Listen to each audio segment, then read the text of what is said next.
Progress is a race that has no end. After every finish line, another challenge awaits. How can we continue to push innovation in a sport at the forefront of technology? This is how.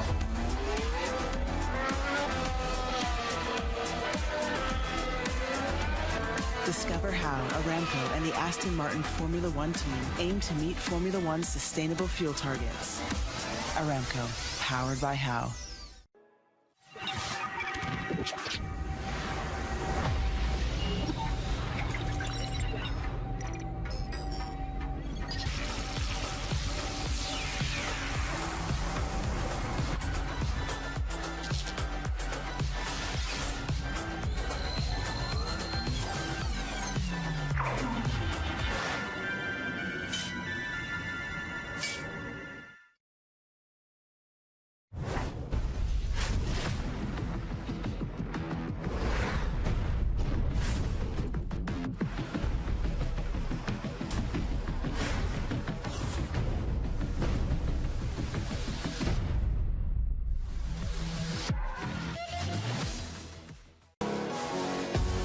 When the world tells you how to play,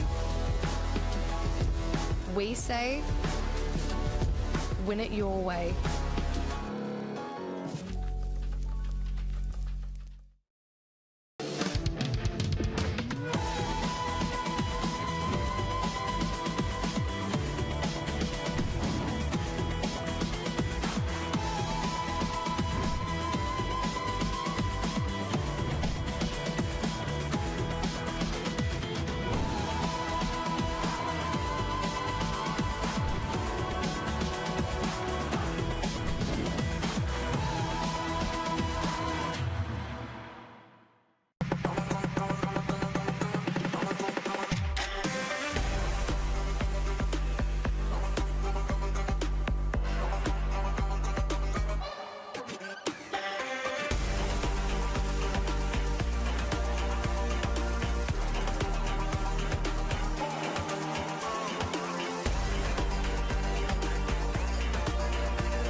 عايز تترجم راب؟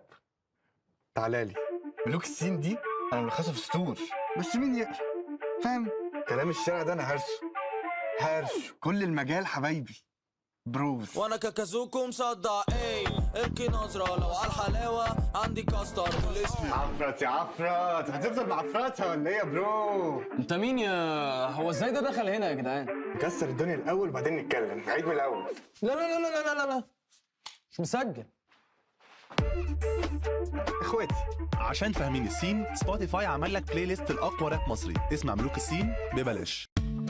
مع التحديث الجديد لستي سي بلاي، تجربة جديدة للكل.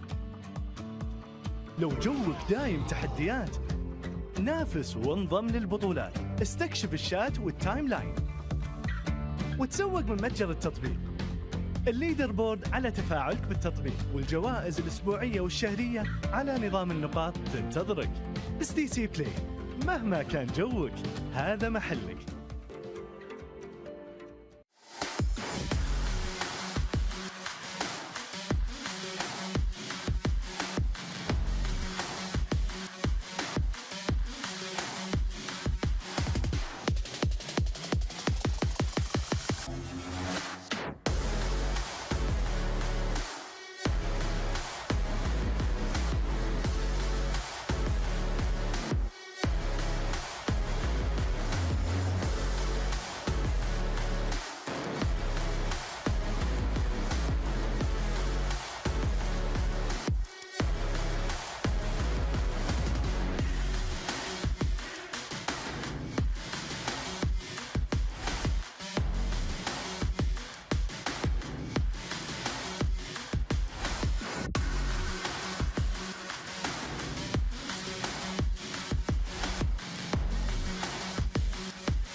Progress is a race that has no end.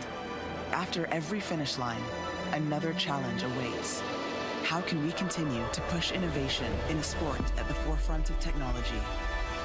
This is how.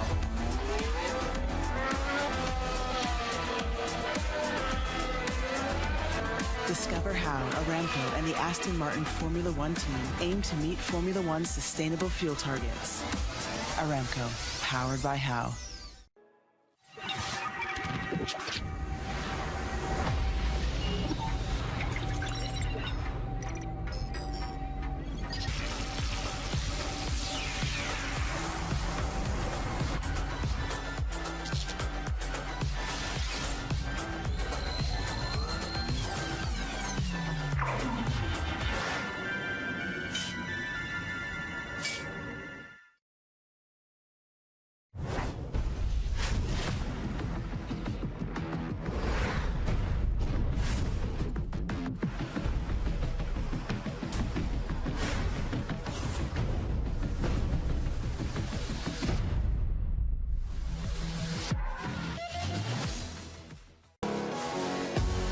When the world tells you how to play, we say, win it your way.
عايز تترجم راب؟ تعالالي. ملوك الصين دي انا ملخصها في سطور، بس مين يقرا؟ فاهم؟ كلام الشارع ده انا هرسه كل المجال حبايبي بروز. وانا كاكازوكو مصدع ايه ابكي نظرة لو على الحلاوة عندي كاستر اسمي عفرت يا عفرت، هتفضل معفرتها ولا ايه يا برو؟ انت مين يا هو ازاي ده دخل هنا يا جدعان؟ نكسر الدنيا الاول وبعدين نتكلم، نعيد من الاول. لا لا لا لا لا لا مش مسجل. اخواتي عشان فاهمين السين، سبوتيفاي عمل لك بلاي ليست الاقوى راب مصري اسمع ملوك السين ببلاش. مع التحديث الجديد لستي سي بلاي، تجربة جديدة للكل. لو جوك دايم تحديات، نافس وانضم للبطولات، استكشف الشات والتايم لاين، وتسوق من متجر التطبيق. الليدر بورد على تفاعلك بالتطبيق، والجوائز الأسبوعية والشهرية على نظام النقاط تنتظرك. ستي سي بلاي، مهما كان جوك هذا محلك.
Progress is a race that has no end.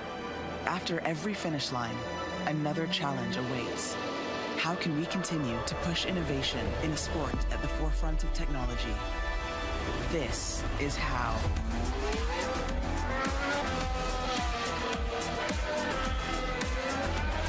Discover how Aramco and the Aston Martin Formula One team aim to meet Formula One's sustainable fuel targets.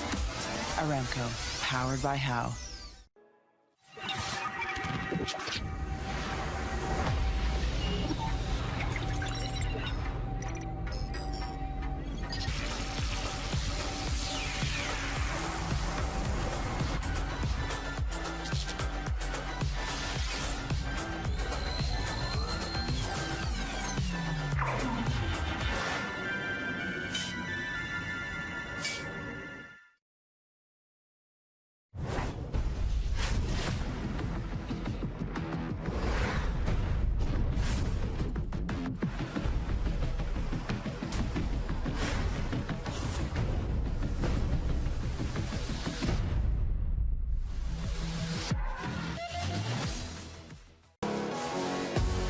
When the world tells you how to play, we say, win it your way.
عايز تترجم راب؟ تعالى لي. ملوك الصين دي انا ملخصها في سطور، بس مين يقرا؟ فاهم؟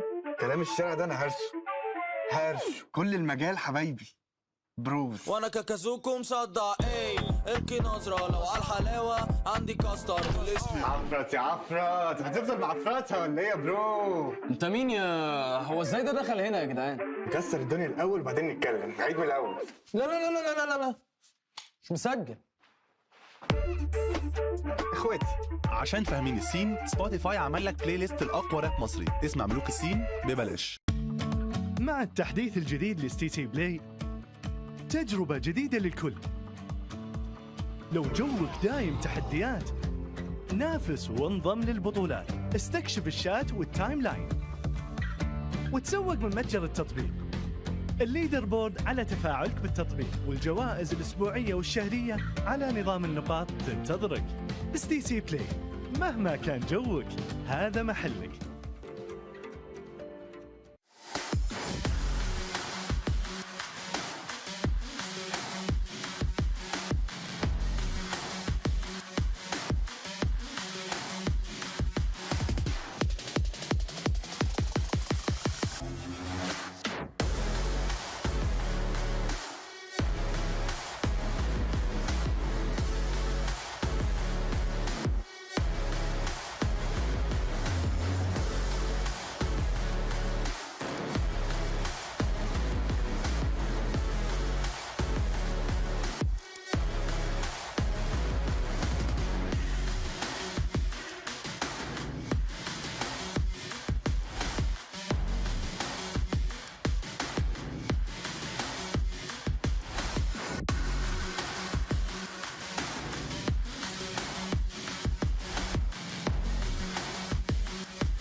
Hello and welcome to Gamers8 and welcome to day 2 of our Rainbow Six Siege competition. 4 of our teams will be battling it out for survival later today in the lower bracket on the main stage. So it's going to get a little bit dicey later. I hope you're all prepared at home. My name is Banks and I'm your host, and I'm joined on stage, of course, by my co-host, Fancy. حياكم الله اعزائنا المشاهدين والحضور. راح نرجع لكم اليوم في اليوم الثاني من بطوله جيمرز 8 رينبو 6 سيج، وزي ما احنا عارفين عندنا 4 فرق اليوم راح نشهدهم في اللور براكت. نبي نشوف اللي منهم بيقدر يتاهل ويبي ياخذ المقعد الاخير معنا في البلاي اوفز. وزي ما احنا عارفين بعد اليوم نبي نوصل للبلاي اوفز وبعدها نبي نبدا بالسيمي فاينلز، وما بيكون في فرصه ثانيه لكل فريق انه يشارك مره ثانيه في حاله خسر مباراته. Well, if yesterday is anything to go by, it really is anyone's competition. You may not know it at home, but there are many external factors that affect you when you come here and you compete on the main stage. There's hot lights, the live crowd, there are a lot of added pressures, aren't there, Fancy? كمية الضغط الشديدة اللي قاعدين يمرون فيها اللاعبين مرة عالي، وخصوصا انه كثير منهم يتكلمون على انه كثير ما لعبوا من الروستر نفسه، ما لعبوا لان تورنمنت، معناته انه الضغط اللي عليهم جدا شديد. وبنفس الوقت زي ما احنا عارفين مجرد ما توصل من اللور براكت ما راح يكون عندك فرصة ثانية انك تكمل البطولة في حال خسرت مباراتك، فالكل الان كمية البريشر اللي عليهم مو طبيعية. So, will the pressure get the best of them, or will our players manage to harness the atmosphere and use it to their advantage? Well, there's only one way to find out. Let's go back over to the analyst desk so they can break everything down before we jump into Group B's upper bracket final. خلونا الان اعزائنا المشاهدين والحضور ان نتوجه للاستوديو التحليلي، نتكلم عن مباريات اليوم، نتكلم وش الاشياء اللي بتكون على ستيك، زياده على كذا ايش ممكن نتوقع من نتائج المباراه الاولى، بالذات لانها بتكون مباراه ابدا مو بسيطه. بس قبل كذا خلونا ناخذ مراجعه لكل شيء صار بالامس على طول على الاستوديو التحليلي.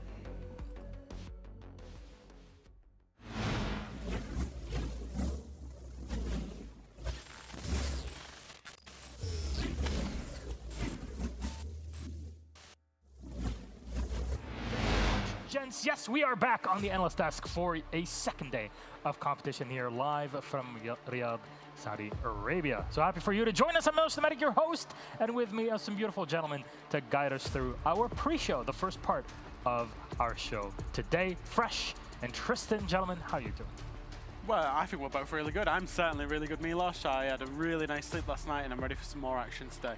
Yeah, it's easy to sleep knowing the EU's on top again. Oh, that's so true. Incredibly easy. Even more with T3. First of all, before we talk about what happened yesterday, let's take a look at our event calendar here, because Gamers8 is a 6-week-long tournament. It started with Rocket League, then went on to Dota 2, the Riyadh Masters. Fortnite was last week, and this week, all through the weekend, is Rainbow Six Siege, of course followed up by the World Invitational for PUBG in the coming 2 weeks. So you can always come back here and catch more esports action in those 6 weeks. That's a lot of esports to gather in, not gonna lie, but it's a fun time. Plus, we got a format that we haven't seen too much of in a while. Of course, we're on a LAN event. We got a full format with what you explained yesterday, Jack. Yeah, so once again, again, we've got 2 groups, Group A, Group B, GSL groups, which mean the winners play the winners, the losers play the losers. We've already had our first team through from the groups, because 2 teams will qualify from each group to the playoffs. That team was Wild. With the playoffs, it's a single elimination bracket, best of 3 in the semi-finals, best of 5 in the finals. Not too shabby also for the competition so far, because you made a decent chunk of cash. Wild being in 3rd and 4th, already qualified for the semi-finals. They made at least $155,000, which is not too bad if you ask me. $40,000 for 7th, 8th eliminated teams, which already had 1. That's Damwon Kia. $80,000 for 6th. Second team gets $250. Of course, the winning team gets the lion's share of it all. $400,000 for them to keep and really do whatever they want to do with after they pay their taxes. Always remember that. And we got a tax specialist on here with us, just in case you want to drive it all home. But from the prize pool, we talk about our bracket. And like Jack was talking about, this is divided, at least so far, into 2 groups, A and B. Now, I already have Wild out of Group A. They took down Team Liquid and Spacestation. A normal day for a T3 EU team, let's be completely honest. Now, Spacestation will try to survive today against Team Liquid, as unfortunately Damwon Kia was the first team eliminated from the tournament. In Group B, TSM will be facing BDS, and the winner of that game will just move on and be in the semi-finals. MIB are playing Team Falcons, which is the hometown heroes here in Riyadh, and the winning team will survive and play against the loser of TSM versus BDS. I think that makes quite a bit of sense. I want to ask you, big surprises for you, Tristan, in here? yesterday, Group A, we said it would be explosive, but 4 7-1s yesterday there were in Group A. 4 7-1s in one group. And that's the thing is, it's... The group's not even finished yet. No, that's the thing. And Liquid are playing again, so we could see another 2 of them. Yeah, they have a win big or lose big, right? Yeah. There's just no in between. There's no close games with Liquid. Yeah, well, as we said, going to be an exciting group. Group B as well, we saw Falcons. The home support for them was incredible. It was very loud in there. We were in there. We were joining in, weren't we? We were enjoying the moment. It was an exciting match for them. BDS must have been intimidated by that. Yeah, they must have been, because the thing is they weren't just chanting. They were banging on everything, the seats, the floor, anything they could find, and it was just creating a vibration through the whole stadium, the whole arena. I thought BDS did enough yesterday to get past Falcons, but I thought Falcons themselves, they actually put in a really good performance and a really good account of themselves in the first time we've seen a MENA team in the international stage. And what a lot of people will say is that Falcons aren't technically the best team still. I know there's Ostek Warrior fans out there that are saying it. I hope that Falcons can make it through, but there's a lot of potential here in the scene. And if anything, the Ostek Warriors, pretty much 4 of them, are on the analyst desk and caster desk in the Arab crew that is running their show, which is live also at the same time as us today. Tristan, honestly, this seems like it's all going well, but Spacestation, do you think they can go further? I think Spacestation can go further. I think they had some really good moments yesterday, but some really bad moments yesterday. I think at the minute they're kind of caught in that transition of playing fun, crazy Siege that we're seeing working for teams like Wild, other teams across the region, especially in NA themselves. But still, they're not quite there yet. The fact that these 2 teams play each other, Spacestation and Liquid, when neither of them really adapted enough in my mind to play against Wild, you know, obviously SSG played it a little bit better. They got a map off Wild, right? It came a lot closer even on that very final game. But for them, I was actually disappointed in both of those performances today. One of them's got to go home as like a former world champion or a former major champion. And they're 2 teams that probably we would have expected to be going through. And what about them on Kia? They're the first team eliminated from the tournament. And the only team that's actually going to the upcoming major in Berlin. If you was kind of seeding this tournament, you would say they were the highest seed with probably the most expectation and therefore the most pressure, and they just crumbled. Now, let's take a look at our schedule for today. Just like yesterday, we got 3 best-of-3s lined up for you. Starting off with Group B, the upper bracket final. It's Game 1, BDS versus TSM. In Group A, and that's our second matchup for the lower bracket final, Spacestation Gaming versus Team Liquid. Then the lower bracket final for Group B, yet to be decided, depends on what happens with BDS and TSM later on today, in just a bit actually, around 15 or so minutes from now. But those are the matches for Stream A. For today, there's still Stream B live, and our Australian colleagues are covering the show from home. So if you want to watch the rest of the games, of course, only half of them are broadcast on Stream A, then that's the place to go. That's what we've had so far here at Gamers8, and it's time for us to start off with our first matchup. Here's a handy video to give you some intel on our teams. Like we didn't really prepare the tournament, but we practice before with European League, but we played the last week European League, so we don't really have time to prepare the tournament, but we'll see. I don't think it will be that easy, but like Rafael said, we practiced a lot recently. We just came out the European League, and it didn't go well, but I think it's like we will take the tournament like an enjoyment, just have fun, and I think this is the best way to play the game. Just have fun, and win is it's not like mandatory. It's like just an option. I think it's the best way to play, and we will play like this. And that was it from BDS in preparation for our first matchup. But we have a chat about our second European squad here. Now, it's crazy for me to try to say this, but can BDS replicate Wild's success today, Tristan? Well, we can only hope so, Milos. We can only hope so. I know a lot of Twitter right now is going crazy saying that Wild should be the top EUL team right now. It's obviously looking quite at EUL, yeah. It's only a couple of best-of-3 games, but I think BDS put in a good showing yesterday, especially considering the situation with EUL, it going down to the final play day. I might maybe disagree with you there, Tristan, actually. Because I think BDS, you know, if they come out and they play as they should, I think that second map against Falcons turned up and played very well. But BDS, you know, I don't think they've been necessarily tested to a good level yet. And I think that's what I'm looking for them today is, you know, it's going to be formidable formidable opposition. They're going up against the current world champions. We know they've got the quality. We know that EUL's not gone too well for them, right?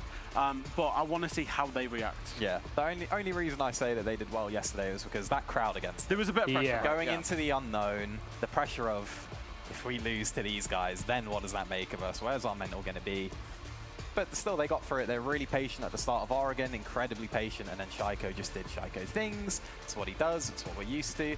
And yeah, border obviously a bit tighter, but it still was an exciting match. And like I say, they're going a little bit non-conventional, I would say, especially with the seating arrangement. And I know I picked up on it yesterday, and I know a lot of teams and people did pick up on it, but normally when teams have the seating configuration at LAN, they kind of have the 2 fraggers on the outside, then the 2 supports, and then like the IGL in the middle, right? And the flexes, and then the IGL hard spot in the middle seat.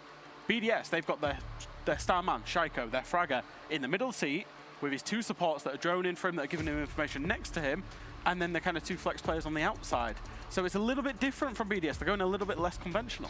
Maybe this is kind of a response to, well, Shaiko needs information faster, and so he can get the information himself, but that's a communication issue at that point. And yesterday we were talking about it on the desk before that game, saying Alems has really got to show up in these games, because when he does, it means the entire squad is playing well, Tristan. Well, maybe they just have Shaiko next to the 2 support players because they saw the MVP award. Maybe, maybe that's what it is. They saw the kill award and the MVP award. But yeah, it's definitely different. But how much can you really overanalyze into it, realistically? I don't know. Jack is the king of I think I will overanalyze because it's different, right? It's different from what you're used to seeing, and for me, that's where things become interesting. Like genuinely quite interesting is, are they doing it differently? Will this become the new standard? I think going up against their opponents today, again, TSM, their seating arrangement's going to be different just from having a new player. That's true, and we're going to talk about that in just a second here. But finalizing points on BDS, strengths for them going into this matchup. Tristan, what are your thoughts, especially watching what happened yesterday? I think straight up conventional siege, conventional maps, they're really good at. They were very patient on Oregon yesterday, but then still won border, a crazy map against a team that really enjoyed playing quite new, fast-paced siege. BDS are excellent at doing defaults. They really are. When they don't have to think, I know this seems really simple, but when they don't have to think and they just do, they're amazing. You know, they played against Wolves on Clubhouse, a map that's just checklist 1, 2, 3. They went through, they did the checklist, and they absolutely slapped the top team in EUL. All right, and from BDS, we turn our attention to TSM. So here's a quick video about them, and then we'll have a chat.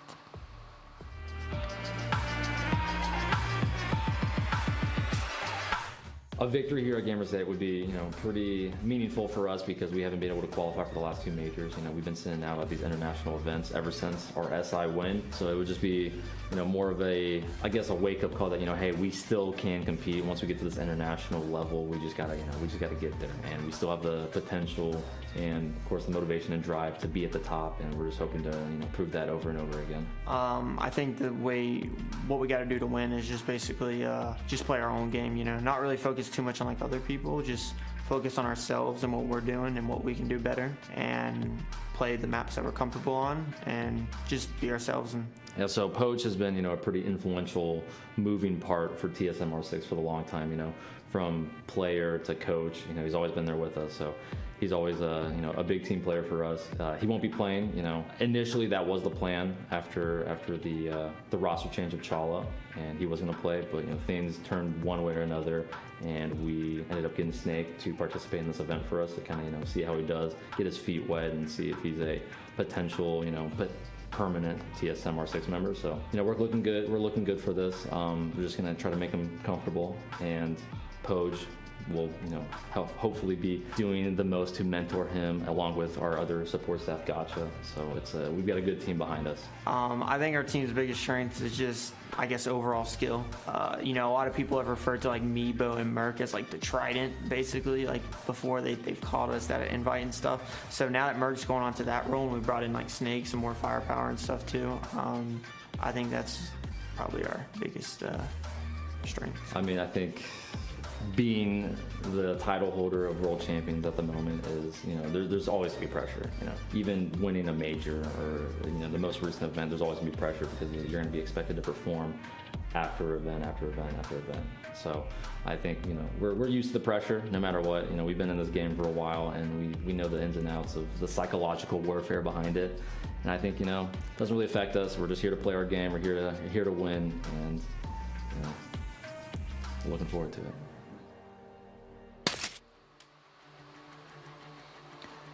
And that was it from TSM, of course, preparing for their matchup in just a bit.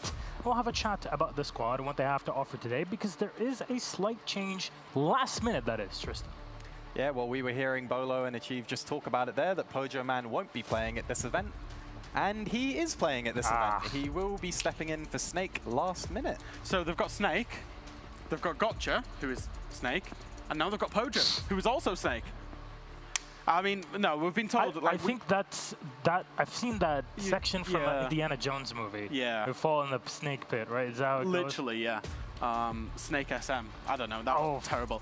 Yeah. But what I will say is that, you know, we only just found out. The team, you know, they've obviously tweeted out that Snake's not feeling very well. He's feeling a bit under the weather today. So they're going to play with Pojo instead. Now, you know, Pojo, former pro player. Don't get me wrong. He's still going to be able to come in and do a job. He knows this team inside out. Obviously, he's coached it for a long time as well. But Snake was having a really positive debut yesterday. Top fragged on the team. And, you know, that will be a big loss, especially when they're trialing him at this event. How do they look strategy-wise here? After looking back at what happened yesterday, how do they prepare themselves for a team like BDS? I think strategy-wise, it was a complete change for them. They completely changed what they wanted to do. They had very much more defined roles. They had Snake taking those entry fights, winning duels. It's like we've seen him do in Challenger League for those 2 stages. Yeah. As Fresher will let you know, he was a top 5 player in Challenger League the last 2 stages. Very consistent player, a player that's happy to take fights. So now, strategy-wise, going into it, we're hearing TSM talk themselves about how they don't really focus on the opposition too much. They want to just play their game. That might work for them against BDS. As we've said, BDS are quite a standard team. The problem with this change, though, for me, is when you bring anybody external into your roster at last minute, you've got to do very default stuff. You've got to get onto very default maps. You've got to do default stuff. You can't do anything kind of funky, anything that really tests the synergy of the team, because you've just broken that synergy by introducing a new player at last minute. Unless you're wild. Unless you're wild.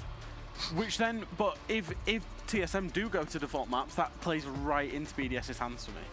Then TSM has to go wild in this case. They have to change their playstyle and get even more aggressive, maybe not allowing BDS to get any momentum early on.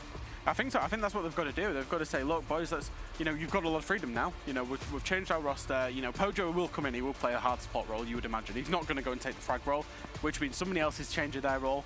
Give them the freedom to just express themselves, I think. It's a big shift around. Yeah. It's gonna create gaps. It's going to create gaps. Well, BDS versus TSM. Our game is about to begin in just a few minutes, but let's put those teams on the stage.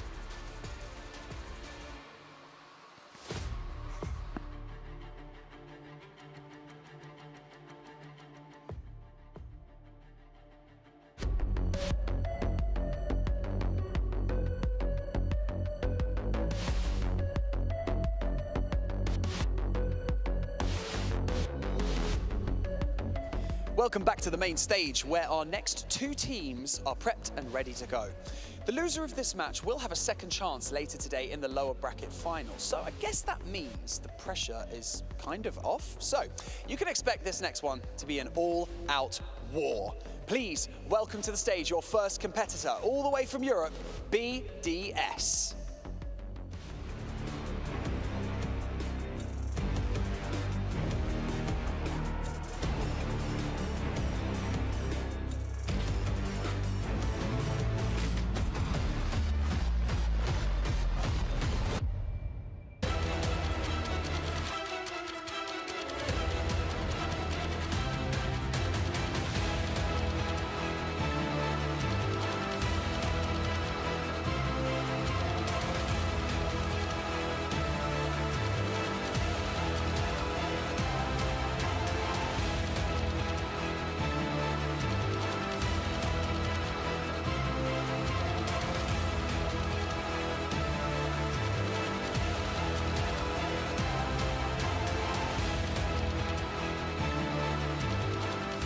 فريق بي دي اس وصل للمسرح وحنا عارفين ان الفائز في المباراه هذه راح يكون هو الفيرست سيد في الجروب حقه ويبي يتوجه على طول الى البلاي اوفز، لكن خصمهم ابدا مو بسهل، خصمهم هو الفريق اللي قدر يفوز ال6 انفيتيشنال 2022. اعزائنا المشاهدين والحضور، رحبوا معنا بTSMFTX.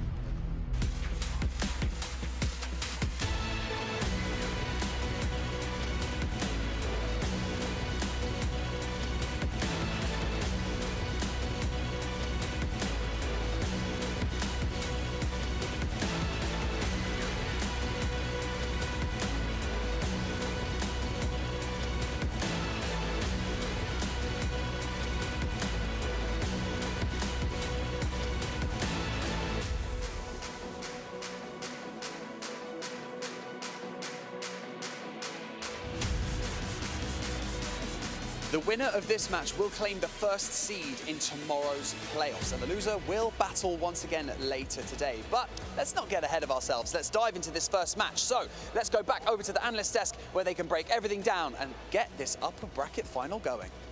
كلنا متحمسين نشوف مين الفريق اللي بيتوجه الى البلاي اوفز كاول فريق من الجروب حقهم. لا ننسى ان الخسران راح يكون عنده فرصه انه يكمل البطوله، بيقدر انه يروح على طول لللوزر براكيت، لكن بنفس الوقت المباراه بتكون جدا حاميه، خصوصا انه TSM واحد من اهم الروستر اللي معهم ما راح يكون متواجد في المباراه. فخلونا نشوف ايش اللي ممكن يصير على طول على الاستديو التحليلي نتكلم عن المباراه. Thank you very much, Barney and Fancy. And yes, we are back in BDS and TSM getting ready to go, which means we still have one more thing, very important piece to talk about. First up, like they were saying on the stage, this match, winning it, means you're already qualified to the semifinals, joining Wild that are already there, being one of the top 4, a boatload of cash that you're already making in that spot. But now, it is on the best of 3. 2 teams with their own, I guess, problems that they have to work out despite their pedigrees.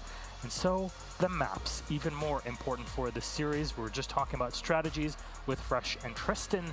And I'm wondering what those 3 maps will be. What are your expectations? Oh, I mean, best of 3s are always really hard in terms of maps because it's hard to predict because you don't know how a team ideology and mentality is going to go. Do they go aggressive on their map pool? Do they go quite passive on their map pool? How do they play it? Now we got them. Theme Park is up first, picked up by TSM. Clubhouse picked up by BDS and our Decider, Oregon, to split the difference should we need it, which we've needed a few times in the tournament yesterday, but who knows? Maybe the upper bracket game is exactly what we need here for the group. Your thoughts, Tristan, on just seeing these maps overall? TSM back on Theme Park, a map that they played yesterday. It was MIBR's pick, I believe, and they won it. So interesting there for them to go back to it. BDS, will they have had much time to review it? We're not sure. And TSM have clearly put this map away for this event because I have it down statistically as their 9th preference map, right? Which is exactly why MIBR took them to it. They've now shown it, they've shown that they like it, and they've picked it against BDS. And what I will say, the Clubhouse pick from BDS, they're formidable on that map. They're on something like an 11-game winning streak on that particular map. And like I said, it's a map where they don't have to think, they just have to do, and that's why they have shown some struggle on Club though. Against outsiders. Early in the stage, that was a very performance-wise, it's been a bit 50-50. A real wobbly match for them. I think there will be gaps again. There's going to be gaps. Well, friends, thank you very much. Our casters are ready, so let's bring up Whippet and Gibson and say hello and start off our day with them. Gentlemen, I hope you've recharged after a very explosive cast yesterday. Good luck with the game. Thank you very much, Milosh. We've recharged, our batteries are at full capacity, and we're ready to crack straight into this one. BDS versus TSM. What a matchup this is. 2 teams that, you know, when you look at this, not the best of forms inside their respective regions, but good showings all around so far. Yesterday, both teams battling for their ticket in the semi-finals. Tomorrow, Gibson, who do you think is going to be able to grab it? Oh, honestly, I'm going to go for TSM on this one. They're the former world champions, and, you know, there's going to be a lot of one back and forward, and I'm not going to ask you who's going to whip it. Are you going to go Team Shaiko or Team Bolo? It's a hard one to decide. It's between these 2 teams. It's really difficult to pick one in particular. Now, I'm going to say I want Europe to remain undefeated so far. It would be a nice notch in our belt once again. We have had a string in this region of poor luck, especially against North American sides.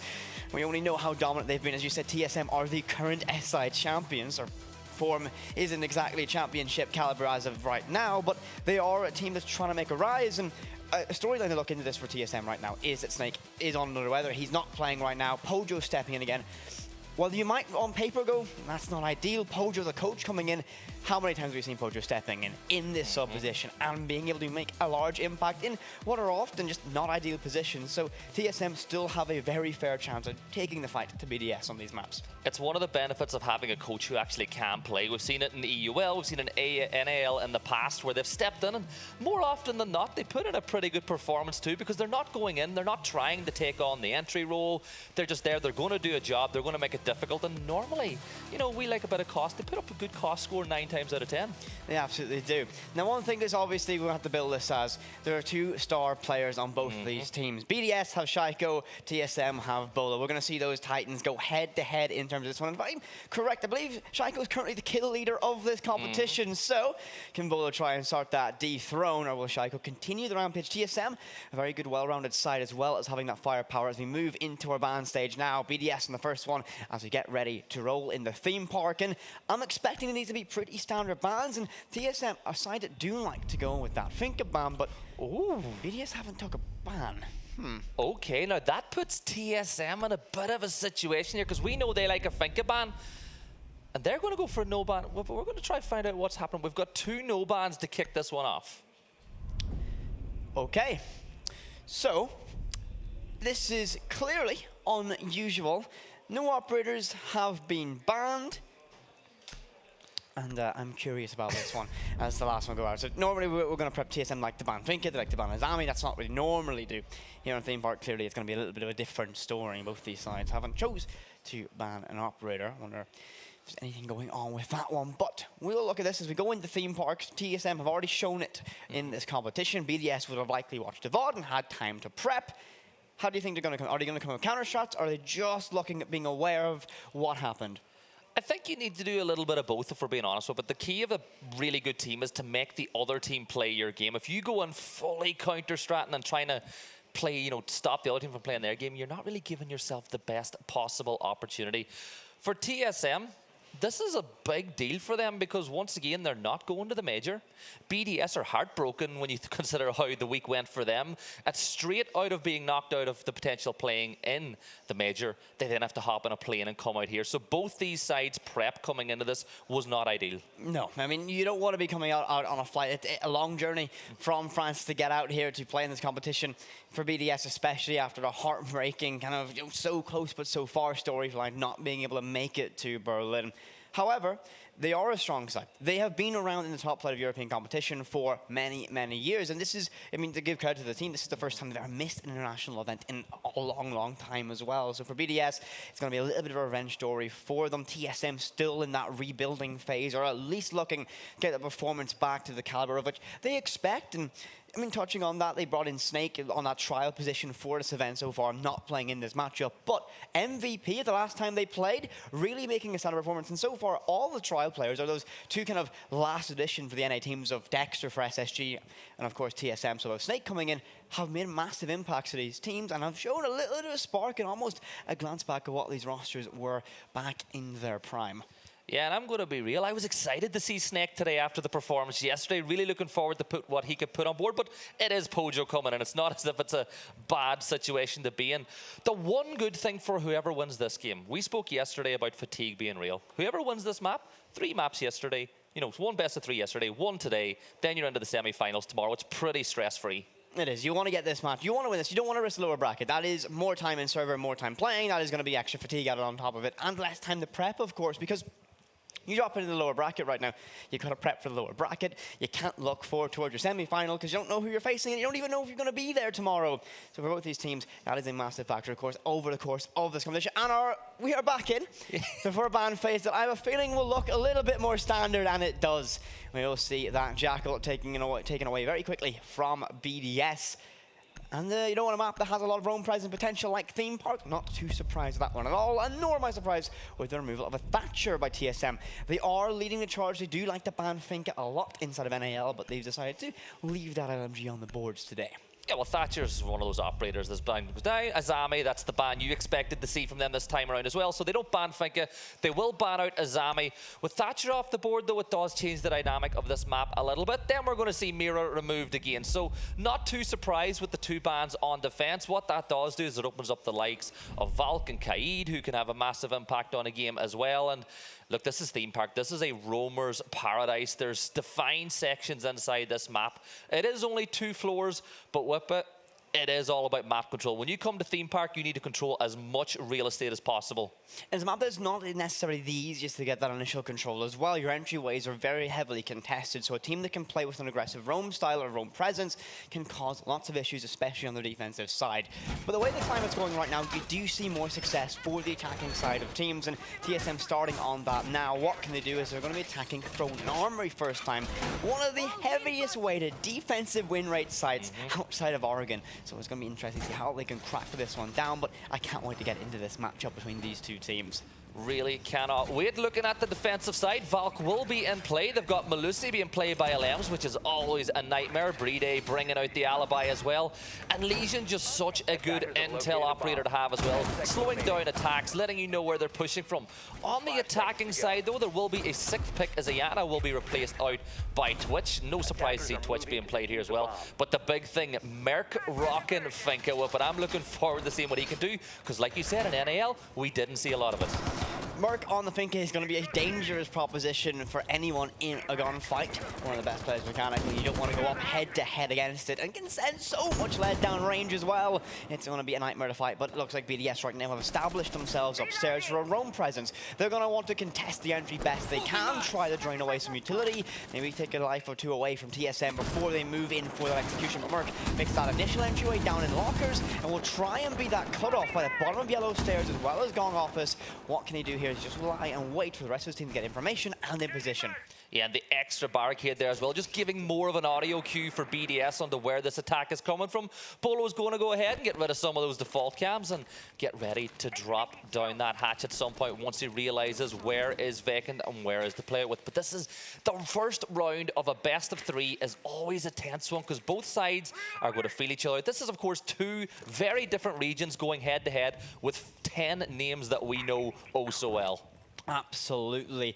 BDS and TSM like their structure, but Shaiko likes to find the opening pick on the Bolo as well. Keep an eye on that head-to-head, but Merc pops up and gets that trade to Rafal. Finds that pick back to level playing field. A quick explosion of action, but TSM have really got a lot of control from it. And it's going to get even worse and compounded by the Lems. He'll find one. The Pojo, you've lost your hard breach. The only hard breach for TSM as well. And you're attacking Armory Throne. You want to get that wall open by bottom yellow, and guess what? That job's become completely impossible. It is not going to work out, but there's still a lot of fragging potential on the side of TSM. But a great start. Shaiko, of course, 1 kill on the board. Hunting down that tournament top killer, what, 25k? If he can go and just complete that one. But achieved. Pushing down now through bathroom. Another engagement there. Siege timing coming in. But the peek in through drug achieved. He's just got the creeping Valk on the other side of that ice hockey table. Shaiko is ready. He's holding the angle and Whip it. He's making a little bit of noise, and I think both these players know exactly where each other are. And there's the swing coming on out. Shaiko gets the double kill and achieved will fall. He heard the nade pull, he heard that pin removed, and he just decided to pounce and get that pick. Gio will try and find the trade, but it might be desperate efforts now. Lots of angles to check, and the CZ in his back pocket will be his tool of choice to do so. But Shaiko going large, finding 3 in the opening round, and he'll lurk inside a bathroom. A C4 to cover his escape, and he'll run away. He's done his job. Merc will find 1 more. That's Lems, 2 in the round for Finka, but Shaiko has done the damage. Surely you can't find 3 in 8 seconds. I believe in Merc, but I believe more in Shaiko. Gets it done. 4 in the round. And TSM really had no answer to it. They had no map control, and they had no real area denial. They could not get any influence on the map at all. Yeah, just Shaiko flexing on Bolo in the first minute of that one as well. 2 eyes, but 4 Ks in that one as he carries the brunt of the weight for Team BDS in round number 1. Getting ready to move into round 2, though, Whip it for TSM. Not only did they not even get near sight, they barely got into the map. They really struggled with that one. And I mentioned that the entryways are going to be heavily contested on this map in particular because you don't really have a fine selection of them. So, that's what BDS done. They were there, they were able to fight for that initial map control, but TSM looked a little bit scattered in that. They weren't really together. They kind of sent Merc and Bolo off on separate missions by themselves. And it didn't work. They ran into BDS, they ran into Shaiko, and they had no solution for it. So, good opening round for our French side of BDS. Can they continue to claw back Europe's throne against TSM here? Long day ahead, though. Only the very first round of a best of 3. First round of a best of 3, and as we learned last night, but when you get two teams like this going head-to-head, we normally go all the way to that third map. This one is so important for TSM. This is their map pick. If BDS can break that serve once again, it puts them in a great position going in the club, but we're getting a little bit ahead of ourselves. That is, of course, way down the line. Lems will get the opener this time as the Finka will be removed, and not only are you removing that LMG, you're getting rid of those nades and that all-important ability to stem your teammates and get downed players back on their feet. So 2 rounds in a row and BDS have got the opener. That's the second time, as you said, BDS have found the opening pick. This tends to be a massive conversion rate for the defensive side. If the defensive side, especially on the defensive-weighted map, can find that opening pick, you tend to have a 60% boon to your chances of winning the round. Now, TSM fighting against the odds. They're actually decided to have a pretty good bounce-back statistic as well. They always find a way to try and claw rounds back. They've got the talent to do so all throughout their ranks. However, can they find it against the caliber of BDS? Both teams, though, I will caveat this, struggling inside of their own regions. Bolo will lead the charge. Dokkaebi Call just went out from Geo as well, so I have the audio cue in his ears trying to creep and crawl his way closer. But all these Valkyrie cameras that we see Shaiko watching one right now will get spotted out by Bolo on that scanner of IQ. Not a common operator, but he'll get lots of information, see lots of what the site setup is. And right now, BDS very keen and content just to sit and wait for TSM to arrive. Yeah, all 4 of those defenders are within a couple of seconds of both those chassis as Bolo begins to push up towards that coffee machine. Rafal just waiting, and they're really struggling to get the wall open. Maverick is going to put some work in, and now that line of sight onto B has been created. Bunk under pressure. Drone comes out, but Rafal will hold his line beside the table. Tense moments here, but with 1:20 left on the clock, we've still got 33% of the round left to go. So the pressure isn't on TSM just yet. Oh, I'm going to put an asterisk to that one. Player down very early, with a minute left, and they're going to be having to funnel themselves to pretty nasty positions. You've lost grenades, you've lost an MG, and you lost your ability to heal on Finka as well. And Ranchero is very much in a good position just to sit and hold inside a break as a rotation out to gallery as well. And as we only got 50 seconds left to go, you got to start to thinking TSM need to get rolling. You can't sit, you can't wait, you can't stall. But look at Dokkaebi on a long rotation out towards Cafe. This could be huge, but will it arrive too late, or what impact can Geo find? Yeah, well, Bolo will sneak on through, takes a lot of damage from Shaiko on the stairs, but Lems will take out Geo, and Shiro will take down Achieve. Bolo pulls one back, but not before Pojo will fall to Shiro, and Rafal closes that one out. BDS, once again, very steady round from them. Get the opener pick, convert it out, and TSM very one-directional again.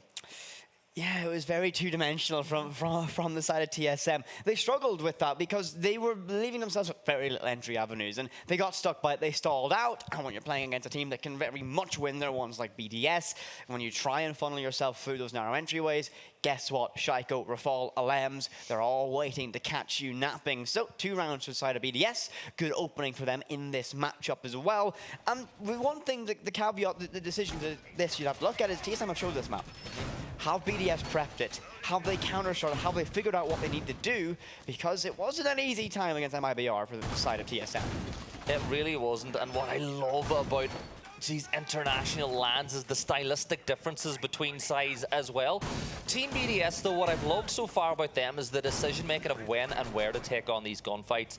They have pushed for the opener pick, and both times they got the opener pick, they attempted to fall back straight away. It's like, job done. Now you're fighting against TSM with one hand behind their back. So round 3, it's vitally important that TSM, A, can keep all 5 players alive into the first minute, and B, even get that opener pick to give yourself something to play with. They need something. They need something to grab onto, a ledge, a helping hand, anything. But BDS are a very experienced roster.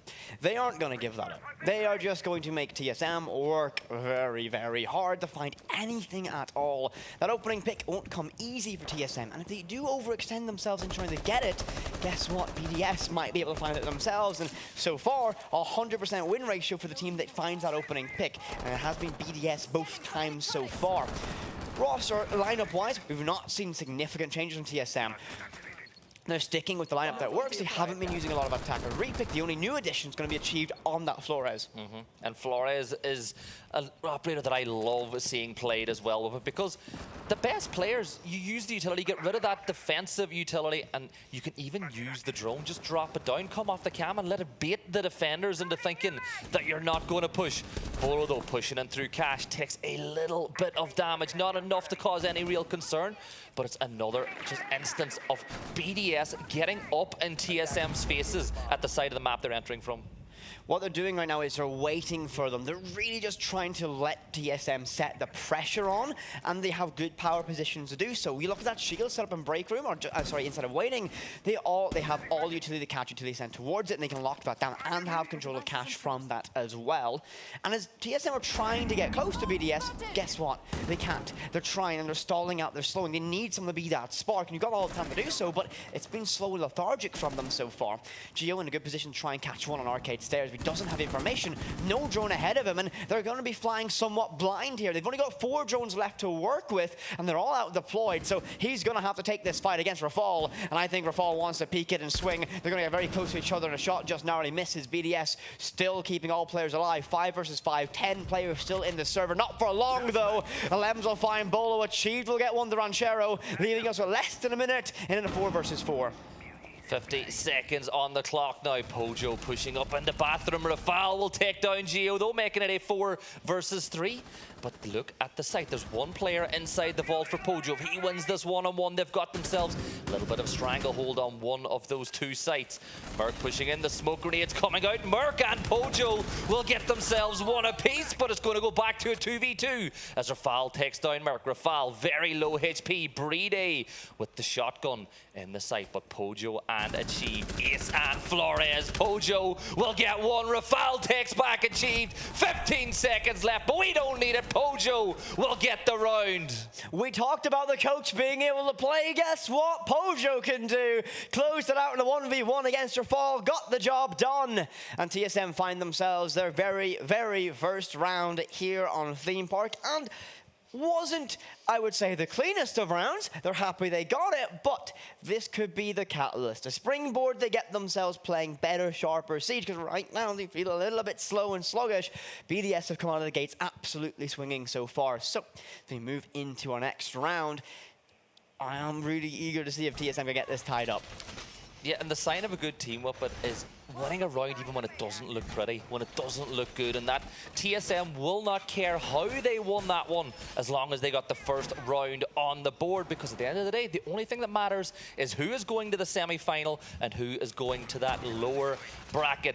5v5, we're seeing the attacker repick getting used pretty heavily here. The hard breach switching over from the Ace over to the Thermite, and Sledge being brought in for Flores. 2 more nades in the back pocket, and every single time they've continued to bring IQ. We don't see a lot of IQ brought out for lots of rosters, but what we're seeing from TSM is the fact that they're using it to paint an overall picture of what the site setup is looking like. They know a Valkyrie's available. That's what they have to worry about. And we see operators like Legion coming up, or Ranchero from BDS. Those are annoying things that you can clear pretty easily with an IQ on the side of your team. So again, it's a sensible choice. The secondary utility being a little bit lacking on IQ is why you don't see her pick rate as high in terms of top flight competition, but we've seen Bolo doing a good job so far. One other thing I'd like to draw your attention to is, so far, Merc and Pojo are tied for top frag on the side of TSM. Not the storyline you would have looked at of seeing Pojo tied up there with stepping in on such late notice, but TSM need to get everyone firing on the same page, otherwise BDS might be able to keep this pressure up. And so far, a slow round, no picks, no damage done. BDS once again will wait. They don't want to take any chances. Yeah, it's a patient style of Siege. It's very different than some of the games that we saw yesterday, but in this 5v5, it is, like you pointed out last time, the waiting game for BDS. Let's see what TSM are going to send your way. Achieved pushing in now through Cafe. The line of sight has been created, but which side will the peak come from? The Goyos are going to be popped, and I love that move. He's bought himself time to reposition himself. As both of those burn away, that's 15 seconds, or you're just stuck inside of Cafe with nothing to do. But look at Merc. He's getting himself closer and closer inside of Daycare with the C4 down below. That's Shaiko. Now you lose that ability, you lose that Finka, and we see Pojo's in DBNO as well, meaning your Thermite's now out of the fight, as well as one of your primary fraggers, and Rafal's going to drop away. Damage done. TSM in damage recovery mode. BDS, they can just sit happy, trade away to victory, but Geo will get one back and get themselves to a level playing field as the revived Pojo goes off. Very important they got that too, because that's Thermite back on the board, but it is a 4 versus 4. Pojo will play the remainder of this one with pretty low HP. Bolo scouting, trying to find where Goyo has scurried on off to, but Rafal is not there anymore, so they will begin to make inroads towards that ground floor.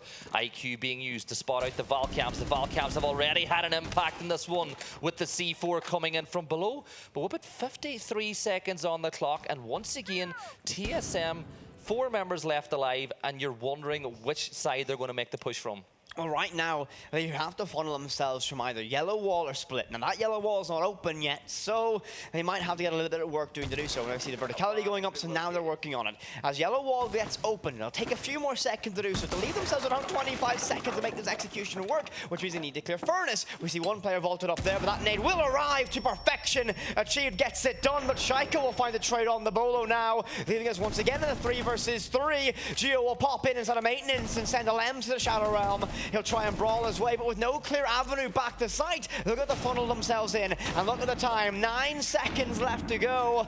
Geo, channel your inner Kaneo with this one. What work can you do? But Achieve will get one more. Shaiko left all alone. He'll pick off Geo 3 in the round. He'll need an ace to clutch this one out. The case surely goes down in the hands of Pojo. No! Achieved! Off the board! Shaiko on the cusp of an ace clutch here on theme. And he gets it! Shaiko! Pojo couldn't get it done. And BDS get themselves back to a 2-round advantage. 9 and 2 for Shaiko, and the diffuser popped. Ace clutch. What a way to start this one off in the first of this best of 3. Shaiko so far, Bolo in the back pocket, 2-0 versus him. And well, that round, his movement, the way he just manipulated the map, brilliant round from Shaiko. That is the X factor for BDS. No matter how deep of a hole they dig themselves, guess what?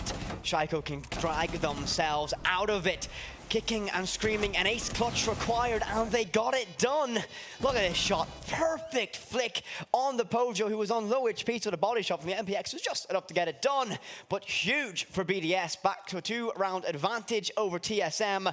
And all of that came down to the fact they needed to rush in, and they had no clear avenue. And 30 seconds left, that's when they went to open up yellow wall. TSM time management suffering just a little bit, as they have called for a tactical timeout.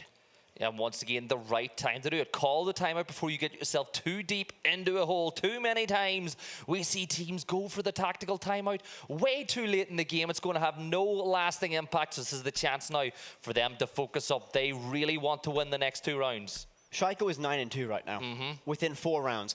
4 rounds of gameplay, and Shaiko is 9 and 2.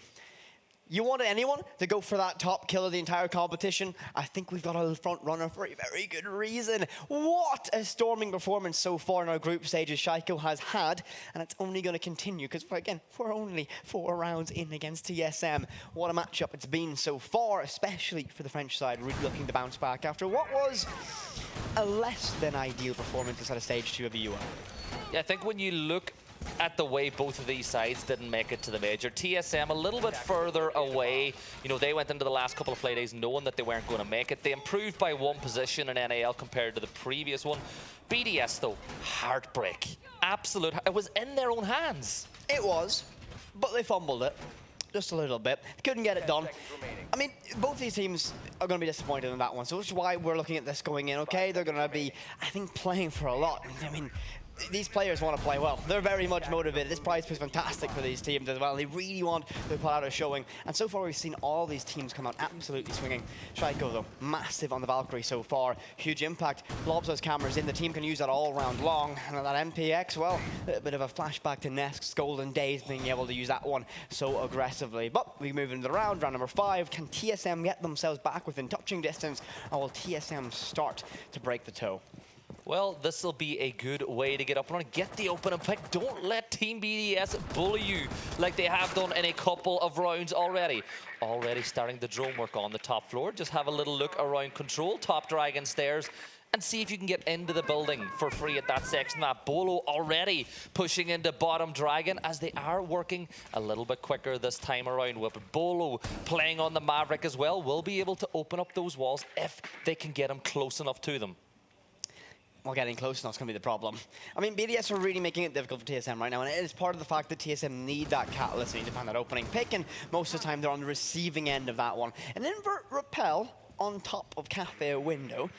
Not really something we see a lot of, but it's a pretty safe position for Geo. He'll send the drone in, no one's going to be just trying to send it out that doorway just yet. Merc will try and get some live information on towards Yellow Stairs, will send the nade up, nothing arrives, no damage, but that will alert Shaiko to your position. And right now, there's someone you don't want hunting you down, it might just be Shaiko. Not this version of Shaiko at all. He is absolutely tearing it up so far here in Gamers8.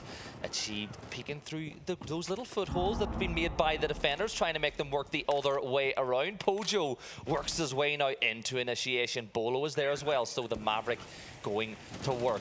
Nades in the back pocket, need to get rid of this utility to open up that wall. Rafal playing the exact same position that this time around, and Rafal will take down Bolo, making the job even more difficult for TSM. Another opening pick for BDS, and they rarely lose his position. Shaiko, however, going to get slain out by Geo. He can't continue his reign of terror, trying to get that kill record boosted. Under a minute now, 50 seconds, and well, Merc will try and creep his way up. He's going to be in stealth with that knock and might just find BDS napping. What will he do here? Tuck himself in by the vending machine, but he'll be patient. He might get choked out, but he's going to find one to Bride. He's going to look for even more, and Merc's going to go on a rampage. He's going to get one more in DBNO, 2 in the round. They now have the advantage, 3 versus 2. Can BDS claw their way back as Ranchero will try to do so. We'll find one to Lems, and it's going to be fantastic. Rafal gets on the Merc, leaving it all down the Pojo. The coach left alone once again. 20 seconds. He can rotate. He can move. He needs to find his opening pick, but there's, look at this. The perfect trade is there, and this is going to be a horrible brawl around this position, and surely BDS will just burn the time. A fantastic rotation from the Kaid. As we hit red on that timer, Pojo gets one. Surely not. He's going to have to be forced to get this stick down. He's got no other option at this point. 0-0, and that will surely be his demise. There's no way he gets this. No way. There's no way. Pojo, There we absolutely go. no chance, and he's going to be DBNO. Okay. I thought for a moment Rafal left it late, but BDS get themselves another round. And they now lead by 3 versus TSM. 7-3 now for Rafal as well. And maybe he just wanted those extra couple of points. Maybe he's picking the word back on to get his way back towards Shaiko. But whip it is 4-1 to BDS. 4-1 to BDS on a map choice of TSM. Now, we saw something very similar yesterday, where teams traded their own map choices, but a massive play from Merc there, popping up, finding that pick-off. But there's something missing right now from TSM. There's just that bite, that venom, there's nothing there right now from them. Now, they're sort of, like, they're winning rounds, or getting close to winning rounds. Another 1vx situation. This time Pojo couldn't pop up and find it. And that massive Shaiko ace clutch. You know, they're getting themselves in good positions, but A, it's either the X factor, or they just can't close out the round. But they're really struggling in the early and mid stages to have a significant impact right now. And BDS, well, they're going to keep growing this advantage. This map does lean a little bit defender favored. TSM, you got to get at least one more round in. Yeah, and I think TSM, they didn't look hyper ready for the patient approach that BDS are taking, where they're forcing them to make something happen. 10 seconds until this round gets underway. The 6th pick, or not the 6th pick, but the attacker repick, taking Flores in for Achieve. Bolo goes back to IQ, but on the defense, there's no real reason for BDS to change much because it's working. I couldn't agree more. What does BDS need to do extra here, realistically? They, swap who's on what operators. And Cheru and Alems have swapped now, so we're going to see the Legion on the hands of Alems this time around. However, BDS, they're playing perfect around what TSM are doing. It doesn't help that Snake's on here for TSM as well. That would have been a little bit of a helping factor, but BDS are playing perfectly around what the opposition is giving them. And we've seen a pretty muted side of TSM so far, not what we expect when we see the talent throughout this entire roster. But still a long series ahead. We're only through the first half of the very first map of a best of 3. So if you're still rooting for TSM in Twitch chat, I can guarantee there is a fighting chance they can claw this one back. And I think for BDS, the pacing of TSM is so predictable. They're not altering things up. They're not changing. It's the same sort of attack over and over again. And for the likes of BDS, a team that's been one of the best sides in Europe for a long, long side, they will love to see that happen. Merc down in the bottom floor again, not looking to maybe capture some of that magic from the last round where he managed to cause some havoc. Alems on top of the stairs, though. Bolo Pushing in through Cafe, he's going to spot a player around the corner. The shoulder is there, and he hits the head. Rafal will fall, and that is an opener this time around for TSM. TSM need this. This is what they need way more often. They need to get the opening pick. They need to find that success. Bolo will find a second one in the round now with the Rochero. Has this been the Bolo activated round for TSM fans? You certainly hope so. They need someone to be able to take the fight to BDS. He can't make it 3, and guess what the roadblock is? It's Shaiko.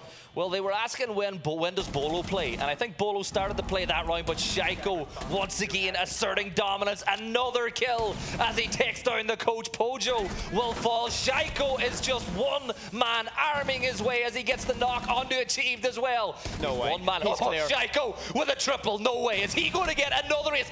Oh, he doesn't, but a Lems clutches it out. Shaiko with another 4K, and a 5K already. Absolutely clear. Shaiko is clear right now. That man is a menace to TSM right now. They can't shut him down. It looked like Bolo was beginning to get the cogs rolling. He might have been able to have a big round, but he ran into the roadblock of Shaiko. And inside a break room, he danced, twisted, and turned his way to absolutely unravel TSM. That shot, oh my! And he is on an absolute tear. No one can shut him down. They can one by one to meet their maker. And BDS 5-1 split. Shaiko, go kill. Just great tactic. It works. If it's not broken, don't fix it. We're going on to the BDS attack, and they are just 2 rounds away from taking the lead in this best of 3. TSM's timeout didn't quite work at all. We had no impact. They didn't change their pacing. They didn't change anything after that one.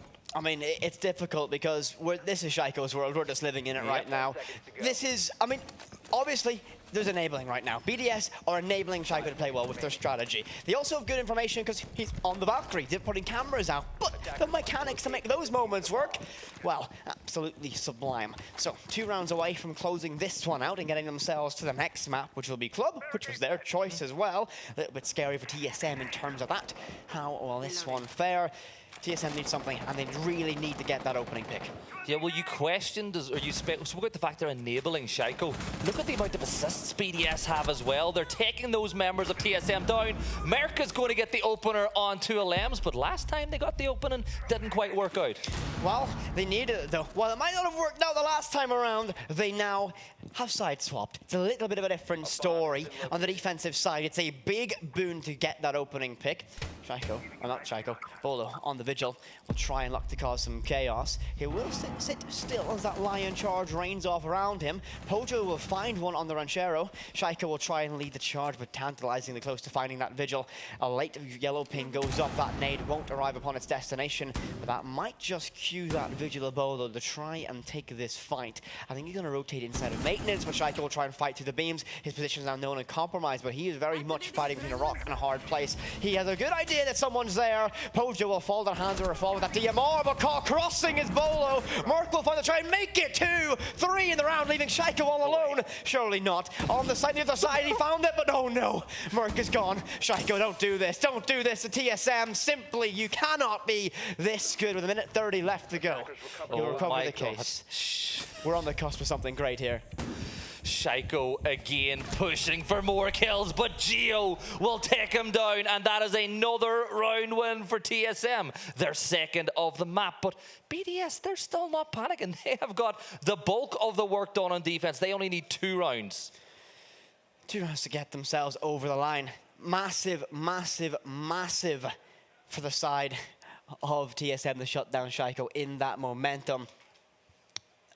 I'm almost at a loss for words. I'm a caster. I'm meant to be able to say words. That's my job. That's what I'm here to do. And Shaiko makes that very difficult because that is incredible talent. Couldn't quite get done. Geo shut down big now. Can that be the springboard? They won the round swap. Round 7 often very crucial to many teams as you go from that attack to defense or the other way around. It changes how the map works. Essentially, it's 2 different games on either side of the attack defense coin. And a good start for TSM. They need to continue it. They really need to continue it because you can't slip. You slip up twice. You make 2 mistakes. Guess what? You go in the clubhouse. like Shaiko, he's almost at a 3 KD, nearly averaging, well, he is averaging 2 kills per round at this point in the game as well. As we spoke about him being the kill leader going into this map, he is now miles ahead of everyone else. But we look at the side of TSM. Merc's dropped 9 kills already. He is carrying a lot of the work for him, but he really needs the likes of Bolo achieved to step up because he cannot do all the work. He can't. You cannot rely on one player. I get that that's kind of counterintuitive on how BDS have been playing so far. But typically, you don't want to rely on one player to be able to find that success. And Gio has been actually the bane of Shaiko right now. But I think he's got like 3 or 4 picks directly onto him. So that's kind of an interesting stat line to follow out through this matchup. But TSM, they need that opening pick again. They need to play slow. They need to play methodical. They need to really not let BDS get in and get into that flow. Because you let BDS in, you let BDS get into the element, get that initial map control. That's when you begin to struggle against them. And I think Merc will try and contest this initial entryway, and he does. He shuts down Shaiko, finds that early pick, and TSM in far better standing on the defensive side so far. Way more comfortable on this side. Yeah, Merc did exactly what he needed to do, and he's not falling back. He's going to continue to hold this push, because as of right now, BDS are putting a lot of resources into pushing through. Look, 3 drones stopped by the 1 mute jammer on the door. They're just unable to get any intel as to what is going on inside Cash. Bolo takes a little chunk of damage now too. Gio playing inside the bathroom as well, waiting for just one member of BDS to just sneak inside.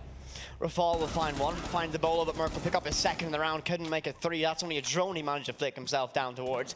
4 versus 3 in favor of TSM so far, much better on the defensive side, really punishing BDS for trying to get this control. You've lost 2 players now on the side of the French squad. What can you do to solve it? As TSM have fallen back. They don't need to hold that control anymore because you're only against 3 players now. Trade your way to victory, so BDS will happily take that control, but they're still a little bit cautious about that initial clear.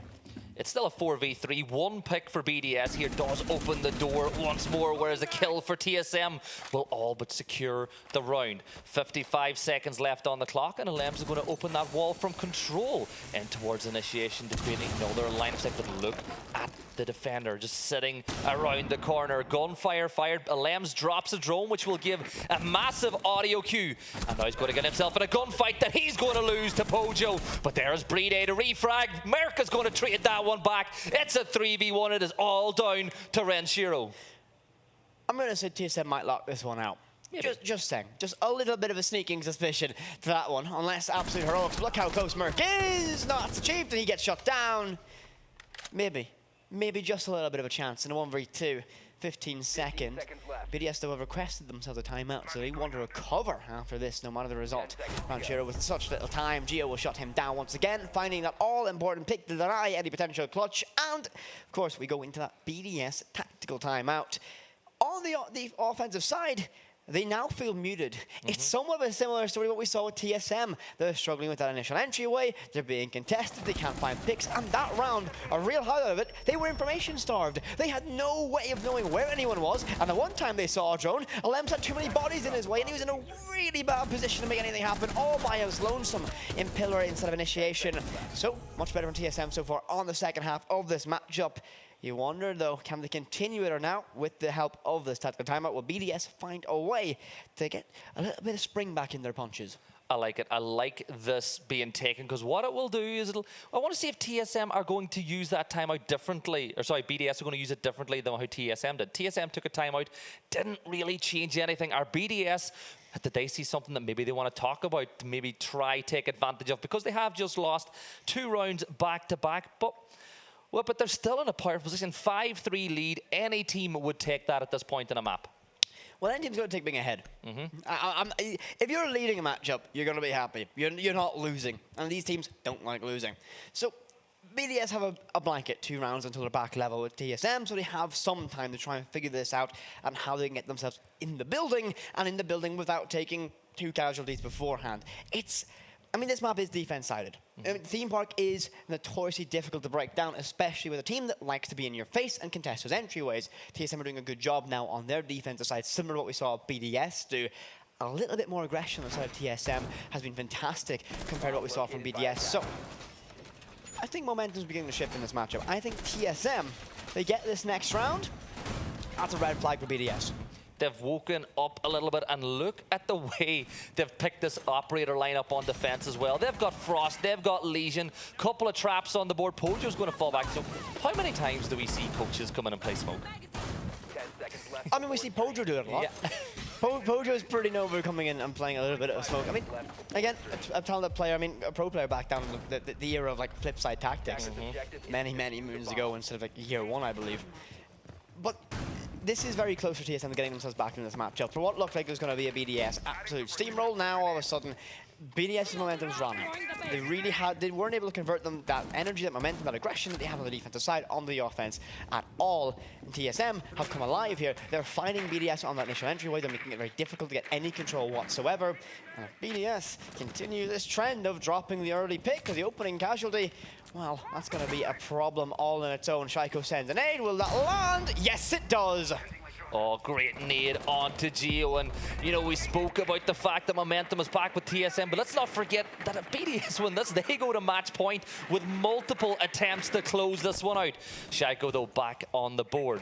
Merc looking to play aggressive on the entry. We saw him do it over towards Cash last time as he was able to pick up a kill. The punches come out, but there is the Lion to freeze him in place, and he will take down Shaiko. Down goes the Finka, but Alems is there to take Merc out. The refrag again, and they can trade their way out if they play this one right. Much better from BDS that time. Opening pick and a trade, and guess what? Things are going to get awkward now as Brede and a Pogmat finished off by Pojo, leaving one player alone on the rappel. That's Rafal. He'll try and burn away. No! Out goes Pojo, but he's going to get caught mid-air. It's going to be achieved next to fall to Alems, leaving Bolo all alone against 3. He'll find 1, 2 more to go. BDS, time to circle, time to enclose him, try to shut him down. He has to scrap, has to look left and right. Every angle becomes a death trap now. A minute 20. So BDS don't need to rush into this. They can wait to get information. They can find exactly where he is, and they'll try and get this case down. They have a good player inside of control. That's the cover they need. What will Bolo do? Well, he has to try and take these fights, and they won't be easy as the case now goes down. The player and pillar is going to be activated once more. He knows someone's by control, but Rafal shuts him down. BDS, match point. Map 1 versus TSM. And that opening pick, anytime they get it, you can put your house almost on them going on to win that round. That time, they didn't even get in the building. That nade was just cooked to perfection. Chef Ramsey going to work with Shaiko. And then whenever he did get taken out, there was Alems on the spot. Pojo jumping out, trying to make something happen for TSM, but the reactions coming through from Rafal to get that one.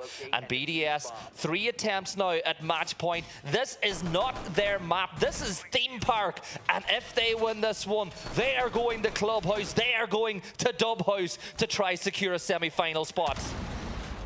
If that adjustment in the tactical timeout has been that much of an impact to BDS, well, kudos to whoever made that call. Whatever they decided to do, change mentally at least in terms of how they want to attack this. Now, TSM, you're forced to be flawless. You're forced to find 3 more rounds to get yourselves even the chance of going to overtime. You've got yourself a very long road ahead of them. But I'm a little bit of a dreamer. Now, I want you to be undefeated. In series, not necessarily in maps.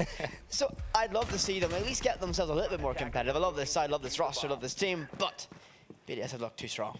They have, and I've just noticed, well, they have lost a lot of players to nades, and they have taken no denial whatsoever, no Jaeger, no Wamai, and you look at the side of BDS, they have got 6 nades and 3 flashes. So BDS can essentially send these nades and win the round, if they have the good information to do so. Getting information on a player like Bolo when he's on Vigil, not going to be easy, however. So, what can he do on this roam? Once again, Merc in this position, up by Dragon Stairs. He will try and fight this entry best he can. Critical to do so. Misses that player repelling in, but doesn't want to show his hand just yet. They'll see that window cracked, and they'll know there's likely going to be someone there, as they've already fallen victim to this play once before. So BDS a little bit cautious, but every time they've attacked this side of the building, they really have struggled, and this is somewhat, this whole section, this whole half of Theme Park, that's Merc's domain. It is, and he's going 13-8. Like, we have been singing the plaudits of Shaiko. Merc is only 2 kills behind, but he's seen the situation. He saw all the drones, going to reposition himself to another area of the map where he can have an impact. Vigil still sneaking, looking towards Cafe and the hatch. He's just checking all of his angles because he doesn't want to get taken out in the gunfight where he doesn't even see his executioner Geo pushing up the stairs as well. They are really still hanging on to this top floor. They've just repositioned players. Merc has gone down, they've sent other players up. I mean, that's what you need to do. They're trying to play to always keep pressure on side of BDS right now. So, Merc goes down, more players go up. They're trying to make this entry hard, and look how slow the pacing is right now. BDS are not comfortable with clearing the eastern side of this map so far. They've really not had a free time to do so, and they've got control now, but like, look at the time. 1:10 left. They haven't got a pick. They've only got a little bit of control, but there's the pick. Almost like a cursed TSM there. LMs get one. Riyadh will find another one on Bolo. And now you get a little bit worried for the side of TSM. Achieved has a C4 in his back pocket. Does he have information to help guide it to its target?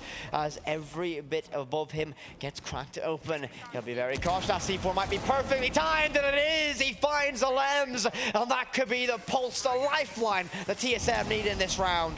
Yeah, it's a 4v3, so things still looking good for BDS, but the clock is ticking. Time is working away. Merc still playing on the top floor. Pojo behind throne. All this work being done by BDS, but they've still not made any inroads towards site whatsoever. Merc is watching the hatch, waiting for the drop. Riyadh is eventually going to open up the door, but it's been tricked out, has it? Has been taken out.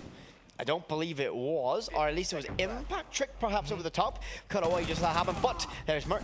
He pops up, he finds one. 9 seconds left. Can BDS find the plant with Pojo? He'll get stormed, leaving Merc unachieved alone. Scratch that, just Merc, and that's gonna be the map.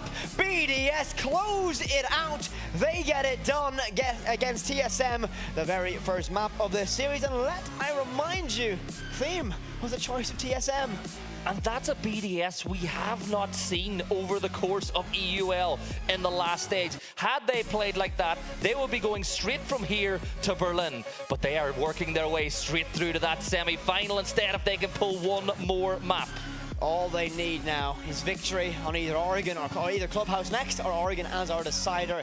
But that tactical timeout, that changed it. That absolutely changed how BDS were playing. They managed to get themselves in far better opening engagements. They got trades. They played way more together. Absolutely fantastic from BDS. They get themselves over the hill of TSM in the very first map. But they do need to go to Clubhouse next. That is their choice. But I'm never going to go against a team like TSM on Club. We never will, but one place we are going to go to is back to the desk to have the analysts break this one down. Thank you very much, gents. Yes, we are back on the analyst desk, and honestly, European teams not having too bad of a moment. BDS taking map 1 in the series, and that's what we want to see, at least our European bias here on the desk. But TSM had some good moments. There are a few issues to look at here and there, but first, BDS's victory is all on that defense start, Tristan. Absolutely on the defense start. Me and Fresh were saying it whilst we were in the venue watching it. If you can leave Theme Park open. It's a map that BDS haven't played in a year. Yeah. But you can leave it open if you're going to get the defense first. Defense first on that map, as the casters have said as well, is incredible. It's really strong, and especially which we'll go into with the operators that were banned. We'll take a look at our scoreboard for just a second here, brought to you by SDC, and talk about these highlight players in the matchup, Fresh, because one of them was very clearly out there, wasn't he? There's one of them that really fancies getting that top kills and MVP award, I think, in terms of Shaiko. And I think he's had another great series there. 16 kills in a map, you know, an ace clutch, and nearly ace. He got a 4K in another round. Like, he's playing probably the siege of his life right now, and that's hard to topple because he's been playing so consistently well for so long now. It says a lot when you can say Shaiko is playing the siege of his life right now. Yeah. That really means a lot. Yeah. It's because like even his standard is like top of the scoreboard, right? But when he's playing the siege of his life now, and he looks like he's having so much fun as well. You look at the BDS players in the actual arena on the cams. They're so relaxed. They're nice and happy. You know, even when they were doing the lineups against TSM out on the walk-ins, they were just, you know, they were chilling. They were just laughing. Looked very relaxed. I'll run some highlights from the matchup, of course brought to you by Aramco, one of our many sponsors here at Gamers8, and talk about, in general, the action that went down. That big start, 5-1 on the half. TSM locked in a couple of rounds with once the swap had happened, but there was not enough wiggle room for TSM to be like, okay, even if we lose a round, it's okay, we can come back. When you start any half 5-1 up, I think you're in a good spot, unless you're Rogue. But if you're 5-1 up on a half, then you're very happy. And I think that we're going to talk about it. The Valkyrie on Shaiko, he had so much freedom, which we're going to see. And BDS could play so slow and so reserved on their defense. TSM had to sit there on an IQ for a minute and a half. Yeah, I think TSM, they really they didn't adapt to the fact that Valkyrie was up as well. It's kind of the lineups they were bringing, they either didn't adapt or they over-adapted. You know, they over-adapted to a point where they had no Finker, they had no Ayana, they had no Sophia, because they were having to bring a Dokkaebi, they were having to bring an IQ, they were having to bring a Nook to actually just circumvent the Valkyrie cameras and the information. So I think having that operator up, it really disrupted TSM. Obviously, this is why Theme Park's always an awkward one to choose in the best of 3. Because even if you choose it, you're always starting on the attack, obviously they're playing with a coach as well. And, you know, like I say it all the time, but once you go 5-1 down on a half, there really is very little chance of coming back from that. Yeah, the operator ban, we were talking about it just a minute ago. The Azami ban, given how BDS kind of usually plays on here, is an oddity, but again, that's the first map in the series. TSM are world champions. They have the, you know, the strength to put it aside and then prepare for map 2. But before we get to all of that, Jack, you got something you want to talk about on Telestration? I've got some Telestration, particularly about the Azami ban and the Valkyrie. So I'm just going to go over to the Telestrator desk now. And the one thing, I'm going to set the scene, so it's round 4. We've seen a lot of Valkyrie already coming out of Shaiko. And the one thing that I want to highlight once I press the play button is, so TSM, they're trying to clear out the top floor. It's an armory throne defense, which means that BDS, they're presenting problems for TSM up on the top floor in the form of 3 different players, a lot of utility, and crucially, that IQ and the Valkyrie. So, if we look at the 3 players, you can see there's 1 player here, 1 player playing inside a train, and 1 player in arcade. Now, the bit that's important for me is these Goyo canisters here. Both of these Goyo canisters, because they direct traffic into a C4 roll position. You're going to see, I think it's a Chief that goes into Cafe, and that one quick peek that comes out from Rafal gives the information. He is inside of Cafe, and you can see the Goyo canisters get burnt straight away. A Chief can't do anything. He can't go and push this. So, what does Merc do? You can just see it there. He jumps in the arcade window. And what happens then is that the BDS, they've got information on him through the form of Valkyrie cameras, and a C4 from below goes off from Shaiko, kills Merc, and in the end, also does an injure to Pojo Man, so gets him down to 20 HP. Now, for me, that was absolutely massive, because in the end, this came down to the clutch scenario where Shaiko got the ace clutch. It was that round. But it started off so well with the use and the interaction between Goyo and the Valkyrie as well. Thank you very much, Jack, and that kind of pulls everything together for map number 1 in the series. BDS up 1-0, 7-3 was our result for it. So we're going to take a very short break. When we come back, we'll break things down for map number 2 and get you right into the action.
Welcome back, friends. Only a few seconds separate us from our second map of the first matchup, so let's get straight into it. Clubhouse is CEST's second map, and we have the starting side here, defense for TSM. And the start, Tristan, your thoughts on all this? BDS attack first. BDS will have wanted to attack first, so me and Fresh not too happy about this from a TSM perspective. I can't see past a BDS win here. BDS always liked attacking first on Clubhouse when Clubhouse was defender sided, it's now attacker sided. I just hope TSM, they ban away the Finker and the Valkyrie. Well, gentlemen, let's bring up our casters. Friends, you ready for us? There you go. On to map number 2. Enjoy. Thank you so much, Milos. And this is map number 2 of the series. BDS 1 map away from the semi-finals for all of our fans in NA, though they're going to be hoping for TSM to go back to win this one. But Whippets, they are going to need to put in a lot of work on attack if they want to win. As we saw Tristan and Fresh say, BDS want to be on attack for this one. Certainly Shaiko does want to be on that Finka as well. It is the choice of BDS. They're on attack. This is going to be, they're going to have a good time here. I think that TSM are in a little bit of deep water right now. They show potential on theme. It's just that defense of BDS was too hard to break down, and the rounds that BDS were able to get on the side swap just put them a little bit too far ahead. So we go into our ban phase here on Clubhouse, map number 2 of this best of 3 series, and to surprise of absolutely nobody, it's Thatcher first to go. Yeah, Thatcher the first to be removed. Ban coming in now from BDS, and we'll see who they're going to take on into this one. 1 second gone, they waited, they bided their time. They took out Maverick, who was one of the operators that Bolo was picking time and time again on the first map. The Maverick makes sense here, because when you ban this Maverick away, it's harder to get that wall open. It forces you now, okay, we can't trick it, we're going to use our nades down below. Essentially, that's what they're going to do. They're going to force a play downstairs, which means you have to go below, like use your nades if you're going to clear CC. So it is going to be a little bit more around that play, and I don't think it surprised anyone. Again, Valkyrie isn't it banned away. We saw what Shaiko could do with the MPX. We saw how useful those cameras, that extra information was for BDS. TSM don't want to play against that one again. So we saw how strong BDS were on theme park. Are you daring enough to make a prediction for this one? I went for them in map number 1, but map 2, this is Clubhouse's game. I think BDS will probably take this one away. This is where they want it to go. You know, when you get into these 9 map pools and you're in best of 3 banning, you're guaranteed to play one of your favorite maps. They're taking them to Clubhouse. This is a map where once again they can play it similar to theme and frustrate TSM. An aspect I'm going to bring in is the Zombies in play. We see that operator choice out right now. TSM do like to ban Azami. When you look through all the operator bans during the NAL, Azami is one that is a recurring theme for this side. And we look at the rest of this lineup, a Castle in play, an Oryx. Yeah, they're going upstairs at their own presence. This, and we even see Moto Hatch open. So they're going to try and spread themselves across the entirety of this map and make BDS work for every inch. It's something that a lot of people refer to as the SSG roam, again, from their era of dominance on this map in particular. However, we all know the counters to it. It's not exactly a bulletproof strategy anymore, and BDS might be able to crack that one relatively quickly, and Alems and the Nook might just be able to sneak past enemy lines here and get himself in a nice position early against TSM. Yeah, TSM looking to keep that NA 100% record here on Clubhouse against EU over this tournament, as we saw SSG win this map yesterday. Shaiko taking the Finka, but achieved playing that position down in Adam. C4 prep ready, thrown at Shaiko. Not only does he click heads, he clicks utility, and then he is going to throw a little bit of explosive utility his own way, and achieved nothing there. Merc, though, will get a little bit better. He'll be able to find that pick and trade off on the Shaiko. Good free action to get that C4 shot out by him, but Merc just too quick for the draw that time around. Lems inside a bar now, just waiting for a call, some information, some pressure from the rest of his side to make that play in. Over a minute now, minute 55 left in this round. The Lems still lurking, still waiting. Bolo a good position up on rafters to try and burn time. Zami Gates continue, not Zami Gates, there's a Rooney barriers keep building up in the back pocket. Alems in sight. Okay, hello Alems, bye-bye Geo, he's in sight, and this is going to be the trigger for execution. He'll find a second one now, he'll look for a third, and he gets it! Alems LM's on a rampage and TSM caught flat-footed. They know what player's inside of Oil Pit, and that is surely all she wrote. Bolo against 3, and he's going to get caught out by Rafal, just waiting for him to ascend. And that is, well, how to counter that SSG roam? That's how. Yeah, just straight to sight. I'm pretty sure the comms there for TSM, look, they're on sight. There's LMs. Peeks in through from Church, gets one, gets the player on dirt, pushes into blue, gets him as well, and LMs is able to clutch it out. That shot from Merc was absolutely fantastic.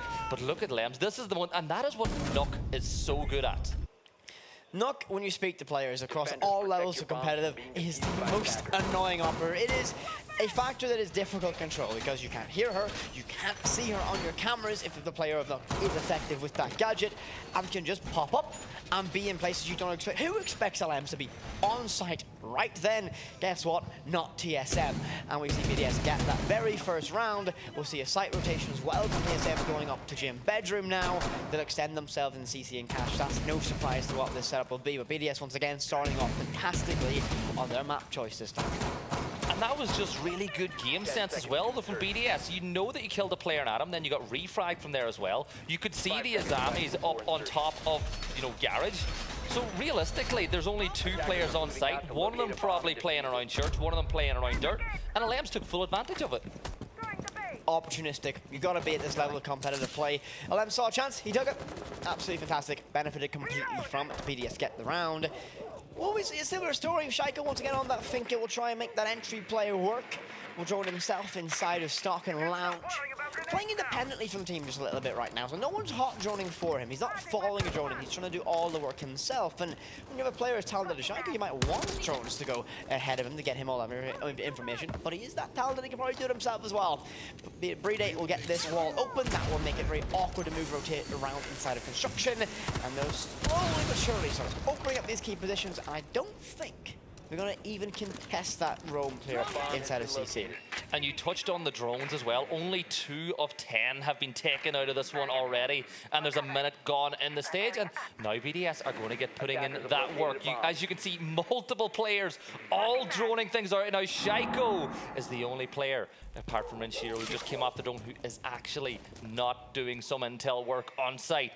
And there is that for the barrier, the laser gates, that is just holding out the push into logistics, but that's another one that's pretty easy to clear, especially when you've got Sophia. So they've cleared that away, giving themselves that ease of use to get some utility center and try and clear anyone inside of Logi. The option to not clear CC and Cash now leaves them vulnerable to this window. So they have to be cautious and watch that, as Gio will be very, very keen to take that fight. Not in a close position to do so, but Lems, once again, on a little bit of a crouch walk. He will find the electric claw down below, so that means, guess what? Jacuzzi wall is free, and he maybe might consider walking up main stairs or sending in some depth charge nades to cause some chaos.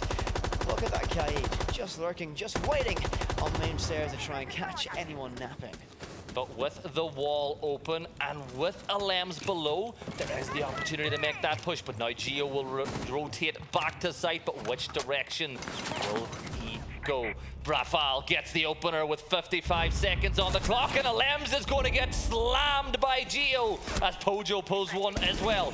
Breed8 pushing into the site, though, aggressively up against that bathroom wall, looking in towards Jim. And now things slow down once more. Shaiko pre-firing the stairs. Gio gets Ren. Bolo is going to get Breed8. And Shaiko finds himself in a 1v4, but we've been here before. He's getting one there. That's Bolo, the first one off the board. I'm beginning to believe he might just be able to do it. With 20 seconds, he can get himself a top of HP if he so needs or requires. But Achieved gets it done, shuts it down, ties us up. 1 round apiece. 1 round apiece, and better from TSM, and just able to get kills in bunches. It's not giving those attackers much time to change up their attack whenever they lose players. But this is a very interesting game that we have going on, because that first round win was really clinical. It was. I mean, when we saw BDS do that, they were opportunistic, right? They saw the strategy, they saw their own presence, they knew exactly what they needed to do. That's why LMs was on the Nook, for example. They knew, okay, they're going for this 2-1-2, what I call it, SSG, what everyone else will know it as, roam presence. Alems just walked in. We all know that's vulnerable to a rush, and it wasn't a rush necessarily, but Alems decided to be the X factor of that round. TSM that time didn't give BDS an inch. They kind of said, we're not letting you in the building, basically, was the story of that one. And so that stems from the decision to not have any pressure inside a garage, inside a CC. They let TSM have essentially control of the entire top floor and have the work around it. They tried to do it a while, taking no control and just going direct to site. Didn't work out. TSM got themselves in it, and I do think this is going to be a far closer affair than what we saw at Theme Park. It will be, but they have taken all the pieces again for that roam. Oryx and Castle are in place. Bolo taking Azami once more. Last time Bolo played up on top of Raptors and got pretty bored. No push whatsoever came from TSM from that direction. But Bolo this time inside bedroom, waiting for the spawn peek, hoping one of those BDS heads will peek. Merc is spawn peeking as well. Never mind letting them in. They're not even going to let them near the building, as the Lems will be the first to fall. 2 spawn peeks, 1 successful, and BDS playing from a man down. That's what they need to do. This is what TSM need to do. They need to get in the face of BDS right now. This map tends to lead attacker favored. So are they. Oh, Shaiko! What a read to Pojo. Shuts it down. Finds a trade and achieved. You'll burn a C4 retreat. You don't want to brawl with Shaiko. Thinking he might have rotated deep inside of blue already.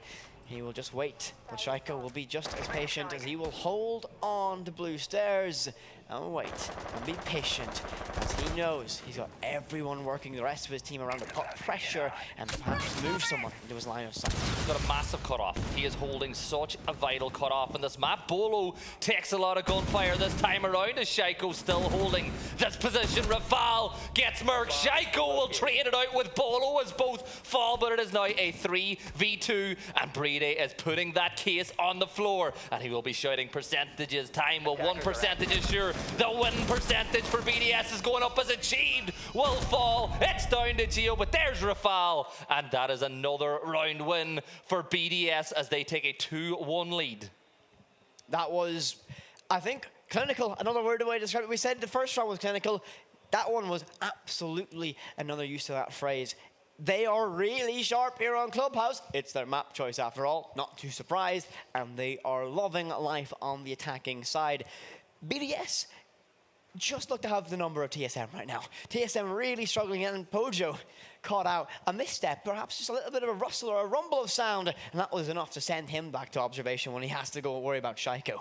And one of the things that I love looking into with it is rounds where you lose the opening pick, but you bounce back and win the round. TSM did that there now. It was a brilliant opening pick from Merc, but TSM didn't even look phased. Shaiko, you know, at times we see him going hunting kills, but he held that cutoff. He got 2 kills. He took out Pojo, who swung from blue, and then he traded back with Bolo.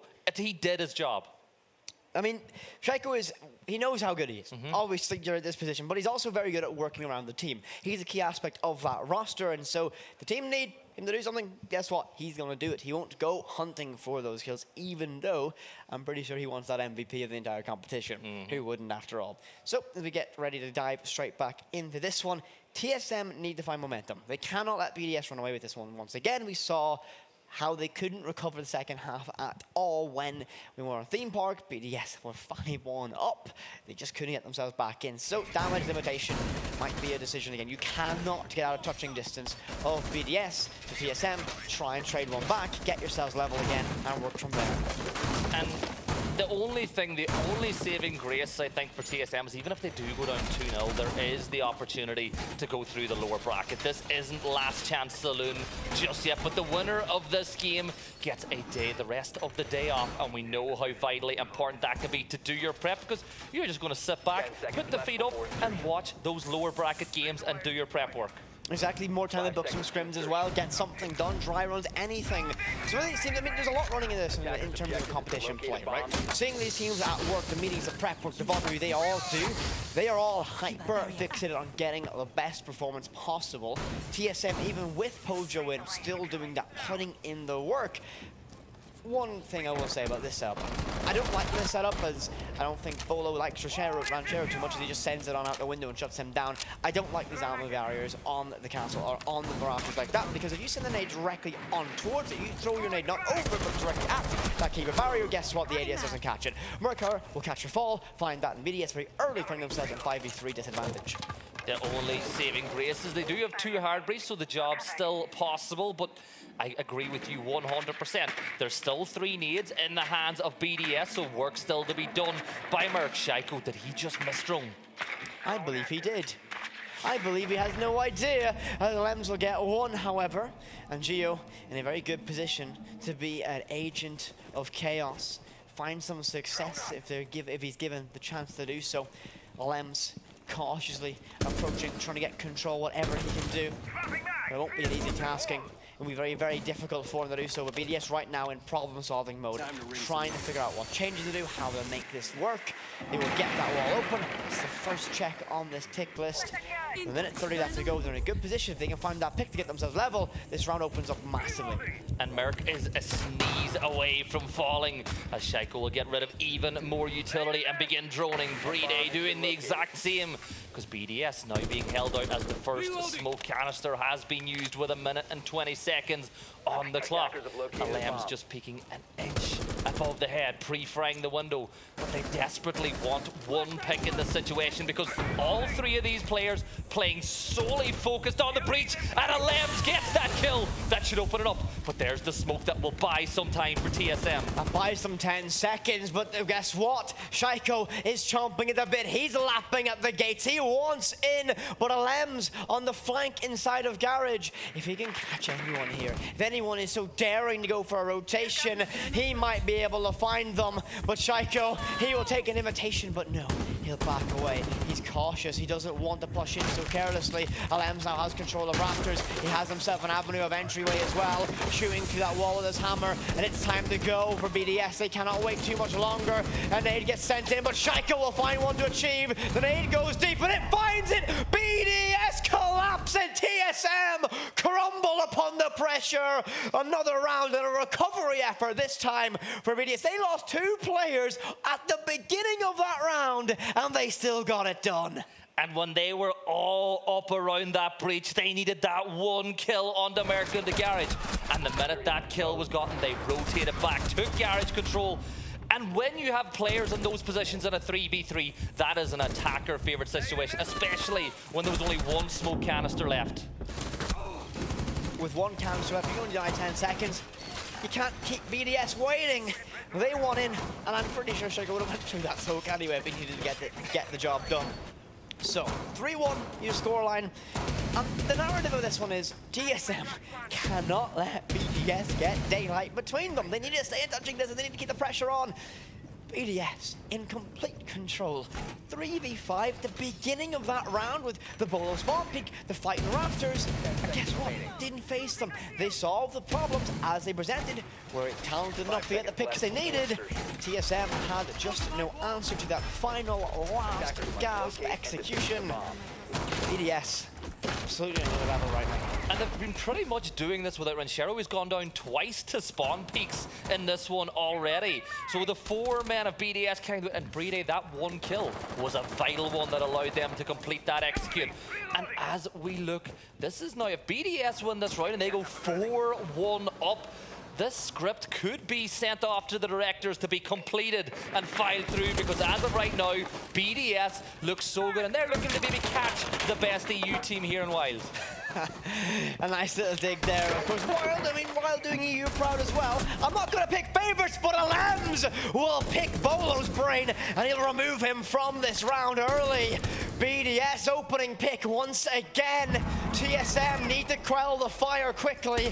BDS aren't a team that will pounce too quickly, but everyone feels a little bit pressured now. You lost a player, and this hold inside CC begins to waver just a little bit. Merc plays aggressive around these windows, trying to fight something back, trying to get in. Geo will look to brawl around Raptors, but his time might be limited. He's going to have to be forced for a retreat, but Shaiko will get on the Merc. Geo takes a beating as well as Pojo. Everything looks to be coming up BDS, but who will stand tall for TSM if anyone can clutch it up?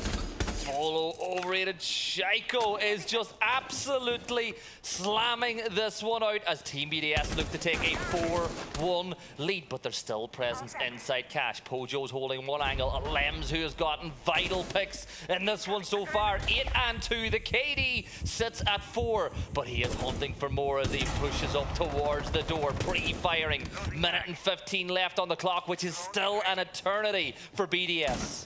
They have so much time to work with. They have all the freedom they need. And guess what? They shut down Geo. They have this entire side of the map. Geo, you should run away. He's going to try and stand tall and take the fight. But 3 bodies and a nade surely will arrive to clear him. And there it is. But he's just creeped himself close enough. Surprise factors and a second nade as well. He will catch one. Napping it will be Brede. But there's a trade. Rafal will find it. Pojo gets the Lems. And now it's Shaiko and DBNO. There's a chance. But will they finish him? Nope. He gets himself back up with that nano boost, but Pojo out the window he goes. He'll get traded, and now it's all down to Achieved alone against 2. Ranchero and Rafal. He's inside of Logi. Do they know? They do now. Rafal shuts it down. BDS get themselves even further away from TSM. It's just they're streaking ahead now. They're getting such a commanding lead that it looks very difficult for TSM. Bolo needs to start stepping up. He's one of the best players in the world for a reason. I've grown up watching this guy. Bolo to me is an idol of mine, but he's not really got the kills on the board with it, and this has been so far the Alems and Shaiko show. Defenders, protect your bombs from being defused by attackers.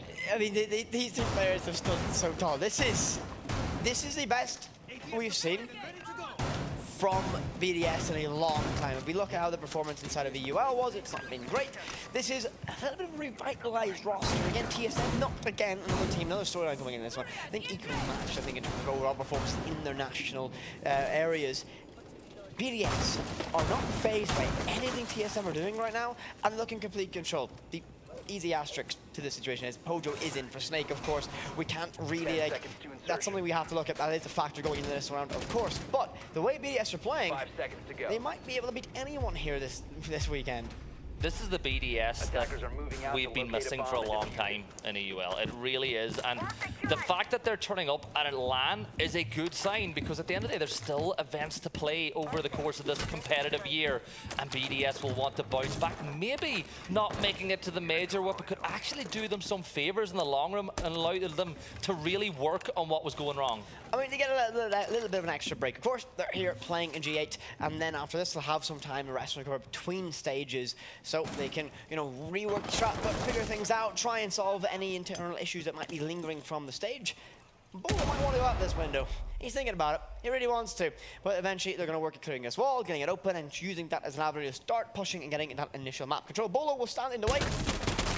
And they're lined up through that window. I saw you get excited there, but no. Bolo won't be able to quick enough on the draw. Of course, he wouldn't know he was there. Had no information. He'll fall back. But we see that LMG, I hear it fire off, and Achieved takes a beating, and Brede will find Merc. Shaiko will find Achieved, and will BDS get one? More often follow. Alems gets Geo. Bolo will try and claw it back. He'll get a pick to Shaiko, but it's all but over. Ranchero finds him, and now it's all down to one player, Pojo, but he won't last long. BDS absolutely clear right now. No answers from TSM. 5-1 on attack. They just need 2 rounds out of 6 to go ahead and get this win with it. This is the exact same story on Theme Park. 5-1, both times on their opening side. And a little bit different now on the attack. That's how the map tends to lean. But TSM had no answer. Absolutely nothing. This is huge for BDS right now. 2 more rounds. Can they close it out? Can TSM dig deep once again, or try and dig deep once again, and get themselves back in this one? It's a long road to 5 rounds. They need to get 4 more to get themselves level. They haven't even taken time out. If they lose this one, they're in a horrible situation to be in. Team BDS, the 1 round away from match point and series point as they move on to defense. Now, every time that they won this basement, they just went, you know what, the fastest way to anywhere is a straight line as they push directly to site. Are TSM going to take something out of that book? or will the members of BDS be able to clutch out their first round on defense? Well, round 7, I often refer to this as one of the most influential rounds inside of a matchup because it is that transition between attack and defense. It changes it. These are two different games. You know, they play differently. There's different things you need to prioritize, even different roles for certain teams. Players can swap around on that. If BDS can get this off to a cracking start and put themselves on match point in the very first defensive round, you gotta look at TSM and go, is there a reply? Is there an answer there? For everyone who's a TSM fan, I'm sure you hope there's a reply, something, and I hope that you find it now on the attacking side, which again is favored in Clubhouse's current state. It is, and Bolo's going to get to work straight away and open up that wall with that jacuzzi wall. Just gives them another way to push in the site, and there's nobody there to greet him just yet, but the door has been left open. 2 minutes to play for both these sides. Looking at those defenders, they've got 4 of them playing down on side, so not very much of a roam presence whatsoever. But there is a roam presence that's called the ghost roam, where those attackers will clear out the top floor looking to find that roamer, but he's just not there. Good use of mute jammers there to choke out the information we saw achieve with that one. But as we're going to go through this, it is what you said. It is a little bit of a ghost roam. There's no one actually here from BDS, and TSM do need to clear it. They don't know the information those mute jammers have slowed them down, and they'll waste vital seconds. But they've cleared it, they've identified, okay, no one's there anymore.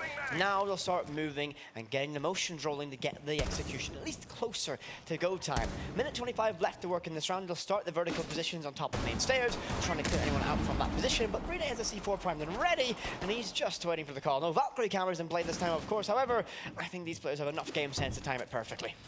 Well, the C4 has been popped, and it is going to get wasted, and Achieved is going to waste no time whatsoever. And pushing inside, looking at the attacker side, they've still got plenty of utility, but with it, look, Merc is already down bottom main, and he picks up the kill on Dual M's, and there is a downed player as well.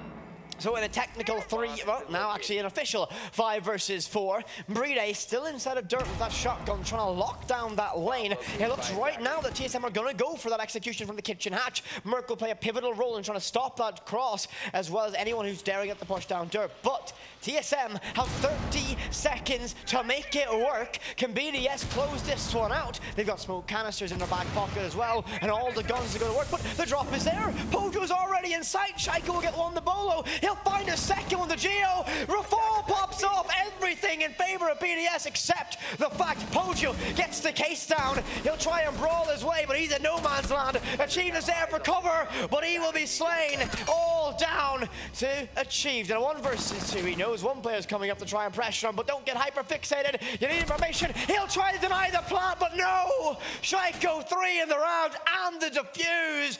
BDS match, map, and series point. Wow.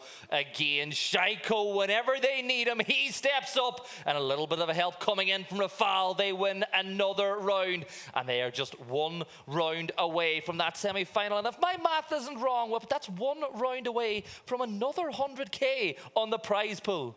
I mean, this is massive for this team. Every stage you get further, of course, your earnings are higher, and every team, every org loves that as well.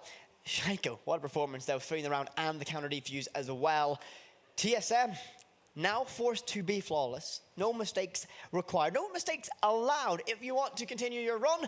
Otherwise, the lower bracket is waiting. And when you go to that lower bracket, when you lose that extra life you have, things get a little bit more tense. Things get a little bit scarier for it. Everything means a little bit more, but BDS, look at that scoreline. EU on top, am I right? 6-1 against TSM. EU still undefeated in this competition. And if TSM don't find a reply soon, that's going to continue. I am all for it. We've been waiting a long time for EU to get on top of NA teams, and BDS and Wild are looking to just carry that torch.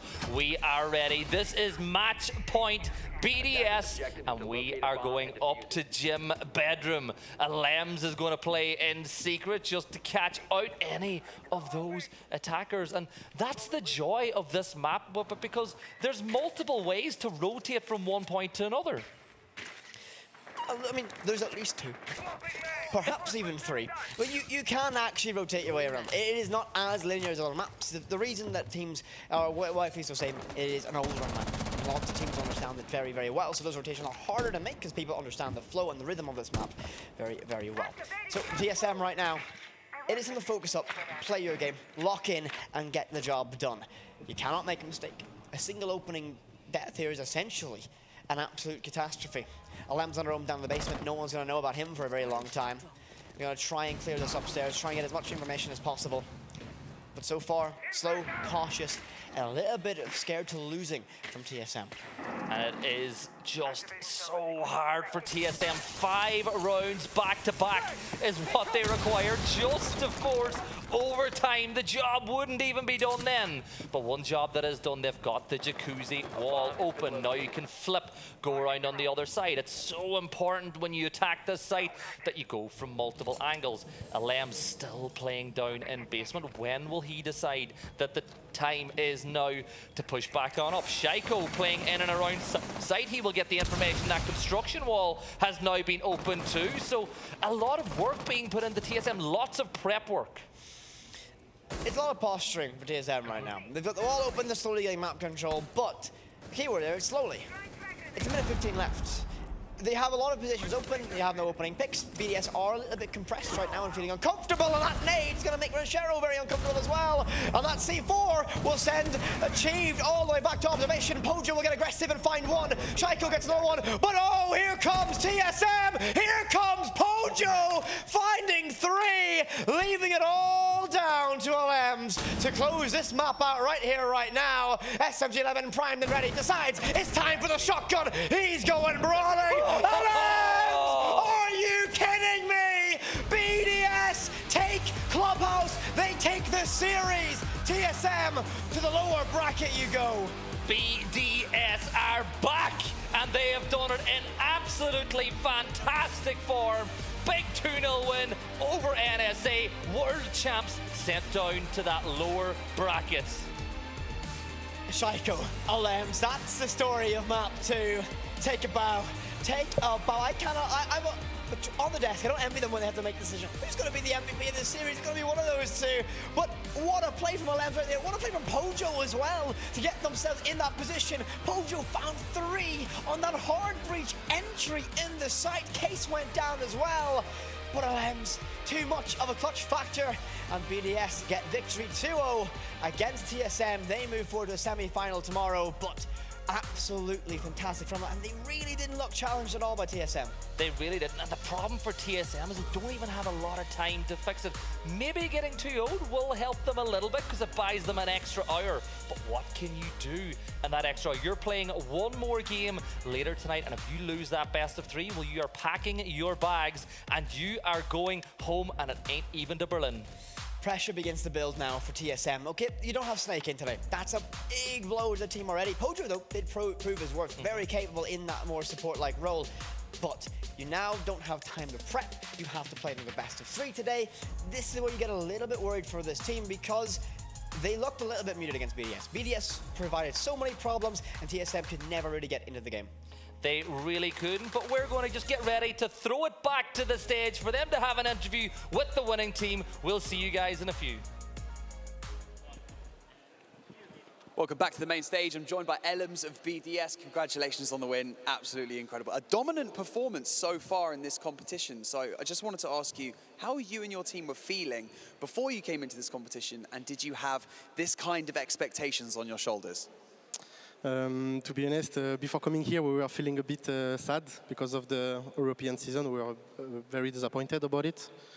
But when we come here in Riyadh, we were like, okay, it's like a mental reset. We will try to do everything in this tournament, and we are feeling good. Everyone is like playing crazy, so it's feeling good. فريق بي دي اس قدروا يفوزون فوز جدا قوي في المباراه هذه، وكنا نسالهم هل الاكسبكتيشنز اللي كانت عليكم اثرت في ادائكم؟ هل انتم قدرتوا انكم تعدلونها؟ وكان جوابه انه صراحه احنا جايين للرياض وكنا شوي محبطين بشكل كبير صراحه بسبب اللي صار في الموسم الاوروبي في رينبو 6 سيج، ولانهم ما كان مستواهم ابدا كويس، فجينا احنا قلنا خلينا نسوي منتل ريست، خلينا نرجع من جديد من الصفر ونحاول نشوف نسوي شيء كويس، وفعلا هذا اللي قاعدين يسوونه الان خصوصا بعد فوزهم الدوميننت مره ضد فريق TSM. Well, the Gamers8 stage is no you know, it's no different to having, like, there's so many upsets here, there's so many reverse sweeps that happen on this very stage. Now, regarding keeping your team synergy and your skill level as high as possible, what have you guys been practicing leading up to this tournament? I think we practiced a lot on the map pool. Like, we practiced a lot of new maps that we are not like used to play usually. And we practiced a lot on the communication. So to be able to communicate, to call things, because this is like the game is right now is like everyone needs to call things, like to be able to step it up on the IGL things, I would say. And yeah, we tried this, and now I mean it seems to work for now, so we are kind of happy, very happy. سألنا اللاعب عن التدريبات اللي هم مروا فيها قبل ما يبدون في البطولة، وكان التركيز على ايش التدريبات اللي سويتوها قبل ما تبدأ البطولة هذه بالذات كبطولة عالمية، يعني يحتاج لها تدريبات كثيرة طبعا. فكان الجواب انه اكثر شيء ركزنا عليه هو الماب بول اللي احنا اصلا ما احنا مرة كويسين فيه، فحاولنا نتدرب على مابات اكثر ونجهز لها بشكل افضل. زيادة على كذا الميتا حاليا في اللعبة تتركز على الكوميونيكيشن بشكل جدا عالي، والاي جي ال عليه ضغط كبير، فكان التركيز على انه الاي جي ال يحسن الكوميونيكيشن حقه، كل الفريق يحسن الكوميونيكيشن حقه والكول اوتس، وزيادة على كذا انهم يركزون على الماب بول اكثر. Well, you can breathe easy now. You've made it through to the semi-finals tomorrow, so it must be a nice weight off your shoulders. I had a question prepared for you, right? Because I watched map 1 and I thought, what must it be like to play alongside a laser beam like Shaiko? Okay, and then I watched map 2 and I saw you playing absolutely out of your socks. You've mentioned that you guys are playing crazy here. Is there a particular reason? No, I don't think. I think we were just happy to be here in Riyadh, be together. I mean, friendship is very important in our team. Be together is like kind of strength. And yeah, that's it. أدائهم في الجيم الأول والجيم الثاني أيضا، أو الماب الأول والثاني كان جدا ممتاز، وكان بالعكس في بعض اللاعبين مبدعين في الماب الأول أكثر من الماب الثاني، والعكس أيضا في الماب الثاني. فكان السؤال إنه إيش الشيء اللي مخليكم تلعبون بهالمستوى العالي؟ فكان الجواب على إنه ما في شيء معين صراحة. إحنا جدا مبسوطين متواجدين هنا في الرياض. زيادة على كذا الأخوة والصحبة اللي بيننا هي أحد أهم نقاط القوة اللي معنا في الفريق، وكان تركيز على إنه بس نحاول نكون يعني مبسوطين إنه شفنا بعض، ونحاول إنه ننبسط إحنا نلعب مع بعض، وهذا هو الشيء الأساسي اللي خلاهم يلعبون بشكل كويس. Elams, thank you so much for joining us on stage for your post-match interview. Congratulations for making it through to the semi-finals. Everyone that's in the Gamers8 arena, come on, I want you to make some noise right now, okay? For BDS. Ooh, that's what I'm talking about. Okay, we're going to be throwing over to a very quick break, but don't go anywhere because we're going to be back with our lower bracket finals. It's going to get dicey. لا تبعدونا اعزائنا المشاهدين والحضور، احنا ناخذ فاصل بسيط ونرجع لكم في اللور براكت فاينل اللي زي ما احنا عارفين الفائز منه بيكون هو اخر فريق يطلع الى البلاي اوفز في الجروب. فخلونا نشوف مين اللي بيكون الفريق هذا على طول على الفاصل بعدين الاستديو التحليلي.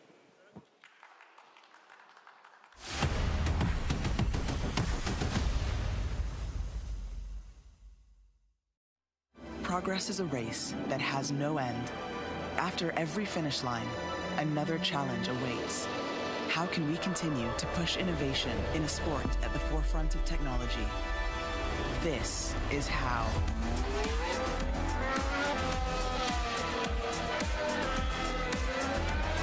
Discover how Aramco and the Aston Martin Formula One team aim to meet Formula One's sustainable fuel targets. Aramco, powered by How.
Welcome back, friends, to the Analyst Desk, live from Gamers8 in Riyadh. And it is done, our first matchup, best of 3 of the day.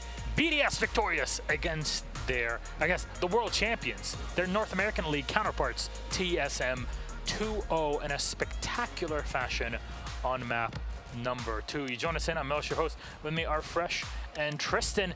That was a quick map too. It was as well, and you know, I'm just counting the regions that are in the semi-finals, Milosh. LATAM. What is it? None. NA. Just trying to think, Fresh. None. APAC. None. EU. I thought they were the worst region. Worst region? Yeah, I think they are the worst region. Both our teams are in the semi-final, though. People talk like they forgot about EU. And at some point there was good reason, but we'll see. Maybe this is the comeback we're looking for. Let's take a look at our scoreboard brought to you by STC. And yeah, this is for map number 2, just so we're clear. 7-1 BDS versus TSM. Alems, Shaiko, and Rafal having an incredible game. Honestly, all 3 of them have just popped off across the 2 fixtures. You know, when you look at the combined scoreboard, Shaiko's, you know, he's dropped another 30 kills in a best of 3 in a 7-1 and quite a clear-cut victory both times.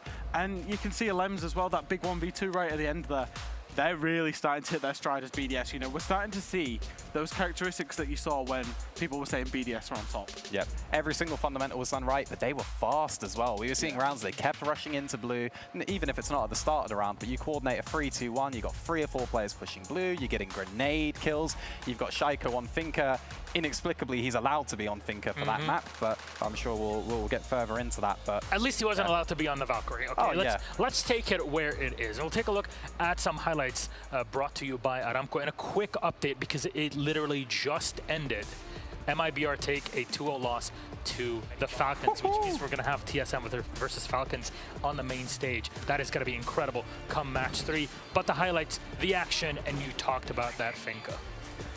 Shaiko on Thinker throughout this season has been ridiculous. I think Shaiko has had, if not the best stage of his career, one of the very best stages of his career. And I think one of the only games he wasn't incredible on was against Rogue, where Thinker was banned. I'm sure you would say that, but you know, it's absolutely true. And I think we've got to really put a lot of the bans, and not just map bans, but also operator bans onto TSM here, leaving the Valkyrie open in the theme path. Didn't matter whether Shaiko got on Thinker because the round was over at the half. They're going to Clubhouse and we're thinking, I said it, ban Thinker and Valkyrie. Just get rid of those 2 operators he seems so comfortable on because he's such a big influence. And they don't do it. They get rid of a Thatcher. You know, in this BDS lineup that was running Thinker, Sophia, what were they running? Thinker, Sophia, Sledge, and a couple of other breaches, right?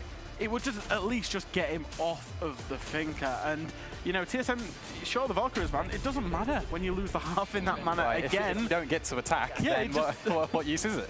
Yeah. That was there was a Thatcher ban, and then BDS, what did they do? They followed up with a Maverick ban. Yeah. Just because they're like, oh, if you're going to ban the Thatcher, we're ready for you. In EUL, teams look like they can flex whatever the situation. Thatcher ban, no worry, we'll find other ways to open that breach. I'd say this has been a severe strength of EU this stage, just as a whole, is attacking Clubhouse. I know we can talk about how bad we are at defending Clubhouse, but just in terms of attacks, you can't argue with it. And BDS, you said that pace that they had as well, that pace where they don't need to think because they just go through the processes. Like I say, this is another Clubhouse on that whatever game winning streak it is. It spans multiple years at this point on that map. As soon as the map 1 was done and we knew it was Clubhouse, BDS were just always going to take it. So now the question is, who is the MVP of this series? And honestly, it's a bit harder to decide on than you'd think. But if we're factoring in both maps together, Shaiko, MVP of this game for BDS. This man is an absolute machine, always has been, and hopefully always will be. We just can't ignore the numbers that he's putting up as a fragger and, you know, leading his team. But the multi-kill rounds, we saw him get an ace, we saw him get a 4K. It's not just the pure numbers.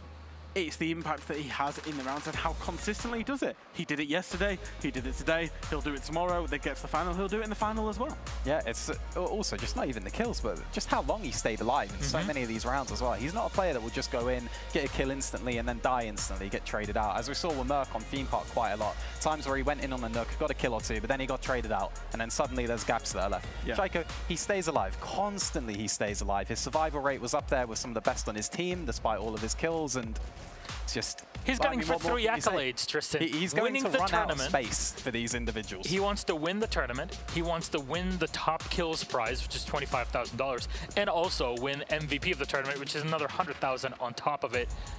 The man wants it all. In back-to-back series, he's had over a 2 KD, right? In pro play, that just does not happen in back-to-back best of threes. So as much as it's very easy to sit here and say, oh, KD, doesn't matter, when somebody's performing at such a high level of KD, that's where it's like, it does matter. Yeah. And the thing as well, is we wanted to speak about it before on the desk, is that TSM have had such a good record against BDS for years and years now. It was a revenge match, yeah. I don't think they've lost the series against them internationally, have they? They've just dropped a map here and there, but we thought a best of 3 would suit TSM. Yeah. And look, we have to preface this and say the reason we spoke so much about the bans and operators and so on is because of the turmoil that is there at TSM right now. Going from the world champions, dropping, having a sub. So we're not trying to go too hard on them, but we want to talk about the things that they could have influenced. It doesn't matter who's playing. You can change Finca, you can change Valk bans, and they didn't.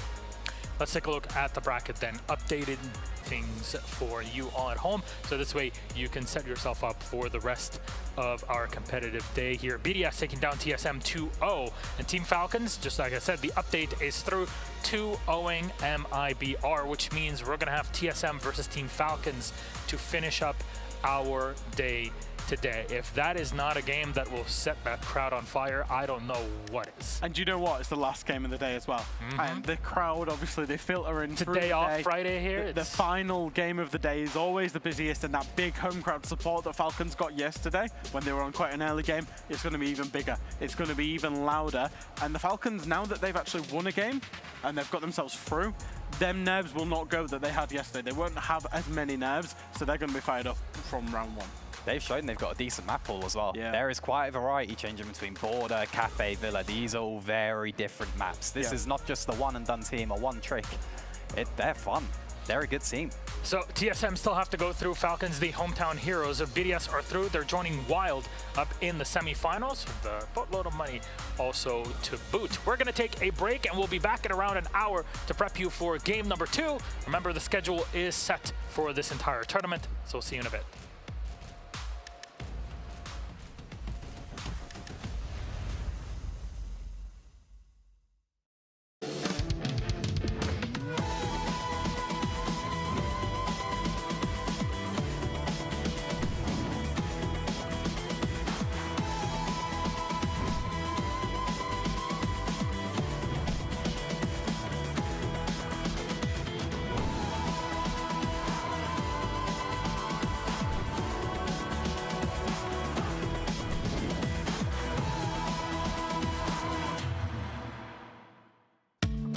مع التحديث الجديد لستيتي بلاي، تجربة جديدة للكل.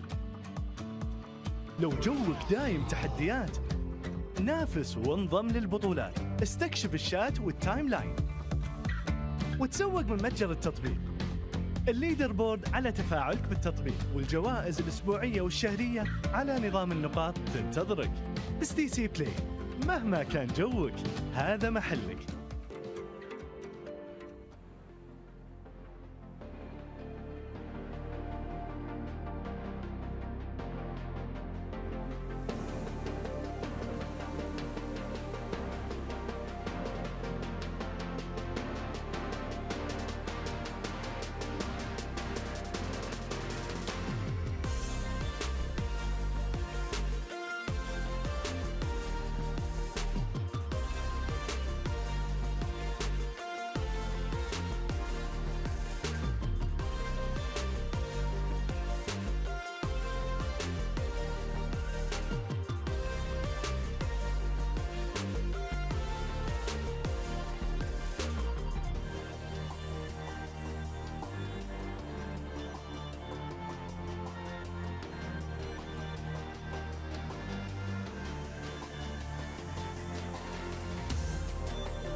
So looking at the competition, I don't really think anyone would cause us trouble. I mean, of course, there's a lot of talents here, but I think we're really prepared and we're ready for this.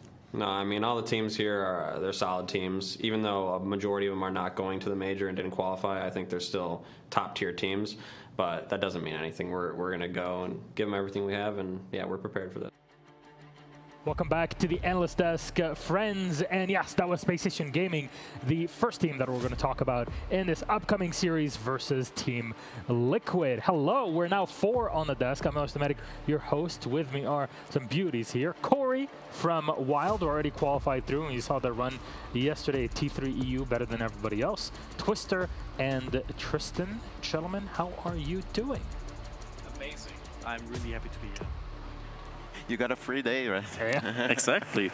It's Really just good as nice well. to replace Fresh with a couple of actual experts, Milos. Yeah. Should help us get through things nicely. Yeah, and that's what we're going to go through now. The details, I guess, on Spacestation Gaming and what this team has to offer. And Tristan, I want to ask you a few questions about them, because it seems like they still have a lot of gas in that tank. But can they make it forward and actually get it across the line at the semis?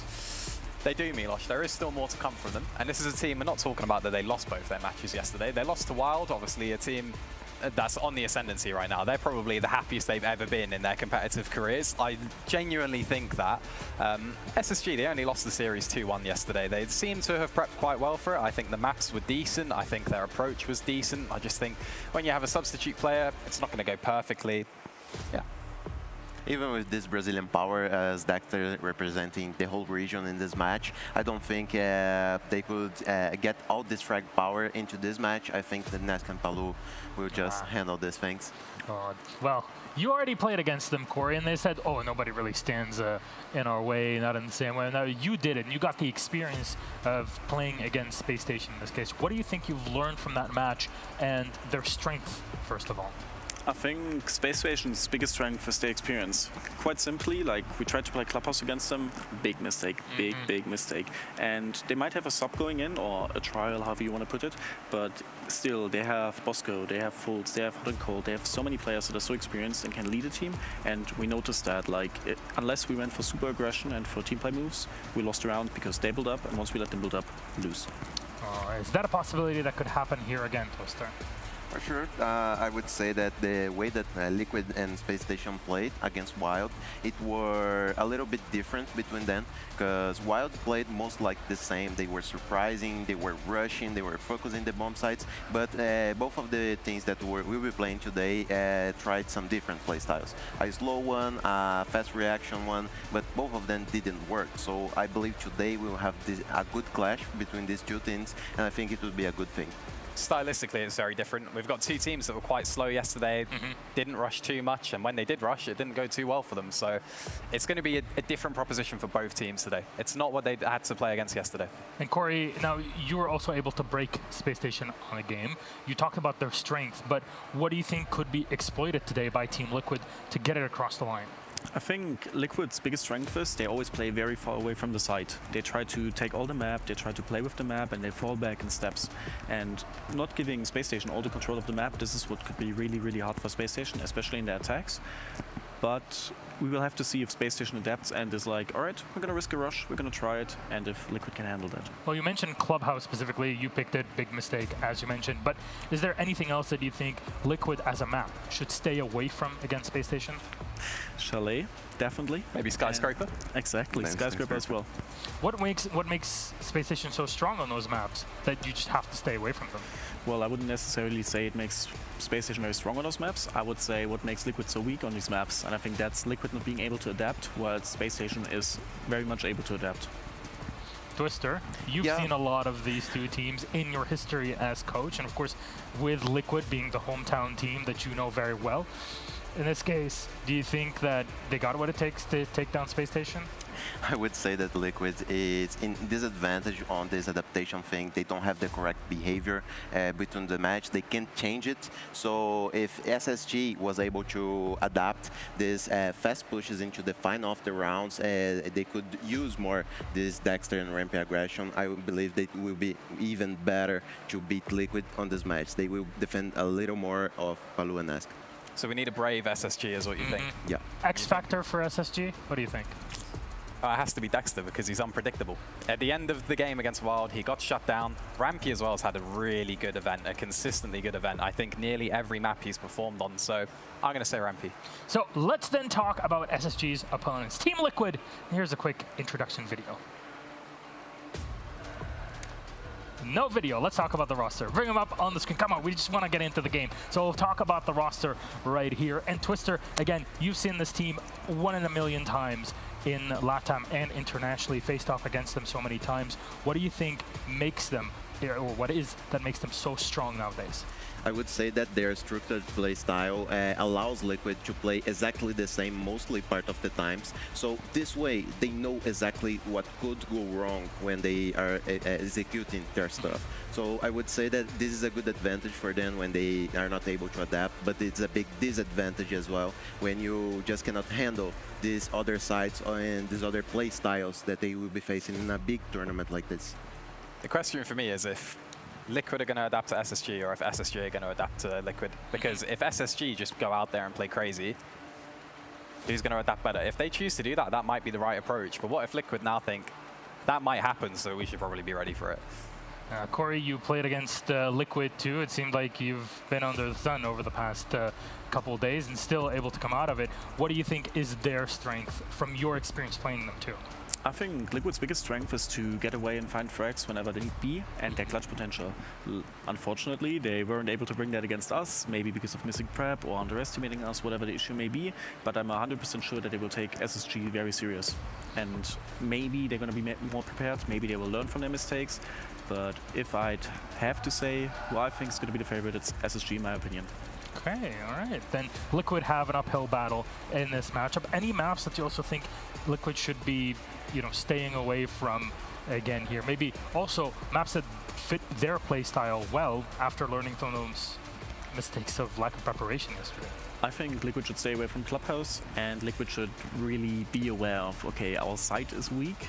Maybe teams can abuse that, and Liquid should really look out for those weaknesses on every map, to be honest. And a tough map that Liquid can take SSG to, maybe, because again, it is a best of 3, so you're going to get at least one map that you're really comfortable on. What's one that you could see here, Twister? I would say that if I was Liquid, I would try to pick SSG on border. It could be a very adaptive map that maybe they cannot expect playing in this thing. But I'm pretty sure that Liquid is more focused on what not to play against SSG. They're not comfortable on many maps, so they probably will be playing what rests in the round, in the match. I think I'm in agreement here with Twister. I think one of the best case scenarios for them would be to play border, maybe depending on side choice, but ultimately I think stylistically this isn't a match where one team is just outright going to be better at a map because they play differently. I think these teams do play somewhat similar. So I don't think it's as cut and dry as yesterday. I haven't seen Nesk as frustrated as he was yesterday in the matchup. We saw it on his face. This is now a morale issue for Team Liquid too. But if they're able to start chaining rounds, this is something that they can really pull their advantage. For sure. I mean, Liquid is a very good team. Of course, when they're winning, they can just go in a rush and get the momentum in their favor. But I'm pretty sure that it will depend a lot on how Nesk will react to this game. I mean, even with then they were winning, I saw them are green as well. So I would say that the mentality of this game for them will be the most important thing for them to perform. And we're seeing the maps being signed off on here on the map veto, which means our veto is pretty much set and ready to go. So we've theorized what potential maps we're going to have in this series, and here they are locked in a border, but picked up by Spacestation. Wow. That's a surprise. Oregon, Liquid go into it, and then Cafe as our decider. I'll just go down the line, starting with Tristan here, asking you in general your thoughts on the map bans. First of all, interesting to see SSG ban Skyscraper after what happened yesterday. You think maybe they, even if they were to ban it, they wouldn't ban it straight away. I think Border being picked by SSG, again, is interesting because we thought that Liquid might want to take them to that. Oregon being picked by Liquid, not too surprising because they'll have seen SSG on Oregon, and I don't think they look particularly strong. Cafe as a decider, if we get there, let's see. Let's just see. Twister? I would say that probably Skyscraper was not a good map from SSG, so they just chose, oh, okay, we are not playing this, we are not doing this. We prefer to face Border, we prefer to face Oregon on Liquid than facing this Skyscraper that it looked like that Liquid was able to recover that map on the Diamond Kia game. So I think this with this veto, it could be really well for Liquid. This looks very good for Liquid. Yep. I definitely agree. I think looking at the maps, Border, okay, might go both ways actually. I'm gonna be honest, I think Border can also go SSG's way, but Oregon and especially Cafe are maps where you can play very structured, where you can fall back to the side and leave the side somewhat weak. So I think these are gonna be really good Liquid maps. In all honesty, I think Liquid went out of this veto as a winner. Okay, then focusing on Border as our first map. As you see, it is SSG's pick. Now, I'm not sure if we have the starting side for the teams.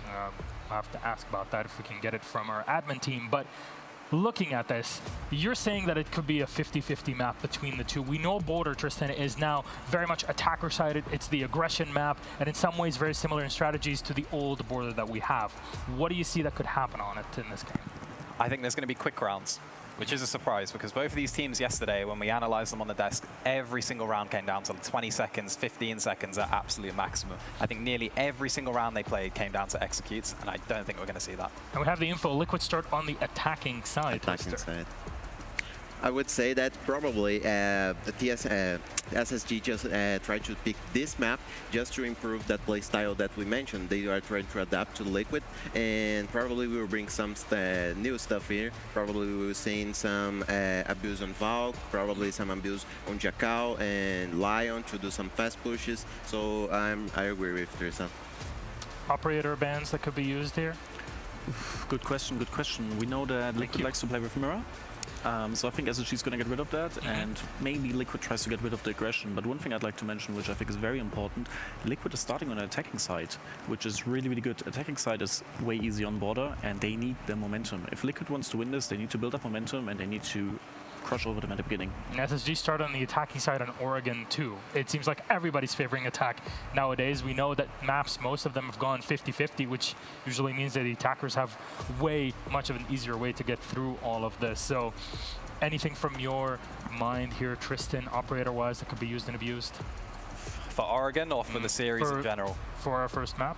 For our first map, I agree with Corey with Mirror. They call it the Brazilian Mirror on Border for a reason. I think teams have at least 4 individual Brazil call-outs on that map just because of Mirror. So, yeah, I would expect to see that. I agree. All right, so thank you very much, gentlemen. Thank you, Corey, for joining us here on the desk. We're going to introduce our teams. They're ready to go. So let's head down to the stage.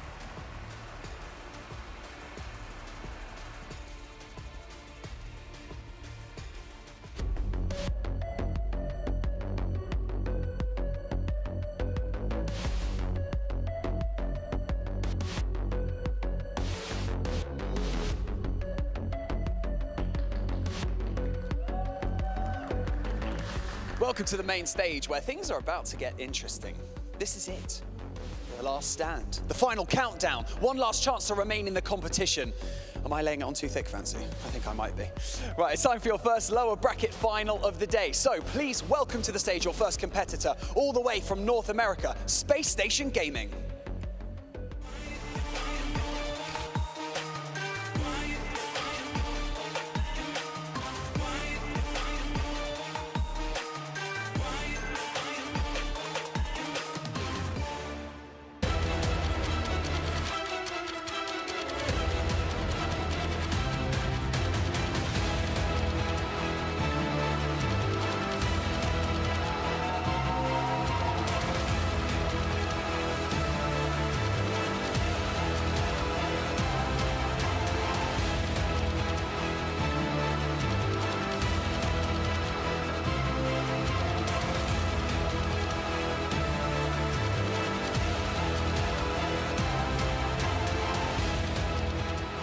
وصل الفريق الأول معنا في المسرح، ولا ننسى أنه الفريق الأول هذا بيكون فرصته الأخيرة لسبيس جيمنج أنه يتواصلون معنا في البطولة، يتوجهون لهم البلاي أوف. لكن لا ننسى أن خصمهم ممكن بداية صعبة شوي، ما قدر أنه يفوز المباراة الأولى بشكل كويس، والآن هو عنده فرصة الأخيرة أنه يتوجه للبلاي أوف في حالة أنه فاز أو خسر. خلونا نرحب فيهم في المسرح، الفريق الفائز في الكوبا 6 اللي صارت قبل شهرين تقريبا، وجو عندنا وما أثبتوا أنفسهم وجت فرصتهم الأخيرة. رحبوا فريق تيم ليكويد.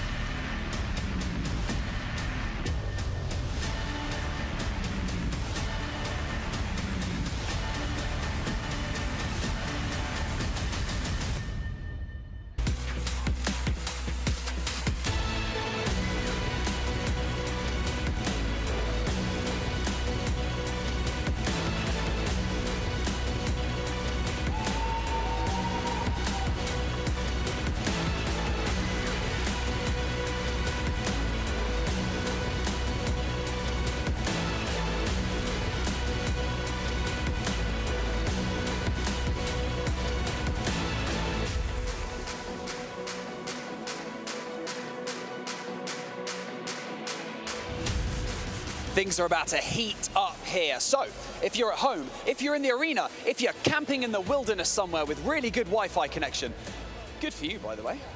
We're going to get this lower bracket final started by handing it over to the desk so they can break everything down before we start. سبيستيشن جيمنج ضد تيم ليكويد، الفرصة الأخيرة قبل الوصول للبلاي أوفs، والفريق الفائز منهم على طول بيتأهل إلى النصف النهائي غدا إن شاء الله. فخلونا نشوف من اللي بيقدر يتفوق فيهم. كلهم بدايتهم ما كانت كويسة في البطولة، وهذه فرصتهم للتعويض. فعلى طول على الاستوديو التحليلي.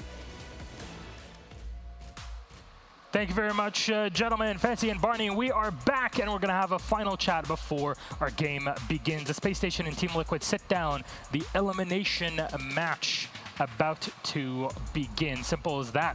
While they're through, who can join them on the other side of the bracket? And final thoughts now before we close things out. Tristan, we're starting off with the first map in the BO3 series. How do you think it's going to go? If the pressure wasn't on before, it is on now. And I would like to hope Liquid, with their experience, with their caliber, the way that they bounced back from losing 7-1, 7-1, and then winning a map 7-1 themselves, especially starting border attack, my heart would like to say that Liquid are going to take this, and also for the sake of Twister's heart, I hope that Liquid do win this. I want to, actually, as the Brazilian last hope, the Latin last hope in this tournament, I would say that Liquid will need Nask and Nask to show up in this match. If they are able to get many kills as they get the areas of the map that they need to, and hold the bomb site properly on the fast attacks of SSG, probably we are getting this 2-0. And Liquid starting on the attacking side here on our first map. They'll be very comfy with that just because we know how the game is running nowadays in terms of the metagame. They have everything on their side for it. All they have to do is execute properly. And we know if Liquid get the first map, then come Oregon map 2, that things might actually continue going their way and ending it 2-0. Like you said, the Latam Hope, MIBR eliminated from the tournament, so Falcons able to take them out. So something's gonna happen here, something's gonna give. SSG's chances, Tristan, you think they're gonna go well? I still think it's 50-50. It's just my heart says that Liquid will win. I can't predict it. I have to be honest, I can't predict this one. Even Corey was saying it's 50-50 on border.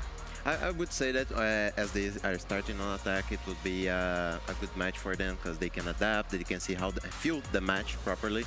So I think it would be like favored to Liquid. Gentlemen, thank you very much. Our casters are ready, so let's have a quick look at Gibson and Whippet on the other side. Here you go, boys in the studio. Please, the game is all yours. Enjoy. Thank you, Milosh. And this is it. Do or die. NA versus LATAM, the battle of the Americas for that spot inside the semi-finals. Whippet. This is a lot on the line for these sides. Lots of pressure for both these teams in the lower bracket. It is do or die for them now. If you lose this best of 3, you're going home early, and none of these teams want that. They want to keep fighting on to get as far as they can, make a deep run. But as our desk are talking about, this is a pretty 50-50 matchup, and especially when we look to our very first map, which is Border. I really, really cannot wait to get into this one, because this map is kind of like the new coastline. It's a little bit reliant on your gunplay. It's a little bit reliant on how you can click those heads. And these teams are stacked with talent. So just imagine Dexter versus Next. Paul, who could pop off here as well. Talent throughout the ranks for these teams. One thing though, Liquid heavily emotional. Can SSG get off to a good start? Because that might be key to victory for them. It 100% will be. And when you think of the journey both of these teams took to get here, Spacestation Gaming took a round off Wild, or took a map off Wild, which Liquid were unable to do. But they have played a lot of Siege. Both games they played went all the way to 3 maps. I mean, Liquid could barely get a round off Wild. I mean, they got 2 in the overall series of that, but the Des touched on it. A massive bounce back from Liquid to be able to recover that, winning a map themselves 7-1 in their next matchup in that lower bracket. But we see our operator bans coming rolling in, and SSG will remove the Nomad initially. Again, on a map like this where you want that freedom, you want to be able to move around, especially when SSG start on the defensive side. Not much of a surprise. You don't want to go up these stairs and get caught by an air jab. Yeah, and this is Liquid's opportunity to just set the pace on this one on attack. This is border, this is attack. You expect to see a lot of action. Kaid is going to go along with Thatcher, and Liquid were locked in. This is a quick ban they've gone for straight away, and no surprise at all, Malusi is going to get taken out. So a lot of work being put in just to make the roaming game a little bit easier. Well, what SFG have done is what they've enabled by that Malusi ban is essentially an ease or a freedom of movement. Those Banshees, when you need to make a push in, like for example, Beeper Stairs, when you need to go through that doorway, those metal detectors, the last thing you want to fight against is that Banshee. It's a distraction. It's another thing to check and look at as you go in. So again, they want this map to be as fluid as possible, meaning I'm getting a little bit excited for the fireworks these teams can put on for it, because this map, we've all played it. Everyone has played this map, and you know it is a little bit crazy, a little bit reliant on who can pull the trigger quickest. As we dive into our prep phase here, SSG on the defensive side, and they've opted to go to, no surprise, on retailers from the first side. Top floors where we're going. There was a lot of build-up on the desk about Mira, but not being brought in round number 1, which is available and open for these teams when they want to take it. I'm not too sure they will. She's not as effective as she used to be, and also teams have got a lot of experience doing it. In border, you end up very close to mirror windows, and it can be a nuisance. But this entire CC area, this isn't going to be played like old border. It's all going to be chewed open, opened up rotations inside of that box, inside of CC, trying to control that 90 area with pressure inside of Fountain. Basically, what SSG are doing is expanding and taking complete control of the top floor, and chewing up that area inside of that floor, inside of Archives, meaning they're likely to have a player down below, which is a great idea, because you can deny a fast attempted plant. And Liquid, look at their lineup. They got that Lion, they got an Ashe, which isn't a very regular thing to see. So I think they're going to go pretty aggressive in terms of how they want to play this out. Think Ashe, Zofia, Lion, it is all set up that whenever they push that trigger, the attack will come very fast. But drones being taken out as Nesk looks down the long way towards double wall, hoping for an attempted run out. But SSG not going to gift them with that free opening pick, which is always tense. The first 40 seconds of any best of 3, you're sitting waiting to see who's going to be the first one to take the risk. These teams are going to be tentative here. Again, the stakes, it is yes, the first round of best of 3, the first map of best of 3, but they are in the lower bracket. So good information spotted out down below. That's going to be Ask trying to chew open that floor to clear these power positions. So far doing a good job of it, just trying to catch something with Liquid.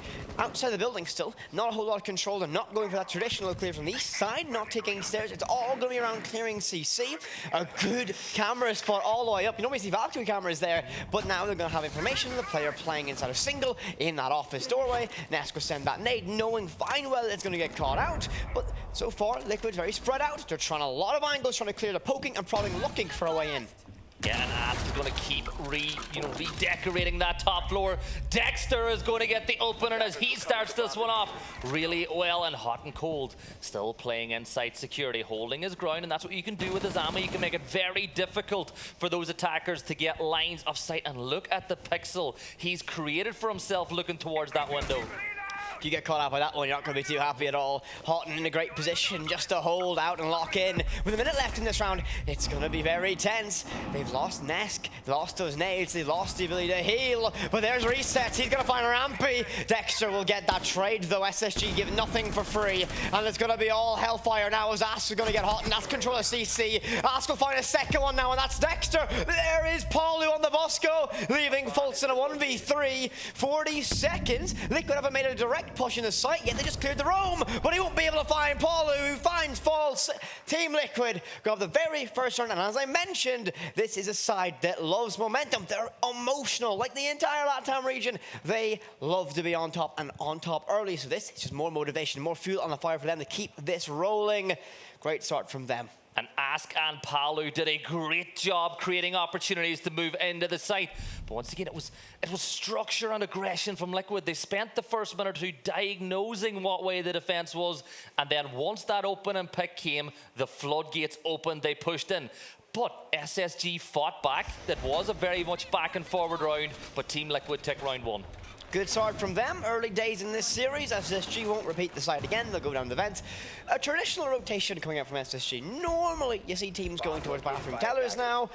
It's, again, kind of a little bit of flashback to the old style of how Border's going to be played. Likelihood they're going to have some extension upstairs to try and deny that. They might even spread themselves across CC and Armory to just make this clear very difficult for Liquid. When you're on a map that's compact like this on Border, there's a lot of key areas to hold, and well, looking at one of them, it's going to be the tension and customs as well. Expect a lot of contesting around this zone. Liquid want that control because it has a massive cut-off potential. You get essentially control of square PCs. You have so much pressure from there, and SSG will likely hold on to it, but they don't want to spread themselves too thin. And SSG, they've got their defense set up, and I'm looking at Team Liquid, and they attacker repicked onto Ying. They attacker repicked onto Finka and Buck as well. Buck, of course, very good operator for creating those lines of sight down when you can use a little bit of verticality, and now the drone work begins. Nesk getting on his drones, and this is where you can win or lose a round based on how much intel you get. And once again, that cam being put in place, and thankfully our observer showed anyone at home how to get there. Exactly, so now you know how to set that one up and get a lot of information inside of Office, and that will be prying onto Rampy. What will he be able to do there? That wall's not reinforced on single, so he might get caught out. Nor is triple fully reinforced either. Someone's inside of Tellers down below as well, so they're beginning to encroach on his position, but he still has a little bit of time, a little bit of space to breathe, as it will be Asked, because it's already inside of Tellers. His AK-12 will sing and tear through that wall or that doorway, but he's just really being cautious right now. The rest of Liquid somewhat quiet, gathering information and just waiting for the right moment to pounce. It's all about picking the right opportunities. Do not rush into any decisions. Rampy is going to swing at the right time, gets Nisk, drops the hatch, and it's a little bit of guerrilla warfare. Ask is going to chase him down though. The red ping is coming out, 2 defenders being spotted out, and Ask will now begin that patient game, but as he went to use his util, there is Rampy on the double, and he has just stolen 2 kills in the first minute and a half. Massive pick there from Rampy. Again, this is the type of player you expect to pop off and go large in these situations. Paulu next up to the plate. The case is down there as well, so Rampy is going to be very keen to keep fighting and brawling for that key position.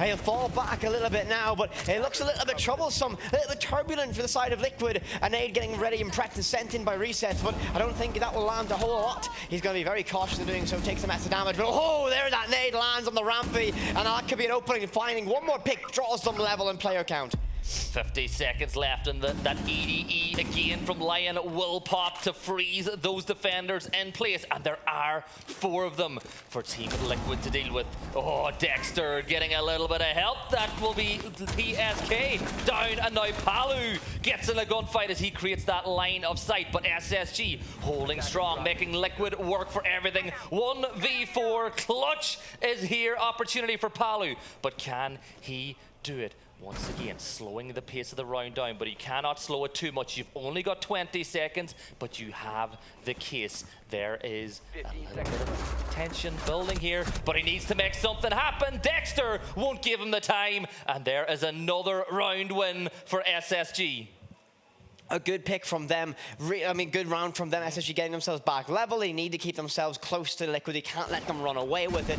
This is really important for them to stay in this. But massive play again. SSG will play themselves very widely spread across this map, trying to be as much of a nuisance towards Liquid as possible. And we saw that unraveling before you. So we tie ourselves up 1 round apiece. Yeah, Dexter's just been so impressive over the course of the games that we have seen SSG play. A lot of pressure. You're coming into a new team. Your first real opportunity to put in some work with them is at a major international LAN like this one. And Whippet, what can I say? This has been a very good back and forth so far. It has been. These teams are really close. Even Tristan talked about it on the desk. It is a situation of a 50-50. This map as well, because it is heavily attacker favored. So you'd imagine Liquid would be able to have some success here. And Liquid are a very capable side as well. But SSG have been a very difficult nut to crack. No matter what iteration it is of them, they have this level of structure and they don't give you anything for free. They make it very difficult to find their opening pick. They find it very difficult to really get into your flow. And if they can do that against Liquid on a map that you'd imagine they get flowing on, that could be problems. But early days, only round 3. It is only round 3 and the round has begun. Looking at that attacker lineup, PSK's decided to go ahead and bring in Zero, an operator we don't see all that often, but another way to get intel on where the members of SSG are playing. Oryx though being used by SSG, and that is an operator, look, we say a lot of when the quickest operator in the game can move from one floor to the other with ease, and great for getting in behind the attack. Always capable of getting those last-minute flanks, but typically works a little bit better on larger maps. Like Villa would be a perfect example of that. Number of hatches you can bolt on up and be a little bit of a surprise. Again, a lot of this is different on Border because of how compact this map is. You really don't have a lot of breathing room. Pressure arrives very, very quickly when upon this map, and Liquid will want to apply that pressure very, very quickly to SSG. Nesk, though, one point of this has not really been in this game so far yet to strike up the scoreboard. So I wonder how that one will continue to play out. They want one of their best guns firing on all cylinders, especially considering this best of 3 separates them from continuing on to tomorrow or going home tonight. Yeah, and it's not going to start in this round because Fultz will take him down, making it a 5v4 for SSG now. Alibi holding those angles, and this is the minute and 30 gone, so back on the drones, try to work out where the defense is strong. Another drone down though, as in side sight. We will once again see Dexter denying that information, and PSK scrolling through the cams, but nothing to be found as most of them have been removed. That would explain it. Yeah, that would do. Oh, so let's go back to this. Nice time to go back too. It is picking up a kill, a headshot. That's a perfect timing for us getting back. And this is the red thing is shown above again. Ask using Thermite, used Ash first time around and used it to deadly effect. But he has just pushed up the metal stairs. But a yellow ping comes to give away the position of the defender. There's the pre-fire around the corner and Bosco will fall. 4v2 now. And it's all down to just isolating those members of SSG if Team Liquid want to win this round. But they've got a nice little cross being held. The prone Dexter will get the kill as he gets back up onto his feet. And it's all down to Palu. Paulo left in a 1v3 now. Was a 1v4 for a brief moment as that handoff landed, but he will find Dexter, who was already on a single point of HP. He'll try and creep his way up by beepers, but at this stage with 27 seconds left in the round, he's not got a very fair chance of winning this one against 3 members of SSG. He'll charge on in. He's got an LMG so he can spray for days, but he spots one player by sandwich. He has to find himself a very tricky fight. He's not even close to side as well. And with 15 seconds left, you might concuss, you might stun, you might get that pick on the Fultz, but damage is done at this stage. Liquid can surely not win this now, and I think it is a fair bet to say this round is all but wrapped up for SSG. 2 seconds, 1 second, and now SSG find themselves 1 round in the lead. Yeah, really good round from them again, just eating up so much of the clock, and you saw it there. Pally was still chasing kills up inside Armory whenever we were, 20 seconds left in the round and the site was down a bathroom. I mean, this is, again, the SSG roam presence, though, because look at the way SSG are set up, right? The entire top floor, that's their domain. The sites on the bottom, yeah, that's fair and well, but you need to clear this upstairs. You need to get them cleared away, and guess what? Liquid struggled with that one, and the Zami was a big factor of that, really making it difficult to get an easy pick, an easy fight. SSG playing fantastically so far. I'll preface once again, very early days in this series, but at this stage for Liquid, again, their attacks seem a little bit muted. They've really not had, I think, the punch, the bite, the power behind that attack that you'd expect when you look at this roster. Yeah, Liquid, they were very disappointing in the first game of the groups as well whenever they played against Wild, and this is an opportunity for them to redeem themselves. SSG, they went out last night. They played a lot, but this is their opportunity to get themselves into the semi-finals as well, because let's be real, NA were undefeated going into the last game tonight, and they took 2 losses back-to-back, and SSG really want to make their ways into the semis as well. Oh, every team does. No one wants to lose. No one wants to lose on this stage. No one ever actually wants to lose a match at all, especially international competition. They don't want your region to lose. And so SSG fighting for that one. Liquid actually fighting for the kind of the pride of LATAM right now. The only surviving Latin American team still standing. Falcons crumbled MIBR on the B stream earlier today. The home favourites from the MENA region Falcons, 2-0 victory against MIBR, meaning that later on today, keep your eyes peeled for TSM versus Falcons here. That's going to be a very exciting one. But we must worry about SSG Liquid for the time being. And once again, Liquid, I have a feeling it's going to be a slow, methodical, almost lethargic initial push to try and get this some control. They have a lot of uppers that you don't see a whole lot of. I mean, we have an Ashe in play on Ask. It's not very common to see that getting brought out, but I will not question it. I trust Liquid in this situation. That drone in play once again. Complete full information inside of Office, but what can they do upon it? Well, that is the question, but this is very much like the first round again. The same lineup. Ask was able, and along with the help of Palu, to just take down the SSG attack, but Houghton is holding one angle, Dexter holding the other. SSG doing what they do very well, just staying patient, waiting for the cross to come in, and Houghton will just deny any possible entry, as well as bouncing that nade off the Kiba barrier, getting in a gunfight, but falling back into corners. And Houghton, this is exactly what his job is to do. Stay alive, be a nuisance, be annoying, and force Team Liquid to commit to clear you. And Liquid really need to clear him, but that's going to be Houghton now cleared away. Nesk, his opening kill of the series as well, gets the job done, clears away his army before any more time can be wasted or damage done. So Liquid now in the best position they've been in for a little while. Dexter very much taking it down to the level, trying to take that fight by the AC units outside, but lots of angles open up by SSG to try and fight it. But Dexter might be finding himself looking at too many angles. He's got a crossfire assisting him by single wall instead of Office. But with a minute left in this round, you'd imagine Liquid's pressure needs to begin to mount up and put more direct pressure on the side itself. One player playing inside of box or inside of blue, and that will be Fultz on the Warden as well, so he can really keep himself safe in case any of those stuns come whizzing his way. And pressure will build and build, but who will crack underneath it? Nesk, as you said, he's got his first kill of the series, and he is just inching, sneaking his way down. Ask already in position as well, waiting for a defender to get a little bit curious on the door. Fultz will get more than curious as he takes down Ask with the headshot, and SSG doing a great job at delaying time. Fultz is going to slam Nesk, making it a 4v3, but there is Palu getting traded out with Dexter. Dexter taken down by resets. It is a 2v2 in the window. Will come PSK, going to get taken down, and SSG now in a 2v1, and Bosco clutches it out. Never really in doubt with that one, to be honest. Liquid, you need to be a little bit more assertive of this map. It's a map that you can be aggressive. You can be essentially that Brazilian style, get in the face, take the fights, try and really upset the flow and setup of SSG. But SSG setup is proving to be too difficult, or is Liquid just a little bit cautious? Are they playing not to lose right now? Again, I'll throw another asterisk. This is SSG's map as well, so they're, of course, very, very, very, very, very well prepared for it, knowing how this team operates. Lycan wouldn't let anyone go into a map without knowing every in and out. So, Liquid, not the ideal start from them, trailing by 2 rounds, but SSG dominant so far on the defensive side of border, which is a little bit unusual because this is an attacking favorite map. The one thing I will say though, Whippet, is you and I, over the course of this tournament, the teams that we have had have tended to lose their opening map and their map pool. But as we look into this one now, and the one thing I want to point out is, did you see Rampy in that little clip? He is pumped. He is good to go. And you can tell by the way his body language is how up for a game SSG are. Oh, Rampy's always up for it. Rampy is always there. I mean, one of the most vocal players on that roster.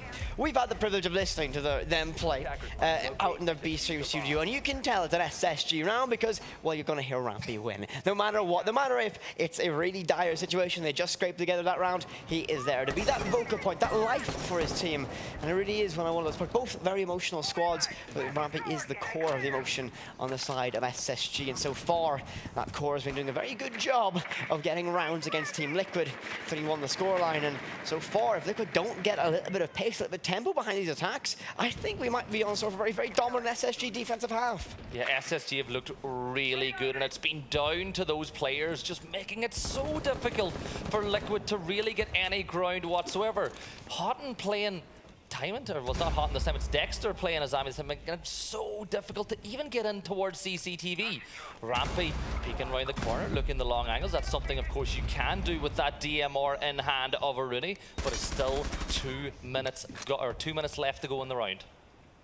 With 2 minutes left now in the round, Liquid haven't really got anything for it. This is the problem right now, because this map, you'd imagine, and I've said it like 1,000 times, it feels like already, I would have thought Liquid would go for a little bit more aggressive style, try to fight Liquid or try to fight SSG a little bit more in their face, and not even necessarily being heavily contested on their entryways. TBD.CEST has walked in and relatively without any real people fighting him in his face. They still have to clear upstairs, minute 35 left to go, the site's down in vents again, and SSG aren't giving anything to Liquid. They're just going to play reserve. And why would they give anything to Liquid? They know that right now, Liquid's their own worst enemy. They're slow, they're not getting executes rolling, so why take a risk? Why take a gamble?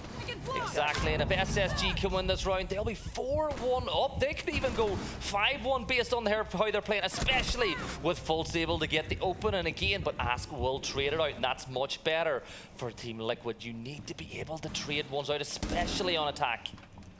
Massive trade. I mean, you need to stay close to your team. You need to be basically nothing for free. Is a really good way to play this game. But you got top floor control now. Last minute to work with. There's your first Lion scan sent off to try and immobilize SSG, but no one for SSG is faced. They're pulling their positions. Bosco will have to relocate now as verticals begin to get opened up above him. And this is where Liquid need to really start thinking about, okay, what is our execution? What's our plan? Who's going to go to main door? Who's going to go to vents window? You got 30 seconds to do it, and you got to get moving. You got to get there quickly. Oh, SSG, they'll sit, they'll wait, they'll bask in the timer going down. Paulie will try and find a pick through the floor, but no, there's Rampy. Once again with that DMR, shuts it down. 20 seconds, and here comes Liquid. Ask will try and stick that plant. It will be at 50% now, but SSG have the information. But Nesk is there on cover, not for long. There's Bosco. He's going to find one more. No, that's Hotton who picks it up, leaving it all down to Ask in a 1v2. He's going to run away, trying to get some space, buy himself some time. But SSG are hunting. They're getting close, and now they can tap out the case, try and cover. That's what they'll do. It's down to Ask. He's going to call out with a shotgun. SSG find themselves another round. They lead 4-1. And Liquid seemingly don't have the answer to this defense. 4 rounds in a row for SSG now after Liquid opened this up in this one, and they are looking oh so good. This is as good as they looked on the first map against Wild in the previous round again, where they were just really dominant when they needed to be. And for Liquid, they desperately need this next round. If you take a the win rate, if you take a 5-1 half, you've practically won every map you play. I mean, I don't think we saw what TSM go 5-1 round down every time in the last matchup on this stream, and they never recovered. They never recovered at all. SSG absolutely in control. Liquid at this stage, they started off well. They got the first round. That's what they needed. They need to be the team on top of things, in control. But now SSG have complete and utter dominance, and you've got to be a little bit worried. As a timeout's been called for side of Liquid, can they reset themselves? Can they get themselves back to that neutral headspace? Can they get themselves rolling in? Because they are an emotional side. And then once that mental begins to slip, you've got to get worried about performance going with it. But SSG look just unflappable right now. It's a double-edged sword, really, being so emotional, because when things are going good, you are unstoppable. And when things are going bad, you just cannot see the light coming through. And for SSG, they are up for this one. And, you know, a throwback to the little piece that they did with the media and Rampy was talking about, they don't mind if they lose to a good team playing really well. They are playing a very good team right now, but SSG are the ones that are playing really well. I mean, it's SSG. We expect this quality from them. They're an absolutely top side. And the way they're playing this is essentially just so counter to what Liquid want to do. Liquid don't want to necessarily deal with this massive roam presence upstairs. They want a little bit more of an easy avenue. Everyone does, of course. But SSG's setup have been perfect at burning time, burning utility, and forcing Liquid into really awkward positions. And it just feels like Liquid don't really have a kind of an overall arching plan of what they want to do or how they want to solve that problem. They do not, and they're going to use 3 of those attacker repicks to take out Thermite, Lion, and Ace. And there are those those Kiba barriers being used once more. And there's Liquid they've really struggled with getting past them. I mean, we look at what Liquid are bringing roster-wise, okay? You got a Zofia, so you got those 2 impacts, and you got the nades on the side of Finka. Realistically, that's it. You can have a Gone 6 on Lion. They don't really have the best clearing setup, and Azami's always a nightmare to try and clear that utility, because essentially, you clear one, you should probably put another one down. And you clear that, guess what? A third one's coming your way. So Liquid are really forced into a little bit more of a clear, heavy style than they want to play, and that's slowing them down, and that's ultimately been why SSG have been so good so far. SSG don't give anything for free. They don't give up those free picks at all, really making Liquid try to work, and as Liquid try to work further and they have to get more space, they don't get picks, they get frustrated, and SSG will just live in that pressure pocket all day long. Oh, they are loving this. They're loving every minute of Team Liquid getting frustrated. Rampy has got the castle barricade one way, which will just keep him and Finka on either side as things stand. Finka unleashing those rounds. 34 bullets now for Neskin. The one bad thing about the LMG is that reload time, and Rampy from his position and break will take out one. Dexter gets another. Team Liquid, they are just falling apart now. SSG with a 5v3 advantage, and they're just unable to get any sort of open and picks going. Oh, Liquid. Oh, no. This is so not the team that I expected to turn out today. They seem a little bit too slow to really get things rolling. SSG's map choice here on border, but can they recover this round? Really just a little bit of patience from them now. Resets waiting, lurking. But SSG, they're comfortable. They're really comfortable in these moments of silence, but Pulse maybe was a little bit too anxious to get himself in a fight, but doesn't matter. Rampy's there for the trade. Nesk will find one back on the Dexter, and that could be a little bit of a lifeline for the side of Liquid. What can they do from it? Nesk is alive with his body resets. Just on a minute left to try and clutch this round. A nade ready, sent in, nowhere close to finding damage nor a down. He'll prep, reload, and prime his LMG. With 45 seconds left to go, he decides to take the plunge. He has dropped, and now he's looking to get a kill. Peeking through the gap with the members of SSG. They're barely even moving. They don't want to give away any form of audio cue whatsoever. There's no drones for Team Liquid whatsoever. So as you like to say, they are going in blind. Nesk peeks around the corner though, and he'll take down Bosco, making it a 2v2. Now retreat and go get the case. That was a really good decision not to pick it up before you took on that gunfight, because if you had have lost it, you were in a bad spot. But there's just 14 seconds to go. Nesk is going to get a triple, putting himself in a 2v1. He's got resets, holding for some support. Rampy needs to push. He goes the wrong way, and with time going down, the case is down, and it's a 1 versus 2. There's the one from Rampy, and now he finds himself going up against Nesk. Nesk is finally turned up, but Rampy gets the quad, and there is the defuse. SSG 5-1 split. He is so good. I want to see this player come. I want to see how hyped up they are. With the deagle in hand, Rampy shuts it down. I thought for a moment a glimpse of an old school Nesk making a massive play, but no. Rampy, through the rotate, finds the cover and doesn't even need an SMG. Pulls out his pistol and gets the job done. SSG, as you said, gives it 5-1 on the defensive split on a map that leans the offensive side. Red flags waving for the side of Liquid, and that shot, when you need, it's often quicker to swap your second than it is to reload, and Rampy certainly learned that message. Oh, and that is just really miserable. You know, it's going to put some misery on Team Liquid because they thought they had that in the bag. It's a 2v1. It's the case is down. The win rate there is in the high 90%, but SSG are able to pull it. They're just 2 rounds away now from taking their map. This is the most comfortable that we've seen a team on their own map since Wild against Liquid yesterday. I couldn't agree more, actually. I mean, SSG looking complete control. They are not panicked. They're not flustered. They're so confident right now. Of course, you know, they're 5-1 up. Confidence, I think, is pretty deserved at this stage. I'm finding it hard to say anything about Liquid right now. This is a very muted side. They needed something, a spark on the offensive side. Now they swapped their defense. This is where I'm going to be concerned. SSG are a very well-oiled machine. And with the addition of Dexter, who has been terrifying in 1v1s and taking gunfights in general, and with faults on the Finka, I really think you might need to wake some players up on Liquid to be able to contest with this.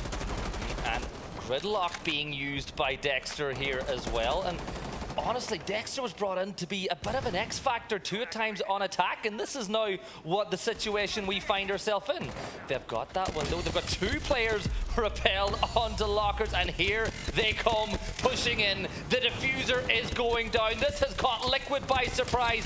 SSG clearly watching Wild yesterday, as Bosco will get the case. Cotton gets 2, Rampy gets 1. It's a 5v2. Ask and resets. They have got a lot of work to do. They're going to have to reset, and with that swing, they pull one back, but whip it. The way things are going right now, there's a score line that people don't quite like, and Liquid are on the way to it. If Liquid gets 7-1 again, I will be very well. I don't even know how to feel about that one, but a foregone conclusion that round when the case went down so early. Rampy shuts it down. That is match point for SSG. And look at Liquid. That is not a team having fun in the server. It is.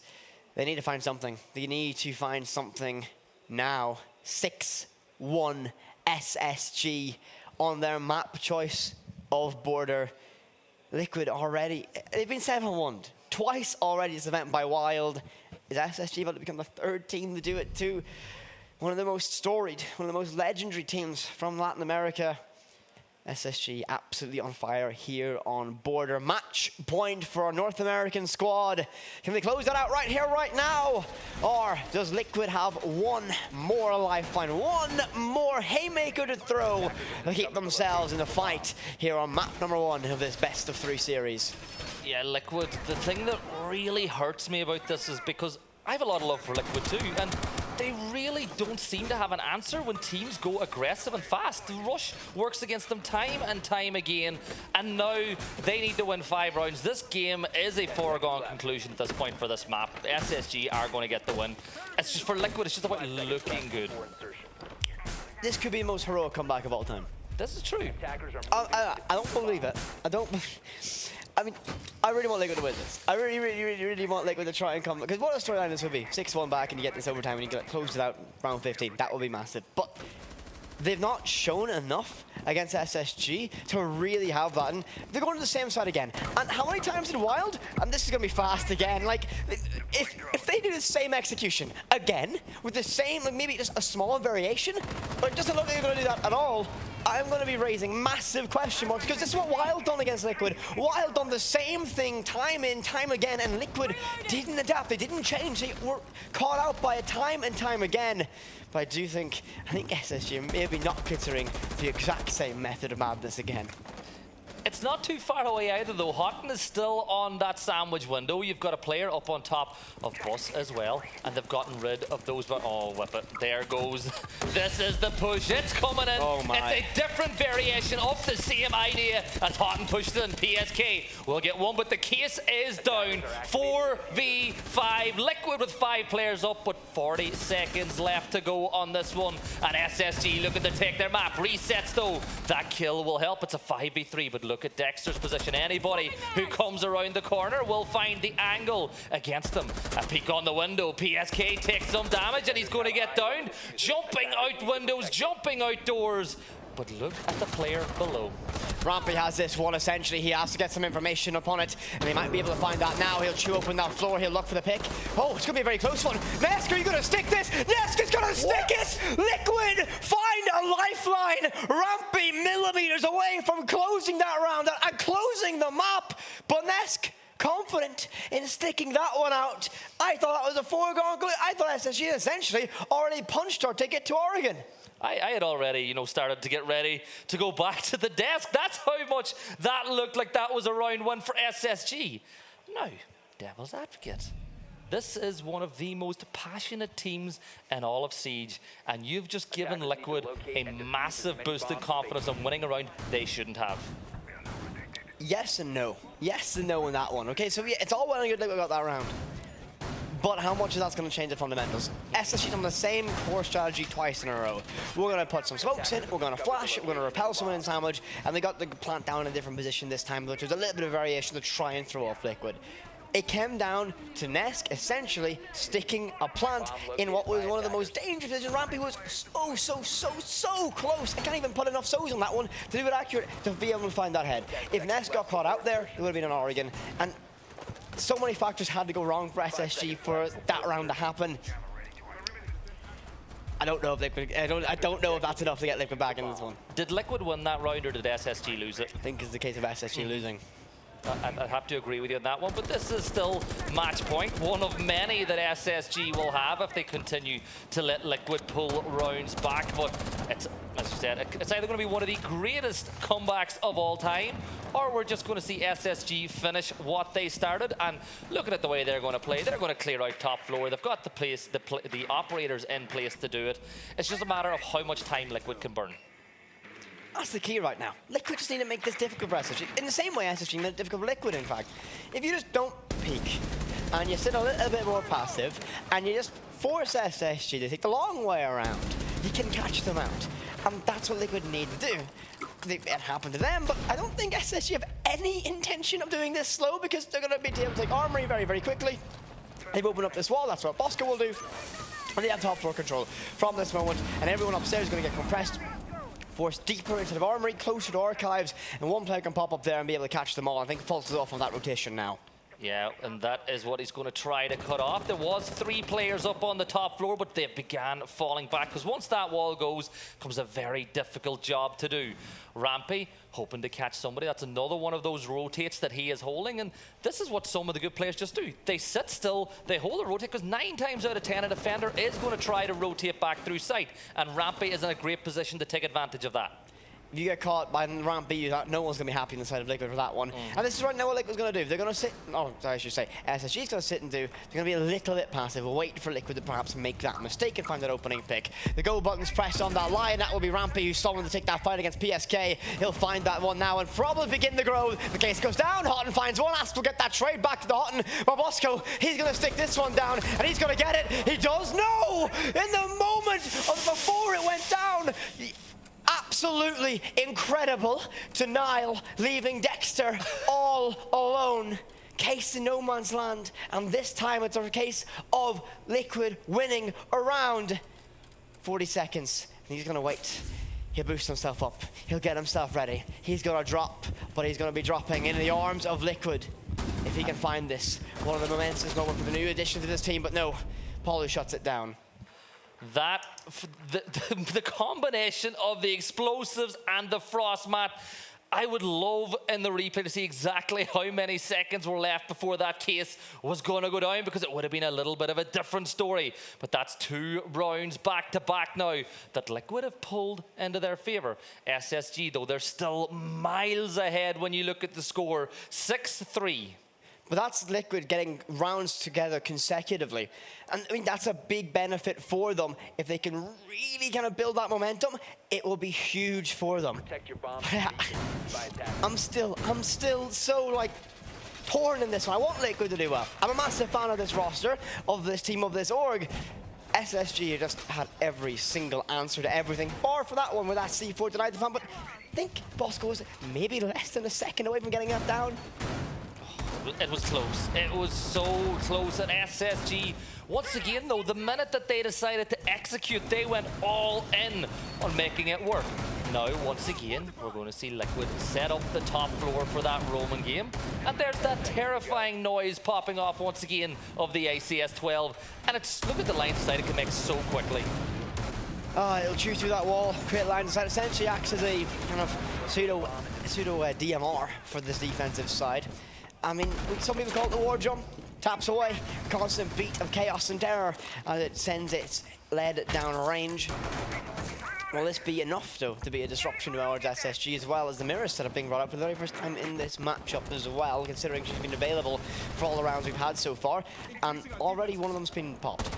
Yeah, the Twitch drone able to open up one of them, making that position a little bit more difficult to hold. But this is something that we have seen Brazilian teams do here on the past. They love using Mira, and this is a site where you can really make advantage of her to take control of that top floor.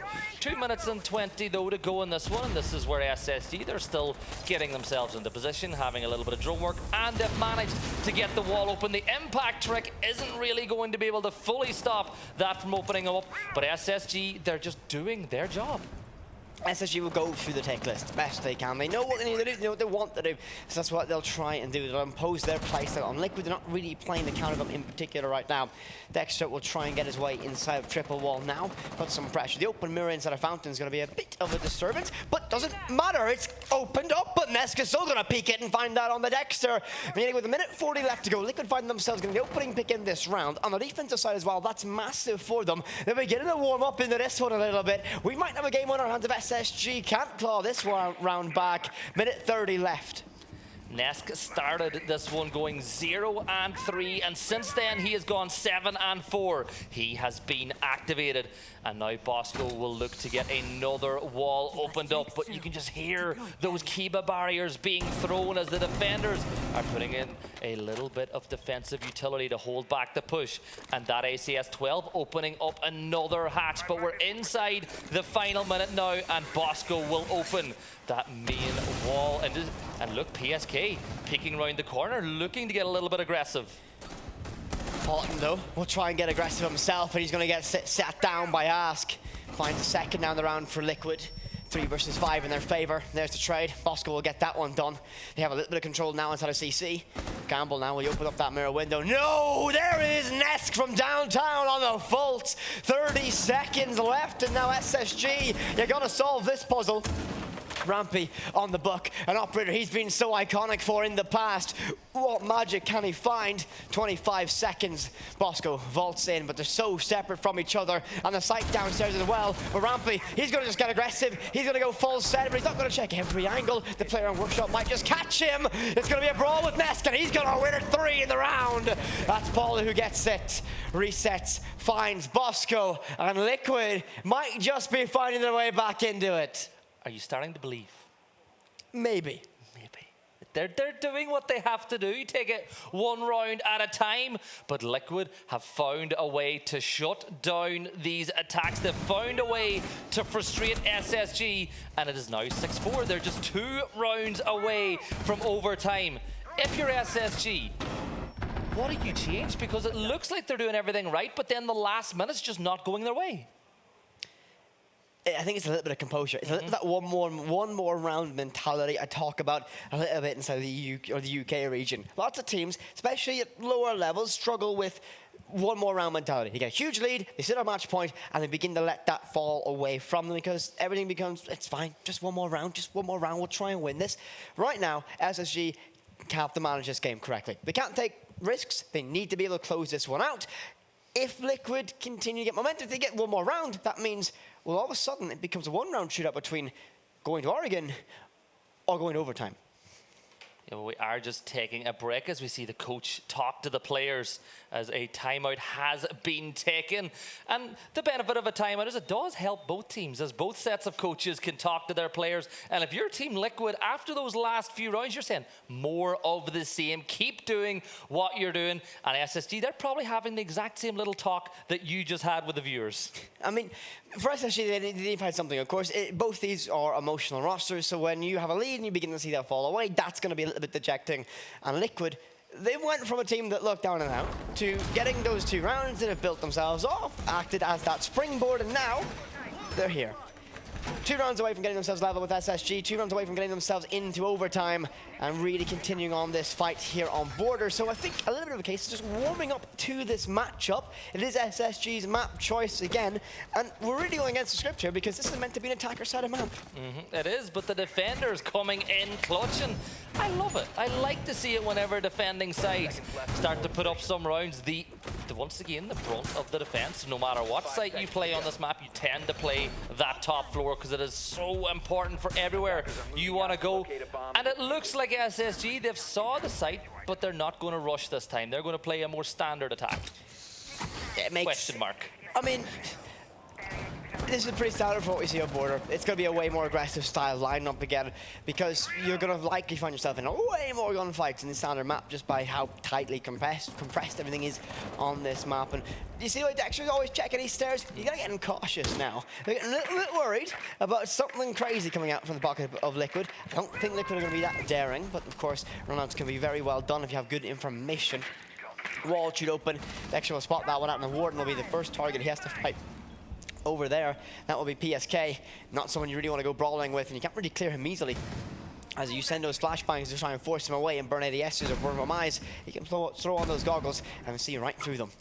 And there is that second Lion scan, once again pausing those defenders in place, but no work being done by SSG off of them. PSK using Warden, still using that reinforced wall to keep the attackers on their toes on the balcony. And while all this is going on, Ask has snuck his way into security up by the window. They're so caught out looking in towards lockers that this could be the chance for Ask to catch them. But there's the drone giving away the position. Another drone comes in, another drone shot. He is coming under fire from multiple angles, and finally Bosco will take him down. It's a 5v4, and now SSG have the numerical advantage, and they are pushing towards Liquid. They're looking to get not one, they're looking to get a second one to make it a 5v3. PSK will be the front line of defense in this situation on that Warden. Everything from the vocal point of team or from SSG is towards that main armory wall. They'll likely send someone to rotate later on to try and catch them out. Maybe even go up the sandwich window. A minute left in this round. Bosco might be the tip of the spear, queued up with the finger of Fultz as well, of Dexter I should say. And now that's that rotation. They're going to East Stairs now. At least one person. That's going to be the Twitch of Fultz trying to find something. The Lion scan goes off again, but there's Dexter, finds PSK. And just like that, Bosco's going to try and stick the case. They're not going to waste any time. They're not going to hunt for any more picks. And Rampy down below might be the fight, but no! Nesk misses a throw. The case surely goes down, but he pulled on off. Paul who finds that on the Bosco, leaving this on a 4 versus 3 in favor now of SSG, but Liquid might have control. And look at Paul on the flank. He's going to be an absolute distraction, but Fultz swings him wide and finds the pick. A smoke popped in, and they might be able to try and get that case down, but 25 seconds. Liquid, can you hold on? 25 seconds is an eternity, though, for both of these sides. But Nesk is holding the door, playing hyper-aggressive, but still no push coming in. Resets, pulls one back. Fultz has the diffuser in his back pocket, but Liquid have survived the initial part of the push, and they've got the case down as they tried to rotate through Fountain. Case picked up again, pushing in behind that chassis. There's the kill from Resets. That is surely a round win for Liquid, and they are 1 round away from overtime. They're getting there. They're getting close. I can begin to feel it for Liquid. They're beginning to feel it as well. SSG, you had this game in the bag. You were 6-1 up. Oh no, things have got a little bit dodgy for them now. This is a dangerous position to find yourself in a 1-round shootout, deciding if you go to the next map of the series or you're stuck on Border for a little bit longer. Liquid would love to enjoy their stay at Border, but SSG very much want to see the back end of this map as we move on to round number 12. The end of regulation here. Who will be the victor of this round will be a very different story. Vent will be the site of choice from Liquid. What will SSG do? What can they bring to close this one out? And the biggest thing I'm going to say is, how is mentality in the camp holding up right now? Because two emotional teams going against each other, and we've just seen essentially a reverse sweep. And have you seen the operators? They have 6 picked over to this. Has Rush written all over it.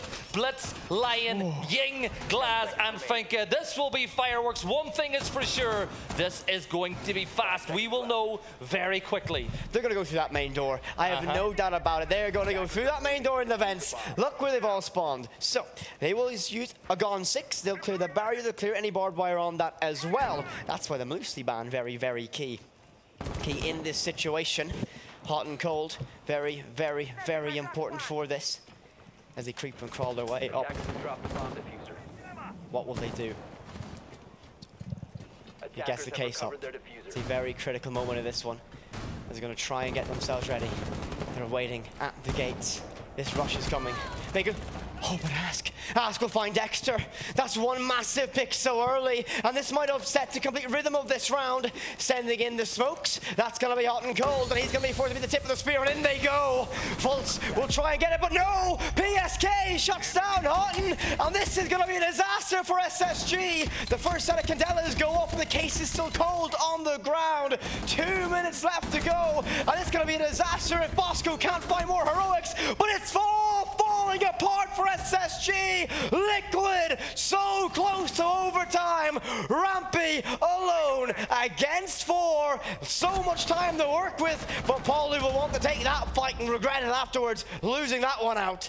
It is a 1v3 Rampy. That has all fallen apart as it has been a solid defense from Liquid. But can SSG still pull it back? Rampy, we've seen it in the past. He can win these 1vx's. But Team Liquid just have to hold their crosses. They know where the case is. And for Rampy, he has an uphill task. Where are the defenders? He's going to shoot that alibi, which will just deceive his position once more. And he's going to go the long way around, sprinting, making lots of noise. And there is the corner, and Team Liquid have come back from 6-1 down to overtime. Have we just witnessed a reappearance of Spacestation Gaming? I think so. They were so close to closing this one out, and now, well, Liquid get themselves overtime. I thought it was done and dusted by the end of the very first half. Oh my, oh my, oh my. Welcome to overtime. SSG in the deep waters in the very first map of this series, and it's their map choice as well. Tristan said it's a 50-50 toss-up between these sides, and well, regulation 12 rounds wasn't up to decide. Up to overtime we go. So yeah, everyone, you know, most of the community will always say that Oregon's an attacker side of map. We've just witnessed both defenses. Oregon? Or sorry, Oregon, my brain. But yeah, they say Border's an attacker side of map. We've just witnessed both teams go 5-1 on defense. So against the script. So against the script here. I mean, right, SSG, this stage and this period from Charlotte to Berlin have not had the best of time. Right? Nor Liquid, they're not also going to Berlin as well. This is a fair represent. I think both these teams pop this very similar area within their regions. SSG 6-1 up. We're now all tied up 6-6, reverse sweep. How has this happened? How have you let Liquid back into this matchup? Liquid looked dejected. They looked like it was all but over. They were almost pulling the strap book for Oregon before we even went to the second half of this matchup. And now, nerves begin to mount. Pressure begins to build for SSG. I have a feeling Liquid might just take this map. And Team Liquid get to go on defense twice in this one. Dexter waiting for the run out, but Liquid, they've not been really baited into it at all. They've not ran out. They've played the interior of the map, and they have found that as a very good way to find success on defense. Dexter pushing up on top of those east stairs, and I just love the way these defenders know when to make noise and know when not to make noise. That spray coming out, it just forces them back a little bit. And, you know, at the end of the day, not every bullet fired in a game is trying to get a kill. I mean, most of them are. Most, yes, but not all. When is an LMG? I would say about maybe 3 of them are intent to send towards your target, especially in the current climate that we are in. But SSG, a little bit worrisome right now. Gridlock Track Singers already sent out, trying to disrupt and change the flow of this one. What will Ness be able to do on the Jaeger? A classic role from this man's career. Really intrigued to see if he can maybe give us a flashback and a glimpse into the past. As False will send that drone up, and it'll be up here, but Bosco will find that opening pick on the Paulu. Much better start here. Finally getting some momentum on the offensive side, but Ness very dangerously close, playing around triple. He's going to play his life and risk it and lose it. That will be a bit of a disaster from him. C4 sent up by Ask, doesn't connect, doesn't land. And a 4 versus 3, but Ask loses his life as well. Dangerous position, tries to tap away the SMG-11, but nothing finds, nothing connects, nothing lands. Minute 20 left in this round. SSG seemingly in control of our very first round here at OT. Yeah, Hot and Cold needs to work with the rest of SSG just to clear out the better. Ask does find his way back into sight though. 1 minute and 8 seconds to go. This could be Liquid's first opportunity, well, the second time that they would take the lead. First one being, of course, the first round of the game. But now Reset is going to hold that same angle that we saw Rampy use on attack a little bit earlier. But 52 seconds now. And as it stands, both SSG have the numerical advantage, but all those members of Liquid are in very good positions. 40 seconds. 40 seconds Liquid now need to hold on for. SSG have time to get information. They have the case in hand. They've got lots of utility still to work with. One track, so I'm going to try and cover the audio cue of that plant going down. But these will be nervous few moments, a nervous 20 seconds. PSK still inside of sight, and SSG not making inroads to try and clear him. He's boxed himself in, and he has an angle through a punch hole to try and lock it down. Look at Ask, look at PSK! Finding 2, and Fault's left alone, but he'll drop into Lion's Den. Finding 1, can't make it 2 nor 3. Liquid on map point here on border. Who would have saw this one coming just a few rounds ago? A little collateral damage coming in on that spray as 2 members fall, and PSK play. You said he was boxed in, but he was able to just box out of that position and get them on to, as you said, match point on SSG's map. And as it stands, we spoke about the fact that Liquid play with their heart on their sleeves. When they get momentum, they are incredibly hard to stop, and they're just 1 round away from breaking the serve again, because we've set it out. Every series we've done, the opening team will lose their map. Wow. Wow. As a lifelong Liquid fan of this esports, seeing this is the team I fell in love with all of those years ago. SSG now with a dilemma upon their hands. They're on the defensive side, which has been way more successful here on border today. No doubt about that. But statistically, this map leans towards the attacking side, and Liquid, they're feeling it. They are really, really feeling this tempo increase in their favor, but they were also really, really bad on their attacking side as well.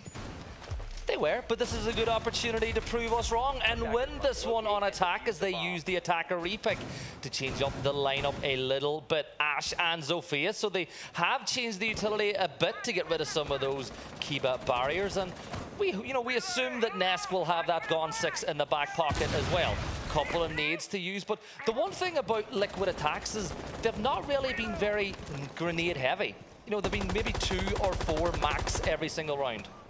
They prefer to do it themselves. They like to get in the face of SSG and try and take those fights directly. It is an interesting choice, considering how heavy the climate is right now, but they really don't pick around nades, they pick around other utility. A rare sight to see these days, of course. Even rarer sight, it's going to be that Ash. Not really a common choice either. Paulu leading the charge right now, first in the building, further try and take control. Trying to creep their way up metal stairs. No one from SSG is seemingly aware. Dexter's the closest to it, but you see that silhouette creeping up the stairs, and that nade will force him away. Force him right into Paulu! Rampy gets that trade on the Nesk though, but Ask will fire back and get one to Bosco. SSG is going to get a little bit ropey now, but they fire back, and that's going to be false. Who finds Ask, unsettles the nerves for a moment, gets it back to 3 versus 3. 140 to go as things just slow down once more, but Rampy is low HP. Fultz has been taken down as well, so it is a fully healthy Houghton. And Rampy, who is 1 shot away, looking to hold back the 3 members of Liquid, PSK, Palu, and Resets. And they are really starting to flex those muscles, but still Rampy playing the top floor. Looking off in the distance, and we just heard it, the 0 cam has just been shot in to find a little bit more intel on where these defenders are playing. And as we look, nothing has been revealed just yet. And Rampy will reposition himself back down and in the sight to hold back what will be this push from Liquid to try end this map. Liquid want to close this one out right here, right now. They do not want to be on border any longer at this stage, but tentative few moments. They need information. They need to try and get it found out. They got 4 drones to work with to do so, and all those 0 cameras in their pocket as well. 40 seconds, and there's Paulu, there's Rampy. Houghton, your last one standing here in the first map of this series in a 1 versus 3. 38 seconds, and it doesn't last even one. Paulu shuts it down, and Liquid from 6-1 down. Claim border, claim map 1 of this series. Take SSG's map pick, and we're going to Oregon. But Liquid take a bow. Resolve, grit, determination. You've shown it all. And well, that time, they have only got 1 survivor left, and can Liquid hold that flag high? 7 rounds in a row, but 7 in a row as Liquid were able to close that out. Absolutely incredible from them. Absolutely mind-blowing. And with that, though, we will send it back to the desk to go through that map. about it. Thank you very much, friends. Yes, we are back, and Team Liquid, an incredible comeback against Space Station. We thought it was over. We thought this was gonna be done and dusted, and honestly, move away with the whole series. But Liquid come back. They were 1-6 down. Take it to OT, take the win, and you see the smile on Twister's face. Can we just get his camera on the screen? Because this man, the LATAM representative, for the first time we have Brazilian talent that are joining us on the English broadcasting desk, and we're seeing this man happy as all. How do you feel about this game? I actually, at the beginning, I was concerned about having another 7-1. Actually, it was pretty concerning for us. But after seeing how the match was going, I was pretty happy about how Liquid performed, how they were strong in their mindset. They could just get the rounds that they needed. Ask showed up, Nest showed up. We had a lot of different showing. Well, let's take a look at our highlights brought to you by Aramco from the matchup as I turn to you, Tristan, now for your opinions on this game, because by all intents and purposes, you can call this a throw station gaming kind of moment. I think SSG are going to be beyond gutted. I think they can't believe that they have lost this match, because in those first 4 attacks that they had, they got nearly 3 plants down. I think 2 went down, and then they nearly got 1, but Ask with a huge C4 stopped it. That's what, that's why we said he's a top performer for them. And wow, I just think they're going to be so upset at not sealing this out. But we spoke about it on the desk beforehand. Liquid yesterday lost 7-1 twice and then came back and won 7-1. We're looking at it here. They were 6-1 down and basically won the match 7-0. This team can bounce back, and this is a professionalism. This is just the strength of having a really experienced roster. We're taking a look at Sensi, the coach mastermind behind Team Liquid so many years. I mean, some would say it's through him and a lot of his work that Team Liquid as an organization also got their biggest trophies in Rainbow Six all the way over 4 years ago in Atlantic City. And he was so concerned over the past couple of days, and even as this game is going on, can only imagine how rested it feels now that, okay, we got the map, came back, we got what it takes. They pulled it together. I would say that probably when he see Liquid just getting back this comeback on this map, he just felt relieved to see that Liquid is able to do that thing. I think if Liquid want to win this tournament, they need to do more of this stuff, and they need to go for it. Now, for this to continue for Liquid, and we talked about it in the pre-game, Liquid had to take the first map. That'll give them the momentum to go into our second one.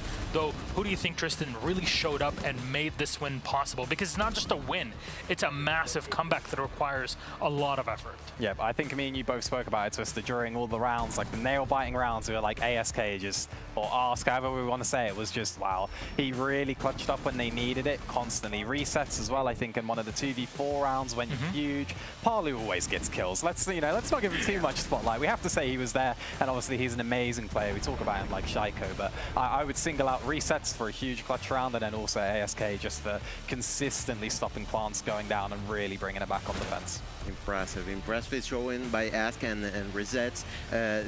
Liquid really needed these two showing up on this game. They could handle the PSK targeting. I think that SSG just targeted him to not using his operators default. You saw PSK just rotating all the operators all the time, and he couldn't perform in the beginning of the game. This was a mess with Liquid, and the other players had to show up to fill this hole. Now we have to talk about the elephant out of the room, of course, or I guess the rocket on the moon for Space Station in this case, because they had it all in the back. This was potentially 7-1. Twister, you just mentioned that we didn't want this to go to a 7-1. Thankfully, it didn't for Liquid, but it got close. And I want to talk about that and what could be improved on or learned from very quickly by an incredibly professional team in SSG, Tristan. We've pinpointed this since literally match 1 of seeing these guys, not even on the A stream, but on the B stream. When they win a round, they're going absolutely crazy. They're talking like they're the best team in the world, the best players in the world, the best clutch players in the world. But if they lose a couple of rounds in a row, we don't hear anything. We genuinely, it is dead silent, and you don't hear anything. And I think that really got to them. Even though the rounds that they lost early in the attacks, it wasn't even that bad. They were nearly getting plants down, or they were getting plants down. They got a little bit unlucky bucking below a diffuser in one of the rounds. But then it's silent. The mood is completely gone, and I think that's really difficult to bounce back from. we really saw a lot of rounds, as just Tristan said, that could go for whenever round and they lost it. And this momentum, it was not working in favor of SSG.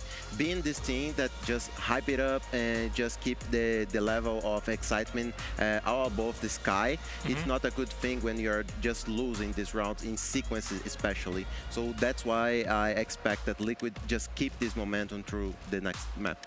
You would think that this sort of situation wouldn't be happening, but here we are. That's the excitement of having teams on LAN, and two teams that haven't played against one another in quite a while because, well, Liquid were at the most recent major, but SSG were not, and things were very different. You know, over the past 6 months, teams are in and out. Teams are much closer nowadays in competition. I mean, look at the NA League and how close things were, how Liquid was ahead of the curve and everybody in BR6, and yet they couldn't make it to Copa Elite 6, losing to FacePlan in literally the very last day. So all of that brings us to this event where it's redemption for both of these teams. And now the question is, does this go to a map 3 or not, before we start talking about that second map? I would say that probably it might end on the Oregon. Very comfortable map, so I would say that it's it for this series. Well, it's Liquid's map pick now. They will be just as devastated as SSG if they don't see this out.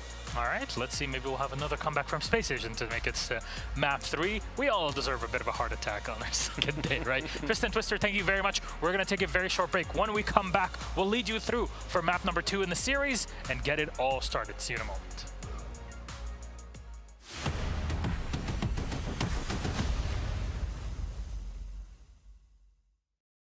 عايز تترجم راب؟ تعالى لي. ملوك الصين دي انا ملخصه في سطور، بس مين يقرا؟ فاهم؟ كلام الشارع ده انا هرشه كل المجال حبايبي. بروز. وانا كاكازوكو مصدع ايه القي نظره لو على الحلاوه عندي كاستر والاسم عفرت يا عفرت، هتفضل معفرتها ولا ايه يا برو؟ انت مين يا هو ازاي ده دخل هنا يا جدعان؟ نكسر الدنيا الاول وبعدين نتكلم، نعيد من الاول. لا لا لا لا لا لا مش مسجل. اخواتي عشان فاهمين السين، سبوتيفاي عمل لك بلاي ليست الاقوى راب مصري اسمع ملوك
Welcome back, friends, to the studio on the analyst desk, where we prep you for our second map in the series. Spacestation Gaming versus Team Liquid, two of the top teams in their own regions going up against one another, and this is a survival match. Team Liquid with a massive comeback on map 1, Border, from down 1-6 to winning it all in overtime, and now they prep themselves for their second map. We go to Oregon. Let's bring up that sheet of map vetoes so you can take a look at everything and how it went down, and who banned what and where. Border, that was SSG's pick. We saw Team Liquid starting off on the attacking side and failing miserably on it, but now Oregon is map number 2, Liquid's pick, with SSG on the attacking side. Twister, you have been an expert on Brazil, of course, being a big part of the region. You've seen Oregon played by Brazilian teams 1,000,001 times, and that's an understatement.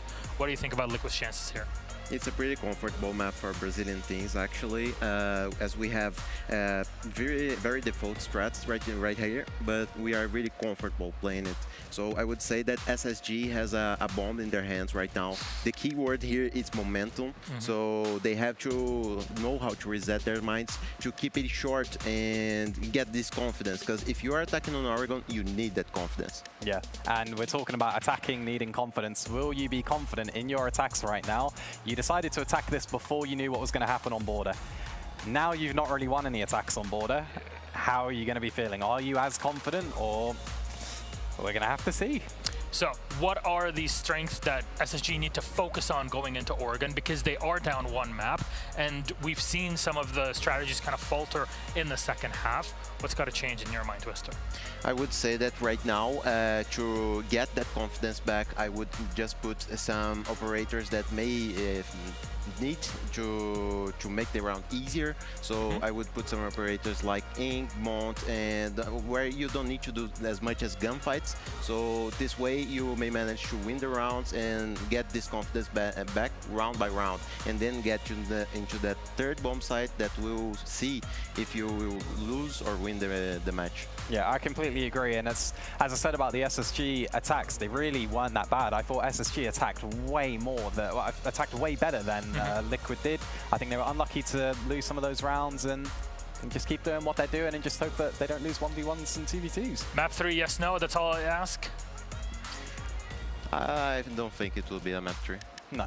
Ah, there you go. All right, gentlemen, that's all I want to hear. Let's pull up our casters and get ourselves ready. So, Whippet Gibson, all yours. Cannot wait to crack into this one. Thank you very much, Milos, as we get ready for map number 2 of this matchup. And I'm going to have to agree with the desk.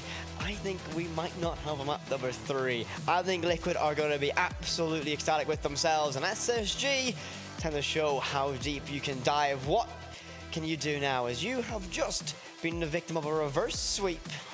And that's not going to be an easy hole to climb out of. It is not going to be, and the mental right now is not going to be in a good spot. You just lost 7 rounds in a row, and we're going to call it back to yesterday. What happened the last time SSG played here on this map? It was a win for Wild, so it is very important now that they can get themselves back in, because I feel if Liquid start getting on a roll again at the start of this one, we're going to hear that bell toll, and Liquid will be representing LATAM in the semi-finals.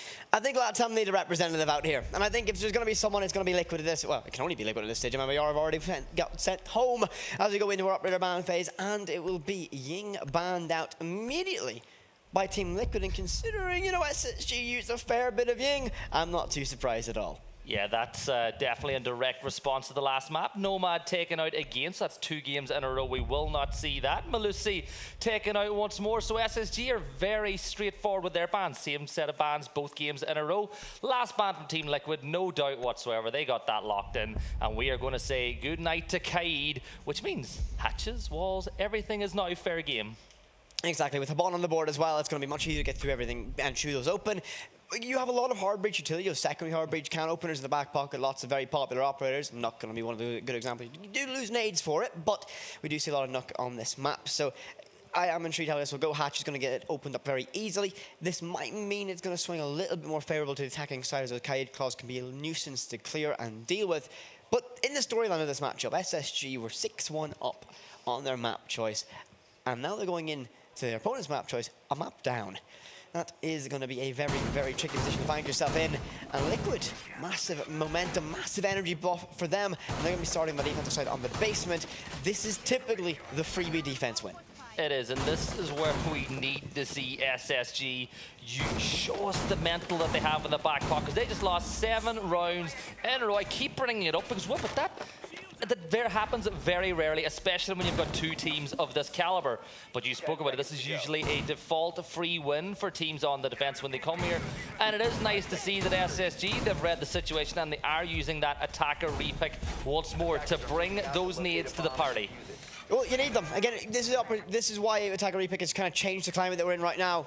SSG have seen what they're going to be facing up against. They're like, time to bring some nades, time to bring some clear. We see that one soul hard breacher in the side of Bosco. Again, that's the role Bosco plays in that more support position. So they don't have any contingency plan. They don't have any secondary hard breach. So if that Habana does falter, any player on the hatches is going to waver. And SSG, yesterday actually, enjoyed playing very aggressive on the E-box hatch, and it was often to their own detriment. So I really hope they don't try to involve that very similar strategy this time out. But Liquid look like they're already setting up to stall SSG, and they've read into this massive west side entrance and clear. Yeah, they've watched the game. They know exactly the situations going on. It's probably why they took SSG to this map. Now we'll see Iana being used to open up that door. And as things stand, Dexter, who has been having an absolutely fantastic couple of games over these few days, coming in new to the roster, will look to continue that. Fultz, Jackal on this map can be great as well, but the thing is, the player whose feet that you can see, long gone. You see, just by the color coding on it, again, they're nowhere nearby. They've already fallen back the side. The time you took to clear that Fultz, well, that was valuable time you can be using in that execution. So with a minute 40 left in this round rotation call, so SSG essentially cleared the entirety of this map.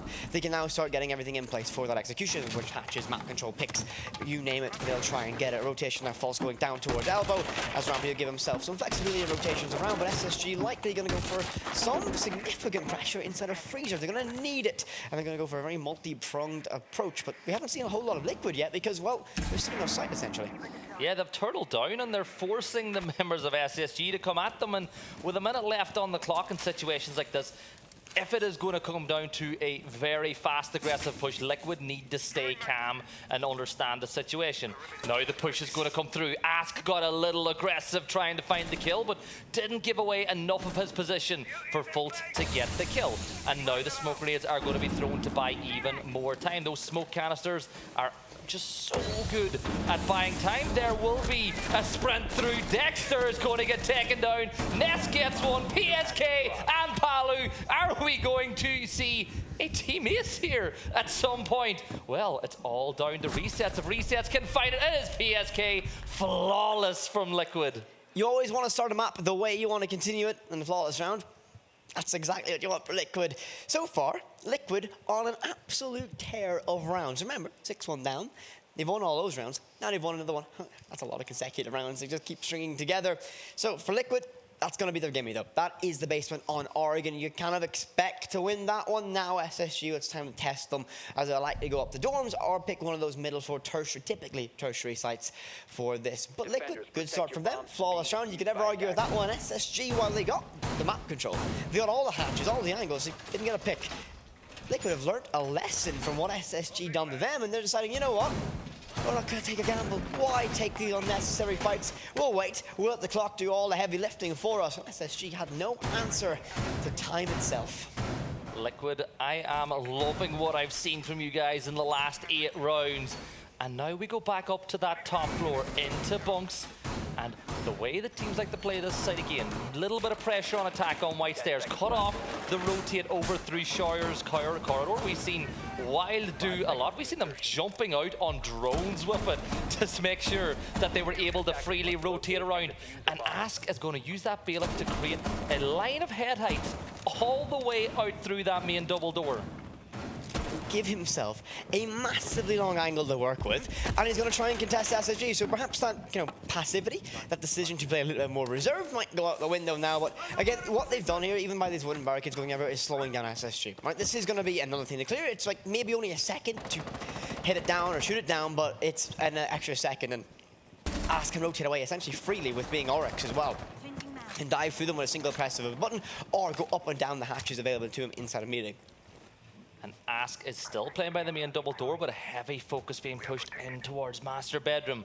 Dexter has already pushed up towards Trophy, followed closely behind by Bosco, who just had a look around to see if there was any cameras in and around Bedroom, but didn't spot the one inside the TV, which is just feeding information to those Liquid defenders. The stim will tell me that the push is about to come, and Nesk is going to get 2 for free, and it is a 4v3. Nesk, this is what we were expecting from you this tournament. Nesk already gets those 2 picks. He goes in and gets an impact trick, and there's going to be Ask as well. He'll get the pick on the faults, and now pressure begins as SSG are boiling point. Rampy will get 1 on the Nesk, but he's going to choke so much and lose a lot of HP for that pick. A minute 35 left in this round. Rampy and Bosco, the last 2 standing. If you wanted anyone on this roster that's not Houghton to be able to be in the advantage position, it's either of those 2 as well. And you got both of them, and against 3 of Liquid, PSK, Ask, resets. What can they do? Hold out for just a little bit over a minute, and they get themselves a 2nd consecutive round.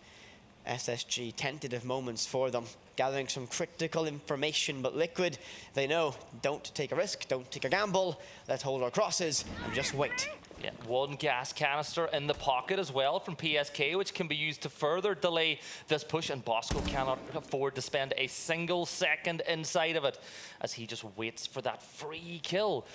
He's hoping that a defender will pass, but Liquid are in positions where they don't necessarily need to push, but resets will do it anyway, but unable to find that kill. But still holding back this team, or this SSG push, and once again, it just looks like SSG have run out of ideas. SSG will have to funnel themselves through this doorway, and that is going to be a simple cleanup for the side of Liquid. Another round consecutively from the previous map. This is what? How many rounds, Gibson, now is this? 9. Wow. 9 rounds from Liquid uncontested from SSG. Oh, when it rains, it pours. From 6-1 down, by the way, for anyone who is just joining us, they have won 9 rounds in a row. And what a push. And as you pointed out, that move from Ness, getting the double kill, impact tricking as well, just had such an impact. Team Liquid looking to go 10 rounds in a row if they can win this one. And those guys in LATAM, those passionate fans, we know they're loving this. You know, Twister's loving this about Ness. Absolutely. Yeah. Absolutely just soaking in the moment. Going, God, I'm finally going to win a game out here. It's been fantastic from Liquid so far. SSG, time to stop the bleeding just a little bit. If you lose 10 rounds consecutively to a team, any team, that's a massive blow to morale, massive blow to your scoreline as well, going 10 rounds down. I'm beginning to believe in Liquid just a little bit more right now. Just a little bit. They just made us wait. You know, they made us wait over the course of the first day to come back hard on day 2. SSG reeling as things stand. But this is them on attack. Their chance to just work and make something happen. Anything at all. SSG, they will take a really messy round 1 at this point just to get a round 1. I mean, any round victory is better than none right now. If you continue to let Liquid have this reign of momentum, you're really inviting essentially unnecessary pressure upon yourself here. I mean, well, actually, we're barely into the round. I can't count sometimes, especially when on camera.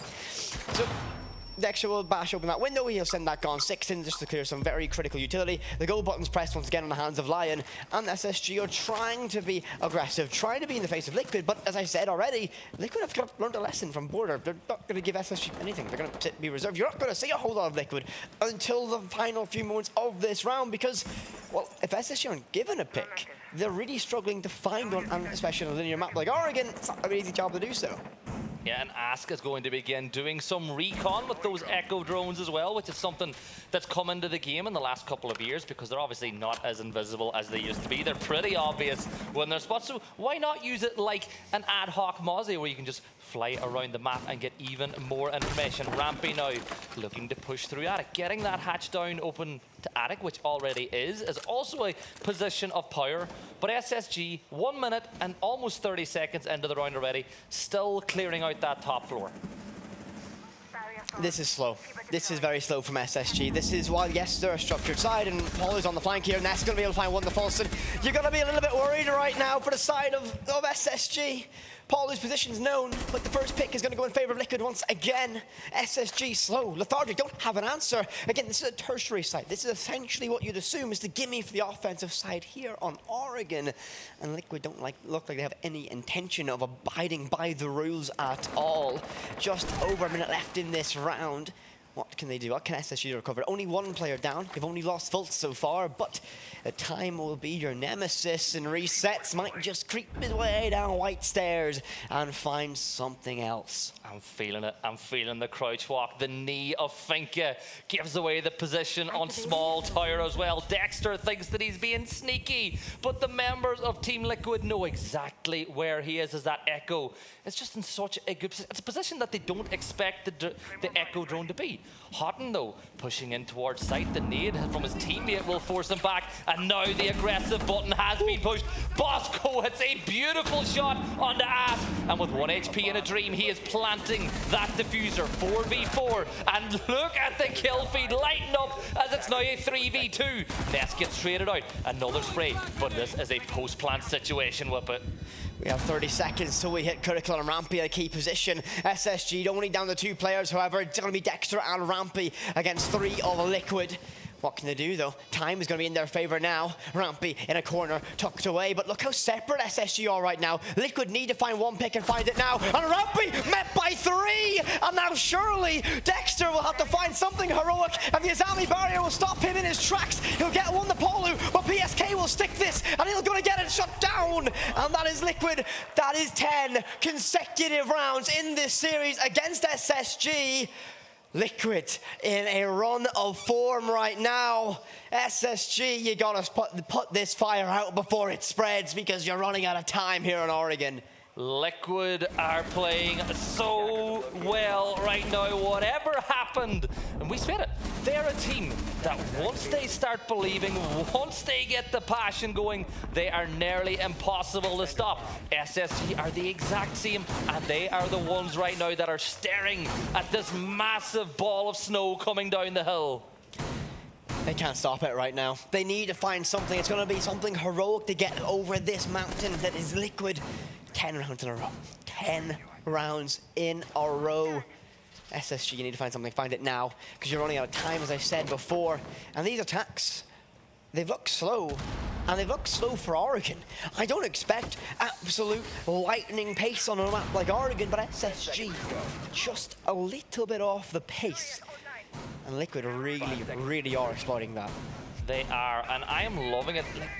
There's no better way to shut down a structured side than meeting them with even more structure of your own, and it's being very difficult for SSG to break it down. Team Liquid now, as we pointed out, 10 rounds in a row. Are we going to get 11, or can SSG stop the bleeding? This is a deep cut that they have, and Dexter will begin to draw. You know, this has been a crazy game, but we were over an hour ago, we thought that the first map was going to end, and here we are an hour later, just 4 rounds into map 2. This is absolute insanity to me. Absolutely crazy that Liquid managed to pull this one off. And it's a change of play. What Liquid have done is so... it's not mind-blowing, but they've read into it. They changed the way they're playing. SSG struggle to get the picks here. SSG done the same thing to Liquid. Liquid have just said, you know what, it's difficult to win if no one's peeking you. It's not going to peek. And this is really frustrating SSG. It's making them work really hard to try and break down this defensive structure. And they have a new player coming in as well. Dexter is new to this side, not going to be like as in rhythm with the rest of the team, but Fultz certainly is finding the opening pick on the ball. Rampy takes a massive amount of control. Ness can begin to fall back now, and that pick going in favor of SSG. Good start, because you're on the hardest attack site and you've got the first pick, and it wasn't traded away from Liquid, so now perhaps you can consider just trading your way to victory. The last 4 members of Liquid have all compacted themselves deep inside of sight. And Palu has been one of the stars of this comeback so far that we've seen from Team Liquid, but SSG find themselves with the numerical advantage. But one thing I want to touch on, they've only got 6 kills of this map, and we are halfway through round 4. That's how dominant the Team Liquid have been on defense, so SSG will really need to start upping those numbers. Ask will get rid of that Flores coming down the stairs, and now Dexter get out of push. And this is the attack we see all the time. Freezer and Laundry trying to cover the angles, and they're just thinking maybe they might drop down the hatch, but no, we know exactly what push is coming from SSG. What actually happened there? So the reason they rotated away there is because that Zami clone got shot out. So the intention was there to use, not the Zami clone, the Honor clone. Was just, the intention was clear the Zami gate with that one, and then all of a sudden, you know, you can push on in. But now we got a real rotation, so a little bit of pressure. Now E-Box hatch might be a factor now, as well as Freezer. We've only got 30 seconds left to scrap through this round, and only 4 members of Liquid still stand. So detonation of explosions all around, and there's the go button pressed on the Lion. PSK doing a huge position. That nade will push him away as well. Everyone inside of Freezer now as they cascade on in, but that's going to get fully blinded. It's going to be a flurry of kills now, but it's going to be a 1-for-1 trade. PSK still tucked away in that corner. Bosco will find one more of his own. SSG in complete control, it feels like, and that Lion will stop this push from PSK. Heroics now requires he's going to swing wide. He knows the player's still inside of Freezer. Reset's going to get slain out, and that's going to be too many bodies to deny. Finally, SSG get 1 round back. They stop the 10-round streak of Liquid. Huge from them, well played, and a good late round adaptation, realizing we can't push Laundry. Let's put all of our eggs into that Laundry push, and it worked out perfectly. They get themselves the very first round here in Oregon. And is that a band-aid, or is that stitches that have been put on that wound that SSG have after those 10 rounds lost in a row? It's 3-1, and all of a sudden things don't look anywhere near as bad. If we see SSG win this next round, you're sitting at 3-2, and you're like, what was people even worrying about from the SSG side of things? But look who PSK's brought to the party. Clash. That's going to grind this to an absolute halt, isn't it? That Clash is going to be a difficult one to deal with. Not going to be too keen on it. They'll see it, of course, in the drone phase, or they'll likely assume it from hearing it waltz around the building. And they have the attack replay to try to deal with it. But this basement site always comes down to time. Time is the biggest factor that compresses the offensive side into these difficult positions. And if you're in that late round push and you're met by a Clash, well, that's a whole new puzzle to solve. So it's really important, if they want to play this, I'm assuming, turtle strategy, they need PSK to stay alive as long as possible. That's the job of Clash, to enable the rest of the defenders as well and give you so much intel.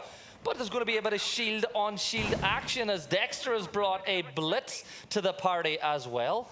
And when you see a blitz, there's only ever one thing that you think of, but it is hard, fast, and direct.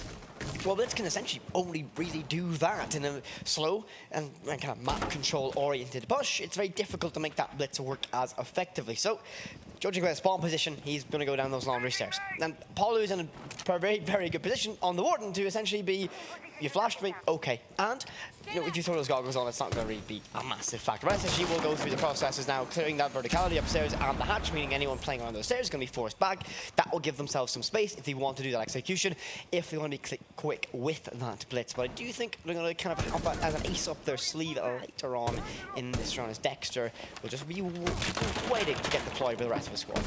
Yeah, and it's just a matter of when that button is going to be pushed, because when it is pushed, they will go as fast as they can. Rampy still just clearing out that main focus. You don't want anybody getting in behind your lines when you go for a push like this, because it can be an easy 1, 2, 3 kills if it is the right player. Bosco opening the hatches. There is the first push of that Lion, and here goes Blitz getting in position over by that construction door. They're just waiting. They're going to wait. They're going to put a Lion scan in. They're going to send that all in.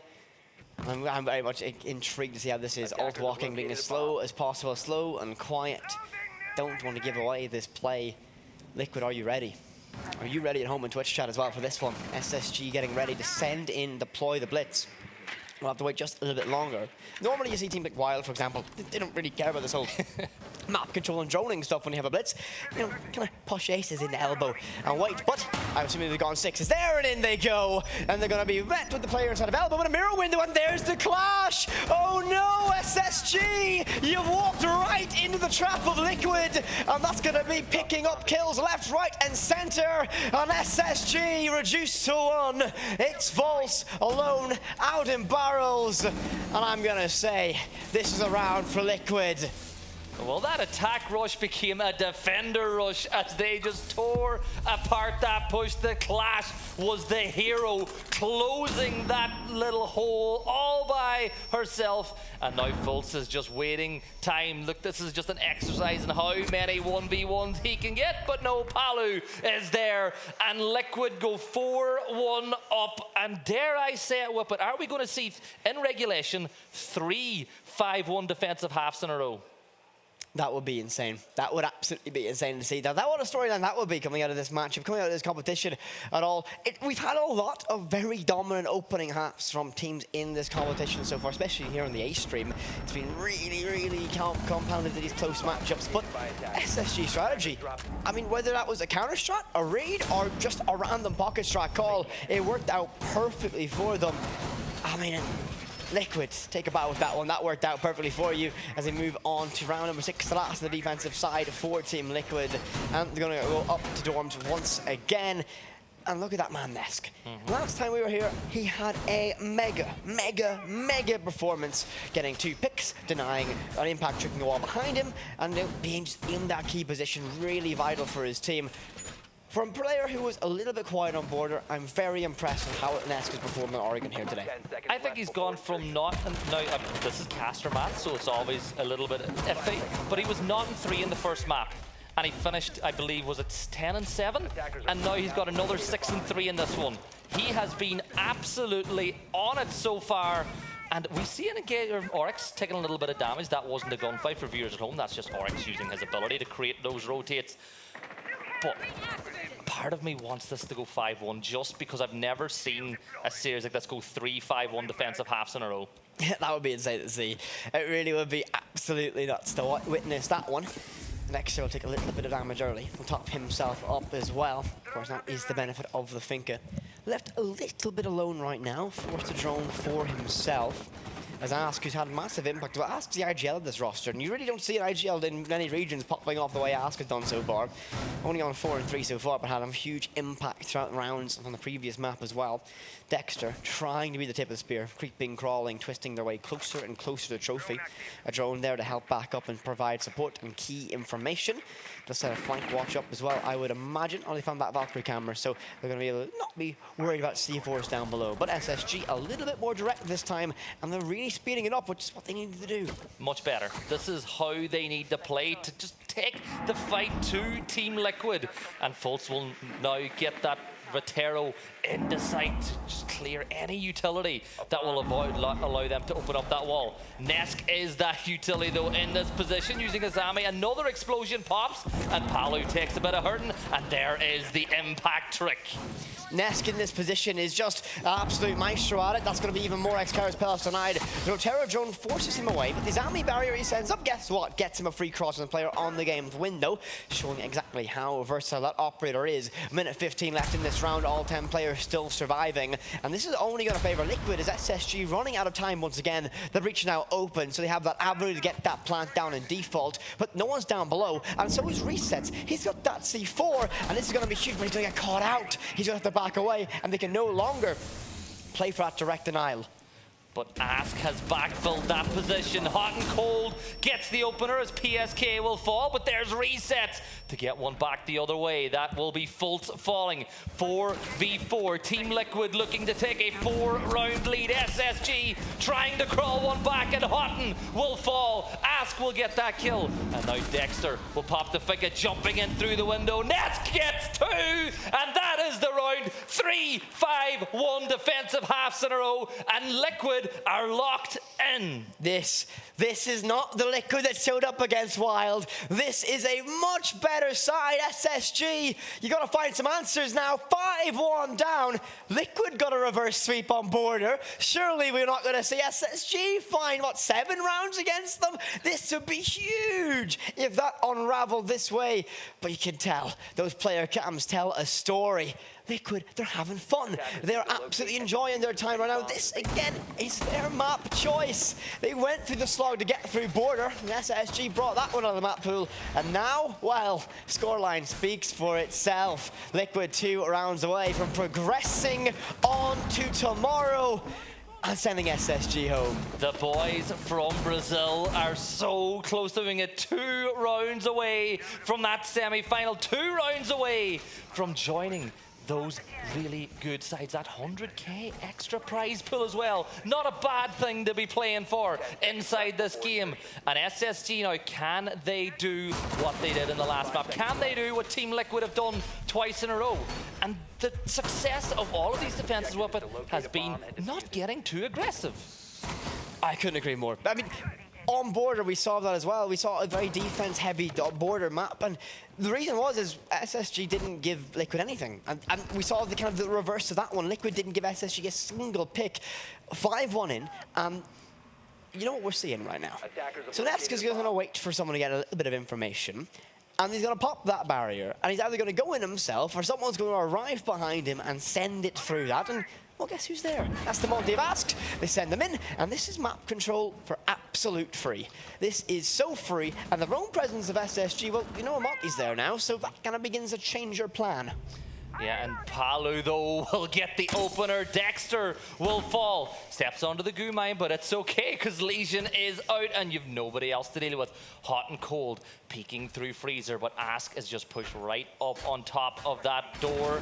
And he's going to push towards Pillar now. A lot of this defense from SSG is focused on the ground floor, and Fultz is going to begin creeping up white stairs. And this could be massive, but Whippet, honestly, Team Liquid, I don't see anyone on drones. I don't see anyone on flank. They're just going for kills.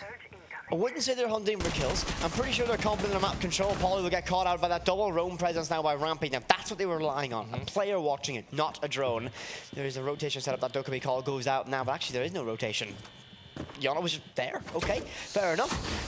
So that Azami is going to be, you know, just but timed out just a little bit wrong. But resets, knows these players are up here, and he's going to creep his way in. He's inside a pit now. They're not going to be there for him, but he's going to wait. And if he plays his cards perfectly, he's going to catch them napping. There's Rampy, but he's just climbed up the T3. He's going to try and deny it, but those tracer rounds will give away his position. He's going to be left on an island now all alone. Ness is going to get hot and on sight, and this is a massive problem. Fultz is locked in. He is trapped, but Bosco is going to be playing it patiently and waiting for the right moment to strike. And there it is, 2 versus 2, or 2 versus 3 now. Bosco, huge performance as Fultz is now given the opportunity, the window to get back to sight and help his team, but Ask, he's going to get that case down. And Monty is just going to extend that shield and make it impossible for Team Liquid to win this round. There's resets, there's PSK, attackers win round 7, and Team Liquid, yes, Team Liquid are on game, set, and match series point Whippet from 6-1 down in map 1.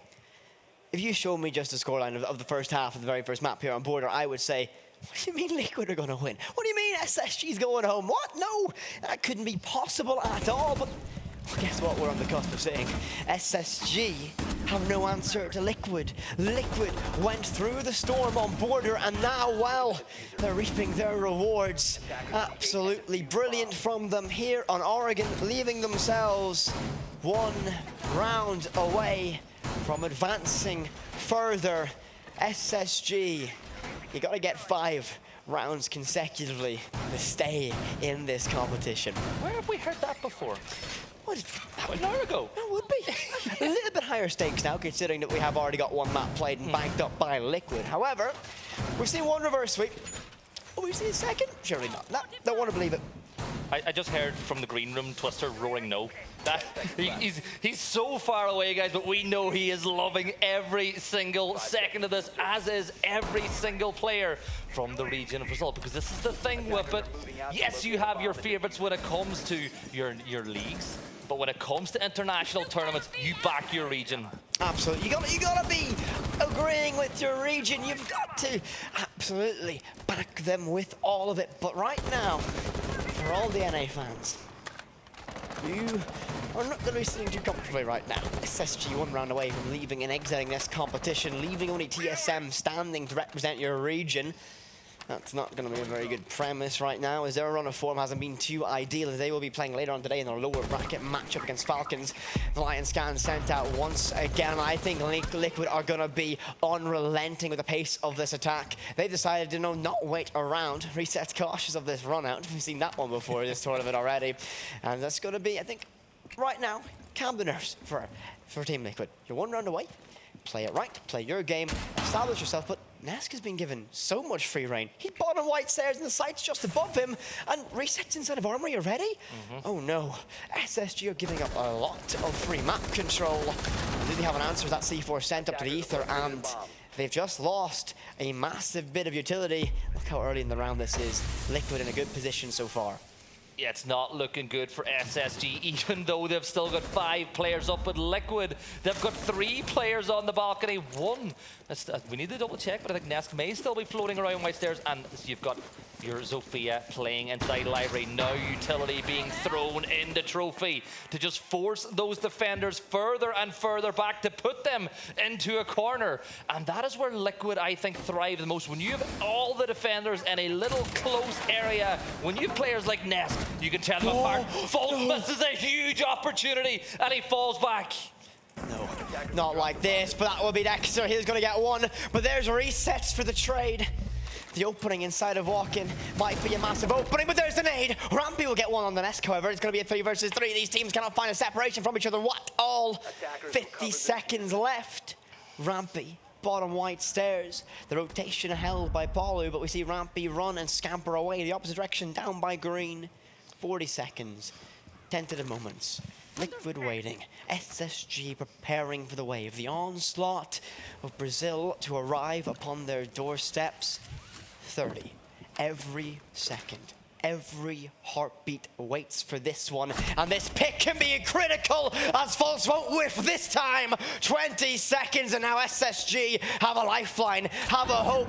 And Team Liquid, time to get scrappy, time to brawl. And SSG stay alive. Fultz picks up the final piece. And is this the beginning of something? It's a long road ahead of SSG, but Liquid's already done it once this series. Good performance from them and Fultz. Good flank, good rotation, good recovery to get that one closed out. We now have a 6-2 scoreline in favor of Liquid. 4 in a row is what the doctor requires now.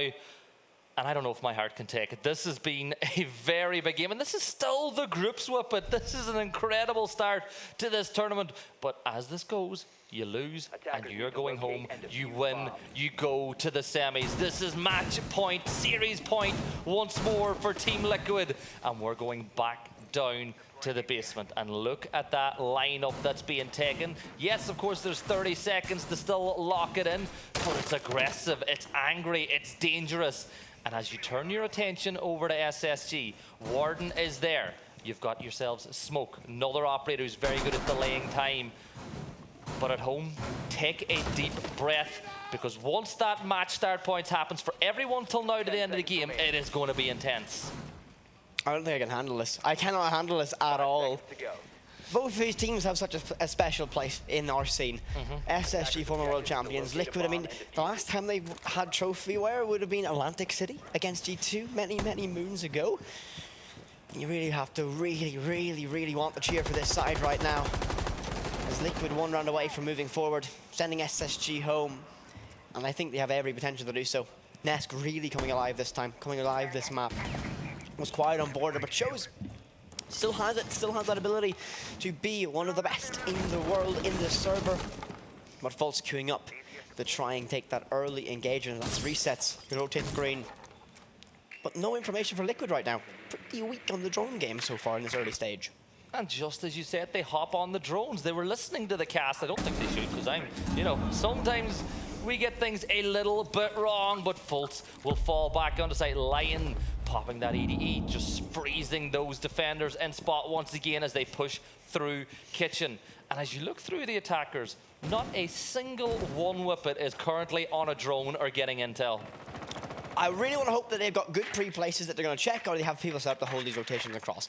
Paulu will get information that no one's in T3. Now, we get the benefit of silhouettes. We know no one's there, but we've seen already that SSG are more than willing to go there later on inside a round.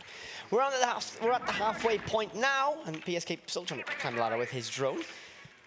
I think he gets it done this time, don't you reckon? Slowly but surely, he gets it done. Go. Hey! And he'll now be able to get, okay, we already do it, it's clear. Well done, okay. Back to Drody, back to Drody. They don't have time to do it again. You don't have the time. He already got the info, it's clear. Exactly. And now, Ask will begin opening that hatch. One thing I don't want to see from Liquid is the same thing that SSG tried on Wild, which really fell apart. Resets, tossing nades, down by pillar. That opening pick is just vital for this one. And there's that Kiba barrier once more that's just so difficult to attack through because you can see nothing, they can see your toes. Resets will hit the nade onto Rampy, and he hits 10. Match point, 5-4 in favor of Team Liquid.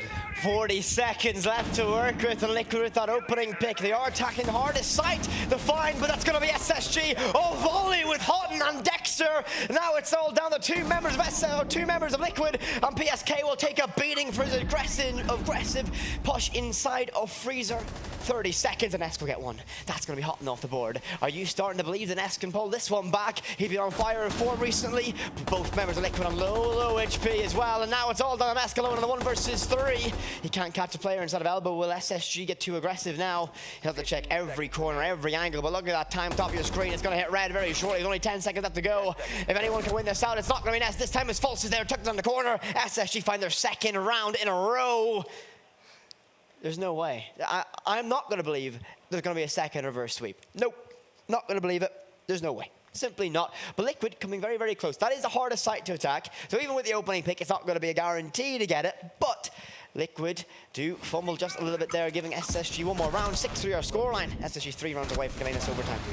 It is 6-3. There is a long road ahead of SSG, and one pothole is all it takes to take them off that road and send them back home. For Team Liquid, they're right at the finish line, but they've got 1 foot beside the checkered flag, but it has not been flown just yet, because as long as Spacestation Gaming are still alive, there is a chance. But this is Team Liquid, and this is some of the best we have ever seen them play.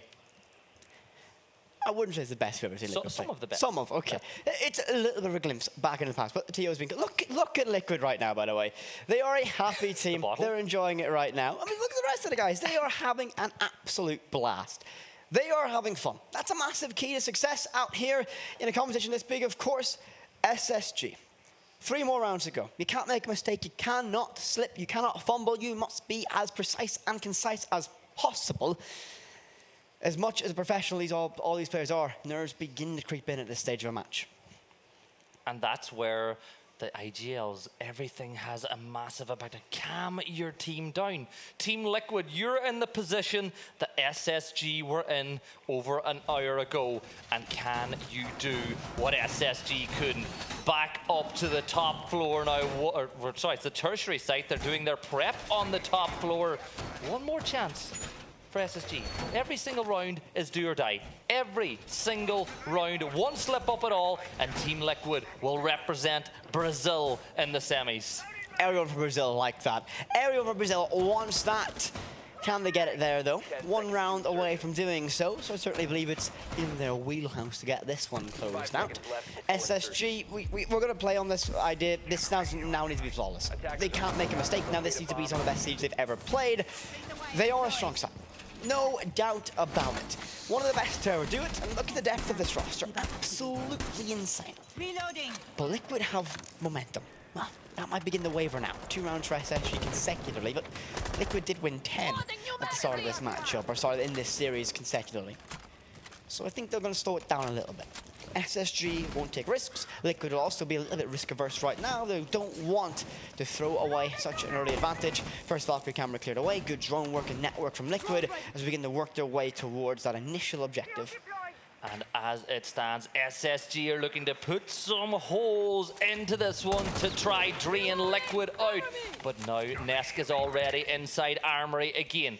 50 seconds gone, and there is 1 drone down. Tosses another one to get even more until so many resources being put on the top floor. There's 3 here, and there's 1 on top of Big Tower as well. Do you know what that means, Whippet? one man on site if the members of Liquid can work that out. TSMFTX is going to get the opener, and TSMFTX is pushing right towards site, and he is passing the information. It is clear they have everything they want. Nesk has something even more as he takes down Fultz. This is going to be a really touch and go for these sides now. Rampy will get one trader back on the nest, but they now know, look how open sight is. If you rotate down those stairs, it is all but over, but look at Ask. The case is going down, and TSMFTX is there, but oh, Houghton, huge pick, but the case is down, and he's all alone against 3. Houghton has been left in these positions so many times before, but he will get Rampy recovered. Now back to 2 versus 3. Houghton and Rampy. If you wanted the duo to get it done, it would be this pairing, but it's gonna be a scrap and a brawl with Paulu. First to the plate, red pings there, live information, but Houghton doesn't last too much longer, and Rampy out in lobby. Surely won't have time, surely he can't stick it. No, he can't! Ask shuts him down, and Liquid perform a miracle here, and they book their ticket to tomorrow and send SSG home. From the ashes, they rose like a phoenix to get their way into the semi-final. And look, they are not even looking that happy. They are locked in with it. They know that they're pointing at this saying, this is our stage. And they are Latam's hope for a win here at Gamers8. We say goodbye to one of NA's teams, SSG. They have gone home. And for NA, there's just one hope left. TSM, the last team remaining to don that NA banner, and they will be going against Falcons later on the main stage. But Liquid, what a performance from them. Just to remember, a reverse sweep on border.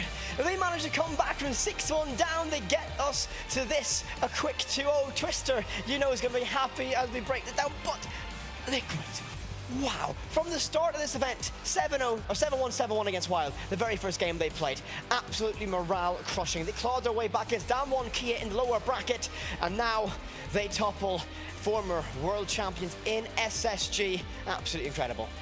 That was a performance to remember, and there's just one more group stage game left to go.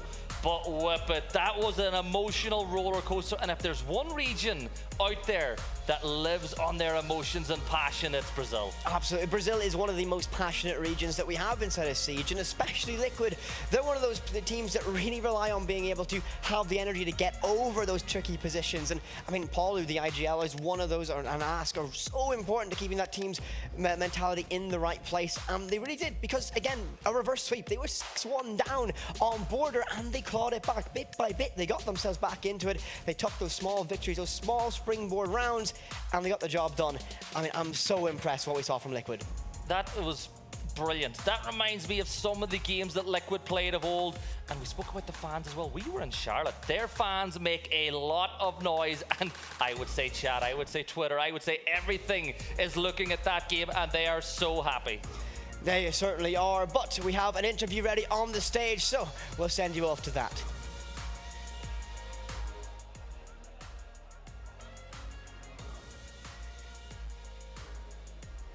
An impressive run, almost 13 rounds in a row, almost. It was absolutely amazing. Paulu, I'm joined by you from Team Liquid. You played absolutely incredibly that whole round. It was kind of a rocky road up to this point. Obviously, yesterday you didn't get the result that you desired, but now look where you are. You've made it. So, is your confidence back? Oh yeah, for sure. Like, we were struggling a lot we were finding where to kind of find the kills, but we weren't playing together. So a lot of times we knew where we wanted to work, but we were playing like alone, sometimes finding like 1v1s, and a lot of times we were losing them. So we talked to each other after the pause. We knew what we had to fix. We fixed it and make it work, you know. تيم ليكويد قدروا انهم يسوون كمباك كان جدا قوي في المباراه، وكنا نسالهم السؤال انه ايش اللي خلاكم ترجعون مره ثانيه للمباراه، وايش اللي خلاكم ترجعون الثقه حقتكم؟ فكان الجواب يتركز على انه في البدايه ما كنا نلعب مع بعض، والكل كان يحاول يدور ال1 v 1 سيتويشنز، يحاول انه يجيب الكلز لحاله، ما كان يلعب كفريق، والشيء هذا هو اللي كان ركزوا عليه. بعد البوز قدروا يتناقشون عن الموضوع اكثر، يحسنون الموضوع، والان زي ما شفنا قدروا يسوون الكمباك وفعلا فازوا بالمباراه. So you've got your semi-final match starting tomorrow. what are you going to be practicing between now and then? Obviously, don't give too much away, but what can you tell us? Like, we still have a lot of issues that we need to fix, like, especially against White. They showed us a lot of gaps that we had. Like, they rushed the bomb, I think, like, almost 10 or 11 rounds, and we lost all of them. So we weren't prepared in some ways. We are going to fix it, so we show stronger in the next matches. That's mostly it. Like, I think we had some mistakes in our communication, but today was totally different, and we hope to keep going.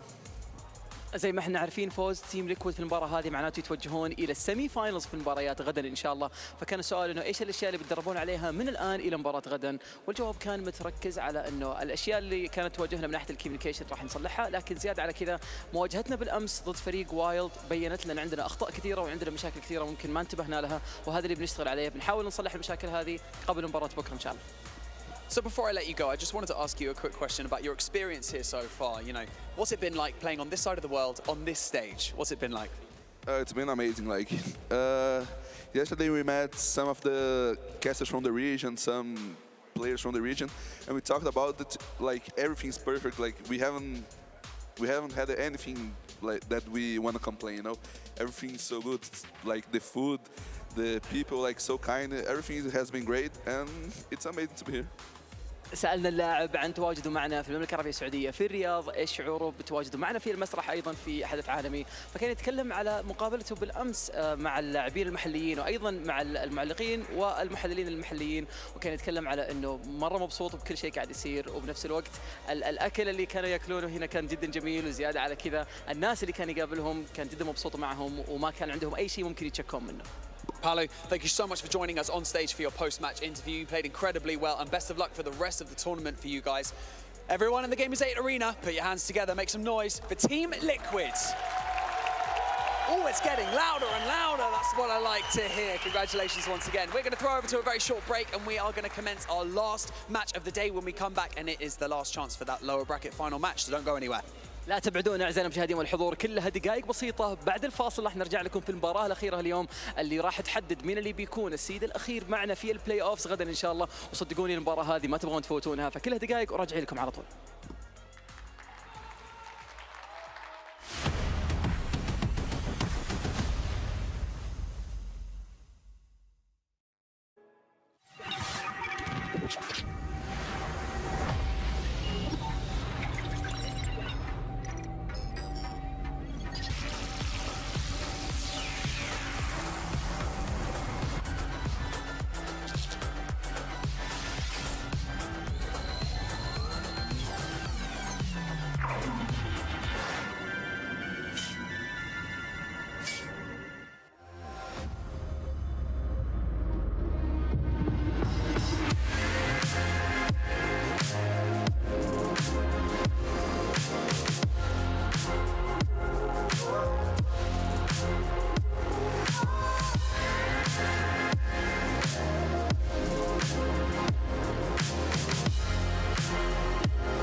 Welcome back, friends, to the studio on the analyst desk. I'm Medic, your host, and our game is done. We got a happy Twister on the desk with us, and Tristan also. You're here. We have a happy me as well. I said I said Liquid were going to win. I said it was going to be a 2-0. So, you know, my ego's getting brushed right now. Doing well then, Team Liquid, with a massive victory, Twister. That we were very close at some point of looking at the screen thinking, oh my god, is the reversal happening? No, I was concerned about this happening, but I knew that it was very hard for SSG to get this comeback because it was attack on Oregon, so they had to manage a lot of things. I would say that just Liquid was able to keep this game in their control the whole game. Well, here is our scoreboard, of course, brought to you by STC, and there it is, 7-3. Team Liquid versus SSG. The entire team showing up when it matters. Liquid had control the entire time, Tristan. Every single player on the team went positive, me. Like, how often do we see that? It's often when a team wins, we have to go to the support player and be like, oh, yeah, he didn't get many kills, but also, like, you know, the fraggers did really well. But no, every single player showed up, and it made it really difficult to pick to pick who we thought played the best. Yeah, exactly. I mean, most part of the times you see one player like getting some spotlight for him, but in this case, Liquid just got everyone on so a good shape that it was impressive. Oh, let's take a look at some of those highlights and the action that happened in the game, of course, brought to you by STC and Aramco in this case. Of course, one of our many sponsors here that we have at Gamers8. Both teams got into it, but we talked about it, Tristan, before we started with the game. Team Liquid, if they win the first map, they're going to have the momentum to guide them through into the second one, and that was exactly what happened.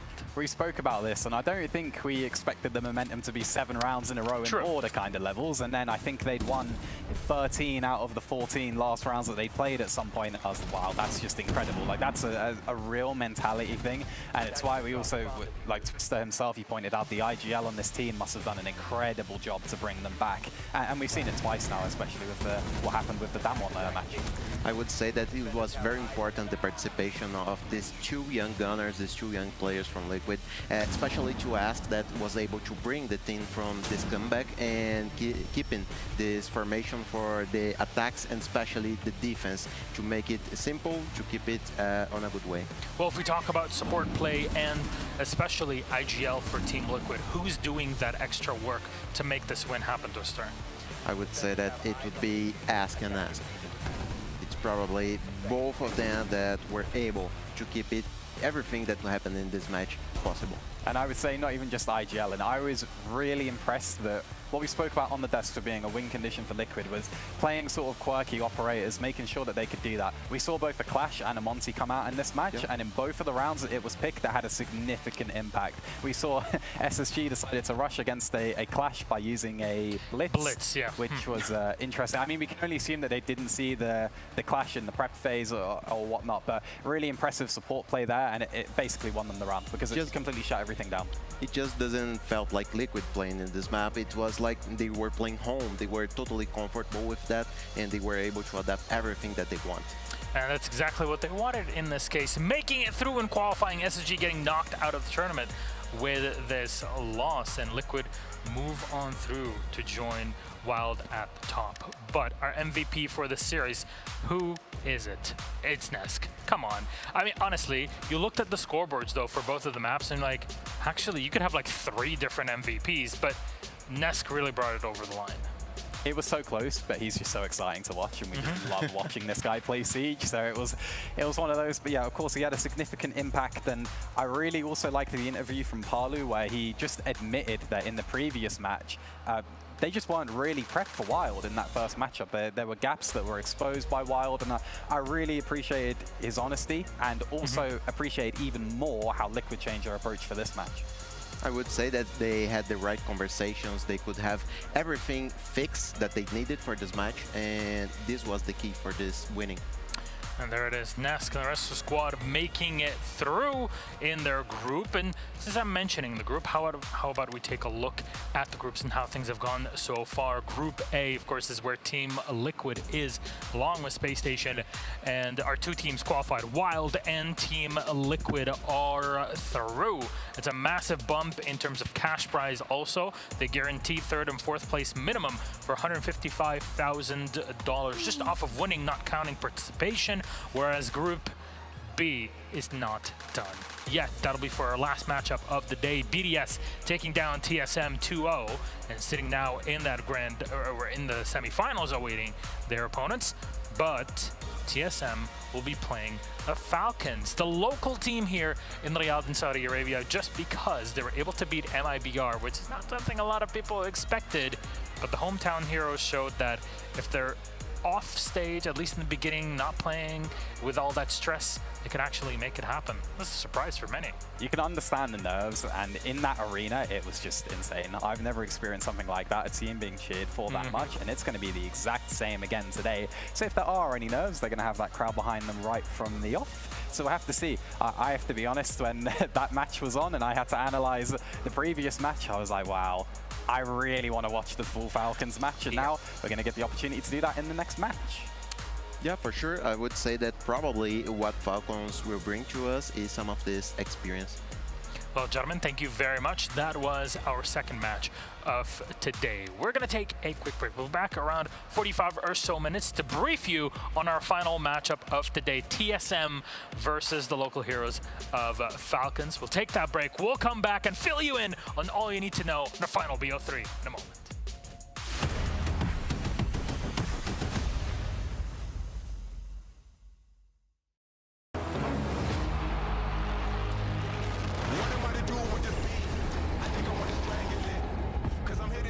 For the game and it's scary, but I'm finna handle it. Break it down like an analyst. I'll be loading up, they wanna package this. Pray for peace, pacifist. I'm never holding up to give a plan to miss. I'm seeing, I'm feeling on my chest. Let me do my thing, I'm feeling like a vet. Every time I sing, I'ma put them in a nest. I'm in the booth and I can't.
Welcome back, friends, to the studio on the analyst desk here live from Riyadh, Saudi Arabia at Gamers8. I'm your host. With me are Twister and Fresh, and we're going to have a chat about our upcoming matchup, another elimination match to see who can make it into the semifinals with one more spot remaining. The hometown favorites of Falcons were able to defeat MIBR, and they make it through. They'll be playing against TSM in just a bit.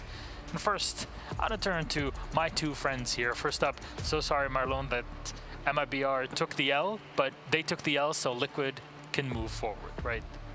Yeah, for sure. It was a pretty disappointing performance for them in the first match that they had today against Falcons. Falcons did pretty well, but something was missing on MIBR for that game. So I will be very happy to see two Brazilian teams today keeping in the tournament, but not happening. Now let's talk about those rosters then, starting off with the Falcons. Like I said, the hometown heroes, #1 team currently, at least in the ranking-wise, in Saudi Arabia. That's how they qualified to this tournament in a qualification match against the Al-Shtaq Warriors that are now part of the talent team here. And they're in. They surprised a lot of people, and I think the big, I guess, meme going on in the subreddit is really helping them out too. I would say that people are just surprised to see Falcons doing so well in the tournament. They were getting so high expectations on them by their fans over here, but right now they are just running into the default. They are just playing like, oh, we are doing this that we are comfortable on, and we just make it.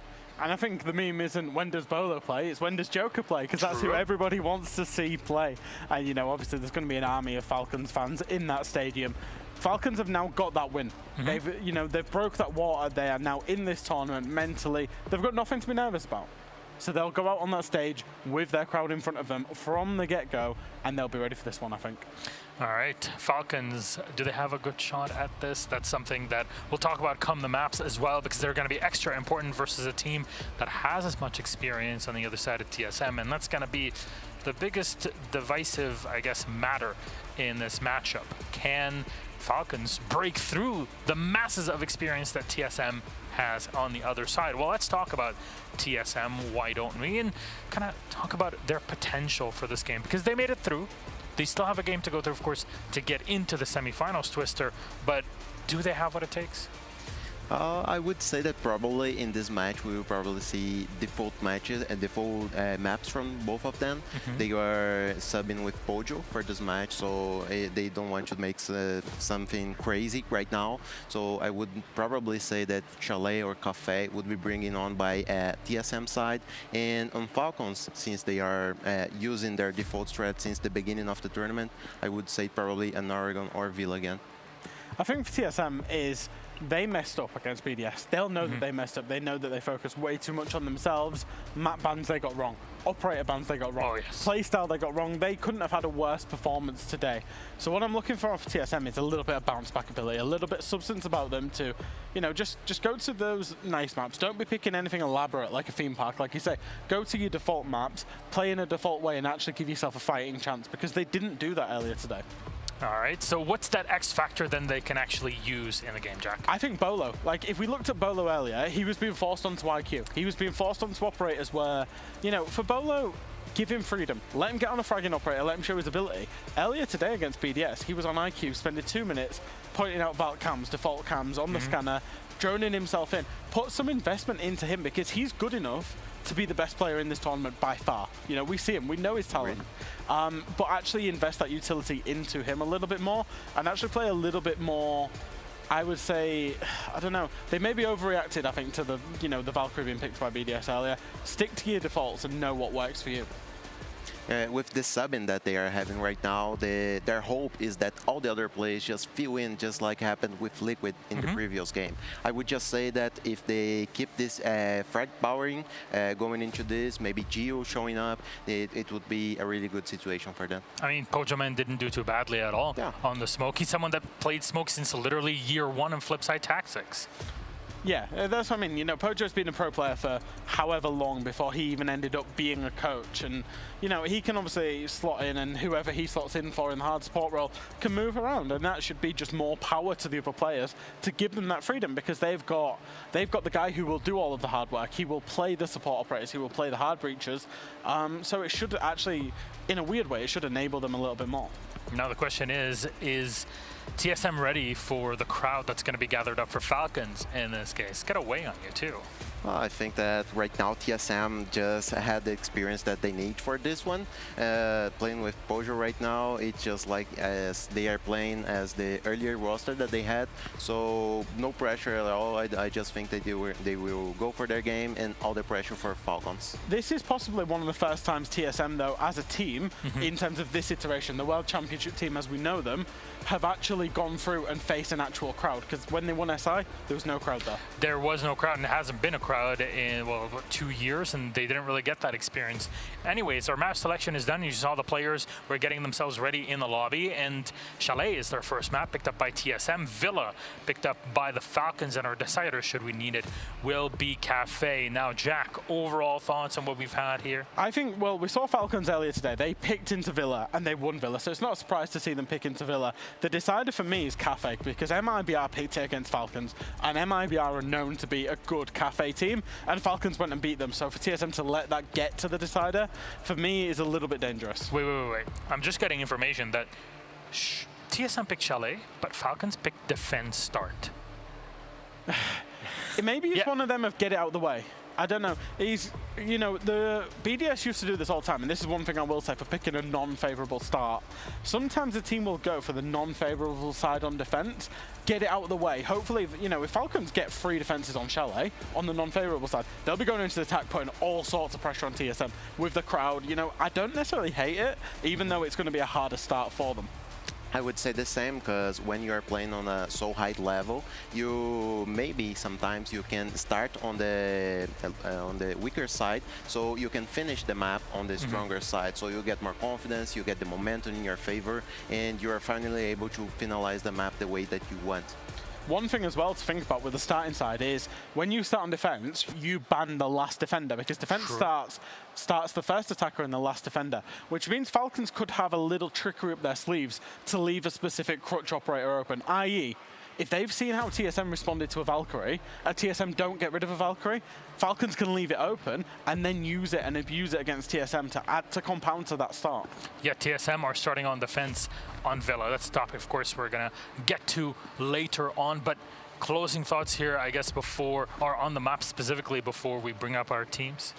I think TSM, they've gone away from the maps they played earlier today. They played a completely different set of maps today in, Border and obviously Clubhouse. So they've gone away, new set of maps. We do know from TSM they've got a very flexible map pool. They play all 9, so they've got the flexibility to do that. But I do think the map veto favors Falcons. Really? Yeah. I would say the same. I mean, actually. How so? Also, because TSM just tried the same plan as MIBR, maybe playing these default maps, and picking this both of these maps right now. I would say that Falcons are just playing too good on these two, and maybe the decider. I would love to see this decider, but I would say that probably right now Falcons had the advantage. Oh my God, I never thought I'd be hearing this, but here we are. We'll hope we'll see what happens with Villa and Café.CEST, because both those maps were wins for Falcons, so who knows? Maybe they're able to take it. But gentlemen, thank you so much. Let's head to the stage and introduce our teams.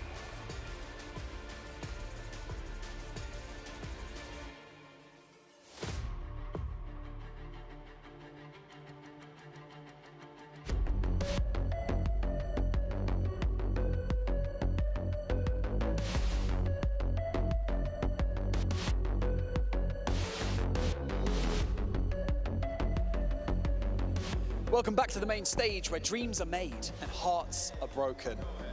I'm feeling a little bit dramatic today, Fancy. I'm not sure if you can tell, but it is the lower bracket final, and the lower bracket final is steeped in drama. So we're going to get this ball rolling by inviting our first competitor to the stage. They are battling it out on home soil. They defeated MIBR to be here at this stage, but can they make it all the way to the semi-finals? Only time will tell. Please welcome to the main stage, Team Falcons.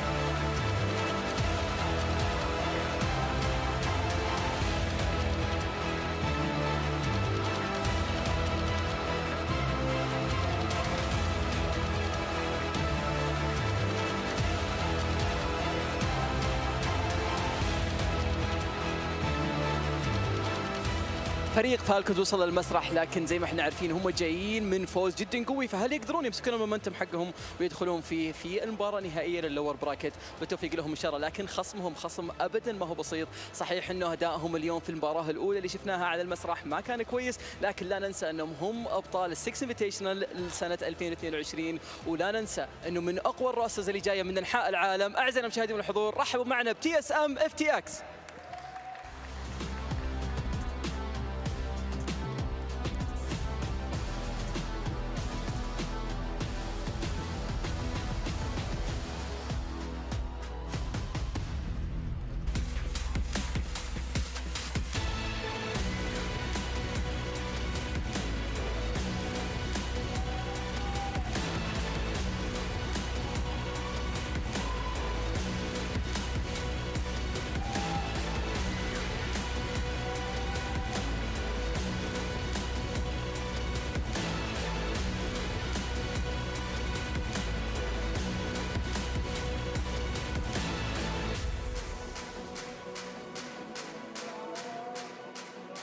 Our final day, our final match of the day, not our final day of the match, our final match of the day is here. We cannot wait to get this one started. One team will be sent packing and one team will make it through to the semi-finals. So let's just dive right in, go back over to the analyst desk to break everything down before we dive into the match. المباراة الأخيرة ونشهد مين الفريق اللي بيقدر يوصل من البلاي أوفز. زي ما احنا عارفين 3 فرق قدروا انهم يحققون طريقهم، لكن بنفس الوقت فريق واحد فقط هو اللي راح يطلع من الستيج هذا، من المباراة هذه، يبي يكون معنا في النصف النهائي غدا إن شاء الله. فيا ترى مين بيكون؟ خلونا نتوجه على طول للاستوديو التحليلي نتكلم عن المباراة أكثر.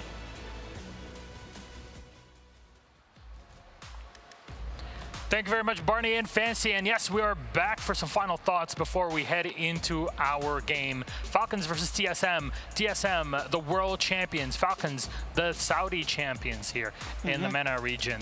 And they go up against one another for a survival match. You lose, you are out.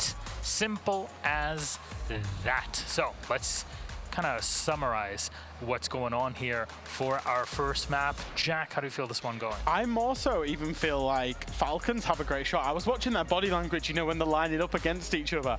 And Falcons, they were trying to intimidate TSM a little bit. And I'm looking at the TSM players and they're looking anywhere but in the direction of Falcons. I think Falcons are actually, instead of being nervous, they're relishing. They want to be here and they seem absolutely ready for it.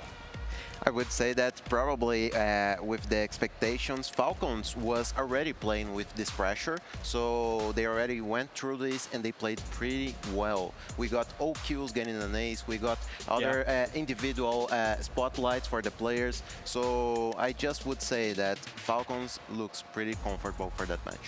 And you were talking about the map bans. The only thing that really kind of threw us for a bit of a loop here is that they chose to start on the fence on Chalet, Jack. Like I say, I don't necessarily hate it. What I do think is the dangerous part of it is that you could be 5-1 down. And then it's very hard to come back regardless. However, if you weather that storm, if you ban into your favor, starting on the non-favorable side, and then you weather that storm and get 3-3, 4-2 defending Chalet, Falcons would have a real chance, but it's up to them to do it. They are playing with that pressure. Actually, TSM has to win this first map, is their peak. So I just would say that if Falcons could start winning on the weaker side, I just would say that they will. It's all mental, right? Like, imagine for TSM, like, they've got their map, they've got the starting side, and they don't win it. Like, it's all in the mental. All right, Jack, Twister, thank you very much.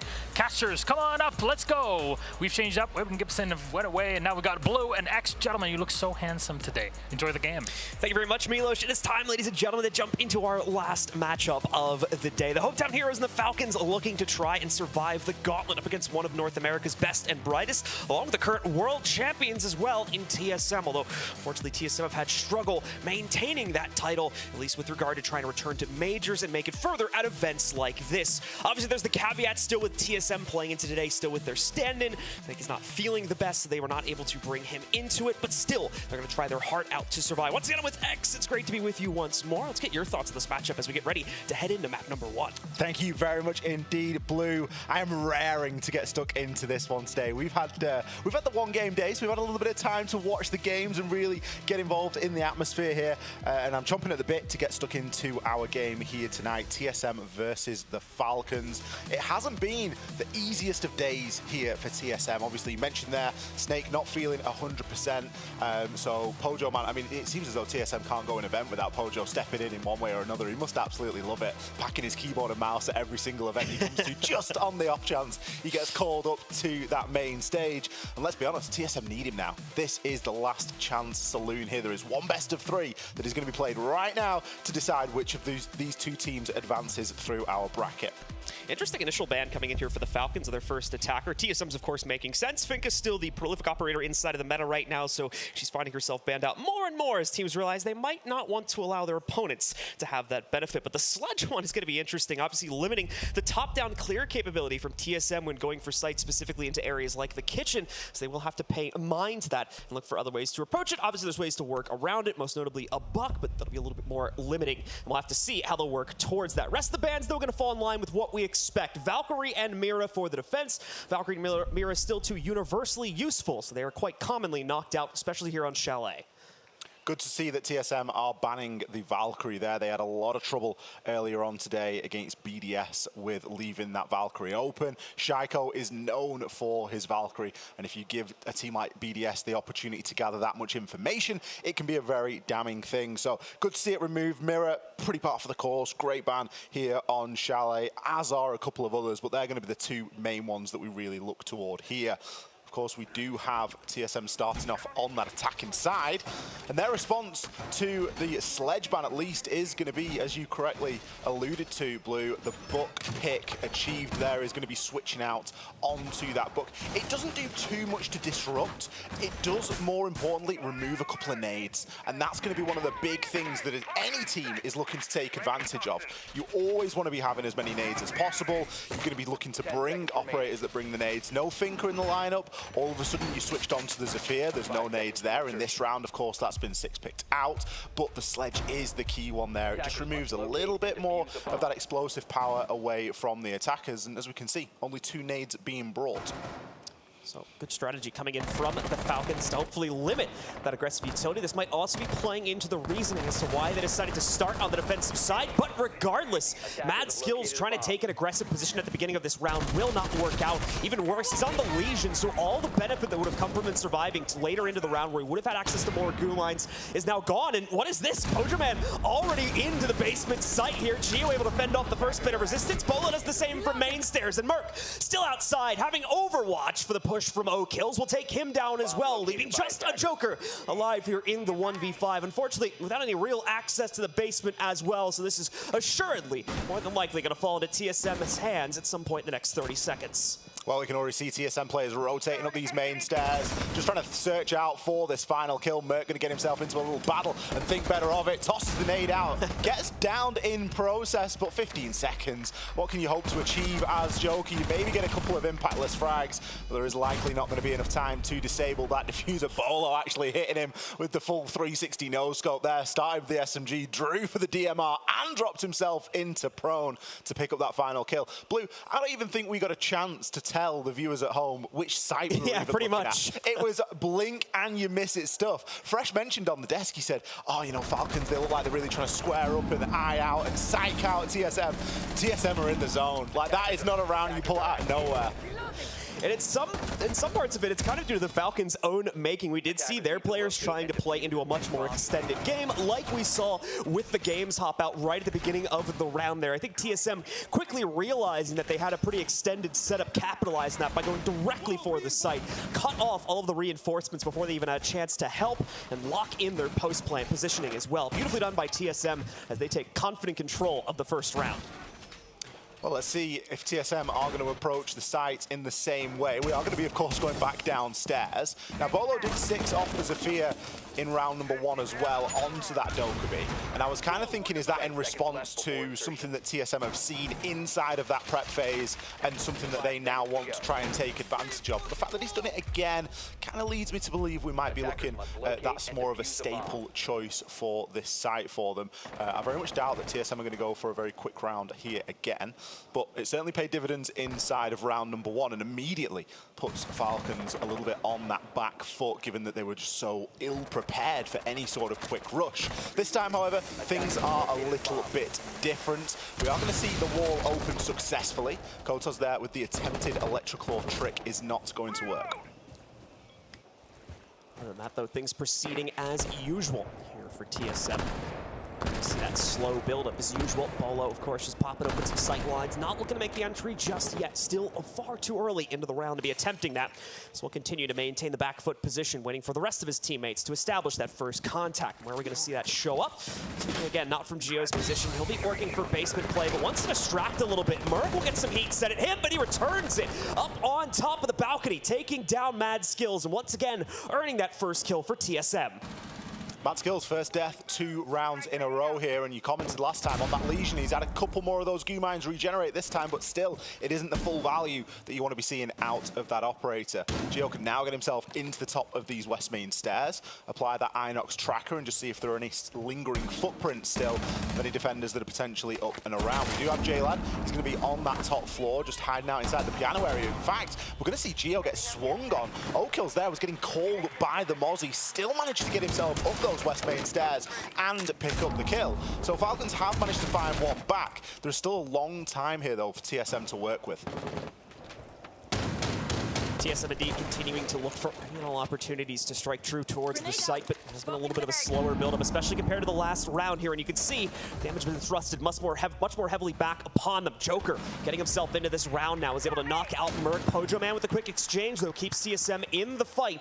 And the numbers even at a 3v3. TSM still worried about a top-down clear, and with good reason, too, due to Joker continuing to roam around the trophy and kitchen area. Now going to try to push himself back over towards trophy, where he'll have a stable base of operations to play from, especially considering the biggest threat to his life is going to be coming from Achieved. But Achieved, aware of this scenario, you can see that yellow ping very hot and close to the position of Joker. Achieved actually hits him once with the skeleton key, but doesn't even realize it. Thankfully, Bolo's nearby to also capitalize that. But O-Kills fast on the trade from the bottom of Laundry Stairs. He trades it right back out against Bolo, knocking him down, and again, keeping our numbers even in a 2v2 as we come down to the final 20 seconds of play.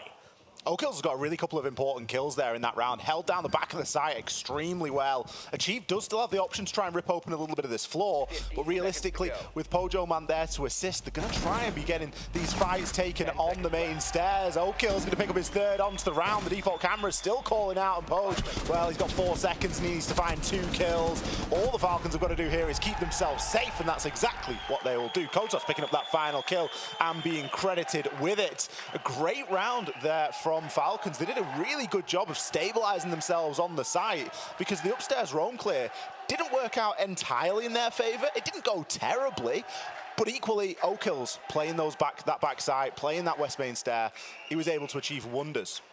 Okills specifically with his capability to trade out the loss certainly helped out there to bring things back under control. So now we're going to be seeing things tied up and brought to a 1-1 scoreline. Let's see what we are going to expect here inside of round number 3. Slightly different site that we're going to be headed on to. We're going to be going up to Bar and Games.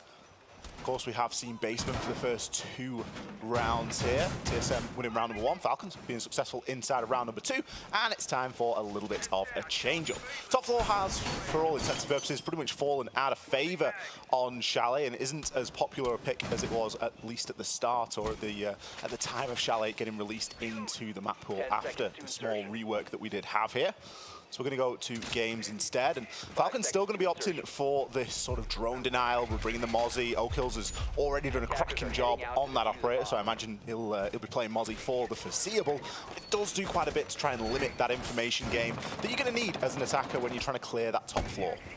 So now, as we move deeper into the action here on round number 3, we're going to continue to see the players, specifically Bolo here, trying to watch out, see if we're going to get those aggressive swings from the side of Falcon, which have been showing up in the past 2 rounds, and it's a great move from the Falcons as it has brought out a great amount of respect from TSM. You can note these first 30 to 40 seconds. Obviously, the first round being an exception to this because they got that early pick so quickly, but since then, a very slow crawl from this team as they remain incredibly cautious of any early shenanigans that the Falcons roster may try to get up to here. Merc finally starting to stabilize up on top of Ego. He's going to look for the first challenge if he can get it, either from the office or, of course, that stable position position just outside of the library, but Koto's going to eat off a little bit more than he's ready to chew here. He'll fall back down through the hatch while knocking off half of the HP from Pojo, man. And of course, remember, no Finka, so that's HP he's not going to get back now.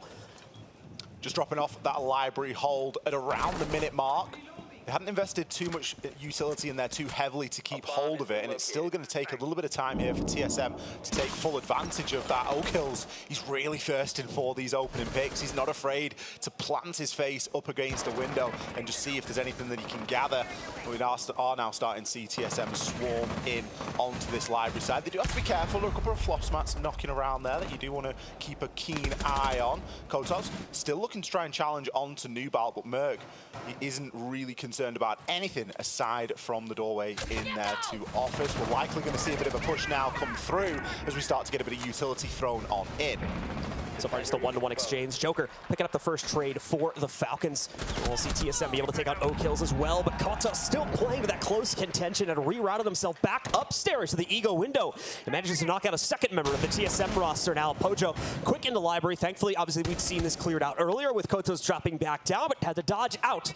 A quick welcome mat there. So no problem dealing with it without the resistance coming in from the Falcons, but either way, TSM has been pushed into a disadvantageous position, and they've yet to actually fully clear out the second floor, as you still have that potential pinch coming in from Joker later on in the round. Meanwhile, TSM don't really have time to focus on that. They need to worry about their descent into this site, which needs to happen soon, as time once again getting low. Only 35 seconds remain, and if they rush this a bit too quickly, they'll have to watch out for that second welcome mat. Thankfully, we just saw a Rotero drone go past that, so TSM should be well aware of this, and a good find from Achieved. Sneaking through here on the Nook, picks up one. They'll try to go for the second, as we do see Joker try to peek through from the office as well, but it won't work out, and surprisingly, there's zero resistance from the Falcons here. Kotos is able to get to the back of Geo, taking him down, but Achieved and Geo themselves have already traded that back out, and now it's TSM in charge in a 2v1, leaving it all on Kotos to clutch with 30 seconds remaining.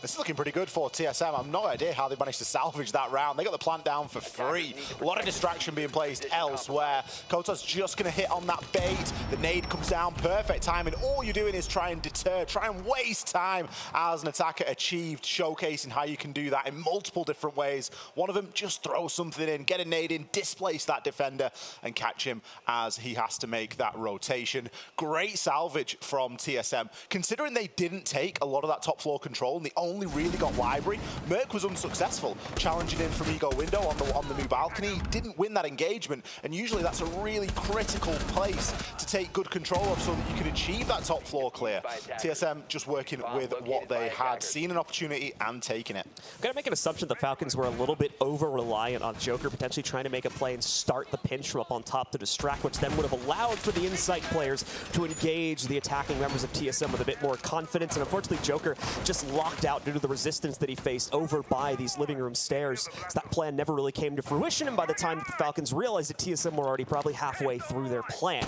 Either way, as you said, an opportunity taken by TSM, and it'll put them back in control of the lead now at 2-1. Still very quickly to turn around for the Falcons, however, so they'll work to correct that on this round. We'll see a few change-ups to the lineup for TSM in the repick phase here, most notably bringing that Nook back just like we saw on the last round, and as well the Twitch being swapped in for Geo. Koto's really investing quite heavily in that ADS in the corner of library. It's always a little bit of a die on your post position, because if you do choose to play there for an extended period of time, it's very likely you are going to get taken out at some point. We'll have to see how TSM choose to approach attacking this time. They really didn't pay much attention into the office area in the previous round, and whilst you can get away with not doing that, their focus was much more focused toward the sort of library area. All will depend on how successful Merc is if he does choose to go onto the new balcony once again and look to challenge in and around the double window. But for the time being, information gathering, fact-finding missions, the drones work ahead, just to see where these defenders are going to be playing. Geo gathering an invaluable amount of info here, as he knows that there's going to be a player not only on the library stairs, but also a player in and around that main door as well. Here's the drone, just a split second before he's able to take out the default, but it is truly just the default that is lost there. So bear with us for a sec, folks. We'll work on switching over to another observer feed, assuming we have one. There we go. We'll go to our top down for the time being, and take a look at the POV from there. So we resume with things, though. TSM still with that slow crawl as they try to work their way into it. You can see Achieved looking for that first attempt to pick off, and he does have a member of the Falcons lurking near the hatch. Just saw the red cap as well sitting down below. It's going to be the alibi played by Jayla. No. Fortunately, this nade gets snatched right up by a magnet, though, so no hope on knocking out the member down below. And even worse, Kotos is going to find success in his engagement, but at least Merc is able to scavenge things elsewhere on the map with the trade against Joker. Achieved likely going to be the next one into this engagement with Kotos here. Okill's going to pick up a kill onto Geo in the meantime. Kotos now recognizing I don't need to hold this too heavily. We've already got a 2-man count advantage. I can play this from a little bit further back, and look at the attention that he is drawing here. Achieved eventually shuts him down there and levels things out, but it's come at great cost. Merc has been down there, not going to be finished off though, but likely unable to be revived as the kills just going to keep on coming for the Falcons. Cleaning shop there. TSM nowhere near in that round. Few critical mistakes which have cost the Falcons 2 rounds, but these have been, as you've noted, easily correctable. And they've been able to bounce back now to bring us to that 2-2 tied scoreline. Just need to find that consistency here, and the Falcons will be on a barnstorming way towards 7 points to try and take control of the first map of this series. TSM, on the other hand, struggling to knock out some of these players on the early roam player. We've even seen that on the rounds they've won also, with the first one being a bit of an exception. So we'll be tied again, heading back into round number 5 here, with 2 left for both teams to try and prove their worth and surge ahead before we flip sides. It's worth noting today that for the Falcons, this is the second time they're playing on the main stage. So they're already used to that environment. They're getting slowly used to this LAN setup of things, all sat next to each other. Obviously, they play that on the B stream as well. But I've been in there, and it's an entirely different atmosphere. That's a pretty big room, Blue, and it can be a little bit daunting just to think that you're sat there and everyone's watching your every single move. But they look a lot more at ease today. And I think that's something that, had they felt that way maybe yesterday against BDS, would have seen a slightly different game come out. But already, they're making much better decisions in the heat of the moment, and I'm sure that that's only going to continue as they get more used to that environment. A little bit of a switch up on who's going to be playing the library position here. It looks like O'Kills at least will assist in setting it up. Mad Skills finally able to strike true, however, with these early peaks. They've attempted it 2 other times, and unfortunately on both of those occasions, Mad Skills found himself to be the first death instead, but finally he strikes true on this round and is able to knock out Merc, giving that first kill over to the Falcons here. Bolo, though, already on the interior of the building, moving all the way up to Bar, is going to look to exchange this in as well. Hadn't had a chance to talk about it yet, but we have the Montaigne in play for TSM to add that extra control to their push. If in doubt, bring the shields out. Geo is going to try and rock that Monty, that human drone, that big bullet sponge that you can just play and really be aggressive with. If you can get droned in and you can make sure that you're relatively safe, you can really start to funnel some of these defenders around. But realistically, you're going to need attackers to take advantage of that as well. And we've already seen Bolo fall, Achieved down, and we can hear that Monty pistol, and it isn't doing a great deal of damage there through the wall. Achieved might be able to be revived here as Poge is going to come to his rescue. That leaves Geo all alone for the time being. Away from that, Pojo Man going to be distracted, as you said, leaving Geo off on his lonesome. And even Achieve getting back up, obviously going to be at minimum HP. Geo in a little bit of an awkward position here, too, as he doesn't have that additional support. Mad Skills, meanwhile, single-handedly controlling the scenario. O'Kills able to finally get a piece of the action, and he'll clean it up.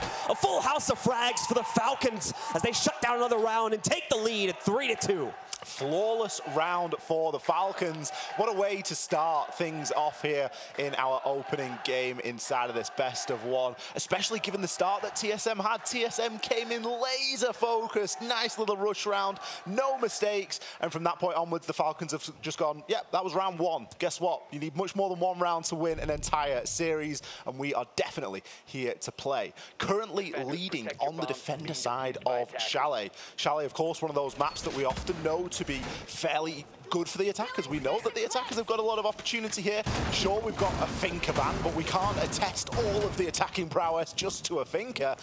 And the Sledge obviously being thrown in there as well. It's a bit more of a targeted ban, but it leaves a lot of things open still here for the attackers to use. Now, round number 6, back downstairs to the basement we go.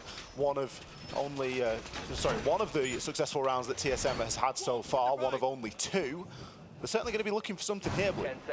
Going to be curious as well if we see Falcons stick to that kind of extended game, as that was the thing that TSM was able to notice and capitalize upon quite quickly by being able to rush their way into the site. Obviously, they do have Kotos here on the K this time, so a little bit more active capability to block out the opening of Snowmobile Wall, but that's only limited, especially considering that Kotos will have to rely on tricking to try and extend that a bit, and we all know how rough that is at this point in the game with how heavily that mechanic has been nerfed over the past few years. Away from that, though, TSM still proceeding very quickly to said wall, and is, of course, going to look to try and knock it out first. Thatch being in play is going to make this a heck of a lot easier. Unfortunate team kill there. I thought it was the Nitro at first. I was wondering who is it taking out. There's no one in the blast range. Instead, it's going to be poor old Achieve that catches something there. Not a great position to be in. Of course, Achieved is bringing all the nades for this lineup as well. Might have indirectly have been the Nitros. That may have been what he was trying to shoot in that scenario there. Just unfortunate timing is Achieved. More than likely taking a step too far in front of his teammate. Just one of those unfortunate headshots. Spur of the moment thing for TSM, but they'll continue to work on their push regardless. Geo going to insert himself onto the back end of this play. Surprisingly open avenue here to access Wine, but Kotos now with a watch out for that behind one of the cabinets is going to be able to establish himself some overwatch. Still going to have access to a second thermite charge, but Pojoman is busy watching over the breach here at Snowmobile, so will not be able to assist in opening up that sidewall leading into Wine as well that would expose Kotos' position and allow for the push from this direction to go off without a hitch. Something that really assisted TSM in round number 1 was the book as well. Achieved obviously bringing the Nook this time, and he's been taken out, so it's a bit of a mute point. But they've not got anything really to deal with the floor inside of main lobby. If we do get to that, they might not need to. Merc storms in, picks himself up too before being traded out there by Kotos. Poach is going to fall as well. J-Lad going to find one onto Geo, and Bolo's got a lot of work to do. And not the best gun to be doing it with. Grabs one, shoots the Nitro out mid-air. Locked now into this 2 versus 1. Can he make it happen? Another Nitro comes out. He turns tail and gets shot in the back as he's desperately trying to run away. Falcons, what a start here on Chalet. Bit of a critical blunder, I think, in the attacker repick phase there for TSM. They had themselves an Amaru picked into at one point, which would have also given them access to the secondary hard destruction in the can openers, and that would have actually allowed them to open up the angle that would have exposed Kotos' position and prevented him from picking up that 3K, but instead they repicked it out towards the Zofia instead, and obviously lost access to that utility, limiting their capability to push in from line side there and opening up a window of opportunity for Kotos to frag out as he did towards the end of that round. Someone else can look to is Book. Book, of course, secondary hard breach gadget as well. It was commented on at the time. TSM not having the greatest start on that attacking side. Of course, it's unfair to be too harsh on them with Poach playing with them at the moment, as opposed to their current 5, the trialing, of course, Snake here at Gamers8. So, I mean, I guess you could say that they're still not really working with a full 5 technically, but it's going to be much more well-practiced with the Snake playing instead. Still, you can only play the game that you've been faced with, and the Falcons are playing a pretty good game up until this point. They've given themselves a nice, healthy 2-round lead as they switch over onto the attacking side. Now it's TSM's turn to defend here inside of this basement. Achieved. Maybe looking for something a little bit cheeky early on. He's going to find at least some damage, dumps half a clip, but only will find a small amount of O-kills as HP.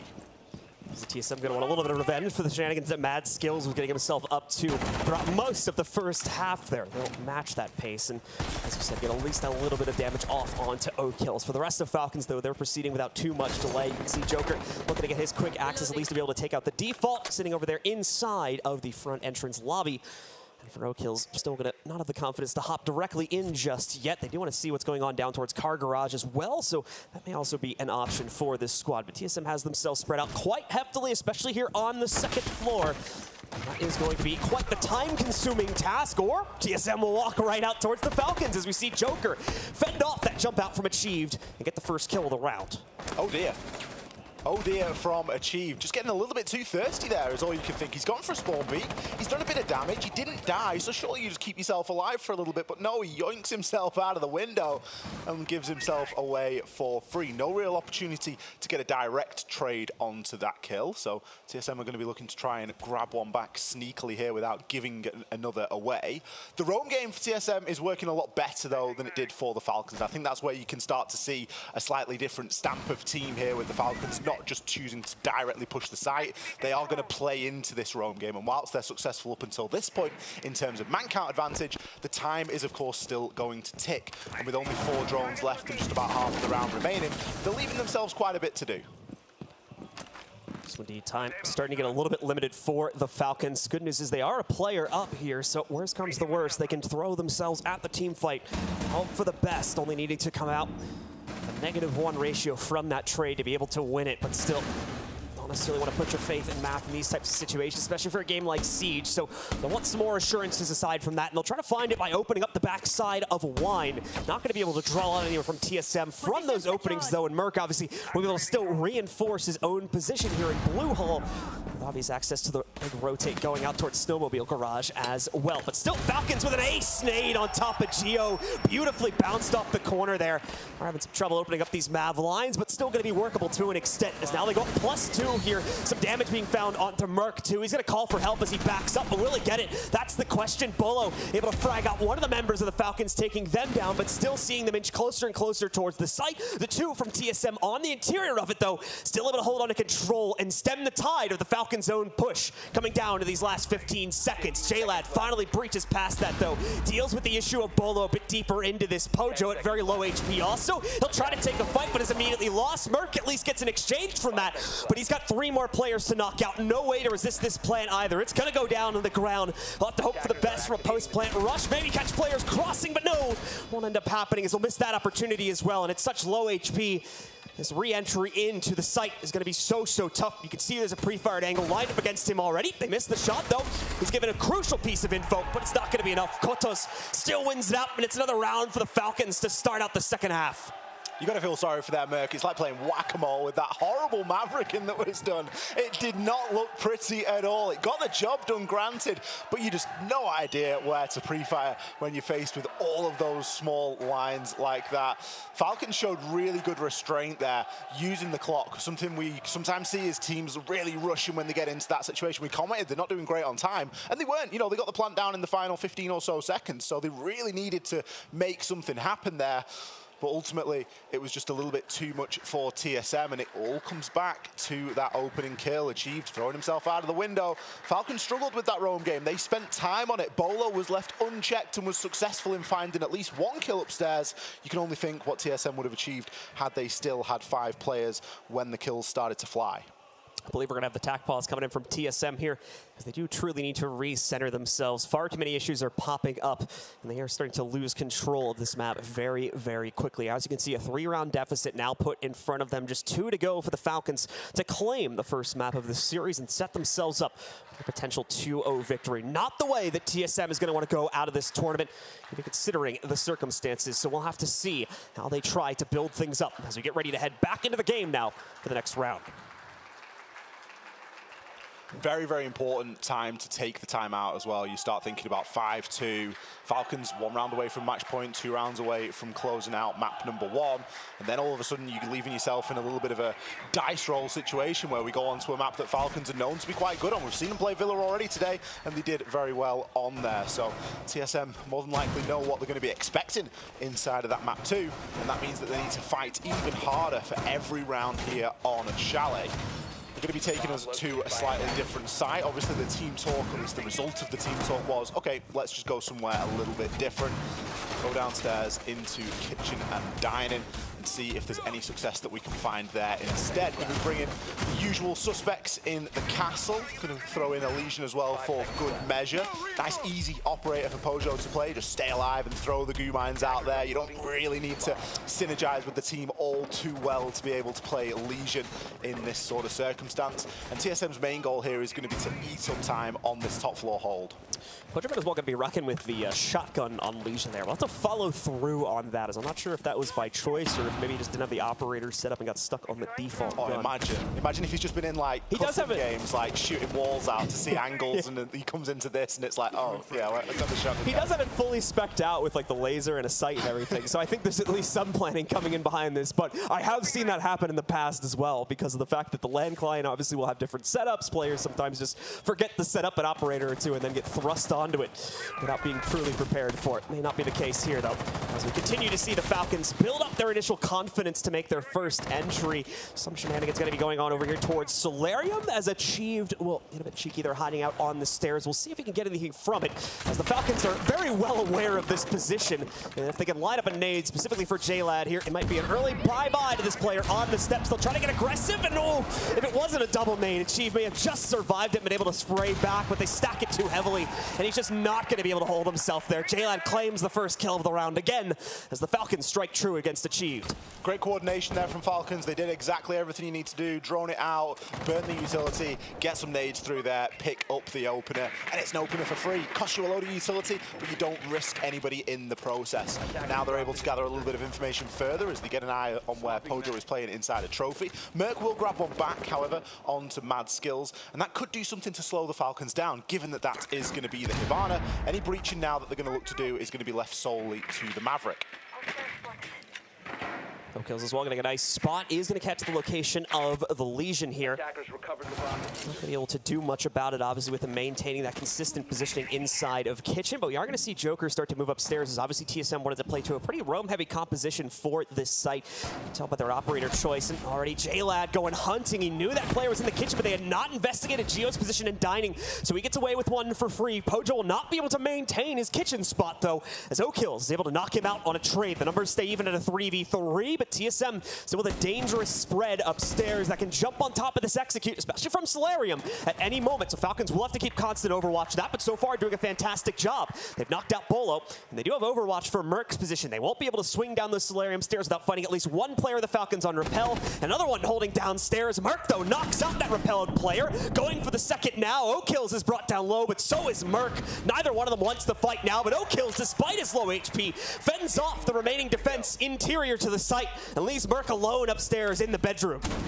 Difficult position for Merc to be in now. The plant's going to be going down. He's got information. He's actually able to get the kill and stop the plant from going down. All he's got to do is open up an angle and keep an eye on this. He knows that the clock's going to run out and the plant has to be stuck here. Can he find the angle? It's like shooting your own feet. Merc, he comes away with it. He had 1 HP in a dream. What a round from someone that otherwise has had a fairly quiet game up until this point. Massive round for Merc. Can't really blame Merc for the kind of second guessing that would have been in the same exact position. Horrible. If I were on that side, I would have been like, oh yeah, there's no way he's going to plant in that same exact spot. Yeah. He did have like a 2-second buffer to try and move as well, but still was able to recheck it there towards the end and still course correct, as TSM are able to hold on for at least one more round here. Within 2 rounds grasp of the Falcons scoreline now, but still a bit more work to do to bring it back. Either way, great control over the situation, especially again considering the fact that they had trouble maintaining some of their earlier positions, which were lost quite early on due to that great entry power from the Falcons.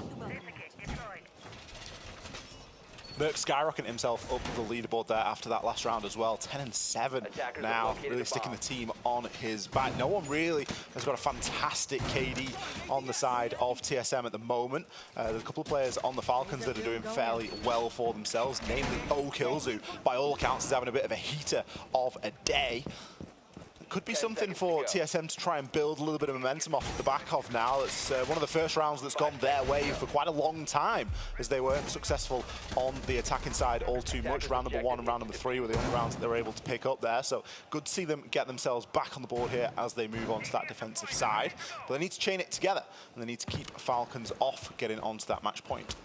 Of course, bringing out the Frost once again to bolster the defenses on that library position, especially if there isn't appropriate utility on the attack to deal with those mats. It is obviously going to give TSM a massive advantage in any gunfight that goes on if that extended library player is able to maintain that position. So we'll slow down that early clear from the Falcons quite heftily. Falcons trying to contest over here. The auxiliary entrance towards the basement, though, so not going to be able to find such an easy clear. That is, as that player sitting inside of the basement from TSM will also have strong resistance for the inside of Wine, but will also quickly back away. It's all a delay here right now. TSM don't want the outright fight. They just want to put the fear into the Falcons so that they don't outright make the push forward. Joker, though, is able to sneak his way in. He's going to try to push himself through Car Garage to see if he can fend off that basement defender from TSM. I do believe that player has rotated towards the other side of the map, though, so it's going to be quite troublesome to try and catch either one of them at this point in the round. Bomb located by attackers. J-Lad going to be on the Nook play, just pushing himself through dining room at the moment. Could be a little bit of a silent assassin there if he gets himself into the right sort of position. Madskill's going to quietly make his way in through the garage as well. One of the big advantages of the Maverick there is you don't make a lot of noise at all. Merc Spidey senses are going to be tingling though, and he does pay a little bit of attention toward that main breach wall, but likely knows he's going to be getting pushed from elsewhere. Has the pre-fire, but doesn't have the shot. Joker going to be in place to finish him down. Great little bit of pinching teamwork from Falcons. It's cost them a little bit of HP, but kills, excuse me, shuts Bolo down for the top of those main stairs. Jaylan going to be taking out Poj as well. This is shaping up to be another flawless here for the second time inside of the map of Chalet, as Geo is all that stands in between, and that happening does pick one up onto Joker. The plant is now going to be going down, and already you can hear air jabs getting sent out there. kills, he's on the Iana. I'm pretty sure he's meant to enter into the map blue, but he got 2 from outside. Joker as well, getting hyper aggressive there, especially for his second kill, leaping down one of the basement hatches and taking the fight outright against the lower extension from TSM. Beautifully played by the Falcons. As soon as they find that capability to shut down the more free-flowing game, especially from TSM,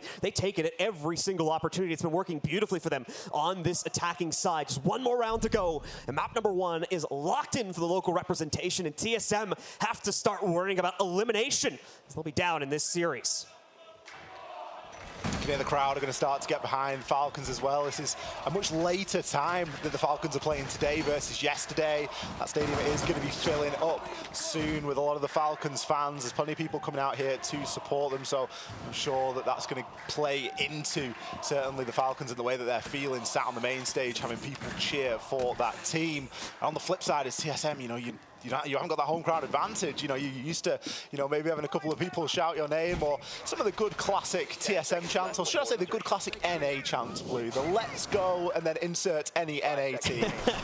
Maybe TSM are just missing that at the minute. We just need like a here we go, Falcons, here we go. We need one of those. Yeah, I mean, that'd probably happen. Yeah. I won't fight that point, but we are going to see TSM switch things up, still emphasizing the delay with at least one of their operators. We see the Frost get switched out towards a cap can instead for Merc's sake there. Obviously going to try and see if they can trick up the members of the Falcons. This is oftentimes just kind of a one-and-done operator select, as well you might sneak off that kill or 2 after that round is played. The attackers are going to pay extra attention to those surrounding door molds there to make sure that they don't find themselves picked off by those stackable EVDs. While the Falcons have been really good on their attacks, they have been struggling a little bit with the drones. So if you're going to throw the Capcan out there and force them to thoroughly drone every single doorway, it's going to eat up into that time. It's going to eat up into that droning work as well.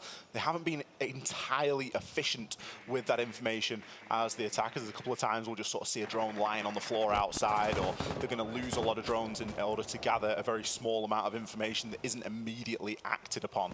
So you just got to keep a little bit of an eye on that. And things like the Capcan are great for furthering that slowdown. Much slower round here, though, as speaking of drones, I feel like we've just seen like 3 die. It's been almost perfect. Achieved is still hanging around the window, but Joker with the one-tap. That's all the invitation he needs to get himself straight in. Quick little glance to check for Capcan trapped, and he is already into the building. More surprised that Achieved ended up getting baited into that there. Just the slow tap, and the third one strikes true to knock him out in one final shot. Unfortunate for Achieved, is he was the front runner for this team, and Bolo secondary in that same role. So now that extended game has been lost almost entirely. Doubling down on it, though, you're going to notice there's still a few more players out and about, such as Merc upstairs in the office. And I believe we have Geo and Pojo Man left to defend the site. So how is Merc going to find himself effective in this situation? Needs to start routing himself towards a flank, as the pressure is going to be coming in very, very soon from that back wall and wine to work themselves into this site.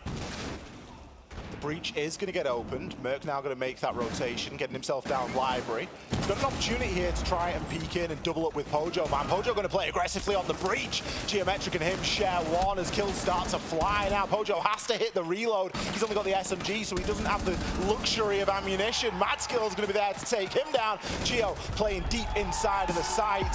What was he going to be able to do against the Finka LMG and the might of the Falcons bearing down upon him? Falcons going to be successful on map number 1. Falcons showing again why they've been so strong at this tournament in the second half. Their attacking prowess looking to be second to none in this tournament right now, as TSM just cannot contend against it in the mid-round, especially when it came to their early aggression. Just could not keep up pace with the clearing that was coming in from the Falcons, and as a result, they sweep through map number 1 and take control, leaving them only 1 map away from a spot in the finals bracket, as well as knocking out TSM from the tournament.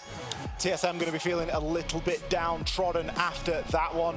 Really a lot of things not going their way. They suffered on timing, they suffered on quite a little bit of teamwork, and they really suffered inside of those gunfights. The Falcons on the flip side, they took advantage of all of those shortcomings and more. They brought us a great game of Siege. Definitely the case. That'll do it for the two of us right now, but we've got map number 2 right around the corner, so let's head back down to Milos on the desk to break down our first map. Thank you very much, Blue and Exen. Yes, a massive surprise. The Falcons are able to take the win, but it may only be a surprise to our international viewers, not to the local fans that were cheering. We were standing in the middle of them, and it was a hell of an experience. I'll tell you that much. But let's kind of roll back and talk about the map end specifically before we head deeper into the kind of strategy of it, because if I'm not mistaken, now Chalet, TSM Spic, Falcons pick a start on defense, which is, that's called masochism, by the way, and they still ended a 4-2 half on defense on Chalet against TSM, the world champions, Jack. And that's what I'm saying is, even I was saying in the pre-match, if they get a 3-3 split, they'll be more than happy. They put so much pressure on TSM. They get a 4-2 split, and TSM are thinking, what have we done? They were consistent. I would say that they were very structured. They were using the power positions of the map. So probably what we have seen in this map, it was Falcons just being superior to TSM. They, even their post-spawns are fantastic. And actually, let's take a look at our scoreboard brought to you by STC, one of our many sponsors here at Gamers8. Kotob at 10 kills, 0 kills at 12 kills. I mean, you gotta change that name at some point. Of course, everybody's favorite Joker. He's the man. He's got it. I would just say that right now Falcons just have all the advantage of them. As 0 kills and Kill were just carrying this whole game, being so confident, being so high-peak with that crowd. I mean, that crowd just helped a lot then with that confidence.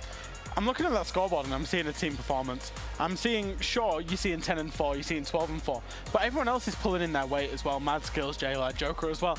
And I think, you know, realistically, it was a team performance. If you look at the setups on those defense, it was nice, clear, default, very simple setups that Falcons are employing, and then just playing together around that. And that's what we've seen teams do. And in this meta, it's so effective, is when you're playing team fights against individual plays, you will find success and you will find kills. That's exactly what Falcons did. They isolated TSM and took them one by one. It's even more impressive, like we said at the beginning, considering the fact that this started on defense for Falcons. And Twister, you're a very experienced coach.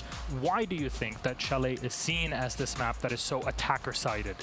I would say that probably on the attack side at Chalet, you are able to do many things that you want. You are able to take many entrances in the map. So you can do basically whatever you want to get into the bomb site and maybe plant or just execute. Oh, there you go. Used up perfectly here by the Falcons. But our highlights brought to you by Aramco. As I turn to you, Jack, because this has got to hurt for TSM, doesn't it? I mean, this whole day's got to hurt. They're wondering when it stops. You know, they start out with a 0-2 loss against BDS, and they looked horrible. And then they've come into this game, and it's just not improved. You know, they were given everything they needed. Their map choice to start the best of 3 fixture. The starting side that they would have wanted had they have had the choice. And then things just are not clicking for them. And sure, we can give them a mitigating circumstance. We can say, sure, they're having to play with their coach at last minute because their trialist is out. However, you know, they should still have enough quality. Like, 4 of these players in this roster are world champions, for Christ's sake. And I think that's the problem with it.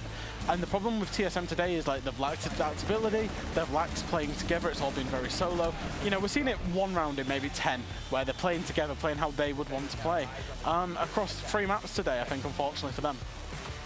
We see a lot of individual performance from them, like Merc doing some clutches and holding some advantage. But even with that, they were not able to keep everything together, as Fresh said. So it was probably impossible for them to win the next map with this. How do you reset from all of this? You've both been coaching teams that have been either on the Falcons end or on the TSM end. So what do you think?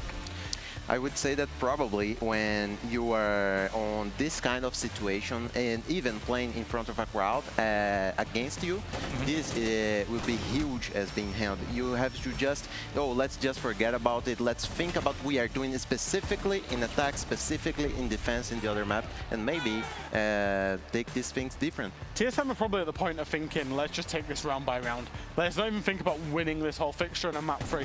Let's just think about winning this first round, what we can do to just absolutely get that first round over the line, then the next, and then the next, because, you know, they've succumbed to a lot of pressure today. In a way, the pressure is doubled down. It's on more than ever because we expect TSM to beat BDS. We expect TSM to beat Falcons. But in a way, the pressure's already off because they've already lost a map. They've already lost their map pick. So it depends how they react to how they feel the pressure. It's a tournament of T3. It started with Wild and now with Falcons, at least map number 1. And I only say T3 for Falcons because technically they are not the top in Saudi Arabia, and the region, MENA itself, is not part of the Pro League circuit. So that's what we have. Gentlemen, though, thank you so very much. That was breaking things down for map number 1. We're going to take a short break. When we come back, we'll set you up for map number 2. See you in a moment.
Welcome back, friends. It's time for our second map in the series. And the local heroes, the Falcons, are up 1-0 against the world champions, TSM. That feels good to say for so many reasons. But before we get started into map number 2, let's revise our map veto just so you have all the information in your head nice and fresh. First up, we went to Chalet. TSM, that was their pick, ended up losing it despite their start on the attacking side. 4-2 at the half for the Falcons. They took it 7-3 total. Villa now is Falcons' pick, and TSM have picked up a defense start, which makes a ton of sense given everything. Twister, how do you think this is going to go? Probably the TSM is playing defensively. They are not that confident in this match. They just want to grab some rounds and being able just to finalize the best way that they can. It's not a, I would say this is not a championship thought. And right now, Falcon is just in the sky. They are just in the best moment of their life, just flying away and getting the best results that they could. So I just would say that this Villa will be nice. I think the map's a curious one actually, because obviously it's TSM's map pick, and you know we've seen Falcons play it and win it against MIBR today. And the one thing that I would say about Villa is it offers a lot of opportunity for both teams. The map's absolutely massive, and you can play it in a variety of different plays. You can play very structured, you can play very default, or you can play it a bit fast and loose and free. So, you know, for Falcons starting on the defense, they need to be careful, because we've seen that Merc likes his crouch walks. We've seen that TSM, they might have hit that button where they go, do you know what, just play what you fancy. Let's throw the strats out the window, let's just play what we see. You know, they had trouble with Ying. Falcons had trouble with Ying, as you said, on Villa earlier today, so maybe a bit of Ying. So I think Falcons is potentially a little bit dangerous, even though they're starting on the favorable side. All right, TSM, how do they recover? What do you think, Twister? For recovering from a match like that, I would just say that Falcons look very good structured and instructed.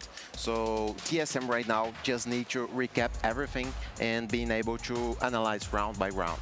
Map 3, yes, no, we're almost done. No. No.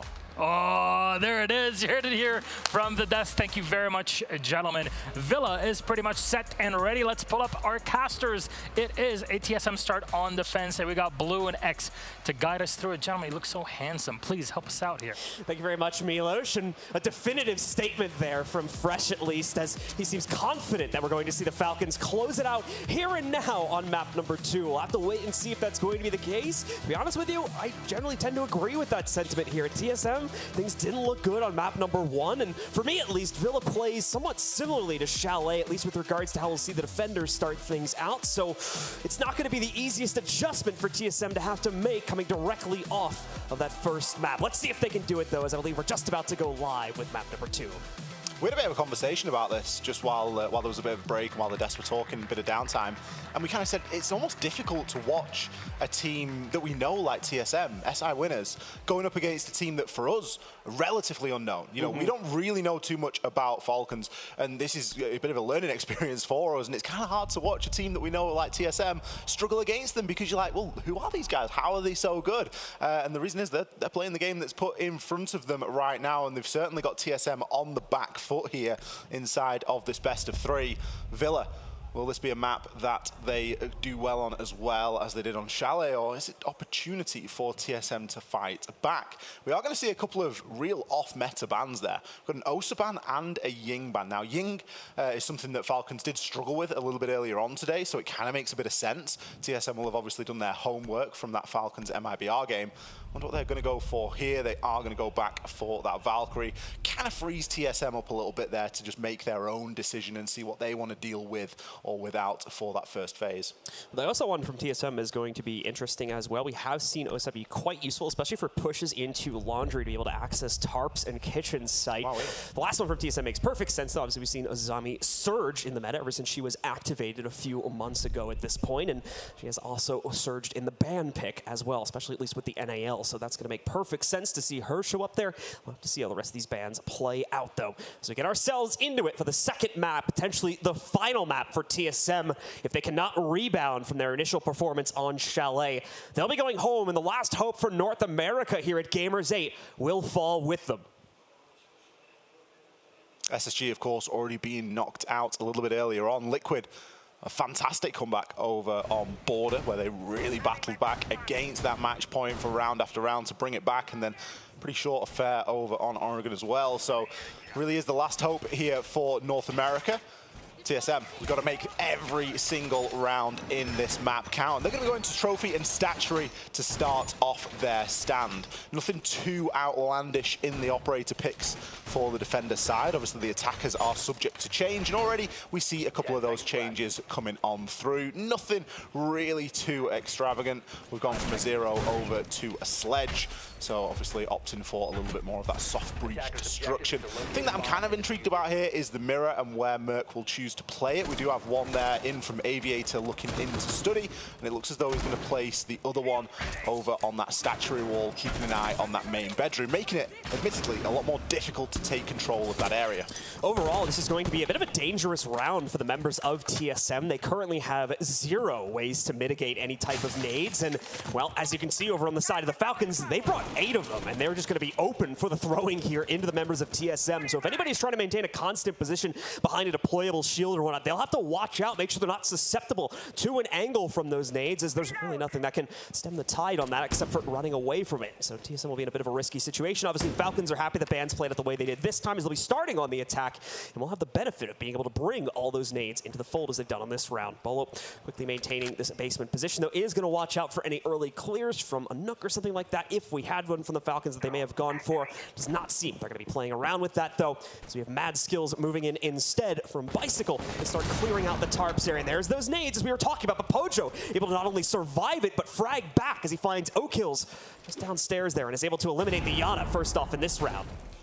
Joker knows that Pojo's going to be playing upstairs inside of Astronomy, and he's going to be trying to take advantage of that. Pojo has since relocated himself. I really love Bolo's positioning inside of this round as well. He's got himself on the alibi, and he's in probably the most underrated area of this entire map, and that is going to be that basement. It is sprawling, and it's very difficult to clear out as an attacker, so much so that attacks often don't even enter into the basement. So if he plays his cards right, he might see quite a nicely timed flank there.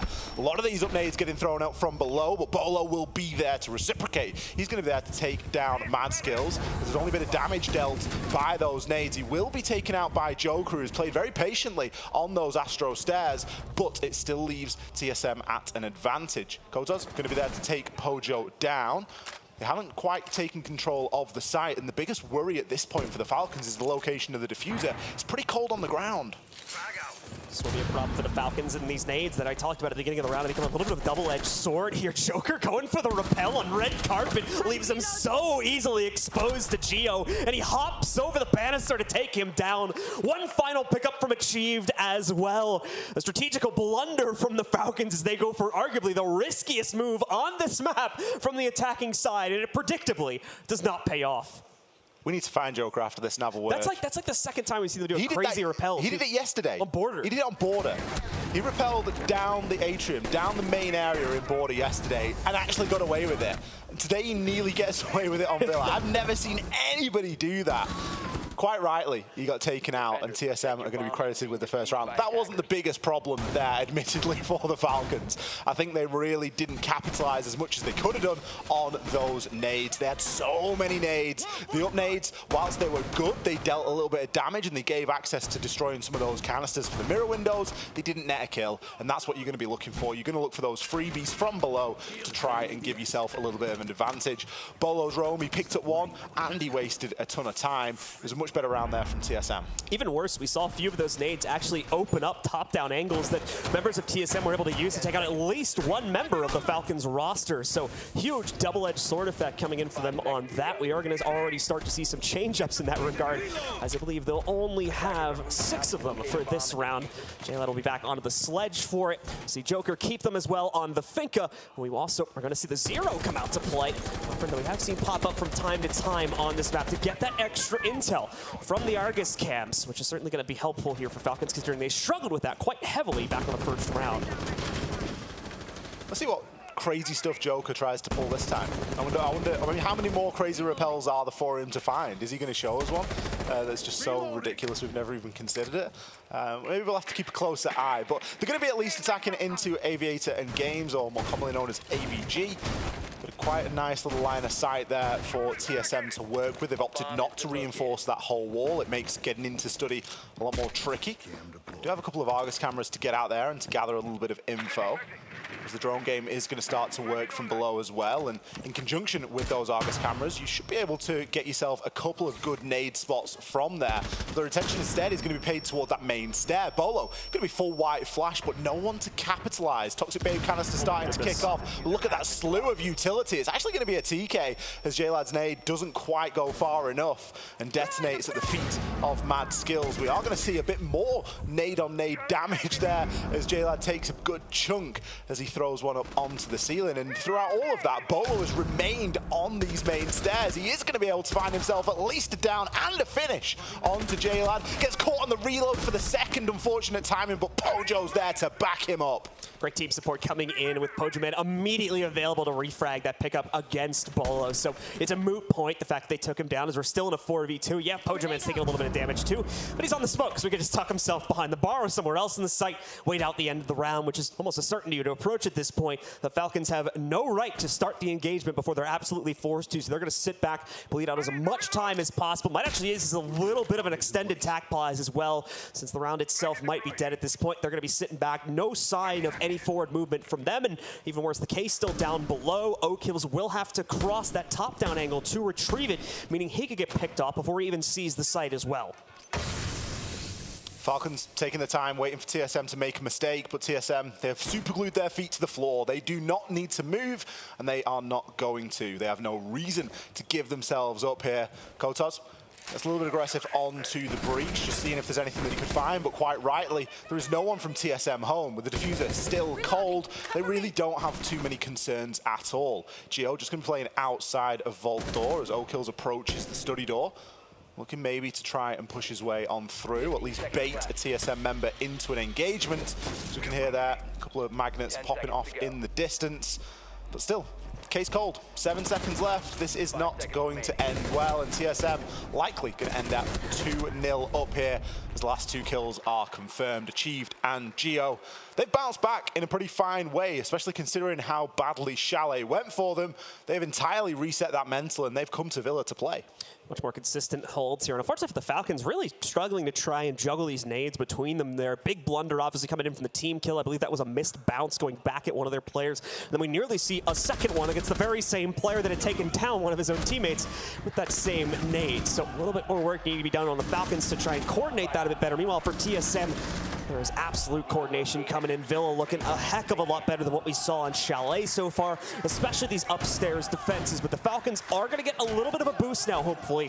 Now that TSM has worn out their welcome there on the second floor. Going to have to extend their player base out a much more thinly than we were seeing on the previous 2 sites, and that'll leave many more opportunities open for Falcons to strike in a true fashion in the early round.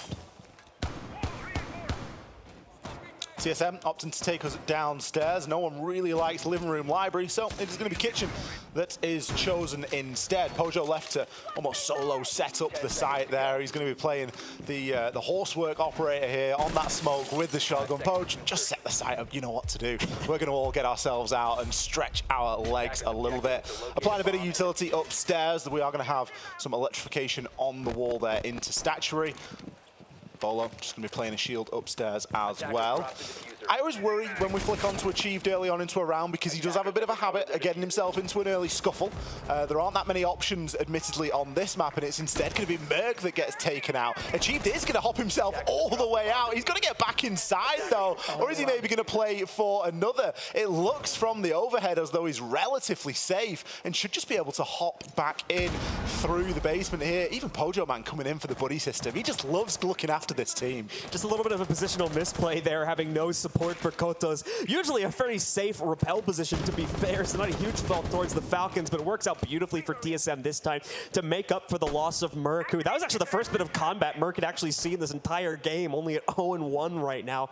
So hopefully he'll get a chance to increase that a little bit later on in the game, but obviously Achieved making up for that in huge dividends, evening us out and slowing down the pace from the Falcons to a huge degree once again. The Falcons a little bit ignorant of the second floor clear, but with good reason. There's pretty minimal presence from TSM upstairs. Really only 1 to 2 players roaming about. They're not going to be an immediate threat to the clear from the Falcons, but they will start to become a concern as they move past the kitchen and living room areas, or rather just the living room area. So they will have to start dealing with that soon. And Bolo is going to look to jump into it, but a beautiful nade from Joker. That's what we needed to see on the past 2 rounds. Goes right up on top of Bolo. He doesn't even get the warning for it. It explodes with such perfect timing. And that's now left TSM with only 2 players alive here. Achieved and Pojo.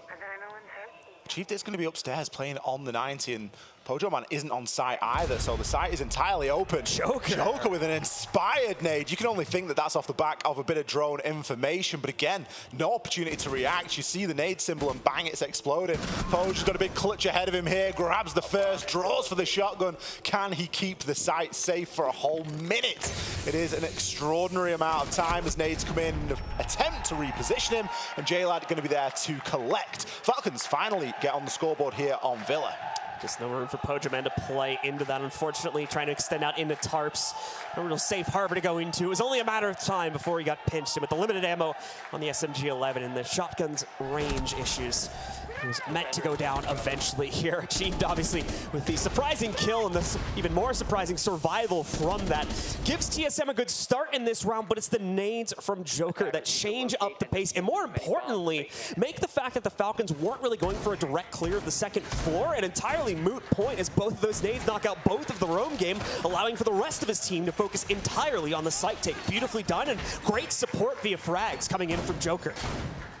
It really plays into you've just got to play the attack that you want to play. You can't just get locked into these sort of preconceived ideas of we must clear top floor, we must do this, we must do that. You've just got to play the game that is set in front of you, and Falcons did a great job there of ignoring the norm, ignoring that top floor clear and the vertical pressure that you want to try and apply. Sure, it was a bit of a scrappy start to the round with Chief managing to stay alive outside for far longer than any defender should, but it was a round that Falcons salvaged in the end, and it is of course going to force TSM back to their first choice site, trophy and statuary, somewhere that for the most part they were very successful indeed.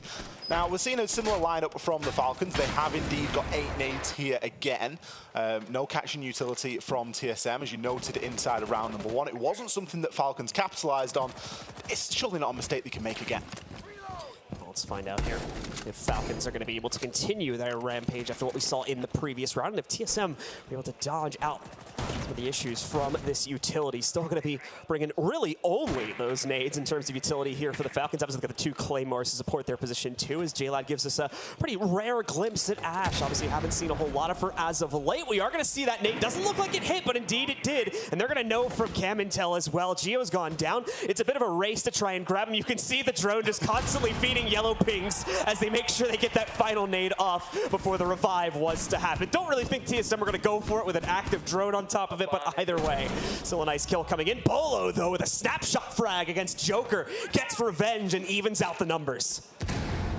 Keeping things nice and level here, not letting too much of an advantage slip into the Falcons' hands. Poge is going to be there to try and take out J-Lad. I think he hopped himself outside for that one, as does Achieved. 2 kills in back-to-back rounds, and both from outside of the building. This has very quickly turned quite heavily against Falcons, and it's down to O-Kills to further level things out. 3 versus 2 as he snags a kill just on the entry on into Astro, but Merc. He's going to be there to take Mad Skills down and leave O-Kills with it all to do. The diffuser very cold. 1 versus 3 here. C4 gets tossed out. We're going to see a nade sent up as well. Does still have a nade potentially here for Vert. He's going to have to let go of it pretty soon. Instead, just decides to keep hold. I think he got stuck. I don't really think he knew which way to go. Was it going to be the hatch? Was it going to be straight up? Like, what do we do here? Oh, it's too late. I kept holding the nade for too long and sent myself back to the cameras.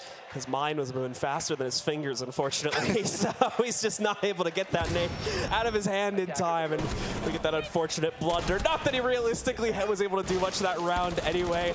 I brought this up before the tournament. Obviously, some of these 1vx's are being played out a little bit bit weirdly at this tournament because we have that bounty cash pool, 100K and 25K for our MVP as well as our top player with the most kills here. So players inside of those situations, when they realize the round's over, they're still going to probably try to play it out to see if they can fish out that extra kill or two just for the sake of trying to increase their odds of picking up that pool. And I think we see a bit of an example of that right there.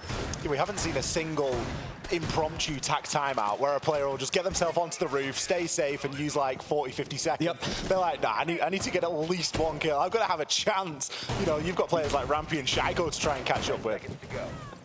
So as the Falcons try to catch up to the kill totals of some of the players on SSG, TSM is going to excel with a much more consistent performance here on Villa. 3-1 over the Falcons. Really love that pace changeup that we saw in the middle of the round two, playing pretty much a default to start things out, but then suddenly leaping, I believe, 2 players outside of windows to get right in the face of Falcons, just not giving them any predictable style to work around. And as a result, gives TSM that very early advantage, even though things didn't necessarily start out all that great. Good to see TSM, good to see Achieve, sorry, in the heart of the bomb site there for TSM. He's not near any windows. That's where we like to see him at the start of the round because he's been very active so far. Instead, he's just going to be chilling out on those Astro stairs and leaving the rest of his team to bear the brunt of this initial attack. We got Pojo Man just getting chipped down a little bit there. Joker got a little bit lucky on the time and Achieved. It looked as though he was going to start to make his way up toward that bathroom, but for some reason thought better of it. Drones are now working at Merc's feet, and it's going to be enough to push him out of statuary and back a little bit closer toward the site. AVG, a site that we did see Falcons struggle with quite a lot, as that vertical play really didn't go their way, and they kind of did a lot of damage to themselves with those up nades. It looks at least this time as though they're going for a slightly different approach. Things are surprisingly quiet across the map right now, given the kind of explosive nature of this game up until this point. No one wanting to take a massive risk of the swing on this round, but Merc nearly getting one there for the members of the Falcons, still holding that trophy statuary control. We saw Joker now jumping down into the middle balcony of the red hall here, knocking out Geo as well. Direct contact taken towards the kitchen defense, and still one more player sits nearby is Achieved. Also going to maintain that position, looking to distract out and waste all this extra time away from the Falcons here. Meanwhile, Bolo defends the site itself with that deployable shield supporting him. Merc having the overwatch from the other side. And of course, the distraction still well in play from down below. Doesn't have a clean route to retreat towards the site, but could certainly pinch in this last minute to surprise against the rest of the push from the Falcons. No attention's really been paid toward that main stairs. Pojo's going to be playing there right now. There is opportunity for Falcons to make that rotation. Instead, Merc, he's going to be in position to knock Joker down. There's still the threat of this flank from Achieved, and J-Lad isn't really too aware of it. Looks as though he's going to try and cut it in the middle by heading up those east stairs, and that's exactly where he will move to. There is going to be a player laid prone on map's table, though. That player is going to be Merc. Sees the drone and decides instead to take the gunfight, and it is the right decision. Shuts J-Lad down, and that opens the door for Achieve now to move his way through and look to put a bit of pressure on that 90 corridor, where we have O-Kills just trying to hold down onto that angle. Pojo Man tucked away into the corner, loses the engagement there to Kotos, and that levels things out at 3 men alive per side. 15 seconds isn't a great deal of time, especially given the positioning here on the Falcons. Achieved. The flank comes through beautifully, grabs himself one, potentially lining himself up a second here, gets a bit of damage dealt to him as Katos pushes in onto site, finds the frag onto Merc, but we're going to see TSM win that one out on time, keeping themselves alive and not taking too many engagements. The constant threat of the flank from Achieve seemed to have split up the attack a little bit too much for the Falcons. Only really had 2 to 3 players focusing fully on that push and started to lose the bulk of that force far too quickly there, so just never really had the confidence to make their play. Never mind the fact that we didn't really even see any pressure come over towards main stairs as well during that round. So as a result, Falcons were grasping at straws for anything they could use to get themselves into the actual site.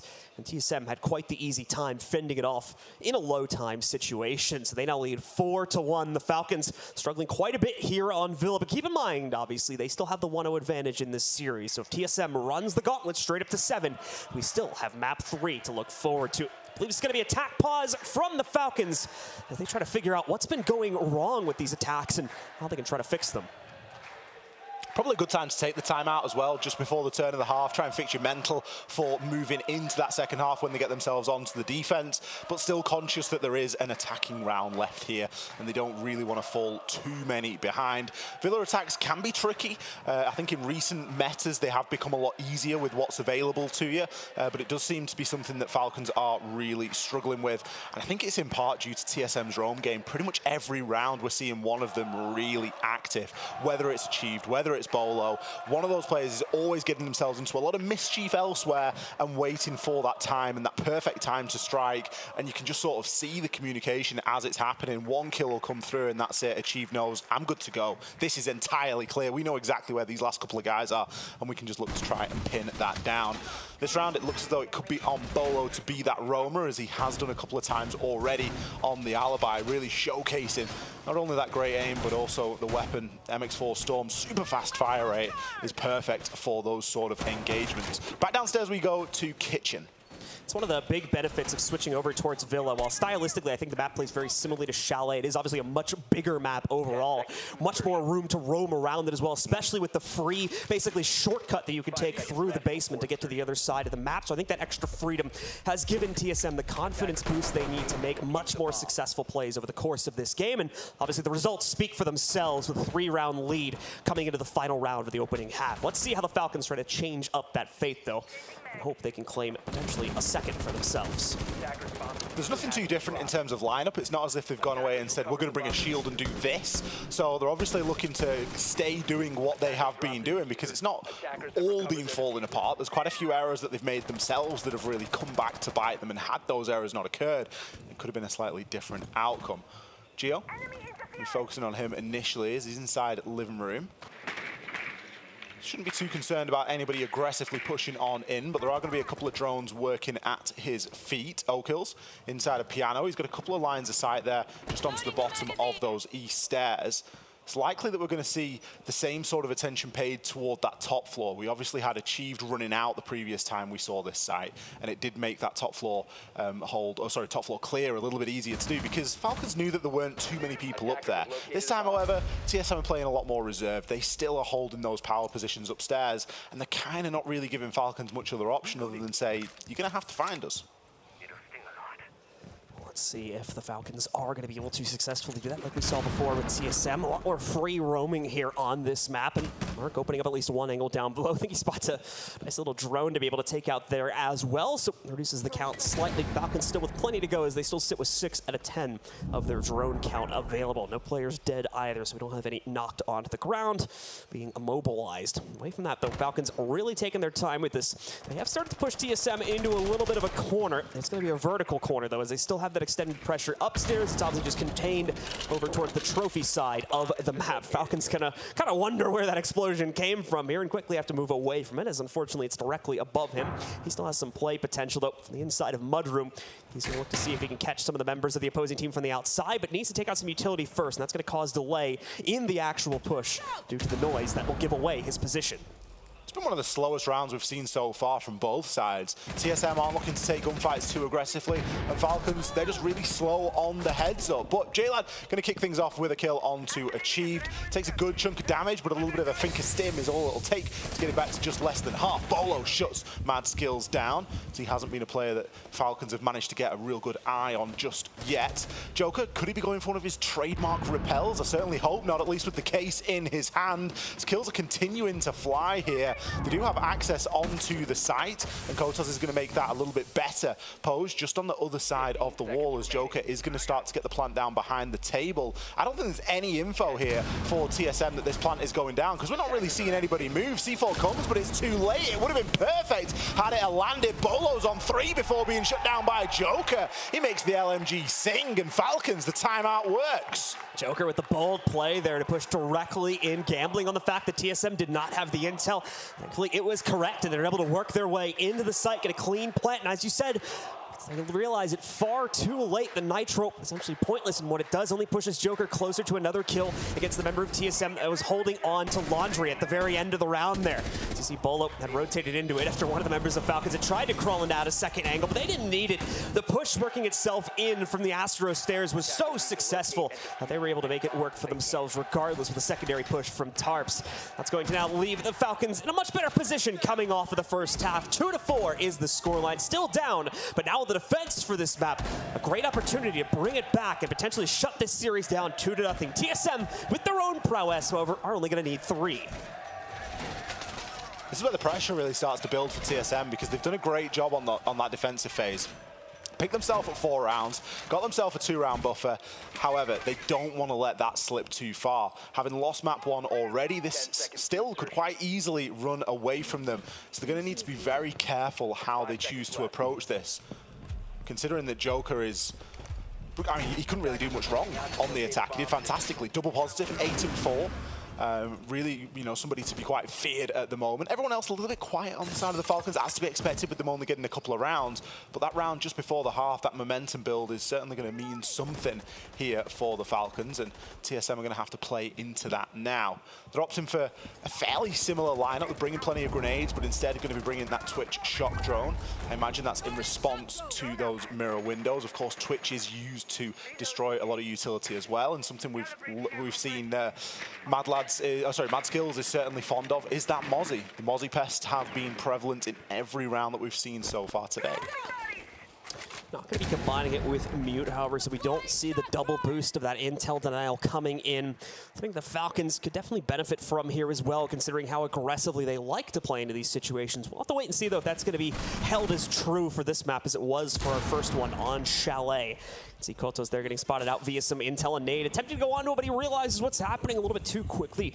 Post shooting out the drone, so he's going to quickly fall back and avoid the majority of the damage from that nade. We do see TSM as well going for their first adrenal surge here. Gives them that little bit of an extra health boost as they move in. It might very well just save Pojo Man's life. Regardless, though, he's low. And unfortunately, they've lost the first and second kills. There's no support until finally Gio's able to save the day here on the bookcase angle, but still, it's far too many kills against TSM far too quickly. They're down to just 2 players left standing here. Gio's been pushed out of his position in study entirely. Back on the balcony for him, and Achieved, trying to work the back flank, is now wondering what exactly he can do here as both players sit alone, grasping at straws to try and get themselves back into this round.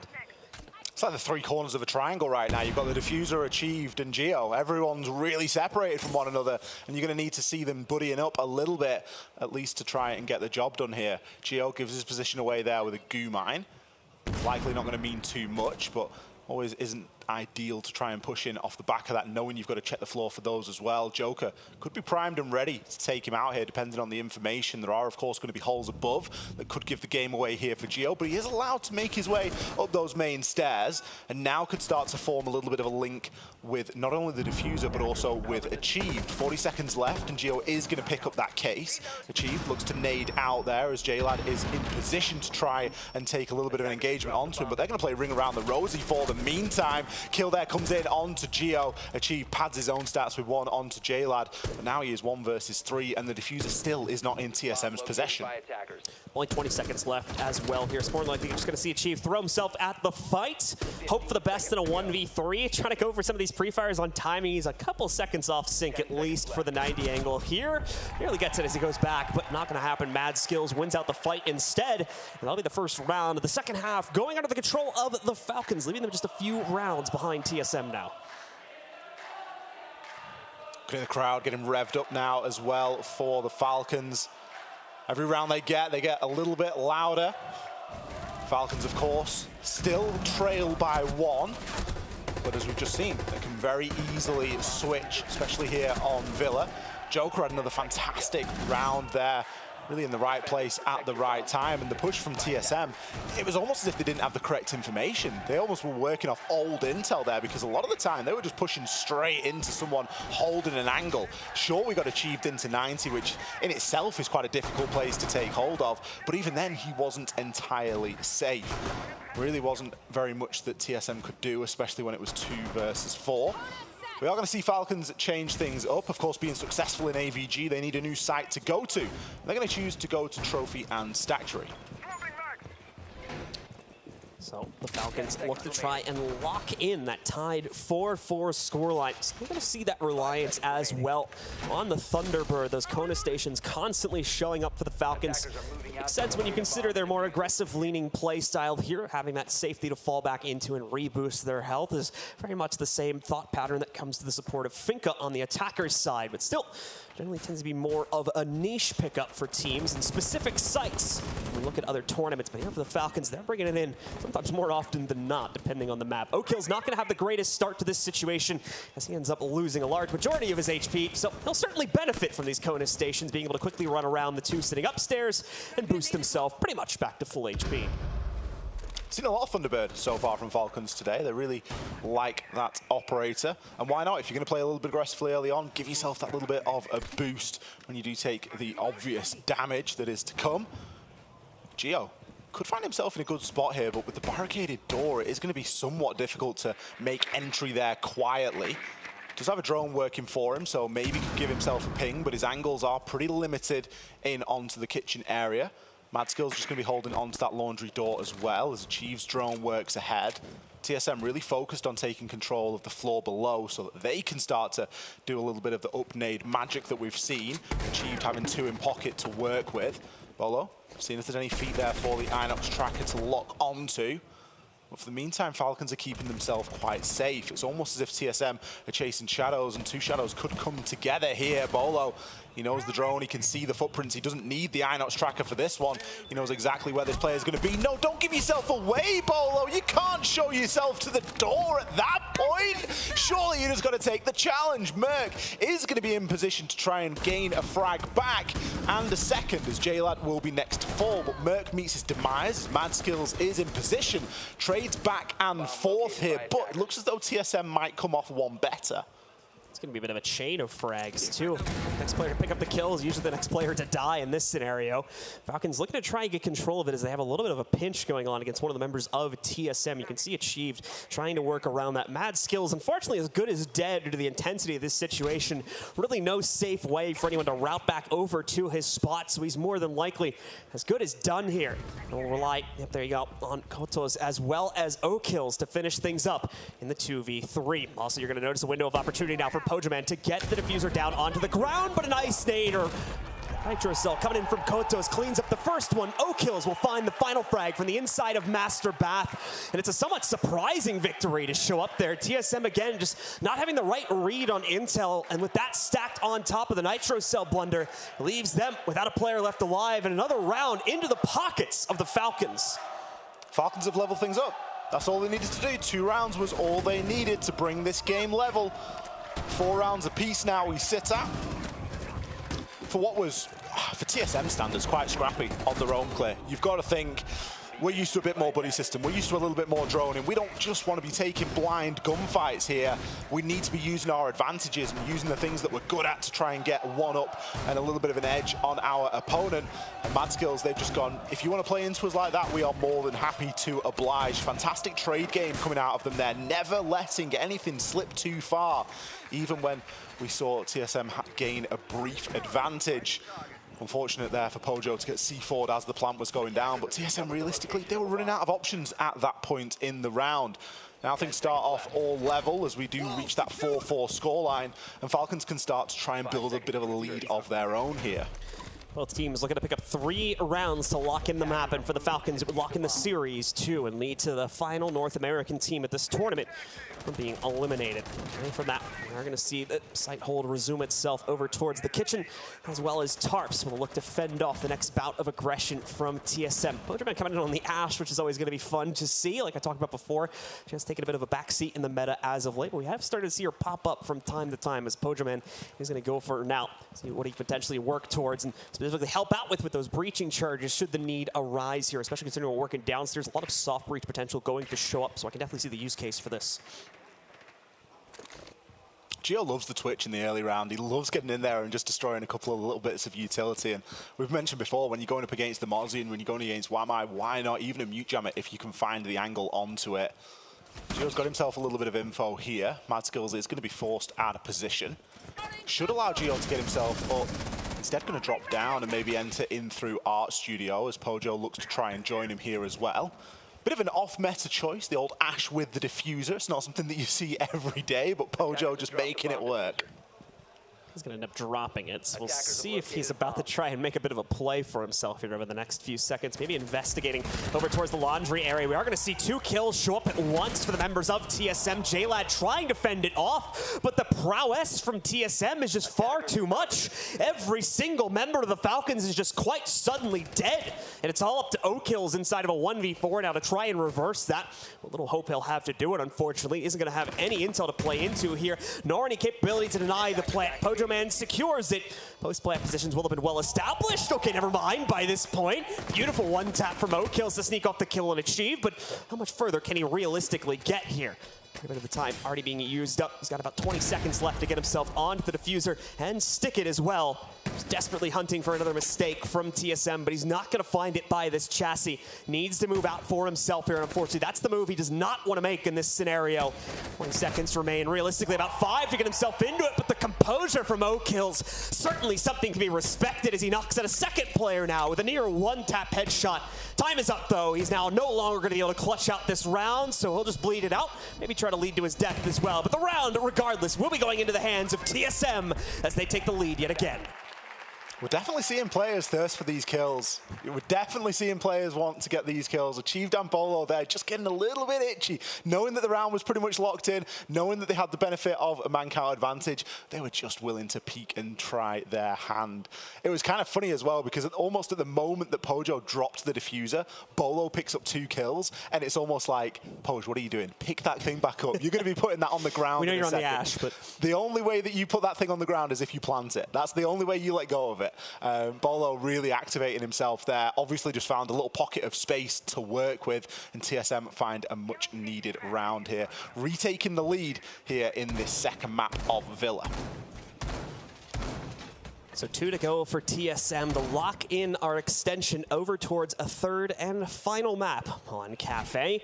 Meanwhile, for the Falcons, they're now fighting to survive and end this series a bit prematurely here. So they can lock in the 2-0 victory for themselves. Away from that, no surprises when it came to the operator picks over here on the Falcons side. TSM is going to add a new wrinkle specifically for Bolo. We'll have to wait and see. Not looking like any other change-ups are going to be made, but Bolo is going to be bringing the Dokkaebi in. We saw the slight mistake, I believe it was 1 or 2 rounds ago, where Bolo did get caught on the Inox trying to isolate out one of the players while in the opening door. So it's going to try a bit of a different take on that anti-roam here and use the phone call instead to try and suss those players out. Dokkaebi worked really well for TSM on Chalet as well. Bolo did a great job of timing those phone calls. It usually signaled a little bit of a rush, at least in round number 1 it did, and then he kind of switched between a couple of different operators and kind of brought the Dokkaebi out at choice moments. We'll have to see if it signals a rush here and now, although I highly doubt it. We're going to see quite a concise clear there coming in from that master bedroom side of things. Bolo has burned both of his smoke grenades initially, though. Maybe in an attempt to try and distract and drag Falcons back to the site as the call comes in and around the same time. There is going to be the small matter of the mirror window to deal with. I don't think that the shock drone would have been successful. Oh, it did. It did actually manage to open up the canister before it got shot out. Merc, he's picked himself up a kill onto Joker, likely through that open mirror window. Is JLad going to find himself downed as well? Bolo able to pick up a second kill here. And with that, once again, the Falcons just not able to contend inside of the early round as much as they were finding success for previously. Gonna need to try and cool that off here as TSM is gonna get a dangerous amount of control of these first 2 minutes of play. Is allowing them to set up so many successful assaults here just over this past round or 2 as well. Keep in mind that Falcons have already used attack pause earlier on. Will not have the option to try and give themselves a moment of relief due to the fact that they've brought that out. So going to need to try and bring the best of the best that they can to try and survive the rest of this game, but it's just not panning out in this round. Achieved, able to trap out another member of the squad. That's Mad Skills now going down onto the ground. We're going to see cam access stolen away here as well by Bolo, so any defaults left up on the interior are going to become very, very useful for the members of Team Falcons, not to mention any bulletproofs, though I'm not sure if we have any of those up and about at this point. For the members of the Falcons, though, they're locked into the site, just trying their best to wait out the push, and Kotos, he's going to get it. We see the play coming in now. Kotos fends off the first bit of resistance. Will he get the second? No, Merc exchanges him, and unfortunately, we cannot see O-Kills move over to support him. He has to try and fight for Death's Door, and while he'll get 1 kill there, achieved on the 90, immediately exchanges him back out to be able to win the round. TSM coming through with a really good plan inside of that round. Comprehensive push from Master side. The switch onto the Dokkaebi worked out really well. They were able to use the phone calls, hack the cameras, pretty much the trifecta. Bolo's a nightmare as well with that DMR. When he's firing that thing, it looks like he's firing a normal gun. The round count is just disappearing and plummeting. Certainly got a heck of a trigger finger on him. It is going to put TSM onto a map point, a chance to level things here inside of this series. It looks as though we might be seeing Cafe here if this keeps on going, Blue. We do, of course, Falcons. They've got a couple of rounds that they do need to catch up. 2 rounds to try and take this into an overtime. But TSM, they are looking pretty unstoppable here. They have shifted into an entirely different gear.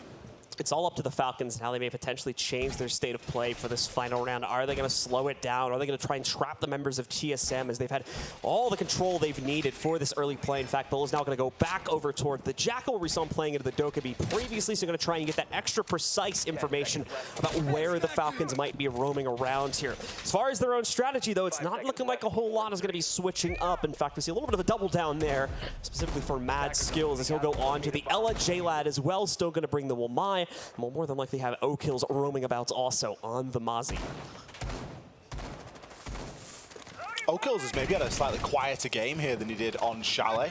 Currently sitting at 7 and 6, not setting the world on fire. It's really all been down to Joker to pick up those multi-kills and to maintain that seriously positive KD. O-Kills only positive by 1 here, so Falcons are lacking in that gunfight a little bit, and I think that's in part due to the step up that we've seen from TSM in that information gathering, constantly bringing the Dokkaebi or the Jackal. Talk about information gathering, talk about the Dokkaebi or the Jackal. Bolo, unfortunate for you, J-Lad, he's going to pick you first.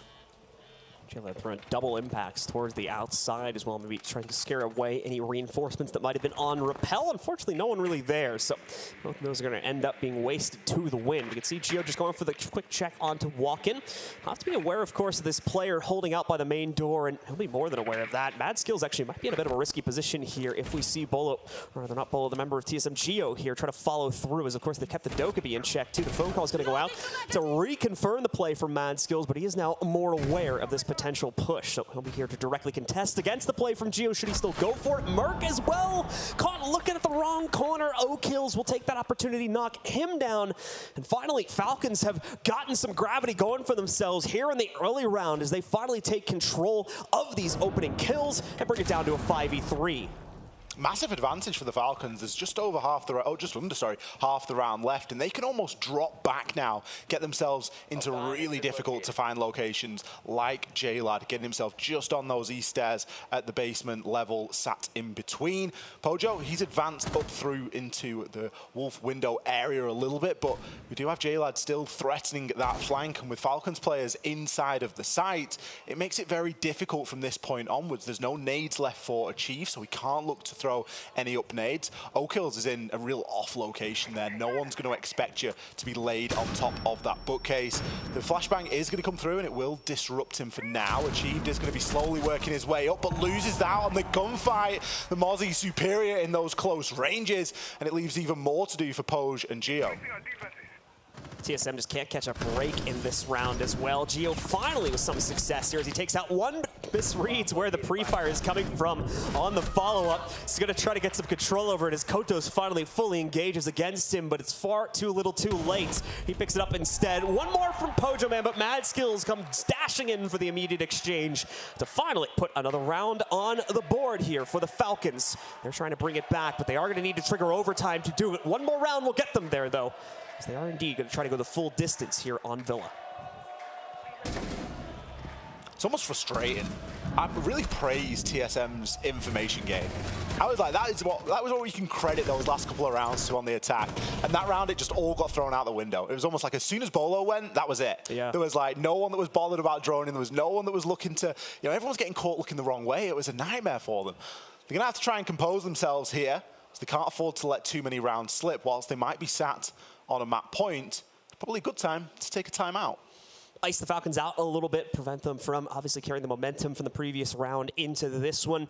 It's definitely surprising that we didn't see good intel play from the players on TSM, considering they kind of doubled down on the operator selection for it. Usually they've been flipping between the Jackal as well as the Dokkaebi. That last round they bring both and still struggle with the intel game a little bit there. So more than likely going to see that changed up probably because it was relatively ineffective in that round. They'll look for other ways to deal with that. More than likely still going to keep one of them as it's kind of essential for this map, especially when it comes to the early round, but doubt we will see both get picked up again. Either way, the pause is in play here, and it's a lot more quiet right now, unless we just don't see the talking player from TSM on our screen. It's going to be closing out soon, though. We're already going to be heading back into the round, as you might have caught on the player's monitor. So let's see if the Falcons can complete the set and get us to overtime, or if TSM will follow through here and pick up their own 7th. Falcons, they'll need to dig deep if they want to try and take this one to an OT. At least if they want to try and take it to a successful overtime. One round, of course, would do it, but they would need another couple to lock out the game. We're going to see a slightly different lineup. If in doubt, bring a shield out. Geo going to be thrown onto the Monty. There's the desperate panic pick. I always like to throw the shield out there as a panic pick because teams bring it when the going is tough, when they just need to get away with something. And I really emphasize the get away with because it isn't something that should always happen. Bolo, back onto a much more familiar pick for him in the Zafir. We're actually going to see the Finker being brought as well. We've barely seen any Finker this map, considering that it's been available. We saw a lot of Joker playing it, but we haven't really seen it all too much from the TSM side of things. But nice to see that they've dropped that Jackal Dokkaebi combination that they've been rocking with, and they're going for something that's got a lot more fragging power. So away from that, things are going to start quite slowly for both of these teams. Here is TSM more than likely going to try to position Geo in front of those roamers and see if they can catch them out in the early round. Here, they'll obviously play onto their drone intel to see if they can catch them that way first, but Geo will act as a little bit of an insurance policy for the initial clear here to make sure they don't get tripped up like the way we saw that happen on the previous round. Be able to move himself in, just gives the call out to clear the default so he doesn't end up trapping himself to a library pinch or something like that, and he will be able to move through without too much of an issue, at least for this initial hold for clearing out the front stairs. Not going to see too much attention minded to this as well by the Falcons. They've obviously prioritized the upstairs hold, specifically over on the extension by AVG, and even throughout the rest of the first floor. I think we only have one or two players, J-Lad, I believe, over by Astro Stairs, and they too are starting to fall back pretty quickly. It's all well and good playing Geo on the shield, but it looks at the moment as if there's no one really there to support him. Merc is going to be playing in and around the area, but he's not directly on Geo's shoulder. Instead, we've got drones working ahead, which is good. You know, we know that we're not going to be walking into anything that's going to surprise us or be too much of a trap. However, there's no one there to immediately take advantage of something. Madskill's going to get a huge amount of damage and a little bit unfortunate onto a bit of kill potential, should I say, onto Achieved. Knocking him down by half as Achieved is still trying to drone out that top floor. Now, Madskills, for all that he got away with a little bit of something there, he might not get away with all too much further. Poj fearlessly swings him on the ace. Not all the time you're going to send your Heartbreacher in to do that kind of job. Had the yellow ping to support it as well, so a bit of confidence building up behind that. Either way, though, good job with catching Madskills, who's unfortunately missed most of his shots that he's tried to go for inside of this game here. Nade in, Pojo is going to end up catching Kotos as well, but he will be able to trade out Pojo Man in the process. Another member, O-Kills, has been lost deeper into the site. He'll be finished off by Geo now. Bolo with the wrap, knocks out Joker, and with one more kill from Merc, it's going to be TSM instead that control map number 2 and send us to our third and final map to decide this series. TSM indeed with the control. They don't necessarily look happy about it. Job's not done just yet. They need to stay focused for our third map. TSM know that there is still a lot of work here to do, Blue. They are going to have to go on to Cafe to get this job done. Obviously feeling as though that was a very difficult villa. It was a hard villa to watch at times. Not straightforward at all. Falcons, they need to bounce back as well. We're going to be done for now, ladies and gentlemen, but let's send it back down to your desk to break this map down as we have the third and final map coming up right around the corner. Thank you very much, Blue and TSM manage to hit the comeback, bring it back on Villa. It got close, very close to overtime, but TSM managed to rally the troops and take it back on the analyst desk now as we kind of break things down for you on this second map. First up, our scoreboard. Let's bring it up on the screen and see who has been performing at their best in the match. Of course, brought to you by STC. And Gentlemen, Twister and Fresh, my experts here on the desk, please help me decipher the numbers.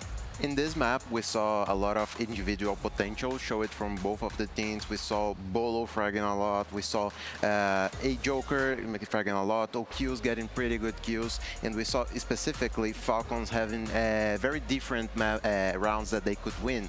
We saw smart rounds, we saw very high skilled rounds, so it was really impressive. Yeah, I think so. The one name that everyone's going to look towards there is Bolo and the kills that he got, because I think in every series so far, he's been pretty negative. I think his KD for the overall event before this map was something like a 0.7, which we don't expect. We've referenced him a lot of the times that he can be the star man on TSM when you enable him. He finally became enabled. We saw him on Alibi, we saw him on Jackal, we saw him on an array of different operators, and he really turned up in this map. Let's take a look at our highlights brought to you by Aramco, of course, on the screen now of how this second map went down. Honestly, we were seeing 4-2 at the half, especially with TSM starting off on the defense, thinking, this actually could go for Falcons, but TSM were able to bring it back on that second half and keep that pressure up. How do you think they were able to achieve that, Twister? Interesting thing on this map was the amount of different play styles that both of the teams played. They played some rounds trying to just rush and run outside the map. They played some rounds just covering the power position sites, like the main stairs, the red stairs, using a lot of resources. So what I would say is that TSM just played this map by the book and got the advantage on it. There was kind of a eureka moment for TSM, an epiphany, if you will, where they kind of said, right, boys, we've got to do something different. You know, I think it was at 2-1. Once they lost their first defensive round, we said, boys, we're going to get aggressive. I'm seeing Pojo Man jumping out of Wolf window as smoke, supported by Achieve going out of another window, really getting aggressive, but doing it with that synergy that we've not seen today. And ultimately, the amount of times that on this desk and on any desk we talk about, Milos, where a team will play together and win. It doesn't matter what they do, what their style is, whether they play reserved or whether they play aggressive or whether they just play damn right crazy. They do it together, they will generally win. The very good usage of these operators was very impressive for them. They used a lot of Mira as well, a lot of Omai, Jäger. And when these matches come to this point, when it's a very important match that you have to win to go to the playoffs, then some players had to show up. So this time, I think it was Bolo. He got the responsibility for this. And probably, if he has a good third map, maybe TSM is able to turn things up. And shout out to Pojo Man, of course, he's stepping in from coach to player in here, given the situation that they're in, and still doing quite well on Villa. Honestly, it impresses me every time I see him play. Like, he's still got the confidence. He doesn't play like when we've seen other coaches step in, when we see Titan step in, when we've seen other coaches step in, Mr. Officer and EUL. I know it's EUL that I'm regarding here, but when Pojo Man steps in, you can tell he was a former player. He still has confidence. He's still swinging things. That very last round there, we saw him swinging a red hallway with Ace. He just, he loves it. And he holds his own more often than not. So now going into map 3, it's on Falcons to reset from this. We've talked about this yesterday when they were playing, that the nerves sometimes get to them. You think this will happen again? I think so now. I think this map, it seems obvious, right? But they'd won their opponent's map pick. They'd done their hard bit. This was the map where they're supposed to do well, and they failed to win it. It goes to the decider. And it's funny how momentum changes in Siege. Obviously, it was well in the favor of the Falcons. Now it's right in the favor of TSM, and Falcons need to find a reset. From what we said between these two maps, we saw Falcons just had a good time in both of them. It was a tough win for TSM on this second one. So as they managed to win this MIBR Cafe earlier before, I would say that maybe they can just finish this map by starting on attack side as well and then finish on defense. And like you said, it's not just Cafe. Villa also, of course, they played against MIBR Falcons, that is, and they were able to win those out 7-4, 7-4 against MIBR earlier.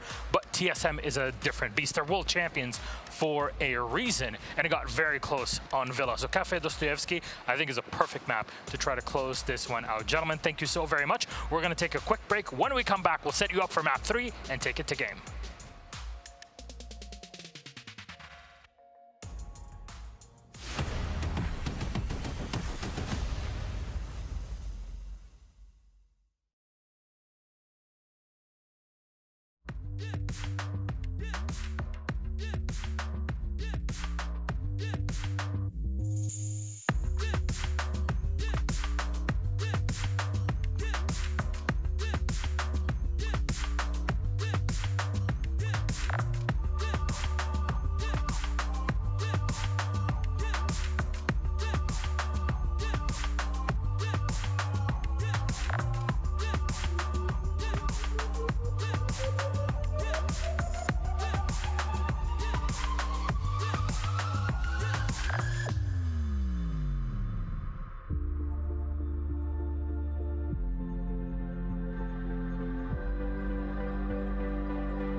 Welcome back, friends, to the Analyst Desk live from Riyadh. And we are closing in on map number 3 between Falcons and TSM, the local champions of Falcon and the world champions of TSM, all set up here on our massive stage just across the street, pretty much. So let's dig into map number 3. It's all tied up 1-1. And that map number 3 is Cafe.CEST, which is a classic map. I guess we get to see it quite often. But now the question is, how well do these two teams fare on it? Because we've at least seen Falcons playing MIBR earlier on today. We talked about it, 7-4 victory for them. We got close on map 2 versus TSM. So Twister, Fresh, you got to help me out here. What is there to expect from Falcons on Cafe? As we mentioned before, Falcons has very good preparation for best of threes. So we are expecting them to counterban the operators that may have them in trouble in Villa. So we might have seen Wamai ban and Jäger ban just to try to remove the resources that maybe TSM can have it. Yeah, I think so. And I think if you think about the map stylistically as well, on Villa, TSM had a lot of freedom and a lot of room to go where they wanted, find multiple ways to basically close down the roamers, etc. With Cafe, it's got to be a little bit more scripted. You normally, when you're on the attack, because Falcons are starting on the defense, so when TSM are on the attack, it's not, more often than not, it's going to be coming in from that top red stairs area, and you know exactly what the attacker's going to do, and that plays into Falcons' favor. On Villa, sometimes they didn't really, they ran into the, not ran into the bullets, I don't want to say that, they kind of were caught unaware by TSM in their locations a few times, whereas on Cafe, that's going to be less so they're going to have a little bit more, you know, success on the defense, I think. Now, TSM is starting on the attacking side, of course, here, and the question is, how can they gather up those rounds, turn it into a 3-3 half maybe, and then be able to capitalize on a better second half, Twister? TSM had a pretty good start on the defense side in the Villa, but it was a problem in Cafe. So I would say that to get into this, they have to do more structured attacks. Who wins? Simple as that.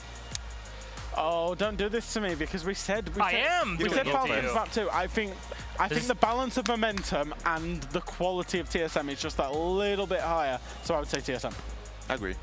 All right, gentlemen, thank you very much. Let's bring up our casters on the screen and say hello one more time to Blue and X tonight. Gentlemen, please take it away on map 3.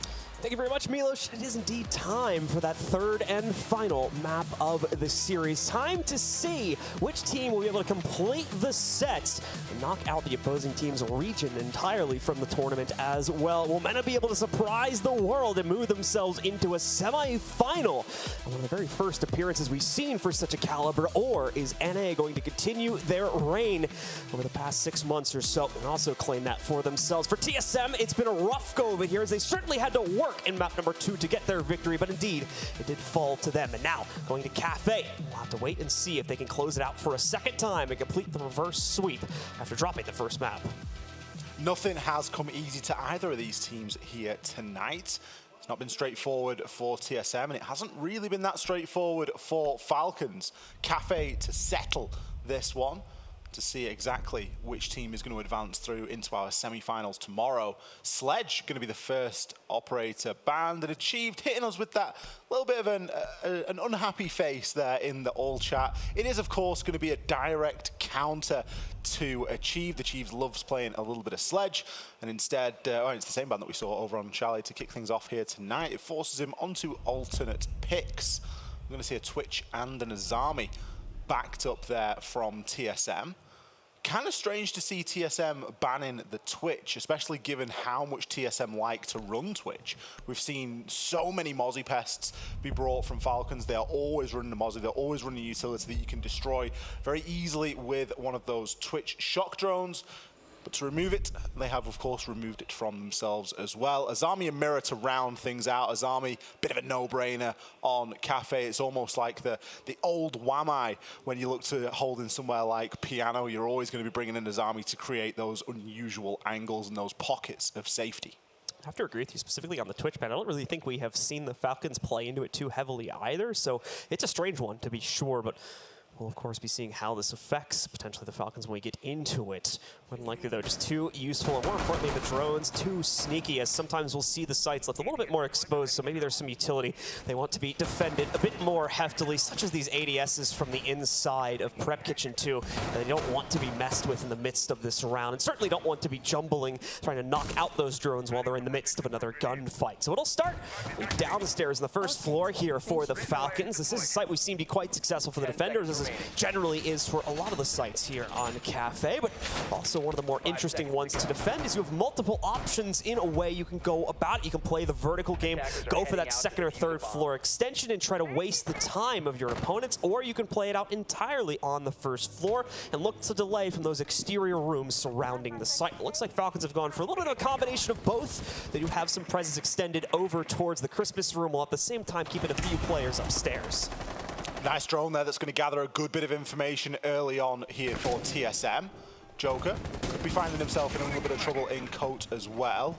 O'Kill's got to be careful of that main door being opened, as TSM are well and truly in this fact-finding stage, searching out these little pieces of utility and making mental notes for later to tick on off. Kotos has remained alive here and is allowed to continue playing inside of Christmas Room there. Bolo is going to be the first one through and the first one out, as the Banshee distracted too much of his attention, and O'Kills heard the audio and took his chance. Big swing from O'Kills as well, having to move all the way down from the second floor to accomplish it. Achieved. Oh, what a bait coming in here as well. Knew you had the player in Christmas, but you didn't know about J-Lad holding Whiskey, as well as the front door position. That's going to clear out the back of the garage, pushing, leave the Falcons in a very dominant position. You still have Joker out at Bakery too, distracting heavily here for if TSM want to press into it. Very split play from TSM, considering the player deficit as well. It's left only Merc and Geo in this fight. Merc with some snapshot frags coming out at least against Kotos, but that's only the first kill the team has found. They'll quickly back up from that. I believe look to reinsert themselves still from the same door in a few seconds later, but they want to try and bait out a rotation from the Falcons to give them a bit more room to play with.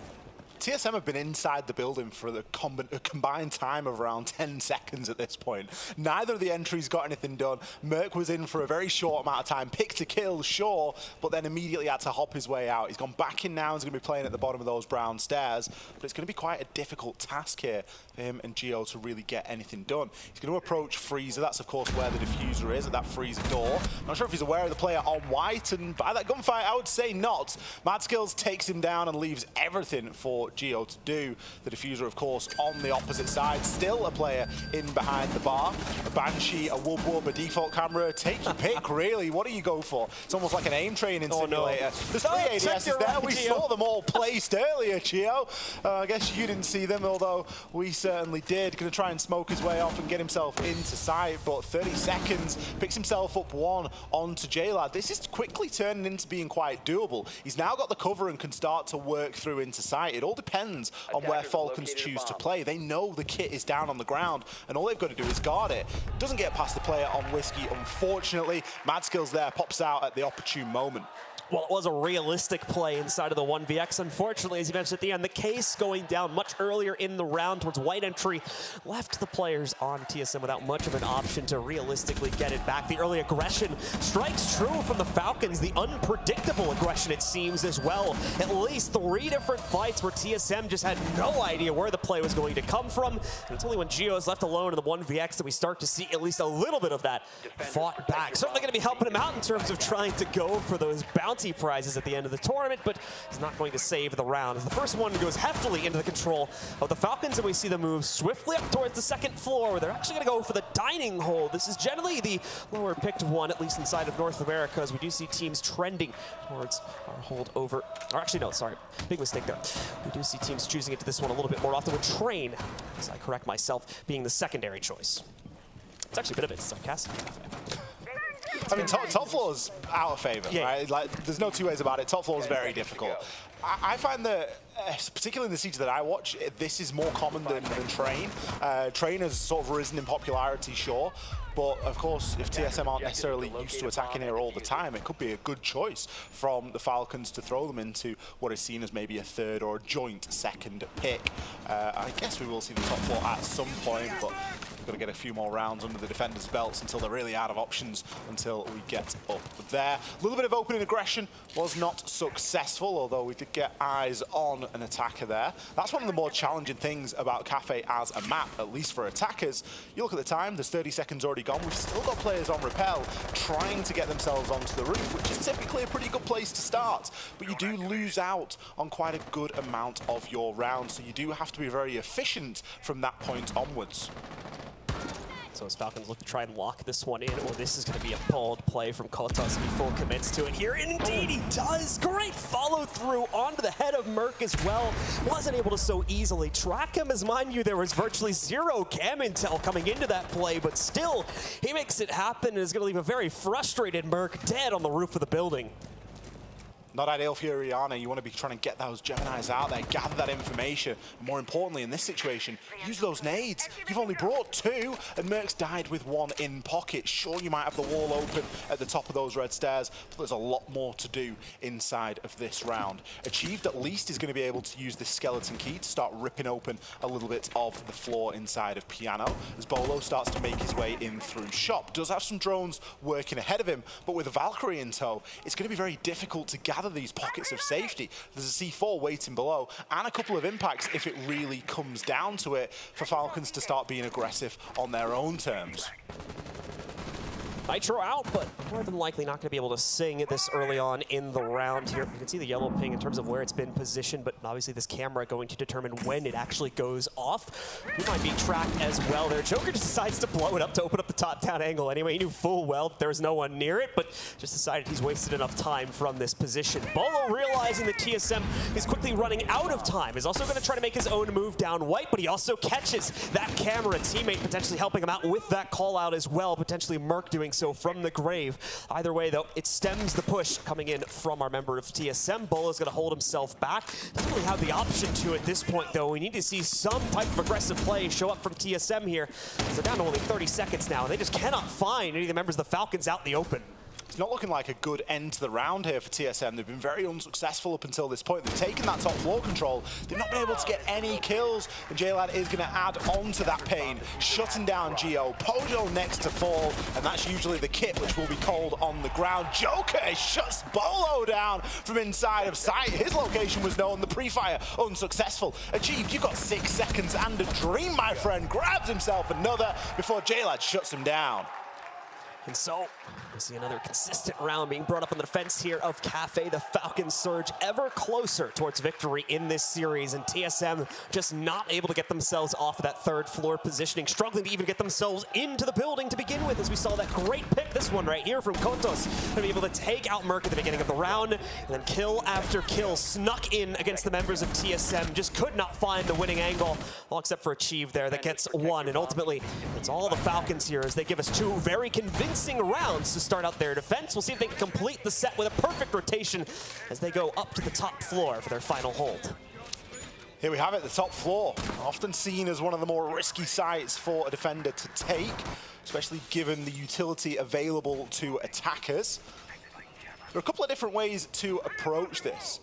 With Achieved 6-picking off the book onto the Iana, you can pretty much be rest assured that we're not going to see all too much action in toward the east side of things. If you're going to bring a book, usually you're going to target in toward Cocktail, get a couple of players out on the rappel, and look to try and work your way through that way. And Iana signifies, you know, a much more basic push. You're going to go and take control of red, you're going to take control of Piano, and try and work your way in through that side.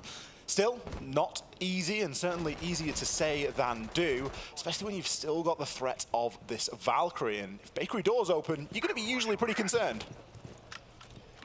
Away from that slow start to the round as we generally would expect here. TSM going to need to build themselves up for that top floor clear. Falcons being quite proactive, specifically Joker down on this 1st floor position as well. So it's important to note what you may potentially be able to do with that here. Once the members of TSM secure themselves up on the top floor, Mad Skill is going to take a very aggressive position over here in Cigar, and he's going to be locked into the fight now. Bolo trying to spam into it, but an impact hits him right in the face. Max damage from a single impact there as he's brought down to right under 50 HP. C4 does get thrown on. Ow, Mad Skills isn't finished yet though. Shuts the drone down, trains his sights back onto the angle. Bolo gonna hit a reload. before he repeats onto that. She doesn't need to rush all too much. So we're starting to see this wall be attempted to be open now, but there is going to be a little bit of denial on there that's just going to stop it from going through. A couple of well-placed mute jammers are all it takes, and it means that only the side of the wall can be opened.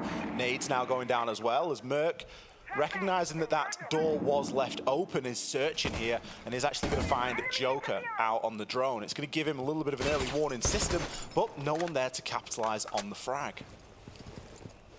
Bolo still waiting for this capability to knock out Mad Skills, and he's just not going to be able to find it. Great use of the Valkyrie cameras as well. They're going to be up to date on when these Red Hatch drops are coming through.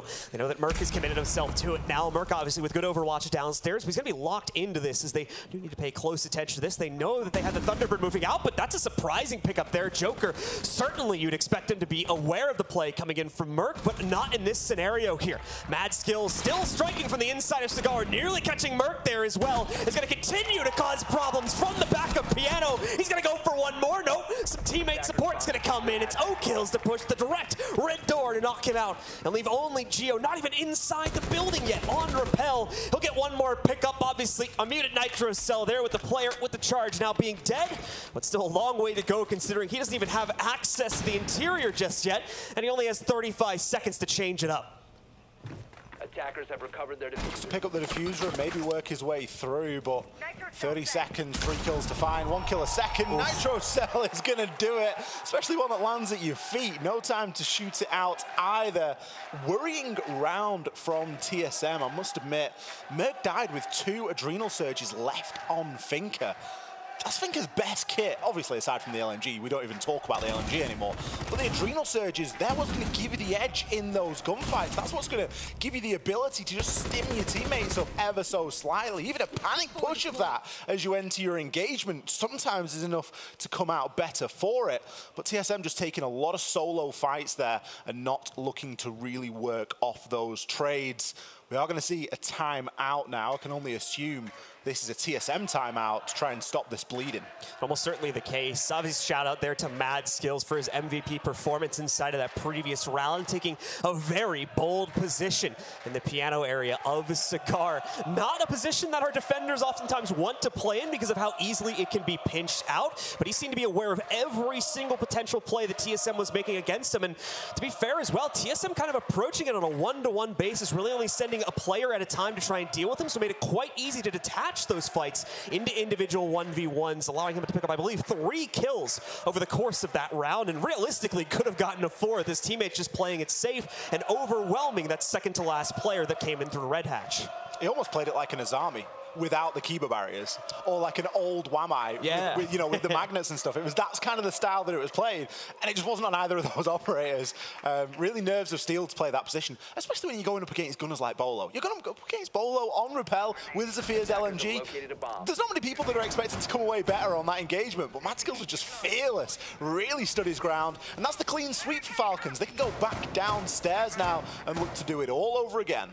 Falcons continue to shock the world here as they sit just 4 rounds away now from being able to close out the series against the world champions and send themselves onto our playoff bracket in the semifinals, which will be starting tomorrow afternoon.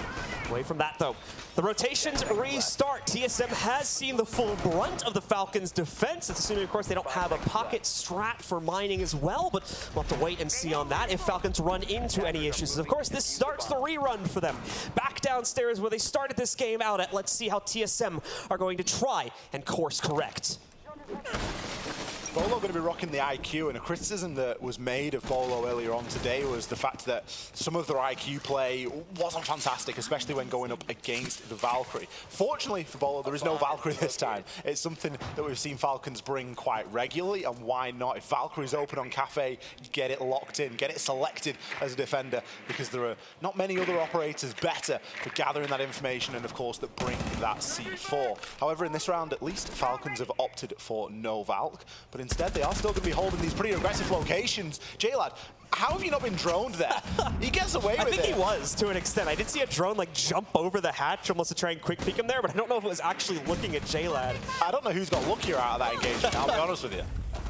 Either way, it's going to be a bit of an awkward one with both players just backing away from each other at the end of the fight. You can see here Mad Skills as well, dashing out of a crossfire that's sent against him, I believe, from the depths of Cigar there.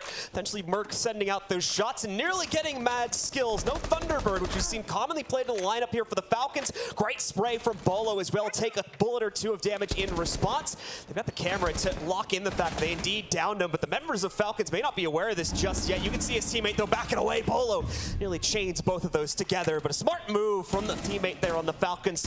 Has to leave him for dead, unfortunately, but the one that came to res and will survive to fight another day.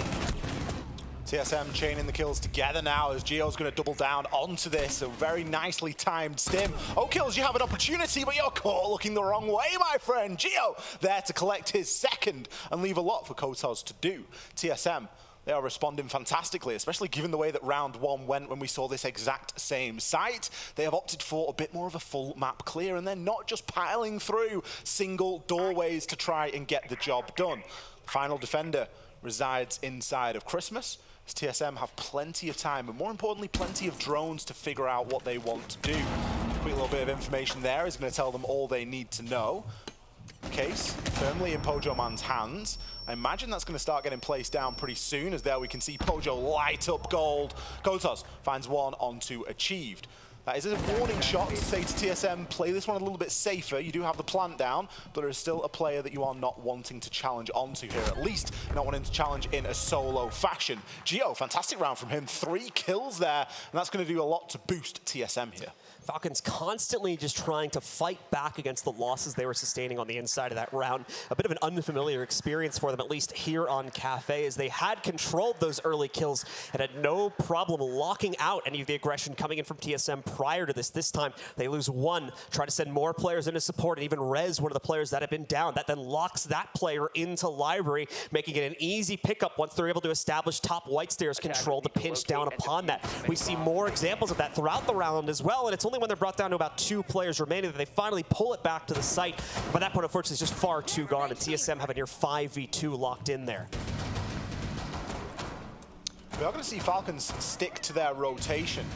They're not going to give it another attempt downstairs. Instead, they're going to go, look, they figured out our downstairs. We're just going to go back up to reading and dining instead. And we'll see if they figured out up there as well. A couple of changes coming in on the TSM side of things. Bolo has opted away from the Ying onto a Zafir.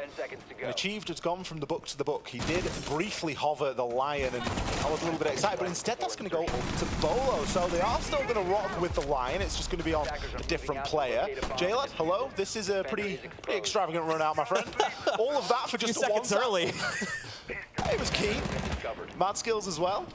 Falcons, what's going on, guys? Like, they just can't wait to get into it. To be fair, keeping TSM on their toes, making them second-guess their movements here. This is part of the philosophy probably with going to the second floor hold as well, forcing the constant adjustments from TSM. You saw it there from Bolo, wanting to bring the Ying in. That would have left an option for the hatch drop execute into kitchen there by going in through dining room had they needed to attack that site for a second time, but obviously not going to be the case, so we see the repick of the Lion.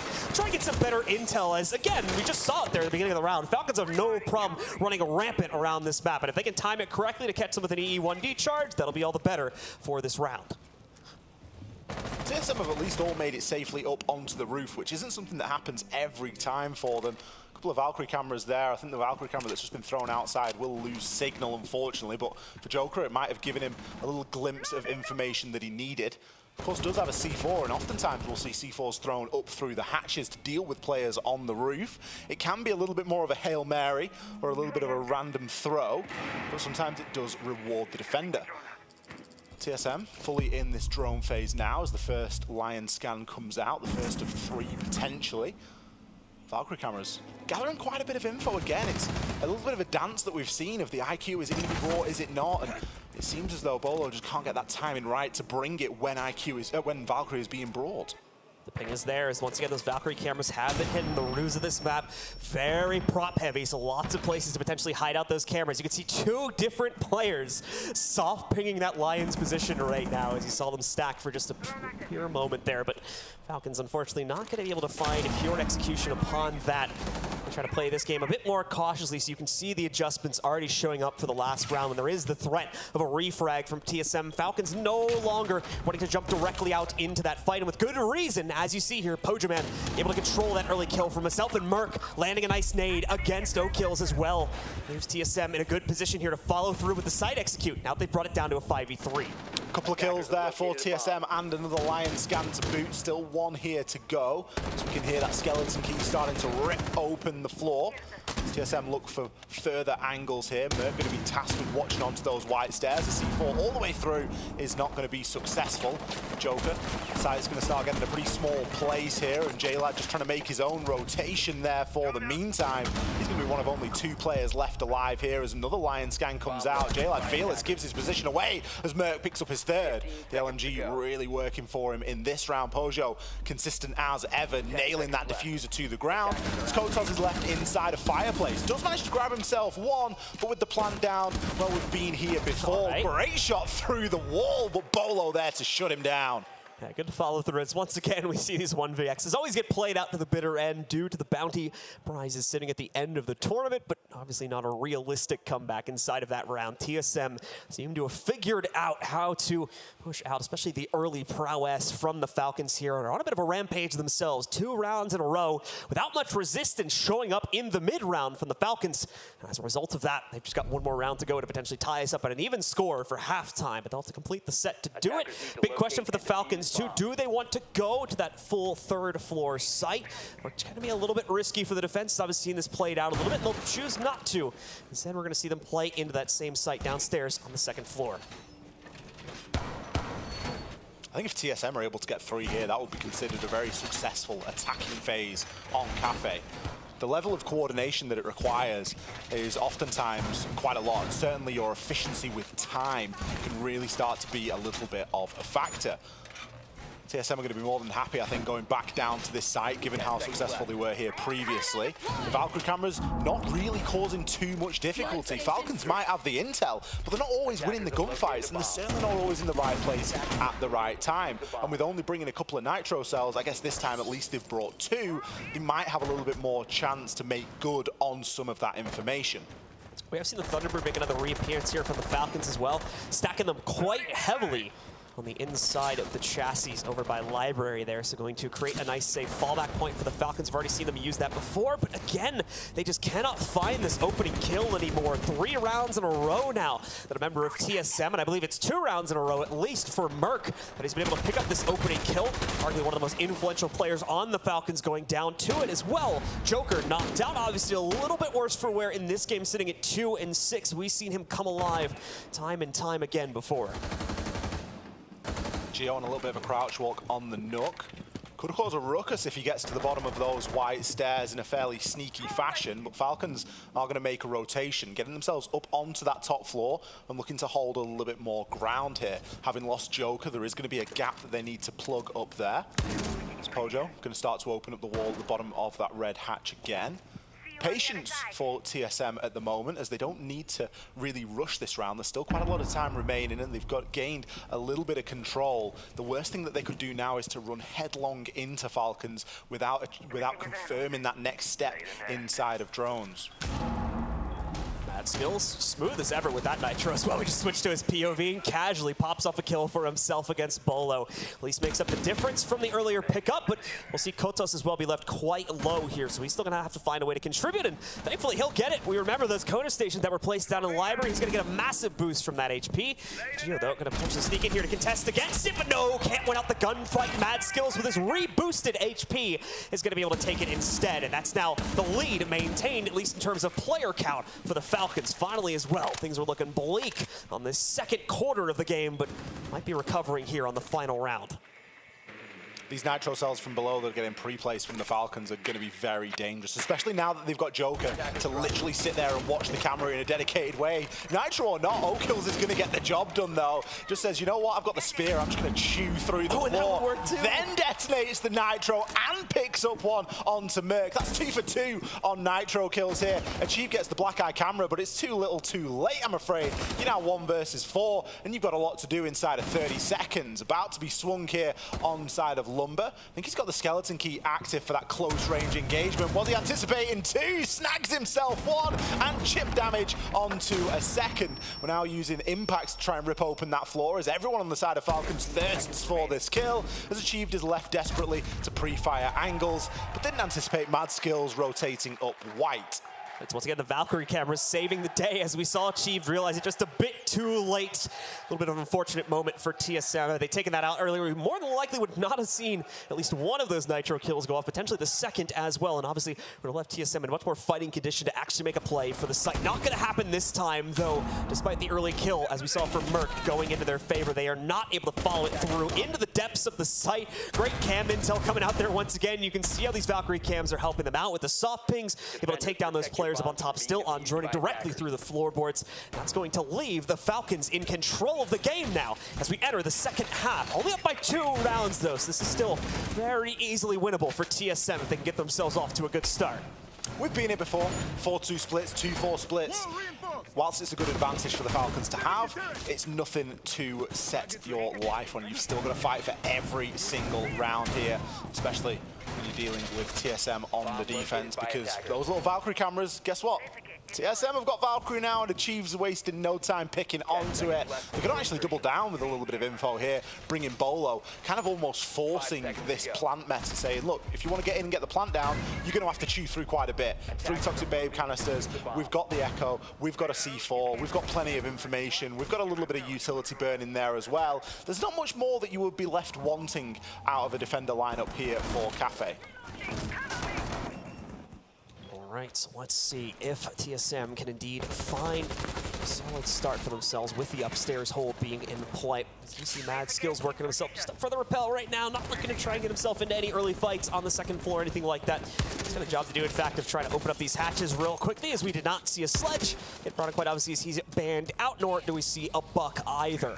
Interestingly enough, we are still going to end up on the defensive side with an operator that we don't see popping up too often, but he has his place now in specific maps and specific sites. Bolo there on the Echo, gonna see if he can maybe clutch things out. Unfortunately, he's got a hard counter playing against him on the other side there. This IQ, I believe, already finding both of those yokai drones as well, so that may be all of the utility from Bolo. I think one's still gonna be alive deeper in the site, but at least that first one in Cigar already dealt with. It's almost a shame when you bring the Valkyrie, you attract the IQ pick, and then the yokais just immediately get countered with that as well. Sometimes can be the benefit by just bringing one or the other. There's then a decision to be made as, is IQ actually worth it? Sure, you might know where that utility is, but dealing with it is a entirely different matter again. Falcons have taken things fairly slowly, as is to be expected. They're not looking to run headlong into anything at the moment, although Merc will see success early on, taking down O-kills. It's 3 rounds in a row that Merc's got the opening kill as well. Might even be more than that, but I only started paying attention to it that far back. Either way, impressive in his capability to constantly pick this up. Good reaction from Joker to get himself out of the way, and now the trade. In fact, let's make it 2 from Joker and JLad as the Falcons take back control here, bringing it down to a 4v3. Another one to be added to the counter for Joker as well, as he sinks the nade right on top of Pojo Man to leave only Merc alive, as well as Geo. Both going to play relatively close to each other here by Cocktail. Will they be able to still maintain against the rest of the push? Falcons do need to form it up. They should have the additional time necessary to do so. Might need to speed it up a little bit here, though. They're down to 45 seconds and still moving at quite a leisurely pace. I mean, J-Lad's got himself into a reasonable spot. He's on side of Pillar, but he needs a bit of support around him. Merc's going looking here, and he might find something if he goes for a full rotation, depending on the drone utility that's left available. If there are any flank drones up, Merc gets a chance there, doesn't take it, gains a little bit of composure and finds one. Can he grab the second? No, fluffs it on the second. Joker there to collect his third. J-Lad, 2 kills on the round for J-Lad, 3 kills on the round for Joker. Falcons, they advanced that lead by 1. Mark, the only true hope for TSM in that round, picking up 2, including the opening entry, but the rest of the squad just not able to contend against both the utility as well as that entry power coming in for the Falcons. The strength of their attacks continue to shine through, even on sites that traditionally can be quite difficult for the attackers to find that opening blow or 2. And now leaves them in pole position here to surge directly forward. There's the score for you. 2 rounds to go. You are going to see the Falcons move forward into the playoff bracket. NA, unfortunately, not be able to send a team forward at that point. It's downstairs now for TSM. The third floor hold does not work out, so let's go to something that hopefully is going to be a little bit easier for us as we instead hold on to the kitchen. I think it was a bold choice to go upstairs straight away for TSM. I don't necessarily think that was, you know, the most well-advised decision. Obviously, hindsight is a wonderful thing to be sat on a desk being able to say that about.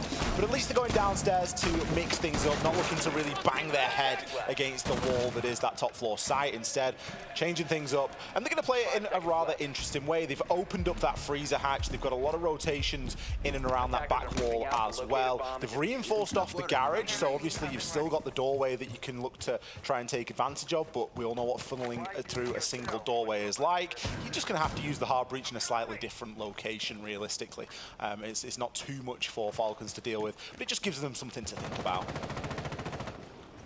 All right, so another round, another chance for TSM to potentially save their tournament lives. The Falcons quickly going to work to deal with some of these exterior castle barricades, as thankfully we have the IQ with those breaching charges, so that's going to be quite the easy job. In fact, you have just as many as you need to be able to knock out those barricades.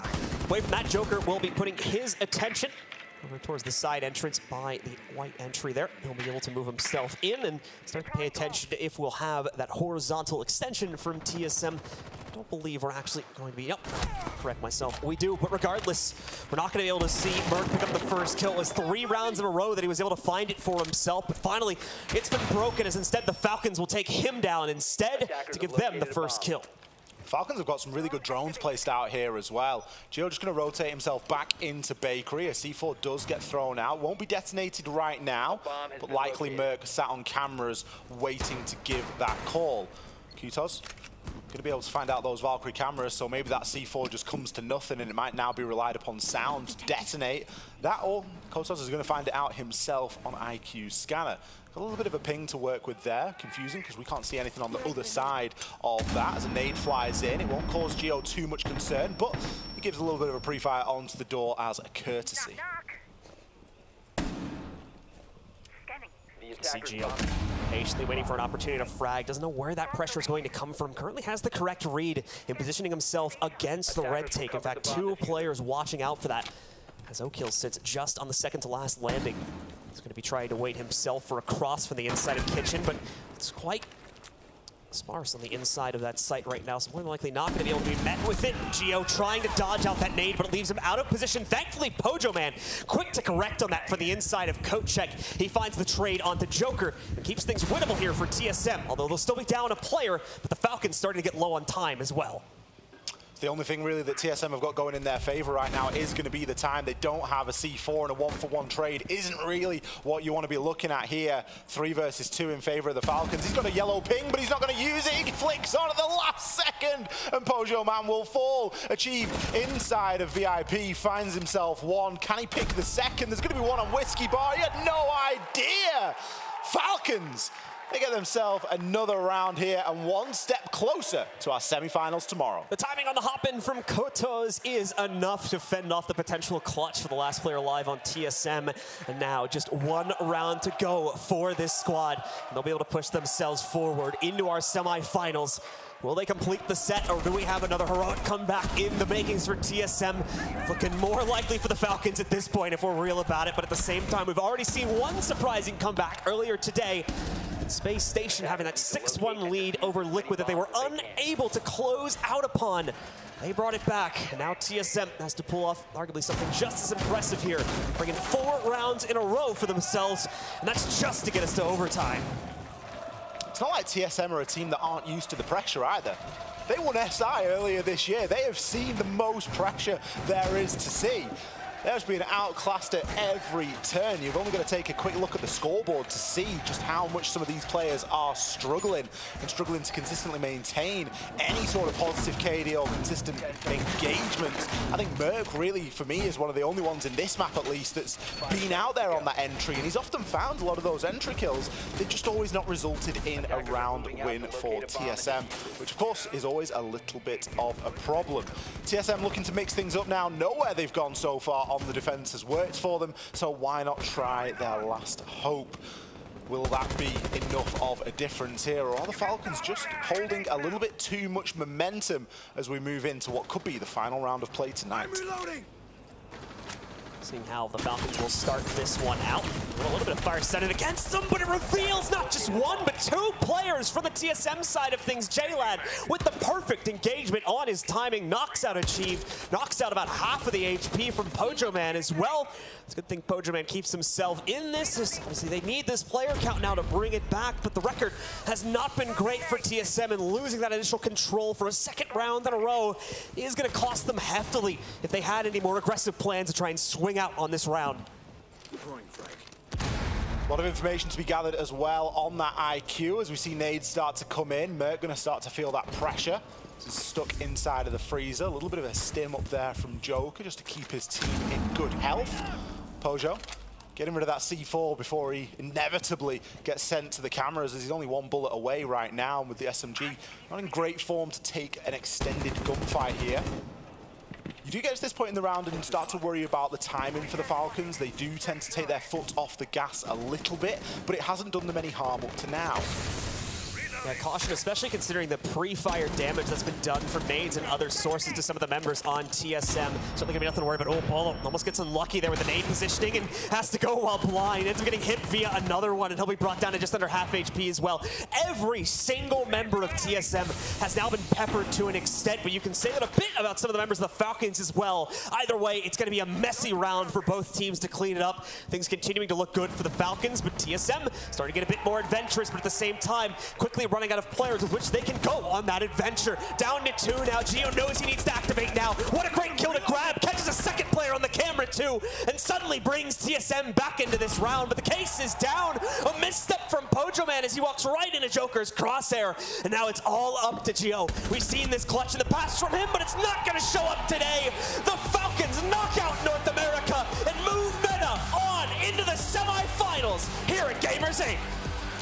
I don't think that anyone thought that we were going to see this happen here today. We know what a team like TSM is capable of. Our SI winners this year, and they have just been knocked out by the Falcons. What an incredible performance. They really fought hard inside of that best of 3. They were able to be successful inside of map 1, but when map 2 didn't go their way, I think there were a couple of people that started to introduce a shred of doubt. They put all of that to bed over on Cafe. A storming victory over TSM. Commendable attempt from TSM, of course. Remembering the caveat that they were once again playing with a standard. Already was playing with a tryout in this tournament as well. So we knew that things were going to be a little bit shaky for the squad. Obviously didn't have the best of chances as well, with Pojoman having to step in, but they try their best. They take it nearly those all full 3 maps and almost managed to get it to overtime, but is not going to be able to complete the set here. The Falcons close it out in stunning fashion, and as such, we see them move further into the tournament and higher in our prize pool. Big congrats to them, and now we have to talk about just how far can they go here. Will a potential final showing be on the cards for the Falcons as well? We'll have to wait and see, but that'll do it for the 2 of us for today. We're going to go to a quick break, and we'll be back with more in just a bit.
Welcome back, friends, to the Analyst Desk. It's our final segment of the day. I can't believe it. We've gotten so far, but a hell of a story. Falcons taking down TSM. The world champions are out of the tournament, knocked out by our local team here in Riyadh. Mena, come on.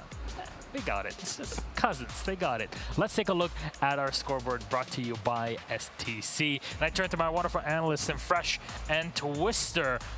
Who stands out here for you? I would say that in most part of the maps that we saw today, we saw a lot of individual potential. So this map individually, I would say that Mad Skills took it, but through the whole series, a lot of these Falcons players just played incredible. Yeah, they really did, and they played, I think, especially the 2 maps that they won, it was much more a similar scoreboard to what you see, and obviously Mad Skills individual performance great, but the rest of the guys, they're all still putting in their shift, and that was the same theme on Chalet, it was the same theme on Cafe. Obviously Villa didn't go their way, but do you know what? They've played exceptionally. Even when we saw them yesterday and we saw them on the main stage, and they got a little bit outclassed by BDS, the nerves got a little bit to them. They came back today, they 2-0'd MIBR, and then they 2-1'd, beat TSM, the current world champions, and got themselves into the semi-finals. Now, before we kick to highlights, I just want to take a moment to talk to the camera for 1 second. There's some people that are incredibly salty about all of this and completely understandable, saying, oh, you know what, there's coach subbing in TSM and all. Matt Skills is literally their coach for Falcons, and he was subbing in and playing too. That's as equal of a playing field as you're going to get, so that's all I'm going to say. Let's kick it, though, to our highlights brought to you by Aramco and talk about all the action that went down, because oh boy, there was a lot of it, Jack. Yeah, and I think once again, especially on this map, I want to talk about the bans. Because, you know, me and you, Twister, we talked about the bans, particularly that sledge ban, and how Falcons, they did what TSM didn't do earlier today. They put the bans in their favor for the first half of the map to establish a footing in the map, to get established, get that 4-2 lead. And that's exactly what they did. They banned away the sledge. They made TSM have that choice between buck or bringing nades. They couldn't do both. They couldn't do vertical, they couldn't do nades in one operator, and they really set themselves up a 4-2 attacking, defensive half.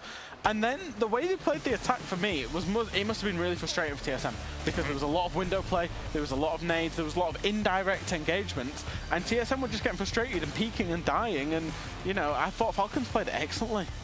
When you are in TSM shoes in these conditions and the other team just make you choose between 2 operators, you have two options actually. Or you adapt your tactics to it and maybe just pick another operator that can do exactly the same, or you just adapt all your tactics by doing another thing that don't use that specific operator. And I didn't see TSM doing both of them on a good way. So I think this was the main problem, that they couldn't attack in this map. Still, Gio is able to sneak past a lot of his opponents, playing the Nook in these cases, but Falcons had intel on their opponents constantly, and I'm wondering if you're able to catch how they actually gathered that info on defense, Jack. Yeah, I mean, the Valkyrie was left open, right? And that's, you know, it's the Achilles heel of TSM. I don't know why they keep leaving it open. Obviously, maybe they expected Falcons to ban it. You know, Falcons got rid of it on Villa, so maybe they expected it from that, but I don't know. I'm just coming on to TSM. You know, slightly. I'm disappointed. It doesn't matter whether they're with a coach or a trialist. They should have had enough to be in the top 4 of this tournament, and especially today, they've been extremely underwhelming. This is what you expect from these teams. You see them having a bad season during their regional leagues, but right now you expect this team to have a better performance, to just fix their mistakes and maybe make things work here. Yeah. When I say bad season, it's mostly because of where they ended up in the NA League standings. But actually, the difference between TSM in their spot, I believe 7th at this stage, and number 1 is less than 4 points. So it is quite equal. The thing is that I give TSM a pass generally in NAL, and I say, don't worry, I expect this team's got a massive map pool. I think they're a best of 3 team. And we've seen them in 2 best of 3s today being extremely disappointing. You know, considering the fact they're playing with a poacher man, we thought that they would have had a little bit more adaptation, a little bit more. They looked a little bit lost at times, which was so surprising to see. Well then, who is our MVP of this series? Reminder, there is the MVP of the tournament prize for 100,000 And here, contending for it, a Joker619. I know he's got a million fans. If he had none, I'd still always be one of them. Yada yada, Jack. And I'll be honest, we could have given MVP to any single one of the Falcons players, but Joker, he has become a little bit of a celebrity, but he also had a lot of impact across the whole best of 3. You know, a lot of his vert nades from below. I think there was one round where he gets 2 kills with, you know, 2 grenades. He had a lot of impact playing the Thinker, and I know it's a little bit cliche to pick the, you know, the aggressive entry player as the MVP, but you know, he's having he's an internet sensation on the old subreddit. Yep. He's leading his team from the front, and he's taking on these guys who are world champions. He's taking on Bolo. He's taking on, you know, the biggest players in Siege, and he has no fear. He's just taking them on. We saw them playing incredibly well in most part of the maps, especially the maps that Joker felt comfortable on Villa and Cafe, that were Falcon most comfortable maps. So that's why I believe he got the MVP. All right, well, from this match, we move on to our post-day show, brought to you by VOV. It's our last segment where we recap all that happened today on with our bracket. First, of course, groups A and B, they're done for today, and they're done for the entirety of the tournament. No more 3 matches per day, unfortunately, but we're down to 2, and they're going to be exciting enough. Trust me on that one. Wild and Team Liquid qualifying out of Group A into the semi-finals, or the playoffs, or whatever you want to call them. They secure themselves a minimum of $155,000, not including participation. Of course, Group B, BDS and the Falcons, who both move through from their group and make it into that top 4 spot. Now, I'm noticing the regions our teams are from. I'm just trying to, you know, set some fuel on the fire here, Jack. Well, I mean, we've been talking about NA as, you know, it's probably they're the best region at the minute, and then the 2 NA teams are out. APAC is gone. One of your beloved LATAM are out as well, Twister. And we're seeing 2 EU teams. One of them's a tier 3 team, a MENA team, and then Team Liquid from LATAM as well. And, you know, especially for Falcons, I just want to touch on that again, is that for a team that's from MENA playing in their first international competition, not only have they put up an amazing account of themselves, they've got into the playoffs, they've got into the semi-finals, the home crowd will be cheering them on here again late into this tournament. This isn't just about the tournament, this is about a whole entire region supporting this team, and that's absolutely massive for them. And Twister, I'll ask for your opinion here after we show the bracket for the playoffs. Here's the matches that you can expect playing tomorrow. Both will be best of 3 series. BDS versus Team Liquid and Wild versus Team Falcons. What are your thoughts? I would say that probably in both of these matches tomorrow we will see very tight results on the scoreboard. We will see very tight strats between them. So mostly on these 2 matches we will see 3 of the maps being played. And Wild or Falcons will be in the grand final. Yes. The 2 teams that genuinely, every single one of these teams at the tournament, all the others, you know, the other 6 teams, neither of them would have been expected to make it out of the first day. One of them is going to be in the grand final. This just spices it up everything. Yeah. Because you have this European teams, one of them are tier 3 teams. We have the MENA team here been playing in the playoffs. So I think that everything just got better in this playoffs. Every round matters, every map matters. So if they are banning specific operators, I would say that probably it will be nuts. It's a bump of $95,000 from making it to the quarterfinals, or sorry, from the semifinals onto that grand final. And here's the matches that you can expect tomorrow, and specifically the scheduling. Team BDS versus Team Liquid is our first semifinal, and our second one is Falcons versus Wild, both best of 3 series. You see, it starts at 17:30. That is local time here in Riyadh, which means that for Europeans that are watching, it's around 16:30, so 4:30 in the afternoon. That's well, Central European summer time at this point. And for everybody in the UK, that'll be around 3:30 p.m. For everybody in North America, that's 6 hours before. It's 9:30 a.m.